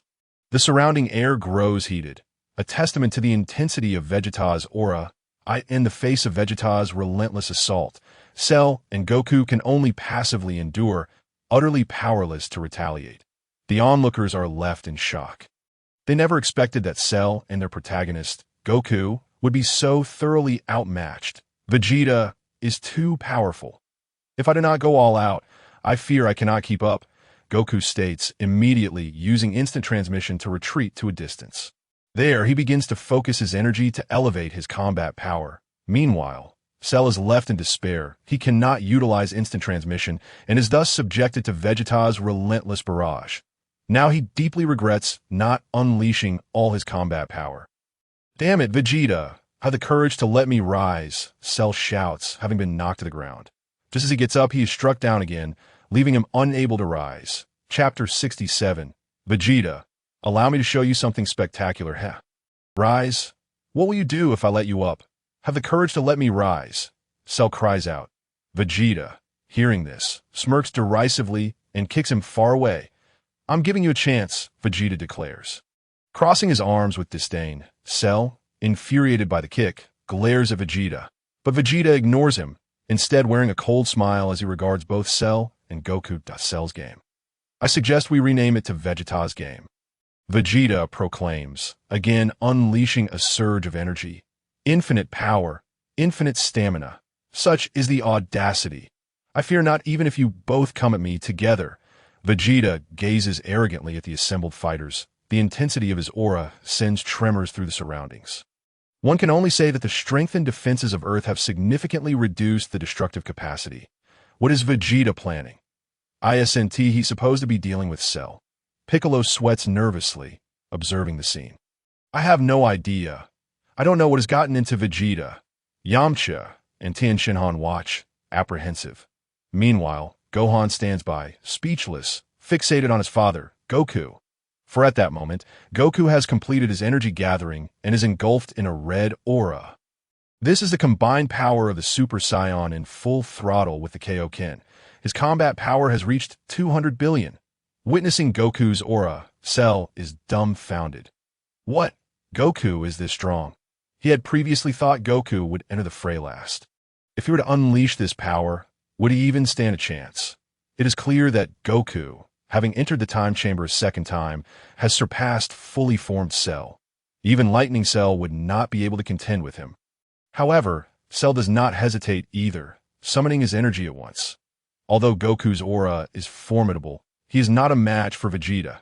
He can sense it. Ugh. Kakarot is this strong? Nappa and Raditz widen their eyes at the sight. Is this still a low-class warrior? Vegeta, arms crossed, remains unfazed. Internally, he is somewhat surprised by Kakarot's power boost. Just what kind of training did he undergo in the time chamber to become so formidable? Nevertheless, he maintains an air of disdain. "Heh, if this is all the strength you possess, then you are destined to lose. Kakarot." Vegeta, how will we know without a fight? Goku counters, charging at Vegeta. However, as soon as he approaches, he is sent flying by Vegeta. How? How is this possible? The gap is this vast. Goku exclaims in astonishment. He had anticipated a reduction in the disparity, yet he finds it remains immense. What is the situation with Vegeta's Super Saiyan? Goku pondered to himself. Just as he was deep in thought, Cell, nearby, had also completed his energy gathering. However, as he swiftly moved behind Vegeta, he was met with Vegeta pressing his head down and then rubbing it against the ground. Indeed, he was literally being ground into the earth. Is that all you've got? Vegeta scoffed mockingly, before delivering a powerful kick that sent Cell flying. After that blow, Cell was left broken in half. Could a Cell with a power level of 100 billion truly contend with a Vegeta at 250 billion? It seemed absurd. Cell, in a fit of rage, attempted to regenerate his lost limbs and turned a furious gaze towards Vegeta. Ha! You're just like a gecko. Amusing. Seeing Vegeta's taunts, the fully formed Cell wasted no time and ascended to the stratosphere. Roaring with indignation. A humiliation. A colossal humiliation. I am a perfect android, the ultimate Cell. He bellowed, his face twisted in a snarl, as he began to gather energy, mimicking the Kamehameha stance. Watch as I obliterate you along with this entire planet. Kamehameha. Witnessing Cell's fierce aura, everyone wore expressions of fear. Stop him. Damned Cell. Goku, you must prevent him. The Z fighters shouted in alarm. Only Goku, gazing at Cell with fury, could not believe that Cell had resorted to such desperate measures. However, just as he intended to intervene, a figure appeared before him, and he lost consciousness. The one who struck was, of course, Vegeta. Noticing Goku's attempt to interfere, he delivered a grievous blow, sending Goku crashing beside Piccolo and the others. Vegeta regarded them with indifference and spoke with haughty arrogance. Is this the extent of your strength, to be so easily frightened? I believe it is time you witness something extraordinary. Chapter 68. The final flash and transformation into Super Saiyan 3 to destroy Earth before me. Vegeta, you have sealed your fate, Vegeta declared, clenching his fists and shouting, "Huh." A more intense aura surged around him, accompanied by crackling lightning. This impressive enough. I shall name it Super Saiyan 2. Vegeta laughed heartily, his power escalating to 500 billion. Without hesitation, under the astonished gazes of the others, Vegeta raised his hands high and shouted, "Ultimate Kamehameha." Vegeta positioned his hands forward, channeling the immense energy of the explosive Kamehameha, unleashing it upon Cell's Kamehameha. Without a doubt, Cell's attack was effortlessly neutralized, lacking even the merit to engage in a clash. Cell shrieked in despair as he was engulfed by the ultimate Kamehameha. Bathed in the radiance of the ultimate Kamehameha, Cell began to dissipate. The cells in his brain exploded, rendering him incapable of even assuming his lightning form. Congratulations, host. You have slain Cell and earned a treasure chest X1. Congratulations, host. You have eliminated Cell and received a task reward gift pack. Upon hearing the system prompts in his mind, Vegeta nodded in satisfaction. Perfect. How delightful it is to flaunt my prowess. This truly aligns with my identity as Prince Vegeta. Did we even? It seems so. Vegeta is truly formidable. Was that really Super Saiyan 2? It doesn't seem much different. The Z fighters looked on at the scene, but none dared to approach Vegeta out of respect. As for Krillin, he was in the most distress, for his beloved Android 18 had perished alongside Cell. King Vegeta, you are simply magnificent. Indeed, King Vegeta, this pathetic android has finally been vanquished, Nappa and Raditz exclaimed with joy. Vegeta merely waved his hand, saying nothing in response. This insignificant Cell is hardly worth my time. I shall take my leave.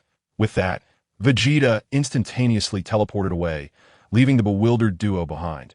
However, they made no further comment, for the distance was short, and returning on their own was no trouble.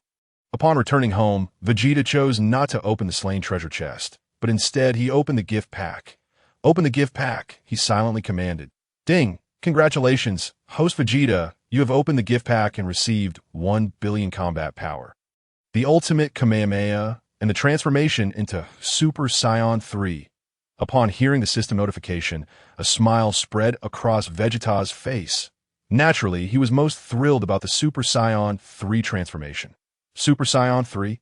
I absolutely adore it. Vegeta laughed heartily, having fully embraced the transformation process. Not bad. Super Saiyan 3, although it consumes stamina, it is truly powerful, offering a 400-fold increase in base power. Tian's voice echoed, causing Vegeta's expression to shift.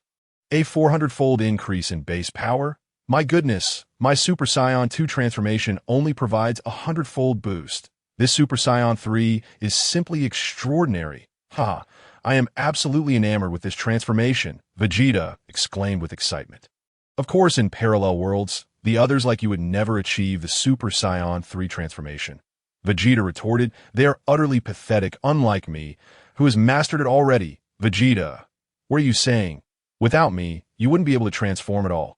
What? I can't hear you. There's no signal, Vegeta declared, ignoring Tian and focusing on opening his attribute panel. Open attribute panel. Host, Vegeta title, Speedy Tragedy Combat Power, 6 billion, Lifespan, Immortal Transformations, Great Ape Power. Super Saiyan 1 to 3 transformations, special moves, Gallic Gun, Dirty Fireworks, Sunlight Cannon, Ultimate Kamehameha, Others. Energy Perception, Infinite Energy, Instant Transmission, Infinite Stamina, 100-fold Training Talent, Energy Manifestation Subordinates. Nappa Raditz, System Backpack, Senzabean's X1050 System Comprehensive Evaluation. Host is invincible on Earth. But in the 7th universe of Dragon Ball, Host power is quite weak. First, transform into Super Saiyan 4 or Super Saiyan God. Chapter 69. Vegeta. 3 years later, gazing at his attribute panel, Vegeta was filled with pride. As for the final flash, It had been supplanted by the ultimate Kamehameha. Upon seeing this, Vegeta's expression soured. Why must my ultimate move be replaced? Because the ultimate Kamehameha is considered your killing move. The strongest technique of Vegito. Vegito? Who is he? Why does his name bear such resemblance to mine? Vegeta furrowed his brow. Young Tian paid him no mind and proceeded to play a video to showcase the moment during the Dragon Ball Z era when he fused with Kakarot. Adorned with earrings, the battles against Buu during the Z era, the chaotic fights against Broly, and the clashes against Zamasu during the Super era were all presented to Vegeta. Vegeta felt his blood pressure rise. Nanny, I'm the proud Saiyan King. How can I fuse with a lower-class warrior? Impossible. This is absolutely impossible. What is impossible about it? It is perfectly normal. Yang Tian replied nonchalantly. He then revealed the details about the fusion. Vegeta's expression turned to one of disbelief. T.O. fuse against Buu was due to his wife Bulma and Trunks being absorbed, coupled with the fact that he could not defeat Buu. He was forced to compromise and fuse. In the battle against Zamasu, the future had been rendered unrecognizable, and upon hearing that Bulma had also perished, he chose to fuse, despite the time limit of 1 hour. Damn, those two scoundrels. I will tear them apart. Vegeta gritted his teeth, staring at the unfolding scenes. Humph, but this Super Saiyan 3 is quite commendable.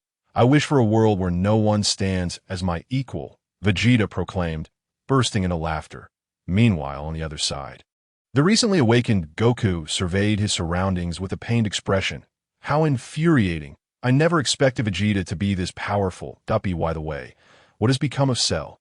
Goku felt that Cell was formidable and yearned to continue battling him. He believed Cell could potentially become a good person. Old son, Cell has already been dealt with by Vegeta. However, given Vegeta's immense strength, we may not stand a chance of surpassing him. Piccolo stood nearby.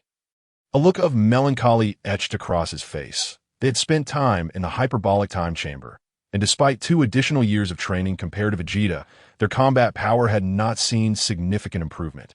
In contrast, Vegeta's ascension was remarkably swift. How could they not be astonished? I will not give up. All right, everyone, let us return to the sacred world and resurrect those who have perished, Goku declared, intent on bringing back the soldiers slain by Cell. Upon hearing this, Krillin's face lit up with joy. Goku, could we possibly alter this wish? Alter it? Change what? Goku replied, puzzled as he glanced at his close friend. Ahem, I mean to say, let us wish for all those who died because of Cell to be revived. Including the villains, Krillin expressed his desire to bring back androids 17 and 18. Why? Goku questioned in confusion. Meanwhile, Piccolo scoffed. Humph, he must have taken a fancy to that woman. With that, Piccolo took flight towards the sacred world. The others watched him go, and Krillin felt a wave of embarrassment wash over him, not expecting Piccolo to uncover his intentions so readily. Yet he said nothing further. It was simply the truth. Thus, they all soared towards the sacred world. Upon arriving at the sacred world, they summoned the eternal dragon, Goku, adhering to Krillin's suggestion, revived everyone who had perished during this ordeal. Indeed, androids 17 and 18 were resurrected. However, upon realizing they could not contend with Goku, they refrained from embarrassing themselves and sought other pursuits. Android 17 took on the role of a park ranger, and 16 joined him, as he held a deep appreciation for nature. Consequently, the two found themselves working together. As for Android 18, she followed the original storyline and seized an opportunity to be with Krillin. Trunks, today you shall return that I prepared everything for you, Bulma advised Trunks as the Z-Fighters gathered to bid him farewell. Vegeta observed from a distance, along with Nappa and Raditz. After watching Trunks depart, Vegeta returned to his training. As for Super Saiyan 3, he found a deserted star system to transform. He acquired an advanced version of instant transmission, allowing him to traverse the 7th universe at will, comparable to the instant transmission of King Kai's attendant. 3 years passed. Trunks also trained alongside Vegeta, but he primarily sparred with Nappa and Raditz. During these 3 years, Nappa and Raditz's combat power reached 1.5 billion, a remarkable feat indeed. Meanwhile, Vegeta's power soared to 7 billion over the span of 3 years. Vegeta had increased his base power by an astounding 1 billion. Chapter 70, Vegeta, Let me enlighten you on the distinction between a genius warrior and a lower-tier warrior. One day, Goku transformed into Super Saiyan 2 and arrived at Vegeta's residence, eager to spar. He had also reached this level of power. During these 3 years, Goku had been tirelessly seeking a breakthrough to Super Saiyan 2. However, Gohan had been sent by Chi-Chi to focus on his studies, resulting in minimal progress. Even when Goku occasionally dragged him into training, Gohan's gains were negligible. Throughout these 3 years, Goku's base power increased from 2 billion to 3 billion. It was evident that Goku was diligently striving to catch up to Vegeta. He occasionally trained on King Kai's planet, for the gravity there enhanced his physical conditioning. Unlike Vegeta, Goku lacked the advanced combat suit and spaceship that could adjust gravity. The combination of these resources made Vegeta's training far superior to Goku's. In these 3 years, Vegeta and Bulma welcomed a daughter named Bulla. Bulla idolized her father, Vegeta, and thus joined him and his companions in training, making considerable progress in her own abilities. Hahaha, Kakarot, with your meager power? You wish to spar with me? I suggest you train for another decade, Vegeta remarked, observing Kakarot standing before him, eager to engage in combat. Vegeta, upon hearing this, merely scoffed. Activating his scouter, he assessed Goku's combat power, a base of 3 billion. Super Saiyan at 150 billion, and Super Saiyan 2 at 300 billion. Even with the Kaioken technique, he barely reached 600 billion. Vegeta. This was truly pitiful. Not to mention, Vegeta's own Super Saiyan 2 power had already reached 700 billion. As for his Super Saiyan 3 form, it soared to 2.8 trillion. 1 trillion being 1,000 billion. Vegeta's Super Saiyan 3 power had indeed reached a staggering level. How can you know without trying? Vegeta, Goku persisted, unwilling to concede. I suspect you won't comprehend the outcome until you've been thoroughly beaten, Vegeta chuckled coldly, gesturing for Goku to find a suitable location for their sparring match. The two of them swiftly arrived at a desolate desert region and assumed their stances. Kakarot, this time I shall make you aware of just how vast the chasm is between genius warriors and lower-tier warriors, Vegeta sneered. Transforming into Super Saiyan 2. It was evident that Vegeta was holding back his Super Saiyan 3 transformation out of respect for Kakarot. Hey, how can you know without a fight? This lower-tier warrior has been training diligently, Goku declared, striking a classic pose. Upon witnessing this, Vegeta chuckled. He was all too familiar with that stance. That pose can only be mastered by one person. And that is I, Vegeta proclaimed as his aura surged once more. The lightning and golden flames of Super Saiyan 2 erupted into the sky. At this moment, Vegeta's combat power reached 700 million. Oh my! Super Vegeta! Vegeta executed his signature pose, though he was no longer simply posing. The intensity of his aura caused Goku's expression to shift. Vegeta, are you truly using your full power right from the start? Goku expressed his dissatisfaction, as it was uncommon for anyone to begin a sparring match at full-strength. Goku, however, was mistaken. Vegeta had indeed not used his full power. Yet, internally, he was astounded. Could Vegeta's strength truly be this overwhelming? Previously, he had unleashed a combat power of 500 billion against Cell. Now, it had skyrocketed to 700 billion, and the oppressive aura rendered Goku breathless. I have no time for your petty complaints, Vegeta retorted disdainfully. Seeing Vegeta's demeanor, Goku unleashed his energy and transformed into Super Saiyan 2, bringing his combat power to 300 billion. Vegeta chuckled lightly. I see. You have mastered this transformation. However, believing that this alone is sufficient to contend with me is a grave mistake. Not at all. I have more tricks up my sleeve.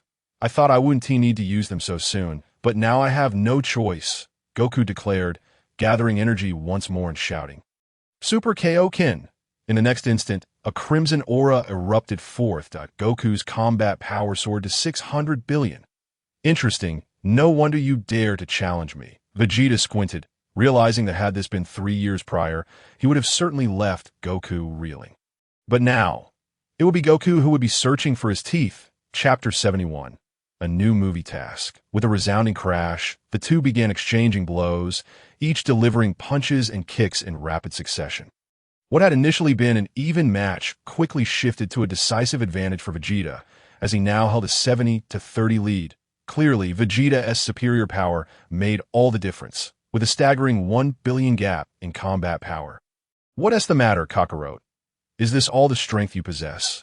If this is the extent of your strength, then there is truly no need for grandiosity. With a swift kick, Vegeta sent Goku flying. And then, clenching his fists, he struck Goku down into the ground from behind. Observing Goku buried beneath the earth, Vegeta let out a cold chuckle, gathering his ultimate attack in his hands that he then shouted. Solar Flare, the terrifying energy wave engulfed Goku entirely, followed by his anguished cries, a testament to the vast chasm between their powers. Meanwhile, the Z fighters in the distance sensed the energy emanating from this confrontation. Their expressions filled with astonishment. They could hardly believe how much Goku's strength had improved, yet Vegeta stood even stronger. Training in the Arctic, felt a wave of shame wash over him as he sensed the overwhelming auras of Goku and Vegeta. Once upon a time, the gap between him and Goku had been minuscule. During the 22nd World Martial Arts Tournament, their strengths were nearly indistinguishable. Why the 23rd, he had only trailed Goku slightly. However, following the Saiyan invasion, the disparity had grown to an unfathomable degree. On the other side, Krillin, Yamcha, and Master Roshi gazed toward the desert, fervently praying for Goku's victory. Yet disappointment soon followed. After enduring Vegeta's solar flare, Goku's energy had diminished drastically. Kakarot, you are truly weak, Vegeta scoffed before instantaneously vanishing, leaving behind a Senzu bean. Unaware of how long he had been unconscious, Goku awoke to find a Senzu bean beside him, gritting his teeth against the pain. He swallowed it whole. Oh my. I never imagined Vegeta would be this formidable. I should train alongside him or learn his methods to grow stronger. Goku pondered for a moment before deciding to follow in Vegeta's footsteps and headed toward his abode. Meanwhile, upon returning home, Vegeta found Nappa and Raditz amusing Bulla, casting a sidelong glance at the pair. How has your training progressed? Ah, King Vegeta, we just stepped out? Yes, King Vegeta, we took a break. Nappa and Raditz shrank back at the sight of Vegeta, genuinely fearful of him. Vegeta, noticing their demeanor, snorted. Kakarot has already achieved Super Saiyan 2, and his base battle power has reached 3 billion. If you continue to slack off, how will you feel being surpassed by a lower-class warrior? Vegeta was filled with frustration. Nappa and Raditz, both elite warriors, were simply lazy. The author had mistakenly labeled Raditz as an elite warrior earlier, but it was of little consequence now. What? Kakarot has mastered Super Saiyan 2. Nappa exclaimed in disbelief. This lower-class warrior is too incredible. I thought King Vegeta was already extraordinary, but now there's Kakarot, a lower-class warrior, proven to be even more formidable. I never anticipated my brother would be so powerful. Raditz was equally astonished, having maintained a battle power of merely 1,500 due to his laziness. If it weren't for Vegeta recognizing him as an elite warrior, coupled with the dwindling Saiyan population, he would have long since been disposed of. Ding! Crisis detected in the galaxy. Mission to eliminate Bojack and his subordinates. Reward, a grand gift package. What is this mission world? Vegeta pondered as he heard a notification in his mind. This was a parallel universe, where Goku had brought Cell back to King Kai's planet, leading to an explosion that resulted in King Kai's demise, thus rendering the seal on Bojack and his cohorts ineffective. Young Tian's voice rang out, prompting Vegeta to raise an eyebrow. It appears this incident does not concern me. No, after Cell's defeat, you witnessed Kakarot's actions, leading to your declaration of never fighting again. Subsequently, a new world martial arts tournament was announced, where Bojack emerged with the intent to kill your son Trunks, prompting you to intervene, only to end up swiftly incapacitated, Yang Tian explained, culminating in the playback of the video. Vegeta's fury reached its peak. What in the world is this? I transformed into a Super Saiyan and then lay on the ground. And what nonsense is this about never fighting again? Although this segment was from the backstory of the Cell games, it still left Vegeta incredulous. Think I would utter such words over such a trivial matter, only to end up fighting in the end. Even if it was for my son, lying down so easily is utterly ridiculous. The footage was undeniable, and no amount of denial would change that. Tian stated calmly. Vegeta, hearing this, cast around with a look akin to that of someone seeking an outlet for his rage. Nappa and Raditz, sensing his anger, fled the scene in haste. After all, their king's expression heralded impending wrath. Damn it, I will make them pay dearly for this. No, I shall ensure their blood splatters 10 paces. Vegeta declared darkly. Ding, does the host accept the tragic task? Accepted, Vegeta shouted inwardly. He then turned to Nappa and Raditz, who were watching from a distance. With a scowl, Vegeta reprimanded, "You two, come here. There's a new mission." Just as he finished speaking, Goku arrived with a sudden flash. Whoosh! A figure materialized before Vegeta and Nappa. Upon recognizing the newcomer, Vegeta snorted, "Kakarot, what brings you here? Are you looking for another fight?" Vegeta crossed his arms. Maintaining a calm demeanor, in this parallel world, he had surpassed another version of himself. But here, he would not allow Kakarot to surpass him. "Hey, Vegeta, I want to train with you to become stronger. Surely you don't want to feel lonely without a rival." Goku chuckled, expressing his intentions. Indeed, he wished to train alongside Vegeta, believing it would yield the greatest improvement. "Humph. Do you truly think that by saying such things I would acquiesce?" Vegeta replied coolly. Eyeing Goku, he had no intention of training with anyone, and he recognized that training alone was painfully slow compared to the rapid gains achieved through completing missions. "You do yearn for a strong opponent, do you not?" Goku gazed earnestly at Vegeta. Just as Vegeta prepared to refuse, he heard the system notification in his mind. Ding! Detecting that Saiyan's son Goku wishes to join the team. Mission: recruit Saiyan Kakarot's son Goku as a subordinate to undertake missions together. Reward: divine technique of destruction. Divine technique of destruction? What is that? Vegeta mused, perplexed. Tian, is this the reward? Destruction. Does it mean I am to cause destruction? What purpose does such a task serve? Vegeta thought to himself. Questioning the significance of a task centered on destruction. Tragic Tower, you misunderstand. This is destruction, the divine technique possessed by the gods of destruction. It allows them to annihilate objects without engaging in combat. The target destroyed will vanish completely from existence, as explained by the god of destruction Sidera from Universe 9. What? A skill of the gods of destruction. So, Beerus and the others utilize this technique. Indeed, a splendid treasure. Vegeta's eyes lit up with excitement. Meanwhile, Goku remained puzzled, while Nappa and Raditz had grown accustomed to the situation and refrained from asking questions. However, Goku, unaware of the unspoken rules, attempted to inquire, but was silenced by Raditz's hand over his mouth.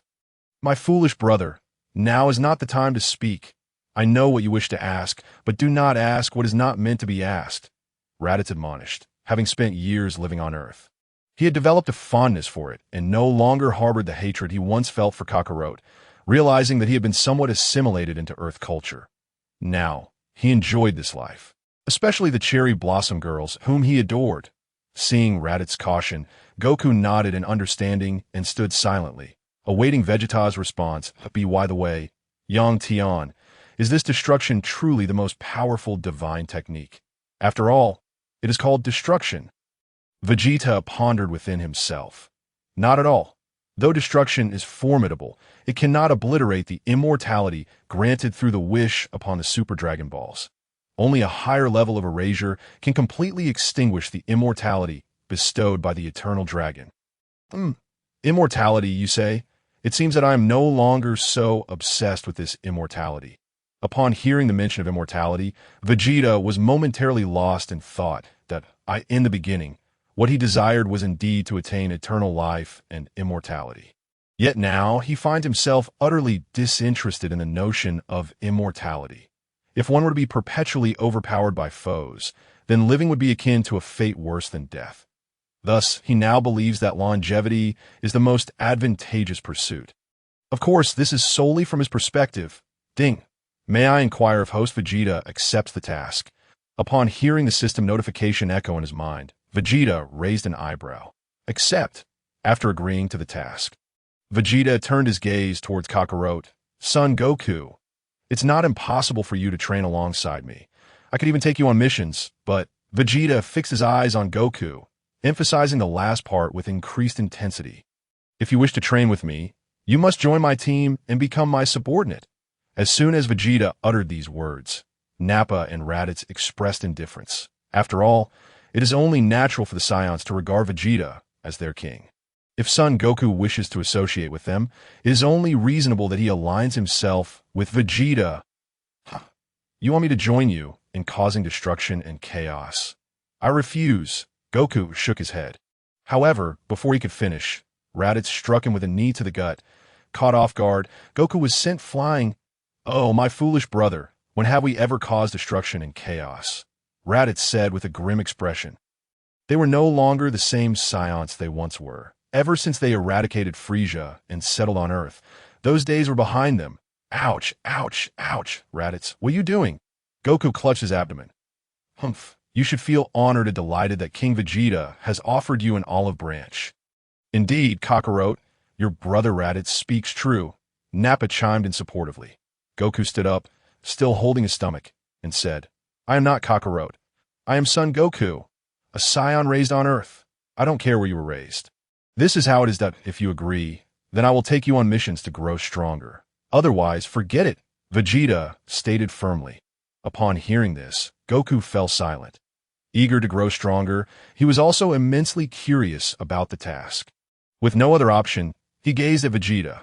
All right, I will join, but I want to partake in any killing. Just as Goku finished speaking, the notification chime echoed in Vegeta's mind.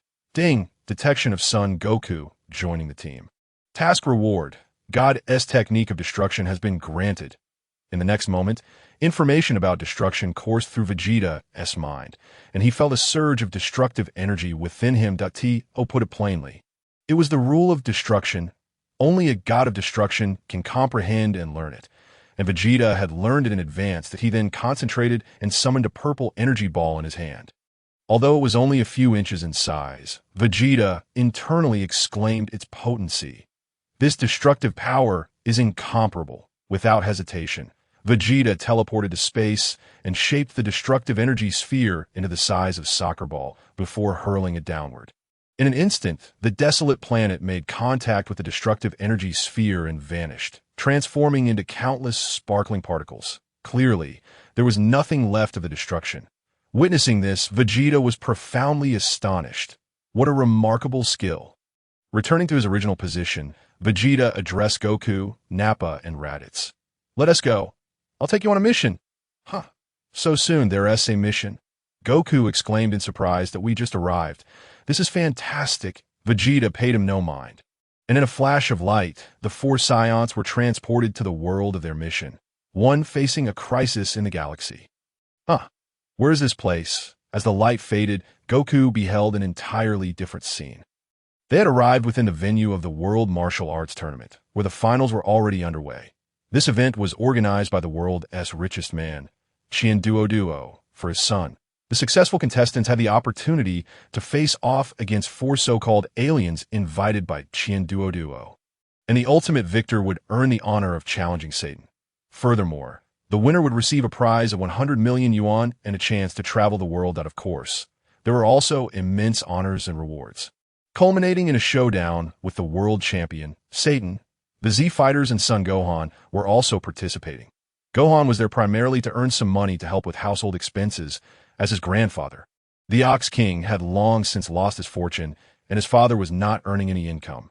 It was quite a burden to support him, a Saiyan. However, the four so-called aliens had already been eliminated by the Bojack faction. Chapter 74, Son Goku. Then I shall confront Bojack. Such formidable energy. It feels similar to cells. Goku sensed Bojack's power and was somewhat astonished. Bojack's battle power in his non-transformed state was 90 billion. Slightly less than that of Perfect Cell, but just a bit stronger than Super Saiyan Gohan, who had just emerged from the Cell games with a battle power of 85 billion in his transformed state. Bojack's battle power reached around 100 billion, matching that of Perfect Cell. As for why Goku could sense that Cell's power was comparable to Bojack's, it was primarily because he had never encountered Lightning Cell.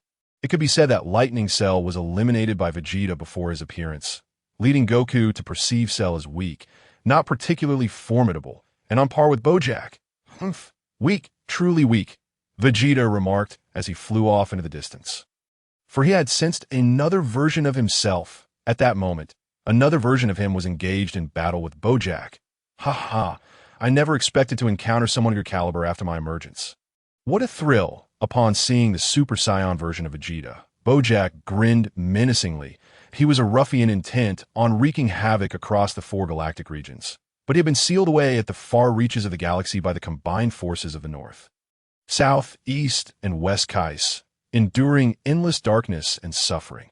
However, with the death of the North Kai, the seal was lifted and his faction was freed. Upon their release, they headed to a planet in the North Galaxy. Initially, they intended to conquer this planet, but upon encountering Son Gohan and others, they sought to eliminate them. Just moments ago, he had commanded his subordinate Bujin to bind Trunks with transparent threads, rendering him incapacitated. But just in the nick of time, the Super Saiyan Vegeta appeared and rescued Trunks. However, it was futile as Trunks was still overpowered. Humph, at last a worthy opponent has appeared. Otherwise, this would be utterly dull. The Super Saiyan Vegeta looked at Bojack with a mocking expression. Bojack sneered, swiftly appearing before him. Vegeta retaliated with a blast of energy, and the two exchanged energy blasts amidst the chaos of explosions, shaking the surroundings. The audience was filled with dread. Haha, so many opponents. Vegeta, may I take on 2? Nappa turned to Vegeta, eyeing Zanya, Goku, Bujin, and Baido. You may, Vegeta replied. Nonchalantly, he recognized that these 4 possessed battle powers of merely 60 billion, akin to that of the Lesser Cell. Oh, Vegeta had never encountered the Lesser Cell. These individuals would struggle against Trunks, their strength comparable to the Lesser Cell, yet they wielded supernatural abilities that rendered Trunks utterly helpless. Piccolo would also be defeated in an instant. The Lesser Cell level was something he could completely ignore. In that case, I'll take on the lead blonde who's fighting Vegeta, Goku declared as he charged forward, prepared to confront Bojack head-on. Upon witnessing the swift movements of Naba, Sun Wukong's expression shifted dramatically. However, upon realizing that he was facing Bojack, he found solace in the fact that Naba stood no chance against him. Presently, Bojack's displayed combat prowess was such that Naba dared not provoke him. Taking on a few minions of the caliber of the Lesser Cell was more within his reach. His base power stood at 1.5 billion, and upon transforming into a Super Saiyan, it surged to an astonishing 75 billion. It could be said that he was merely weaker than the Wukong who first emerged from the room of spirit and time. Observing Wukong's engagement with Bojack, Vegeta remained motionless, indifferent. What a farce. After all, Kakarot was already part of his team, and the foes he vanquished counted towards his own objectives, albeit without any spoils. As for the spoils, the final blow would belong to him. Vegeta, Naba. No time to waste. I shall also select 2. Raditz declared as he transformed into a Super Saiyan and charged forward, directly intercepting Bujin and Baido.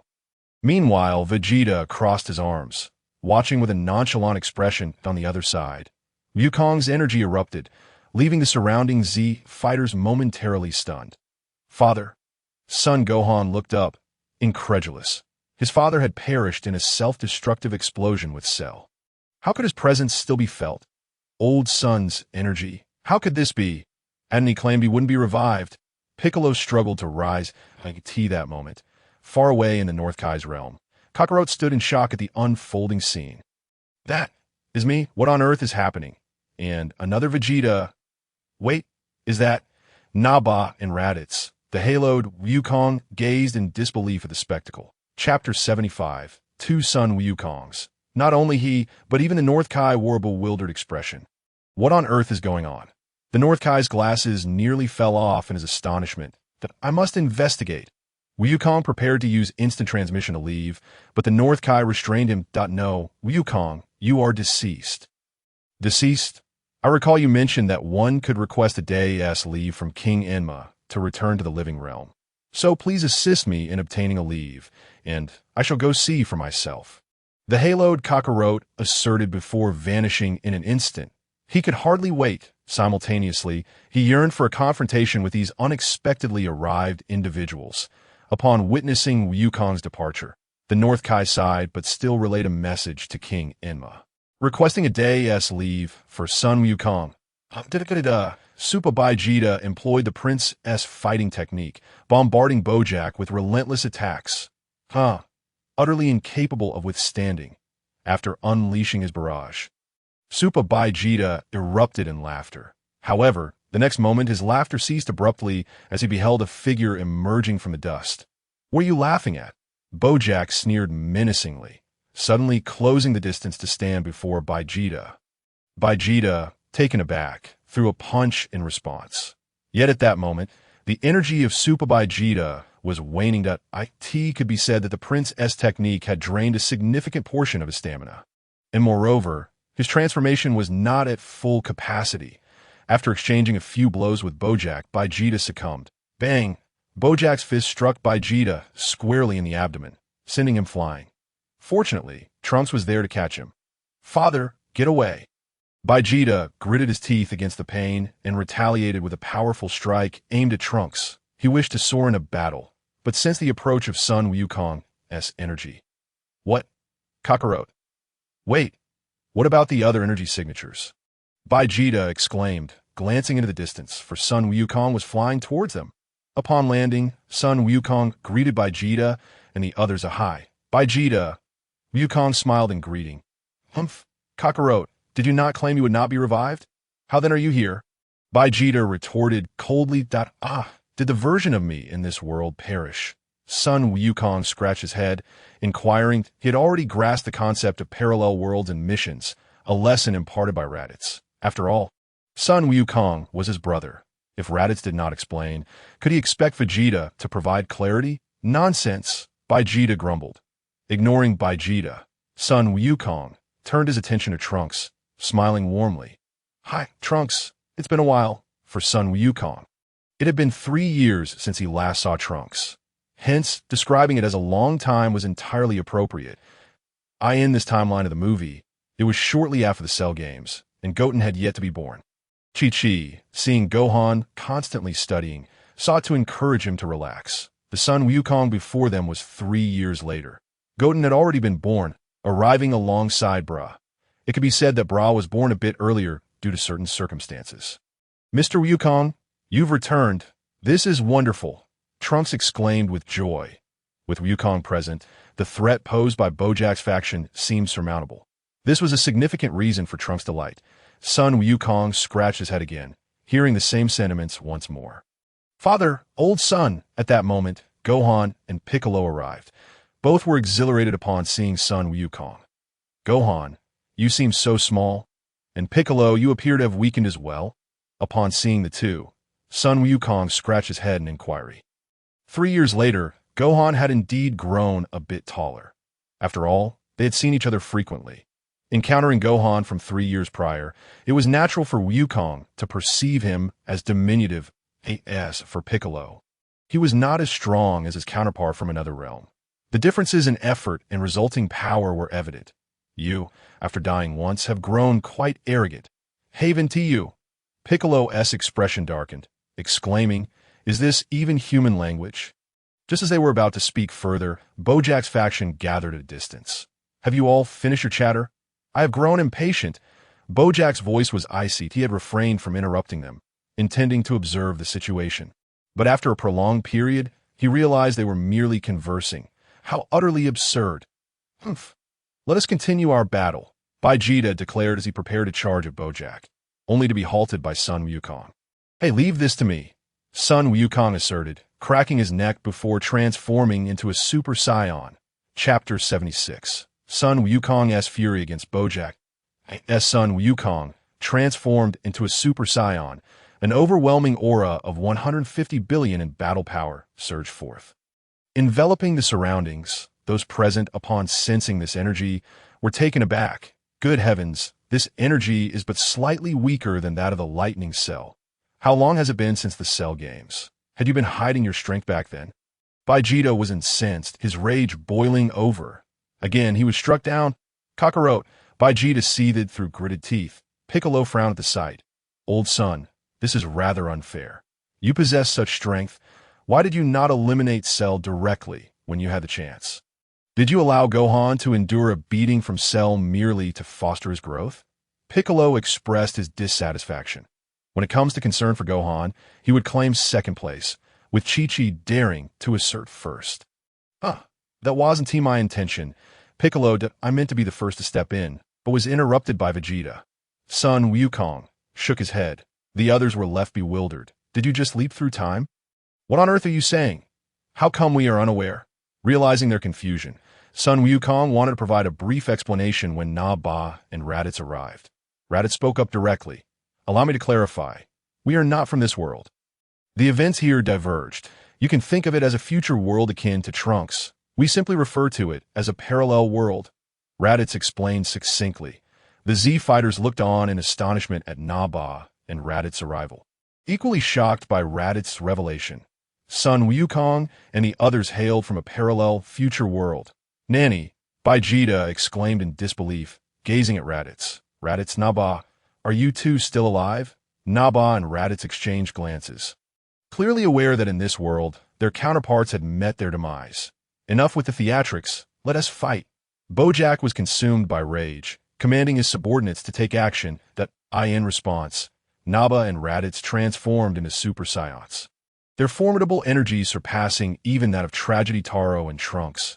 Rising ominously, they swiftly overwhelmed Super Tragedy Taro, leaving him in disbelief. No, it can't be. Na-Ba and Raditz have already surpassed me. Tragedy Taro exclaimed in shock. Yet the truth stood glaringly evident. Na-Ba, leave these two to me, Raditz declared, charging forth to confront Bukin and Bidu alone. Without hesitation, Na-Ba engaged the other two adversaries. Witnessing the standoff, Son Goku plunged into battle against Bojack. But the latter was soon lost and bewildered amidst the clash. The disparity in their fighting capabilities was staggering. Without any delay, Bojack unleashed his full power. Even in his transformed state, Bojack found himself at the mercy of Son Goku's relentless assaults. A situation most humiliating. The Z fighters, observing this spectacle, were left utterly astonished. This alternate version of Goku is astonishingly powerful, Piccolo remarked, swallowing hard. Meanwhile, Super Tragedy Taro was seething with rage, his fists clenched tightly to a T that moment. Son Goku from this world made his entrance, a halo radiating above his head as he appeared before Piccolo and the others. Hey, Piccolo, Tragedy Taro, Trunks, Gohan. The haloed Son Goku greeted them cheerfully. The group was startled, but realization dawned upon them upon seeing the halo. This was indeed their world's Son Goku. Father, Gohan rushed forward to embrace Son Goku. Smiling, Son Goku affectionately ruffled Gohan's hair, saying, Gohan, when you're angry, no one can match you, not even another version of me. Even though the alternate Son Goku had transformed into a Super Saiyan, boasting a power level of 150 billion, he did not consider himself a match for the Super Saiyan 2 Gohan from his own timeline, who possessed a staggering power level of 180 billion. I understand now, Father, Gohan nodded earnestly. Piccolo, observing Son Goku, inquired, Old son, this alternate version of you is incredibly strong. Did you hold back then? Well, I did keep a few techniques hidden, like the Kaioken, but I wasn't proficient enough at the time to employ it. Son Goku admitted with a nod. He had used it during a bout with Roboco Fan, but was caught off guard and countered. You little rascal. Given how strong your alternate self is, what are your odds of victory against him now? Not great that I suspect he has surpassed Super Saiyan. The haloed Son Goku fixed his gaze on his alternate self, who was currently overpowering Bojack. Just as Son Goku's words echoed, a voice resonated overhead. Chapter 77. Super Saiyan 4.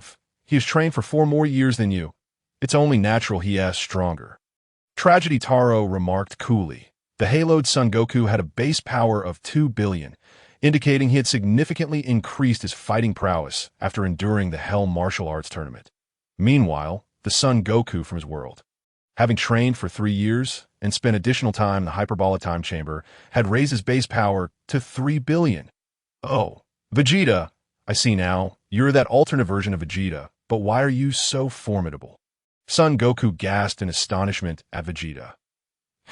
My genetics are simply superior, Vegeta retorted with a smirk. Tragedy Taro, overhearing this, bristled with indignation. He wanted to retaliate, yet the overwhelming power of the other Saiyan made him hesitate. In this moment, Tragedy Taro was still the type to bully the weak and cower before the strong. Witnessing the presence of the Super Saiyan instilled fear in him, as he was not the true Dragon Ball Z Vegeta from the canonical world. "Nanny, are you seeking death?" Tragedy Taro, still concerned about his pride, threw a punch at Vegeta, only to have it effortlessly countered. "Heh, don't waste your energy, Tragedy Taro," Vegeta mocked. The alternate version of him was truly weak. Tragedy Taro was furious. How dare he look down upon him? He felt an urge to explode, but the battle had already reached its conclusion elsewhere. As the victor emerged, Vegeta made his move. He instantaneously transported them all away. Ding! Congratulations to the host for defeating Bojack, Zanya, Gokwa, Bukin, and Bidu, earning a treasure chest X1. Ding! Congratulations to the host for completing the mission and receiving a gift package. Hearing the system notification, a smile spread across Vegeta's face. Stealing kills as the sixth player is quite rewarding. "Hey Vegeta, why did you steal my kill?" Kakarot's son Goku flew over, visibly displeased. Meanwhile, Naba and Raditz said nothing, having just enjoyed a thrilling battle as for the kills. They dared not provoke King Vegeta. "Humph, I've told you several times, when you strike, unleash your full power without hesitation. Who told you to disregard my advice?" Vegeta huffed coldly. The others looked on in astonishment. "What just happened? In a mere instant you defeated 5 foes. This is utterly absurd. I didn't expect you to be another version of me. Hello? How did you die, and why don't you use the Dragon Balls to revive?" Son Goku inquired curiously of his haloed counterpart. "Hey, I don't wish to be revived. The afterlife is quite pleasant, allowing me to train under Lord Kai. I can even spar with the masters of the afterlife." The haloed Son Goku explained with a smile. Hearing this, Son Goku was filled with envy. "Really? I must visit soon. By the way, would you mind sparring with me?" The haloed Son Goku gestured a plea. This Goku was clearly on a path toward transcending his limits. Upon hearing this, Son Goku nodded eagerly. "I would be delighted." The two then assumed their stances. Son Goku transformed once more into a Super Saiyan. The haloed Son Goku remarked, "No wonder you've trained for several more years. Your strength is indeed remarkable. By the way, have you broken through that bottleneck? You mean Super Saiyan 2? Hee, I just broke through recently." Son Goku said, scratching his nose as he prepared for battle. Without hesitation, the haloed Son Goku also transformed into a Super Saiyan. The two then clashed fiercely. It was evident that the haloed Son Goku was primarily on the receiving end of the blows. This is bad. Even if old Son matches perfect Cell in strength, he still cannot contend against the returning Cell. The haloed Piccolo remarked as he observed his world's son, Goku, struggling in battle. The haloed Son Goku had a base power of 2 billion, and in transformation, his power reached 100 billion. Meanwhile, the other one boasted a power of 150 billion, making the two incomparable. Wow, both Mr. Gokus are incredibly strong. It hasn't been long since we last met, yet they've grown so powerful, Trunks exclaimed in astonishment. As for Tragedy Taro, he was seething with fury, his anger reaching a boiling point. However, no one paid him any mind. Vegeta watched the brawl with a calm demeanor. "Boring," he muttered, opening the gift package for himself. After all, they hadn't yet commenced their return. "Open the gift package," Vegeta silently commanded. Ding! Congratulations to the host, Tragedy Taro, for opening the treasure chest, receiving 1 billion in battle power, 100 sins of beans, and the ability to transform into Super Saiyan 4. Chapter 78. Super Saiyan 4 Vegeta, upon hearing the announcement of the gift package. Vegeta's face lit up with joy. Super Saiyan 4. However, upon receiving the transformation, Vegeta was momentarily stunned that it really this overpowered. Super Saiyan 3 had been extremely taxing on energy and stamina, but now with infinite energy and stamina, it seemed manageable. Yet Super Saiyan 4 turned out to be an even superior transformation. The most significant distinction between Super Saiyan 4 and Super Saiyan 3 lies in how energy is utilized. Super Saiyan 3 expels vast amounts of energy, leading to massive energy consumption, while Super Saiyan 4 conserves energy, though it is still not suited for prolonged battles. Super Saiyan 4 emits only a small amount of energy externally. fully unleashing its power during combat, allowing its true potential to be realized. Haha, I never imagined Vegeta, could attain Super Saiyan 4. Tian, didn't you mention something about harnessing the power of the Oozu? Vegeta thought to himself, elated. The Oozu power is additive to fighting strength. If one hasn't achieved Super Saiyan 4, one can still attempt to transform into Super Saiyan 4 using the Oozu power. Oh my goodness, does this mean that the reward for Super Saiyan 4 is merely a fabrication? I originally possessed the power of the Great Ape, and I should be able to transform as well, right? Indeed, that is the case, but you did not inquire, Vegeta. At this moment, Vegeta is consumed with rage. By this reckoning, he has certainly been at a disadvantage. Humph, as a Super Saiyan, can I stack the power of the Great Ape? Vegeta pondered within. This represents a tenfold enhancement. In other words, Super Saiyan 4 would be 4,000 times the baseline, and then adding the tenfold Great Ape power would be utterly terrifying. Presently, Vegeta's base form stands at 8 billion. Transforming into a Super Saiyan yields 400 billion, Super Saiyan 2 amounts to 800 billion, and Super Saiyan 3 reaches 3.2 trillion. Thus, transforming into Super Saiyan 4 would be 32 trillion. Super Saiyan 4 is a tenfold increase from Super Saiyan 3, and should 32 trillion be further augmented by tenfold Great Ape power, then it would amount to 320 trillion. The mere thought of it is profoundly fearsome. Yes, haha. I, Vegeta, am invincible in this world. Upon hearing Yang Tian's response, Vegeta erupted into laughter. Yet Yang Tian's subsequent words shattered Vegeta's confidence. What are you so proud of? Goku began at a base power of 1.2 trillion. Just consider how immense his power grows in the later stages, and you'll understand his true strength. It was Yang Tian's statement that contorted Vegeta's expression. Damn, how can you be so discouraging? However, upon recalling his system and his hundredfold training talent, Vegeta regained his composure. What is there to fear? Sooner or later, I shall prevail over them. Vegeta scoffed. He possesses a system. What is there to fear? Training. Without a system, even diligent training would be futile. Vegeta has already tasted the sweetness of power. Ah, that hurts. I never anticipated that the other me would be so formidable. The halo-crowned Goku clutched his stomach as he spoke. Although he had become significantly stronger after his death, he still could not match the other Goku, who had trained for an additional 4 years. Heck, considering that I am a few years your senior, it is only natural that I am stronger. Goku chuckled while rubbing his nose. However, the halo-crowned Goku immediately retaliated. Super Kaioken. Now he has augmented his Super Saiyan form with Kaioken, dubbing it Super Kaioken. His battle power surged from 100 billion to 200 billion. It can be said that he is on par with Goku after his second entry into the hyperbolic time chamber. Oh my, I didn't expect you to master the Super Saiyan with Kaioken. Goku exclaimed in surprise that time. It was Piccolo who had informed him that Vegeta's power was too overwhelming, prompting him to consider entering the time chamber a second time. Let us battle. Utilizing Super Kaioken, Kakarot charged forward and sent Goku flying. Goku had yet to react before being struck and sent crashing into the audience. At that moment, the spectators finally recognized him. That is Sun Kun Bulma, with keen eyesight, spotted Goku being hurled away. What? Goku? Has he been resurrected? Chi-Chi exclaimed in astonishment. However, upon further inspection, both were overjoyed to confirm it was indeed their Goku.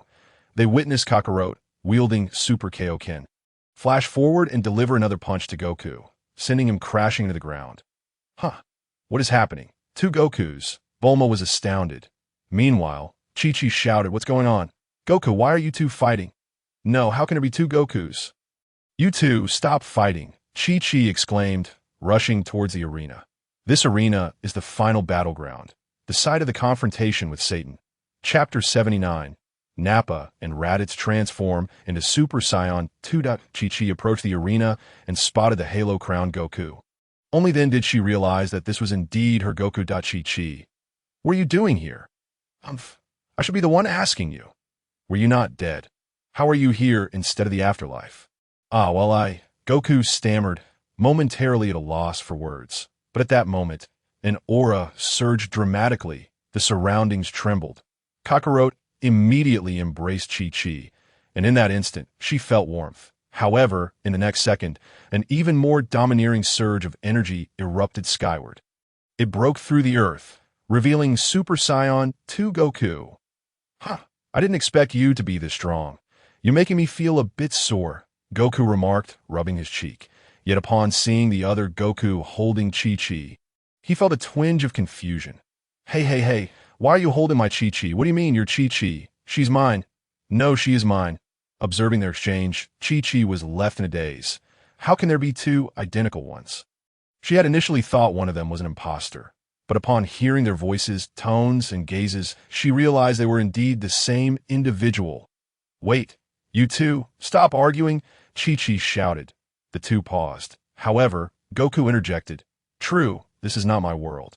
Very well, let us continue our battle, Goku declared, his aura rising once more. Kakarot used instant transmission to bring Chi-Chi to the audience before reappearing beside Goku. Boom! Kakarot was not to be outdone, unleashing Super Kaioken once again. However, this time, Goku managed to suppress Kakarot's aura. It was inevitable. Super Saiyan 2 Goku's battle power was 300 billion, surpassing Kakarot's Kaioken by 100 billion, making the disparity immeasurable. So powerful. Yet I will not concede defeat. Let us settle this with one final move, Kakarot declared, positioning his hands in a flower bud shape to unleash his signature technique, the Kamehameha. All right, I shall join you, Goku responded, also preparing a Kamehameha. The two blue energy waves collided, sending shockwaves throughout the venue. However, the Kamehameha from Super Saiyan 2 Goku was overwhelmingly dominant. Meanwhile, the Goku utilizing Super Kaioken was already beginning to tire. The Super Kaioken itself consumes a tremendous amount of stamina and inflicts bodily harm, making it ill-suited for prolonged combat. Even at full power, it cannot sustain Kaioken for long. Just as the Halo-crowned Goku was about to be overwhelmed by the other Goku's Kamehameha, the pressure suddenly eased, and his Kamehameha pushed back. Without hesitation, he directed his Kamehameha towards the universe. If it were to strike Earth, it would undoubtedly be obliterated. Yet when he glanced over, he discovered the source of the problem. The other him and Vegeta had already vanished, evidently having departed. Otherwise, Goku would have surely faced death after taking the hit head-on. Meanwhile, Trunks and Gohan had erected a massive energy shield to protect the innocent from being affected. Alas, they have fled. What a pity if I ever encounter them again. I must engage in a proper battle, Goku lamented. Nonetheless, in the subsequent time, Goku reunited with his family for a day. After all, he had not transformed into Super Saiyan 3 to shorten the time, so he still had a full day to enjoy.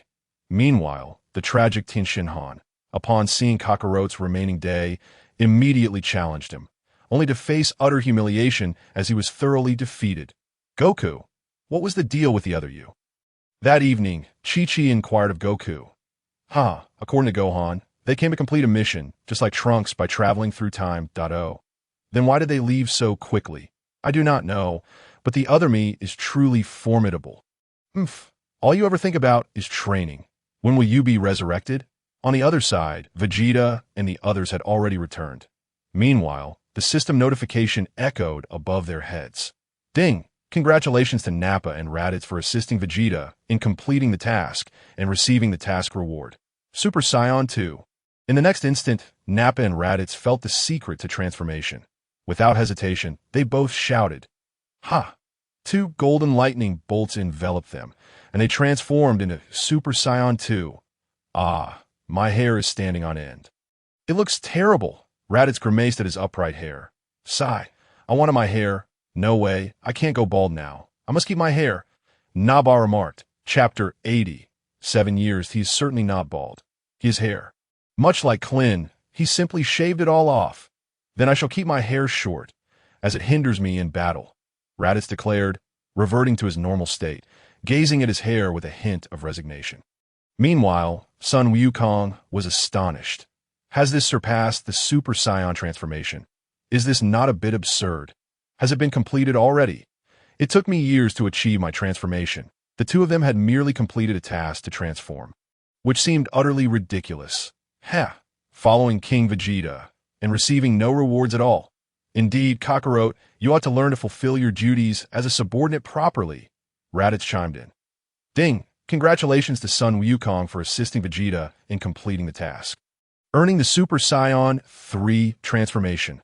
Upon hearing Na Ba and Raditz's words, Sun Wukong was about to speak when he heard the announcement of his reward, and in the next moment, a radiant light enveloped him. He instantly grasped the essence of the Super Saiyan 3 transformation. Meanwhile, Na Ba and Raditz were left in shock. In a way, we had the same task. How come you achieved Super Saiyan 3? Na Ba exclaimed in disbelief. Is it possible that Kakarot has already mastered Super Saiyan 2? Raditz analyzed calmly. Perhaps I mastered Super Saiyan 2 before either of you. Sun Wukong laughed heartily, then shouted, Ha! In the blink of an eye, Sun Wukong transformed into Super Saiyan 3. It could be said that the system rewarded him with proficiency. There was no need for prolonged shouting. Whoa, that's terrifying. Na Ba marveled at the prowess of this lower-class warrior. Is this Super Saiyan 3? Sun Wukong gazed at his own form in astonishment. At that moment, the surroundings trembled. One could only say that Earth's enhanced defenses made it resilient against destruction. In his normal state, Sun Wukong's power stood at 3 billion, but upon transforming into Super Saiyan 3, his battle power soared to a staggering 1.2 trillion. It truly matched the initial state of Sun Wukong in GT against Z's Super Saiyan 3. Remarkable, though his stamina and energy drained rapidly. Sun Wukong assessed his internal energy to that moment. Vegeta remarked nonchalantly, that is only natural. Super Saiyan 3 is fundamentally an erroneous transformation. Only Super Saiyan 4 is optimal. Vegeta, did you say Super Saiyan 4? Have you mastered it? Of course. Even a future Super Saiyan 5, I can master. Vegeta stated coolly. One could say that Wukong's Super Saiyan 3, merely at 1.2 trillion, was weak in Vegeta's eyes. His full power could reach 320 trillion. Hearing Vegeta's words, Sun Wukong was thrilled. He had not anticipated that Vegeta would be so formidable. I didn't realize you were this strong. Vegeta, we'll have to battle again next time. Sun Wukong declared before instantly teleporting away that he needed to solidify his mastery of Super Saiyan 3. Vegeta mentioned he was losing energy. He wanted to see if he could resolve that issue. Observing Sun Wukong's departure, Vegeta scoffed before returning to his training. Time passed. Thus, 4 years later, Trunks was now 8, and Bra was 7. At this point, the two little ones had become great friends with Goten from the Sun family. Thanks to Vegeta, Bra had transformed into a Super Saiyan. It could be said that Bra was keen on martial arts, while Trunks was not as enthusiastic. However, both Bra and Trunks could transform into Super Saiyan. Yet Bra was the stronger of the two. Father, when will you take me to the amusement park? Bra inquired while training in the gravity chamber with Vegeta. She wished to visit the amusement park. As her brother Trunks had told her, it was incredibly fun. Soon as you touch me, I shall take you. Vegeta replied with a smile. He had no intention of going to any amusement park, but using it as a goal for Bra was acceptable. All right, no backing out. No backing out.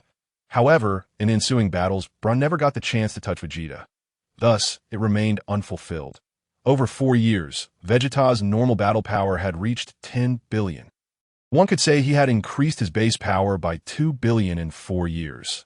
This was largely thanks to his 100-fold training talent. Otherwise, it wouldn't have been so swift in the original story. Vegeta had only trained a few 100 million in 7 years while comprehending Super Saiyan 2 during sparring with Trunks. The disparity between the two was truly significant. Chapter 81. Instantaneous Movement. Stepping out of the gravity chamber, Vegeta mused. Open the attribute panel. Host, Vegeta title. Speedy Tragedy Top Battle Power. 10 billion. Lifespan. Immortal Transformations. Human Giant 8 Power. Super Saiyan 1 to 4 Transformations. Ultimate Moves. Gallic Gun.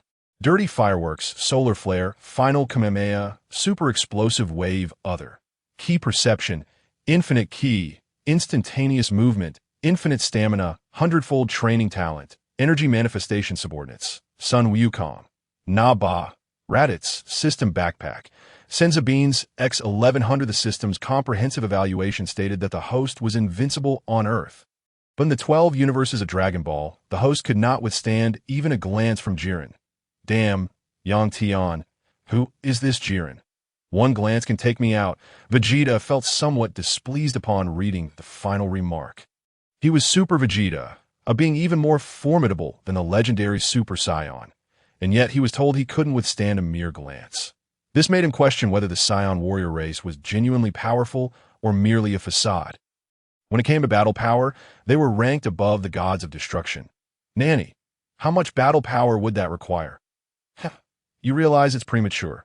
You can still grow stronger, Vegeta, unless your base power reaches 1 trillion. Do not think about battling Jiren. You will be obliterated. Upon hearing Yang Tian's words, Vegeta was enraged. Must my base power reach 1 trillion to fight? How absurd. Vegeta severed his connection with Yang Tian and headed straight to the living room, where he found Bulma, Bra, and Trunks playing. Hey, Vegeta, you're out. Is there something? Yes, Sun Wukong came early this morning to say that the World Martial Arts Tournament is restarting and asked if you would participate. Bulma smiled. Upon hearing this, Vegeta found it dull, boring. Just as Vegeta's words fell, a voice echoed in his mind. Ding, task, participate in the World Martial Arts Tournament. Task reward, instantaneous movement. Instantaneous movement. What is that? Vegeta was taken aback. He had just refused Bulma when a task appeared that wasn't a slap in the face. Naturally, he wanted to inquire about what this instantaneous movement entailed. If it were worthless, he would forego it. However, Yang Tian paid him no mind, so Vegeta directly checked the description for instantaneous movement. Instantaneous movement allows one to leap through time by a fraction of a second. Upon reading this, Vegeta's pupils constricted. Jumping through time, even by a fraction of a second, one must realize, at their level of power, they could unleash countless attacks in just 0.1 seconds. Ding. Would the host like to retract his previous statement and accept the task? Absolutely, I must accept. This is incredible, Vegeta shouted internally. His expression resembled a constipated individual, leaving Bulma utterly perplexed. What's wrong, Vegeta? If you don't want to go, then don't. Hearing his wife Bulma's words, Vegeta turned back. Not going? Who says I'm not going? I, Vegeta, shall participate. And I aim to be number 1, Vegeta declared as he walked away. Not wanting to feel awkward, he had indeed said he wouldn't go, and now saying he would naturally felt out of place. Although they were married, Vegeta still valued his pride. Bulma chuckled at the sight and said nothing further. You children mustn't learn to be so prideful from your father. Bulma called out to Trunks and Bra. The two siblings nodded, somewhat understanding. By the way, when does the tournament start? Vegeta's voice rang out. 3 days from now. Upon hearing this, Vegeta hurriedly left. 3 days later, the venue for the World Martial Arts Tournament. Vegeta's family arrived alongside Naba and Raditz to participate in the competition. Father, I wish to enter the youth category, Trunks exclaimed with excitement. Whatever, Vegeta replied nonchalantly. Over the years, Trunks had surpassed his original counterpart. And as for Bra, she had attained the ability to transform into Super Saiyan 2. It could be said that Bra was truly dedicated to her training, and with her presence, Vegeta had already become a Super Saiyan 2. Therefore, it was evident that Bulma's child was even stronger. Hooray! I can compete alongside Goten, Trunks gestured enthusiastically. After Vegeta registered, a system notification chimed in. Ding! Congratulations, host, for signing up for the competition. You have acquired instant transmission. In the next moment, Vegeta comprehended the technique of instant transmission in his mind. His a jump of 0.1 seconds. Though it may seem slight, it is sufficient. With my talent as Vegeta, advancing this technique further will pose no difficulty. He thought with a cold smirk. Chapter 82. The enigmatic Satan, did he truly believe that his 100-fold training talent was merely a jest? It could be stated that he was training to be 100 times stronger than his original self. In the original storyline, Vegeta had always kept pace with Son Goku. Even without the system, Vegeta could still dominate Goku with his 100-fold training. It could be said that during the Z era. 7 years later, Vegeta's normal battle power was merely 2 billion, while Son Goku's was 2.5 billion. Now, however, Goku's regular power was 5 billion, while Vegeta's soared to 10 billion. It was evident that with the system, Vegeta had grown significantly stronger, inspiring Goku to strive even harder. Hey Vegeta, you actually came. I thought you wouldn't show up. A voice called out before the person arrived that IT was none other than Son Goku. Humph. Vegeta snorted disdainfully. Were it not for the system's mission, he would have little interest in attending. By the way, Vegeta, have you registered? Goku inquired. Before Vegeta could respond, Bulma answered on his behalf, well aware of Vegeta's temperament and knowing that she had a good relationship with Goku. So she engaged in conversation. Finding it tedious, Vegeta stood aside, waiting. Half an hour later, Vegeta and the others entered the venue. However, this year's martial arts tournament had no preliminary rounds. Instead, they would be tested using a punching machine. The world champion, Satan, made his grand entrance. Once more he declared that as long as one among them could emerge victorious, they would have the chance to challenge him for a grand prize of 10 million. Ha! Hello everyone. I am the enigmatic Satan, draped in a cape and adorned with medals. He elicited cheers from the crowd. Satan! Satan! Satan! The enthusiasm and fervor directed at Satan were palpable. That IT was worth noting that he had stumbled during the Cell games. Yet, due to a malfunctioning camera, he claimed credit for Cell's defeat, and since Goku and the others did not clarify the matter, the title of Cell's vanquisher fell to Satan. Yashiyoshi, witnessing your fervor brings me great joy. Now, let me explain the rules for entering the competition. Upon observing the crowd's enthusiasm, Satan burst into laughter. Goku, do you think this guy is delusional? Krillin whispered to Goku. Well, he might just be like that. Goku shrugged, indifferent, as he had little regard for the title. Subsequently, footage of the Cell games was played, yet this time it was fabricated. After all, the audience had not witnessed the real battles involving Vegeta and Goku. Thus, the narrative was entirely at Satan's discretion. Piccolo did not bother to destroy the camera, since the content was all fictional. Beside him, Videl covered her face, exasperated. Indeed, she was once again mingling with Gohan. Nevertheless, Vegeta's influence was not sufficient to alter the overarching narrative. I can't believe my father would do such a thing. Claiming credit for your accomplishments, Videl said. Embarrassed, it's fine. We weren't seeking the spotlight anyway. Gohan reassured her. Yes, it doesn't bother us, Krillin and the others echoed, while the trio of Vegeta had little concern for such hollow accolades. At this moment, a punching machine was brought forth. Satan stepped up and proclaimed, Everyone, watch as I put on a punching display. Only those who reach 100 can qualify. With that, Satan took a deep breath and landed a powerful punch on the machine. Bang! The numbers on the punching machine fluctuated wildly before settling at 137. The host exclaimed, Incredible! 137. Mr. Satan has achieved a score of 137. Everyone applaud. As the announcer's voice faded, thunderous applause resonated throughout the venue. Satan, Satan. The crowd chanted once more. Satan raised his hand, laughing heartily.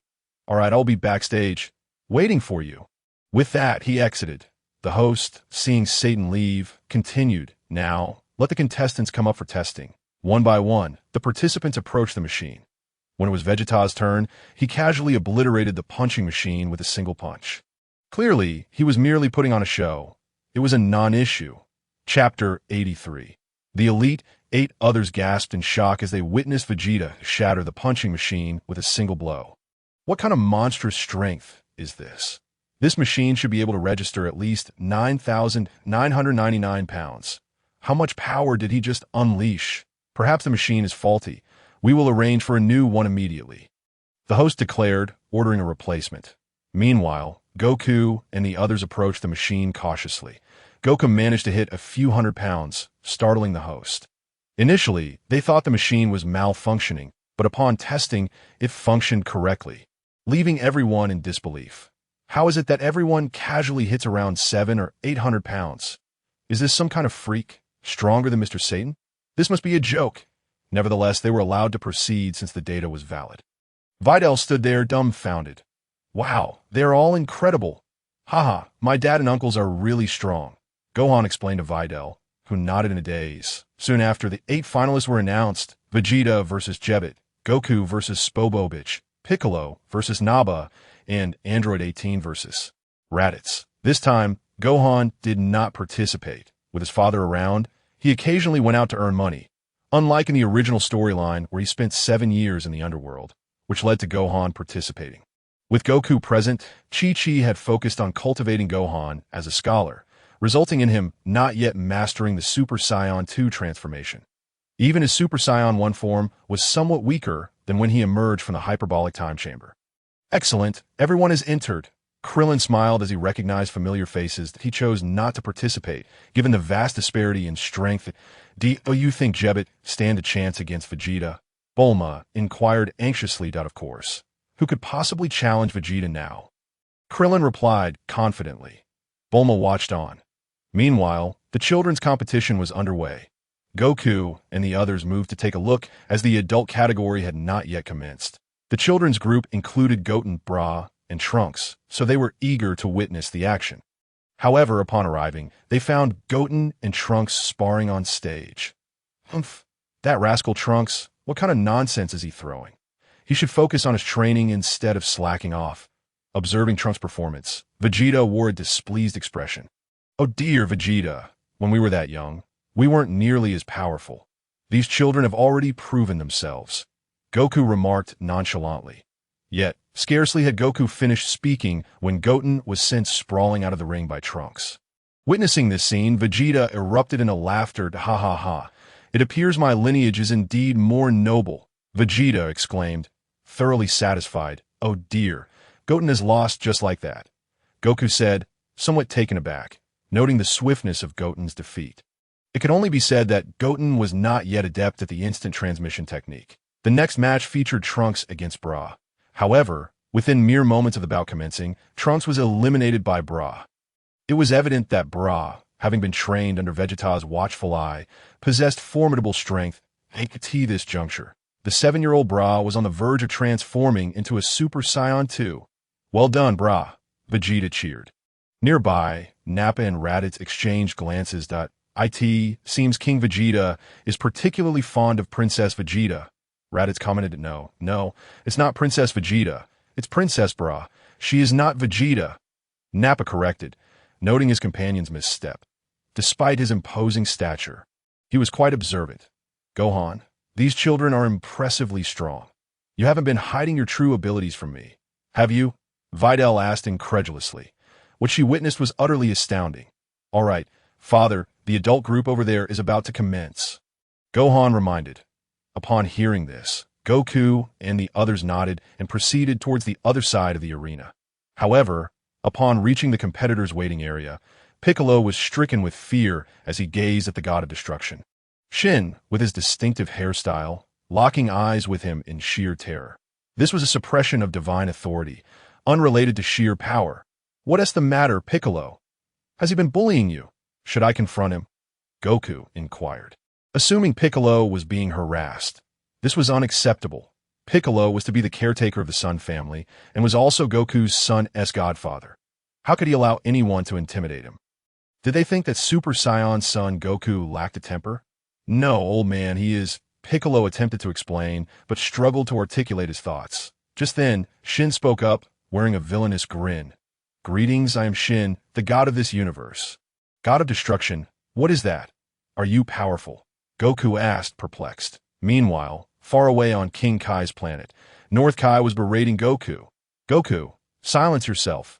The god of destruction is the highest and most revered deity in the universe. Even more esteemed than the Grand Kai. North Kai transmitted telepathically, urging him to refrain from speaking further. However, Goku scratched his head, seemingly unfazed. The Grand Kai, observing from the other world, nearly toppled over in shock. He never anticipated that the god of destruction would venture to the desolate North Kai's realm. This was a significant matter. Oh my, how could the god of destruction have ended up there? The Grand Kai stammered, fearing to even glimpse Shin at that moment. One of Shin's attendants spoke up. How dare you? The god of destruction is the most revered and noble in the universe. How can a mere mortal speak so brazenly? Jebbit declared, preparing to strike, but was swiftly halted by Shin. Fortunately, he intervened just in time, or else he would have faced a severe beating. Jebbit, do not complicate matters. Yes, Master Shin, Jebbit replied respectfully, standing aside. Just as Shin was about to elaborate, an announcement echoed from outside. The 24th World Martial Arts Tournament Adult Group is commencing. Please welcome the first group, Vegeta and Jebet. Upon hearing the announcer's call, Vegeta strode forward, followed closely by Jebet at this point. Shin finally had the opportunity to explain to Goku and the others. His explanation was straightforward. During the second match, Goku was to unleash his full power and remain still, cooperating so that Spopovich could absorb energy, thereby resurrecting Majin Buu and locating Babiti's whereabouts. Shin had deduced this from the M-shaped mark on Spopovich's forehead. Otherwise, he would have been oblivious. Additionally, upon discovering that these two were gathering energy for Babidi, he devised this strategy to take advantage of their energy absorption period and follow them to ascertain their location. Only Goku and his companions possessed the strength necessary to fill that vessel. Ordinary individuals would not suffice. Initially, Goku was reluctant, but upon hearing North Kai's voice in his mind, he begrudgingly acquiesced. "All right, let the match begin," the announcer proclaimed loudly. Vegeta disdainfully regarded his opponent, remaining unmoved, observing Vegeta's demeanor. Jebet arrogantly declared, "Make your move, or you'll miss your chance." He held no belief that Vegeta could best him. He was an expert, elite among elites, dispatched to serve as the god of destruction's attendant. Thus his strength was not to be underestimated. Yet, scarcely had he finished his taunt when Vegeta delivered a forceful punch, sending him flying out of the ring. Jebet is eliminated. Vegeta is victorious, the announcer exclaimed. Momentarily stunned. Was that it? Humph. To think he was so arrogant despite being utterly worthless, Vegeta scoffed, mocking as he returned backstage. Observing Jebet's exit from the ring, Shin was left in disbelief. "As so swift? Haha, brah, your father has won." Bulma cheered, embracing Bra joyfully. Meanwhile, Trunks watched with admiration. "Father is truly impressive." "Indeed, you must remember who our father is, the king of the Saiyans. You are quite strong," Jebet remarked gravely to Vegeta. "If that's all you've got, you won't stand a chance against me." Vegeta chuckled lightly. Jebet's combat power was merely 16 billion, while the official narrative indicated that Gohan in his normal state was at a disadvantage. Presently, Gohan maintained a normal state power level of 17 billion, comparable to his first emergence from the hyperbolic time chamber. In the original story, he had fallen behind, but had regained his strength just before the tournament. However, in this world, due to Goku's continued existence, Gohan was occasionally drawn into battles, enabling him to sustain his power at 17 billion. "You are quite arrogant for a mere mortal," Jebet responded, irritated by Vegeta's words. "Just a lowly mortal, and you've let it go to your head? You think you're impressive, servant of God? Your combat power is nothing but 16 billion of worthless trash." Vegeta crossed his arms. Gazing at him, I've seen the comments and messages. However, this book truly lacks readers. A few coins a day, it's hard for the author to continue writing. Updates will be sporadic. Feel free to wait until there's more to read. The author primarily writes other works. If you're interested, check out the author's page. Meanwhile, Jebet, confronted by Vegeta's gaze, wilted. Vegeta's eyes seemed to convey the message. "Should you speak again, I shall break your legs." Humph. Jebet snorted and retreated backstage. "What happened, Jebet?" Shin inquired. "Nothing, it's just that this Vegeta is rather arrogant," Jebet replied, displeased. Just as he finished, Nappa interjected, "Haha, you, a mere attendant, are quite arrogant yourself. Do you not know that our Saiyan King is the mightiest in the universe? Indeed, you clearly lack insight. If you dare to speak out of turn, I'll make you regret it." Raditz chimed in, further aggravating Jebet, whose expression darkened. However, there was little he could do. In a true fight, he would undoubtedly be outmatched. Meanwhile, from a distance, Spopovich was fixated on Vegeta. "Yamu, this individual named Vegeta possesses significant energy. He would be a worthy target for absorption. Indeed, next time, let us absorb him directly. However, I find his son Wukong quite commendable. Once I find the time to absorb his essence, I shall devise my subsequent plans." "Very well, be cautious when you engage him shortly. Spopovich and Yamu are clandestinely plotting in the shadows, yet every move they make is meticulously observed by the Kaioshin. Now, I present to you the match between contestant son Wukong and contestant Spopovich." The host announces with fervor.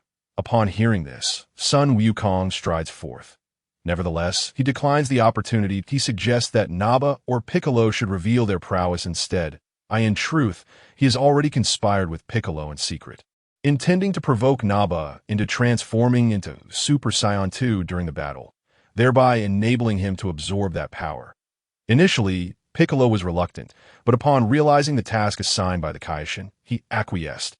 Sun Wukong arrives at the arena, with Spabovich standing opposite him. The voice of the host and referee resounds. Without hesitation, Sun Wukong launches a powerful punch. He is unwilling to squander time, preferring instead to anticipate his confrontation with Vegeta. The match begins. Sun Wukong emerges victorious. The host exclaims loudly upon witnessing Spabovich being sent flying by Kamehameha. This moment, discontent brews among the crowd. 2 consecutive one-hit knockouts. What significance does that hold? Protests erupt, questioning the validity of such swift victories. There's some collusion at play. What kind of rules are these for the quarterfinals? Observing the uproar, the host and organizers promptly offer their apologies. Following this, the third match features Piccolo versus Naba. As the host words conclude, Naba and Piccolo ascend to the arena. Originally, Videl was scheduled to participate, but she was ousted from the lineup. After all, several contestants demonstrated overwhelming power, rendering her chances of advancing negligible. The match begins. The host bellows. Gazing at Naba in the arena, Piccolo swallows hard and begins to taunt. "Hey, bald head, you insufferable buffoon. Do you even know if your strength has improved over the years? Nanny, you Namekian, are you seeking death? How dare you insult me, Naba-sama?" Naba's ire ignites. What audacity this Namekian has to insult him right from the start. How dare he? Humph. Naba-sama, I should have you licked my toes. Piccolo. As Piccolo speaks, he unleashes a rapid-fire special beam cannon. Naba instantly transforms into Super Saiyan, swatting the attack away into the sky. "You insolent fool, are you serious?" Naba bellows enraged that if he had reacted any slower, a multitude would have perished, and Bulma would have laid the blame squarely on him. Throughout, Bulma had cautioned him to avoid harming the spectators. He had promised to heed her warning. Yet, this Namekian had the audacity to insult him from the outset. How could he endure such affront? Humph, a Super Saiyan. Can you transform into Super Saiyan too? Show me, lest I look down upon you. Piccolo swallowed hard, responding defiantly. Damn it, you're courting death. Naba retorted, transforming into Super Saiyan 2. A terrifying aura surged forth. Meanwhile, Spabovich and Yamu took notice and charged forward. The Kaishin, however, immediately restrained Naba. Naba was subsequently incapacitated by a syringe. "What? Naba!" Raditz exclaimed as he witnessed the scene, soaring into action. Sun Wukong intercepted him. "What are you doing, Kakarot?" Raditz, hold on. This is the Kaishin's arrangement, Sun Wukong explained, assuring him there was no cause for alarm. Thus, Naba's energy began to wane. Meanwhile, Spabovich's energy was replenished, and he flew off into the distance. Jebet, having received the Kaishin's instruction, rushed to assist with healing. Chapter 86. Vegeta learns about Vegeto. What just happened? I couldn't move a muscle. Naba stood up, perplexed. The Kaishin began to elucidate the situation upon hearing this. The others expressed a desire to investigate this BOBD-AS for the competition. They were not there for monetary gain. Did they need to worry about money? Subsequently, Sun Wukong, Vegeta, and the others departed, leaving Android 18 to face Satan alone in the finals. This mirrors the original story, where Android 18 pretends to lose to Satan for the sake of 1,000,000 zeni. At this moment, Vegeta and the others leisurely flew alongside, with Gohan and the others trailing behind. It could be said that everyone was present except for his girlfriend, Videl. You say this Majin Buu is formidable? Indeed, he is, the Kaishin nodded. How formidable is he? Is he comparable to your subordinates? Naba scoffed. You're familiar with Frieza, right? I could crush him with a mere finger. The Kaishin did not respond to his boast, but instead spoke of Frieza. Upon hearing this, Naba was taken aback. Crush with a finger? How impressive. However, recalling his own strength, he coldly retorted, Humph, I could crush Frieza with a finger too, but against Majin Buu, I have no means of resistance. The Kaishin sighed. Witnessing the Kaishin's demeanor, the others fell silent. Yet they were all eager to discover just how powerful this Majin Buu truly was, yearning for a chance to engage him in battle. After all, several warriors from combat-oriented races were present. Ding! Detecting the Majin Buu storyline. The mission is to eliminate Babidi and his minions, and to compel Majin Buu to split into good Buu. Mission reward. A generous gift package. While still airborne, Vegeta heard the AI's voice in his mind. He was momentarily taken aback. What is this? Eliminate him, I understand, but how do I make Majin Buu split? This is perplexing. He was bewildered. Yang Tian, what kind of task is this? Can't I just eliminate them all at once? Good Buu is quite agreeable. There's no need for annihilation. After all, the Grand Kaishin is present, albeit fused with Buu. Then what should I do? Vegeta frowned. This was a task he felt unable to accomplish. Suddenly, a thought struck him. Right, Yang Tian, I still have one wish left from my previous 3 wishes. What if I wish for him to split? Would that work? Of course, upon hearing Yang Tian's affirmation, Vegeta's spirits lifted. This made things much easier. After all, he had no pressing wishes to make. If it could aid him in achieving the mission reward, that would suffice. A generous gift package. He was quite fond of that. If he were to receive some valuable items, it would be a tremendous windfall. Ding! Does the host, Tragic Tower, accept? Accepted. Vegeta disregarded the mention of his Tragic Tower. At this point, he had grown accustomed to ignoring it. As long as he, Vegeta, did not encounter tragedy, he was indifferent to the rest. To be by the way, Vegeta, would you like to see how another version of yourself fared during this period? Yang Tian inquired, knowing that this version of Vegeta was solely focused on battling Sun Wukong, unaware of the subsequent events involving Majin Buu's corruption. Sure, we still have some time before we reach our destination, Vegeta replied. In an instant, a luminous screen appeared in his mind, visible only to him. Damn it, the other one is willing to be corrupted to enhance his combat prowess? Vegeta fumed. He was astonished that his alternate self, upon witnessing Super Saiyan 2 Sun Wukong, had willingly succumbed to Babidi's corruption. Subsequently, he wreaked havoc in the arena before clashing with Sun Wukong. While the battle ended in a stalemate, this other Sun Wukong had concealed the existence of Super Saiyan 3. This enraged Vegeta to no end.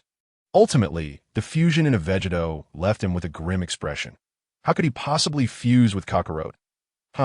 Tragic Tower, it seems Vegeto's character leans more towards you. What of it? From what I've seen, he won't be that formidable. No, let us articulate it this way. This Vegito possesses the ability to transform into Super Saiyan 3.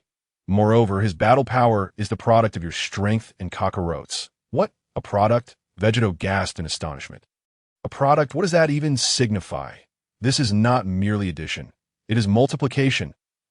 You may be strong now, Vegeta, even more formidable than the Vegeta depicted in the videos, yet this Vegito's prowess begins at the very least at Super Saiyan 4. In his normal state, he slightly surpasses Gohan and Buu, which implies that your Super Saiyan 4 Vegeta can only manage a back-and-forth tussle with him. Upon hearing Yang Tian's words, Vegeta fell silent. Chapter 87. Attention! All previous settings in this chapter are rendered void.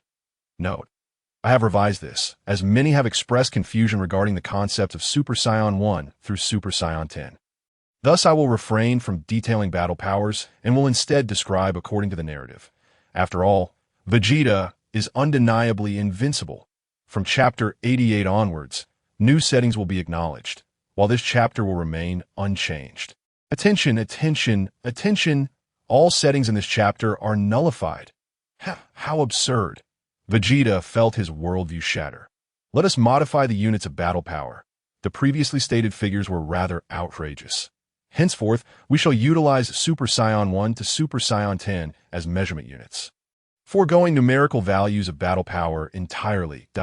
In essence, Vegeto's normal battle power commences at the level of Super Saiyan 4. Absurd. What is so absurd about it?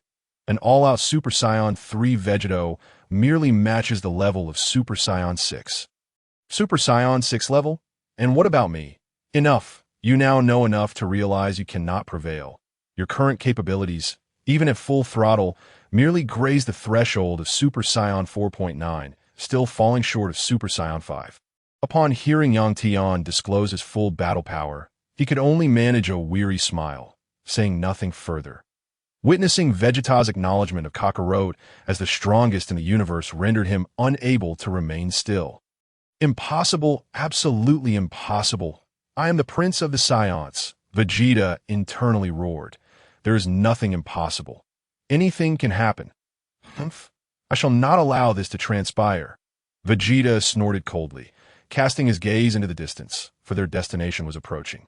Babbidi's base, Lord Babidi, we have completed the energy charging. Spopovich handed the energized water flask to Pui. Subsequently, Pui presented the charged flask to Babidi. Babbidi's face lit up with delight. Completed charging? So soon, as Babidi spoke. He glanced at the flask, and upon realizing it was full, his joy intensified, prompting him to inject energy into Boo's egg. However, upon noticing that the energy was only half charged, he became stunned. What in the world? Such a formidable energy value, yet barely half charged. Only around 40%. There's still so much lacking, Babidi sighed. Hearing this, Dabura interjected, Lord Babidi, why not use my energy to see if we can resurrect Majin Buu? No, Babidi flatly refused. Dabura was his strongest subordinate. If he were to expend his energy, who would serve as his bodyguard? Seeing Babidi's reaction, Dabura assumed it was a sign of favoritism and hurriedly pledged his loyalty. Lord Babidi, Dabura attempted to express his devotion, but was interrupted. There are individuals approaching from afar. It seems your two reserves have attracted some attention, Babidi remarked, casting a glance at the positions of Son Goku and the others. As they had not concealed themselves. Primarily, it was Vegeta who could not hide. No matter how the Kaishin urged him, he would not act like a coward. It wasn't us. Indeed, it wasn't us. Lord Babidi, it has nothing to do with us, Spopovich and his brother hastily explained. However, before they could elaborate further, Pui silenced them. Ha! Two useless fools, Babidi sneered at the sight, dismissing the matter entirely. Lord Babidi, allow me to teach them a lesson. Dabura stepped forward. Very well. Let us see if we can resurrect Buu while fighting, Babidi chuckled. Dabura joined in the laughter. Following this, Dabura leaped forward, confronting Vegeta and the others. That is the king of the demon world. Dabura, he is heading our way, the Kaioshin exclaimed in terror. That Nappa, a towering figure, charged ahead, engaging in close combat. However, in his base form, Nappa could only endure for 2 exchanges. Soon, Dabura spat a mouthful of saliva, which splattered onto the nearby Piccolo. It can only be said that Piccolo continued to be an innocent bystander. Ah, Piccolo exclaimed, staring in astonishment at himself as he began to petrify. Yet, with a swift chop, Vegeta severed Piccolo's head. The onlookers were left dumbfounded. Good gracious, was that a divine intervention? Just as they were about to speak, Piccolo's body regenerated. Thank you. Piccolo expressed his gratitude to Vegeta, realizing that the latter had not intended to harm him, but rather to save him. The petrifying saliva had caught him off guard. Be more cautious next time. If it lands directly on your head, you would be beyond salvation, Vegeta retorted coldly. The others also recognized the potency of that saliva and did not take it lightly. In truth, Vegeta had gleaned this knowledge from the videos. Otherwise, he would have remained oblivious. Dabura, let us change locations. Do not shatter Buu's egg, Babidi suddenly exclaimed. He then transported Dabura and Vegeta's group away. Observing the vacant area, Dabura grinned wickedly. This place is spacious, quite nice, and the gravity is 10 times that of your planet. At that moment, Pui also joined in the laughter. Chapter 88. Battle Power Revised. Pui, hailed from a planet with 10 times Earth's gravity. One could say he was exceptionally strong. Babidi selected this as his domain. However, they underestimated the situation. Vegeta and the others were not intimidated by such gravity. Even 100 times the gravity would pose no challenge. Pui was originally one of Babidi's subordinates, a warrior from the first layer of Babidi's spaceship in Dragon Ball Z. He lived on a high-gravity planet as a cosmic demon, and due to his wicked heart, he was controlled by Babidi. He bore a resemblance to Frieza's third form, yet his strength exceeded that of Frieza's third form. 10 times gravity? What 100 times gravity? Raditz laughed heartily, stepping forward and delivering a punch that obliterated Pui's head. Pui was finished. Nanny, this is a cosmic demon. How can it be? Babidi was in disbelief. He could not fathom the scene unfolding before him. His subordinate Pui had been vanquished in a single blow.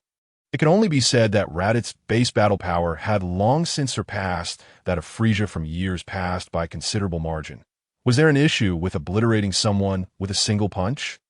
No issues at all? Thus, Nappa and Raditz's battle power was at the level of Super Saiyan 2.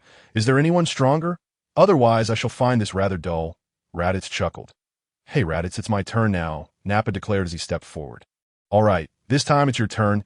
As Nappa prepared to engage, Raditz stepped aside. How dare you look down upon me? You are courting death. Edge, it is your time. Absorb them. Babidi chanted incantations, transporting them to the Dark Planet, which was Edge's territory. What is happening? Vegeta and the others observed as the surroundings shifted once more, yet they were not overly shocked. Particularly Vegeta, who had mastered intermediate instant transmission, was capable of teleporting freely within this universe. Thus, this so-called Dark Planet posed no challenge to him. Boom! In the next instant, Nappa transformed into a Super Saiyan, his golden aura illuminating the dark surroundings. Yet in the following moment, Nappa's Super Saiyan energy was drained. Reverting him to his base form, what just happened? Nappa expressed his astonishment with a question. Nappa, something is over there. It has absorbed your Super Saiyan light, Vegeta explained. Upon hearing Vegeta's words, Nappa was momentarily taken aback, but retorted. What should we do about it then? He relished the thought of consuming it, exclaiming, just make it burst. Vegeta scoffed. He had witnessed the previous video. Another Goku had indeed made that beast explode. Seeing Vegeta's demeanor, Nappa did not hesitate and transformed into Super Saiyan 2. The golden aura, laced with electric flames, caused the surrounding atmosphere to become chaotic. This dark planet could hardly withstand such overwhelming energy. That Yegwa could only consume a bit. Its true combat power was lacking. Ha, light, my favorite. Come to my belly. The beast Yegwa bellowed, drawing in the light. Ha, absorb it. Let us see if you can withstand my power. Nappa laughed heartily, disregarding him. His energy was abundant. Before long, Yegwa could no longer endure it and shouted, Stop! It's too immense. I can't consume it anymore. Yet Nappa ignored him and continued to feed him energy. Due to the light, Yegwa was compelled to absorb it. It was not a matter of choice that, in the next moment, Yegwa erupted in a violent explosion, clearly overwhelmed. This is the fate of anyone who dares to absorb my energy. Nappa spat. Vegeta, witnessing this, tossed him Senzu Bean. There was no infinite stamina or energy here. Nappa gratefully accepted and devoured it, saying, Thank you, Lord Vegeta. Vegeta paid him no mind and continued. Next opponent, let us go. Damn, these Saiyans are truly infuriating. Babidi exclaimed, feeling somewhat helpless. He had no capable fighters left to dispatch. Lord Babidi, why not let me take action? If I do, Majin Buu can gather energy to revive. Upon hearing Dubra's suggestion, Babidi pondered. Fine, but be cautious, Dubra. Rest assured, Lord Babidi, their strength is merely average, Dubra replied with a smirk. He then prepared for the teleportation. Chapter 89, Dubra's Demise. In the next moment, Dubra and Vegeta's group were teleported to a desolate planet. Is this the grave you've chosen? Raditz chuckled. That young man had just been so arrogant, striking and fleeing. Clearly, he lacked courage. Grave? No, this is the tomb I selected for you. Dubra laughed. Meanwhile, the Kaishin Shin and Jebet felt intimidated. They hadn't anticipated facing Jebet so directly. This is Dubra, the Demon Realm King, reputed as the strongest in the Demon Realm. We will be slain, Kaishin Shin declared, clearly doubtful of Vegeta's group's chances of victory. Noticing Kaishin Shin's cowardice, Nappa felt displeased. Hey, we haven't even fought yet. How do you know? Why are you so certain? Exactly. Just a mere nuisance, this Demon Realm King. I've never even heard of him, but we Saiyans are a warrior race. Raditz echoed, clearly underestimating Dubra. All right, I'll step forward, Raditz declared, but Goku stopped him. Hey, this time it's my turn, Goku said, cracking his knuckles. Raditz retreated in response. Indeed, each person had their own opponent, although Dubra was formidable. So what? They were Super Saiyan 2, far stronger than the original Teen Super Saiyan 2 Gohan. Dubra could only match the level of Teen Super Saiyan 2 Gohan, which was below that of the Lightning Cell. Hee, can you handle this alone? I suggest you all come to me together, Dubra taunted. One is hardly enough to take me on. Does he truly think I am weak? Goku chuckled and then began to power up. In the next moment, he clenched his fists and transformed into Super Saiyan 2. Come on, Goku gestured. Dubra vanished from sight and engaged Goku in battle. Meanwhile, Vegeta watched from a distance, his face etched with anger. Once again, holding back. Wasting my time, Vegeta fumed. Seeing Vegeta's frustration, Nappa and Raditz exchanged glances and transformed into Super Saiyan 2, charging forward. Clearly, they intended to conclude this battle swiftly, observing Dubra matching Goku blow for blow. Nappa unleashed a beam of energy. Nanny, Dubra exclaimed, startled by the overwhelming energy emanating from Nappa. Without hesitation, he dodged. However, as he evaded, he was kicked into the river by Raditz. Hey, Nappa, Raditz, that's my opponent. Why did you interfere? Oomph, Kakarot, you're too indecisive. Lord Vegeta is growing impatient. Indeed, Kakarot, I suggest you to stand by and watch, Nappa and Raditz declared, gathering massive energy orbs to hurl into the river, intending to obliterate Dubra. Ah, you two sneak attackers. Dubra, still recovering in the river, looked up to see two enormous energy balls descending from the sky. Without hesitation, he soared into the air. Yet, as he ascended, the crust of this desolate planet shattered, signaling a countdown to explosion in 3 minutes. Haha, 3 minutes until explosion. Are you ready to meet your demise? Nappa laughed heartily. They knew Vegeta could transport them away, so they felt emboldened. You two are doomed, Dubra roared in fury, unleashing a fiery attack from his mouth. Upon seeing the flames, Nappa grinned wickedly, opening his mouth to unleash his own energy. The two energies collided. Nanny, Dubra gasped in shock. He had not expected his strongest technique to be matched by Nappa's energy.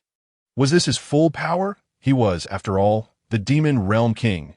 In the next instant, he was engulfed by the energy blasts as Raditz joined forces with Nappa, merging their energies to consume Dubra. Dubra was defeated. Hey, Raditz, I didn't need your help. That weakling thought he could compete with me. Hey, you too. Why hold back? Aren't you afraid of angering Lord Vegeta? All right, I completely forgot. I suppose I got a bit carried away. Nappa chuckled awkwardly, rubbing his bald head. Vegeta ignored them, grabbing them to use instant transmission back to Earth. He possessed the intermediate version of instant transmission, allowing him to use it without limits within his universe. Chapter 90. Kicking Buu like a ball. Upon returning to Earth, they found themselves next to Babbidi's spaceship. That moment. A gigantic sphere appeared beside Babbidi's ship, which was none other than Majin Buu's egg. Damn it, you, Babidi began, but was abruptly interrupted as Kaioshin Shin acted, using his psychic powers to immobilize Babidi. Jebbit then unleashed his full strength, shattering Babbidi's head. Bang! His brain matter exploded. Babidi was defeated. It can only be said that Babidi met his swift demise. Meanwhile, Buu's egg had only gathered half of its energy. This was due to the fact that Dubra never engaged in battle with Son Goku. Instead, he was thwarted by that fool Babidi and Raditz. Yang Tian, have I not completed my mission? Vegeta disregarded them and inwardly inquired about Yang Tian. However, Yang Tian's response left him momentarily stunned. Why not return and check on the mission? Upon hearing Yang Tian's suggestion, Vegeta began to review the task. It was then that he realized the mission required him to eliminate Babidi and his cohorts, as well as to bring forth the good Buu from the evil one. With this thought in mind, Vegeta approached the egg without hesitation. He understood that Buu was contained within and pondered. How can I release him? Transfer your energy to him. Upon hearing Yang Tian's words, Vegeta placed his palm against Buu's egg, channeling energy into it. Witnessing this scene, King Kai broke into a cold sweat. Vegeta, no. This is Majin Buu, King Kai exclaimed.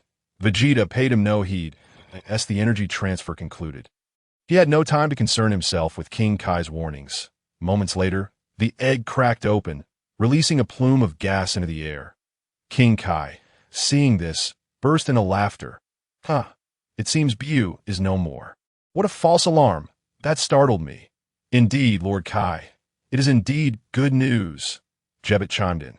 However, upon noticing Babidi and Raditz gazing at them with bewildered expressions, both fell silent. They observed everyone looking skyward, without hesitation. They too lifted their gazes. Just as they looked up, they beheld a swirling mass of pink clouds, which gradually coalesced into a rotund figure. The sight of this figure caused King Kai to soil himself in terror. "Am I Majin Buu?" King Kai stammered and feared. He had not anticipated that Majin Buu was still alive. With Babidi dead, there was no one left to seal him away. King Kai himself would never perform such a task. In the next instant, Buu descended to the ground. Vegeta, witnessing this, chuckled and transformed into Super Saiyan 1, striding forward. The next second, he delivered a powerful punch. Bam! Majin Buu was sent flying, crashing through countless fragments of stone. Ouch, that hurts! Buu clutched his belly as he rose, glaring at Vegeta. "You hit me hard. I shall turn you into a cookie." Due to Buu's weakened state, having just revived, his strength was akin to that of the lightning cell. It was this very reason that Vegeta's blow caused him to scream in agony. Were it not for his formidable immortal body, the damage would have been far greater. Painful. The real pain is yet to come. Vegeta sneered, vanishing from sight. When he reappeared, he landed another punch squarely on Buu's face, leaving it in ruins. Buu, once again sent flying. Buu regained his footing, his pores erupting with energy. Clearly, he was about to unleash his power. Now, his combat prowess had reached the pinnacle level of Majin Vegeta. "Is this all you've got? How disappointing." Observing this, Vegeta transformed into Super Saiyan 2. Buu had just vanished from sight when he was sent soaring once more. Clearly, Vegeta was faster. "Your physique is ill-suited for battle. You fat pig." Vegeta recalled something and taunted him. He knew that after Buu's division, he became the Slender Buu. And the Slender Buu absorbed Mr. Buu, transforming into the formidable Majin Buu. Perfectly tailored for combat. "Fat pig. You dare call me a fat pig? I will make you die. I will turn you into chocolate." Buu retorted, his tendrils above releasing beams of energy. Vegeta had anticipated this. Vanishing once again to strike Buu, subsequently kicking him like a ball. Clearly, he did not regard Buu as a serious threat. "Hiss, what is happening with King Vegeta, assaulting that fat fool?" That Babidi questioned in disbelief.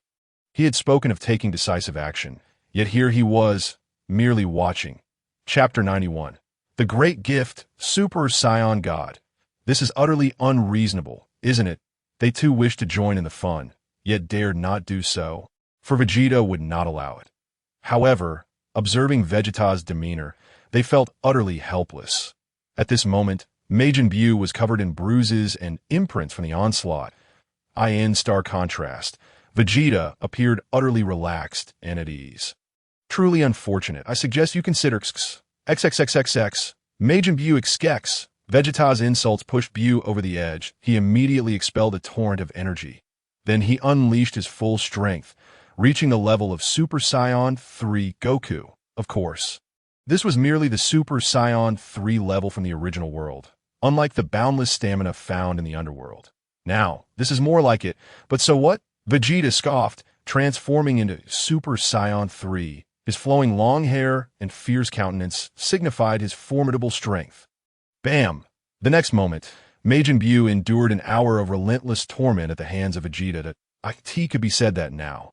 Upon seeing Vegeta, he was engulfed in fear. I never expected Vegeta's Super Saiyan 3 to be so enduring. Son Goku marveled. Over the years, he had fully mastered Super Saiyan 3, asserting that Super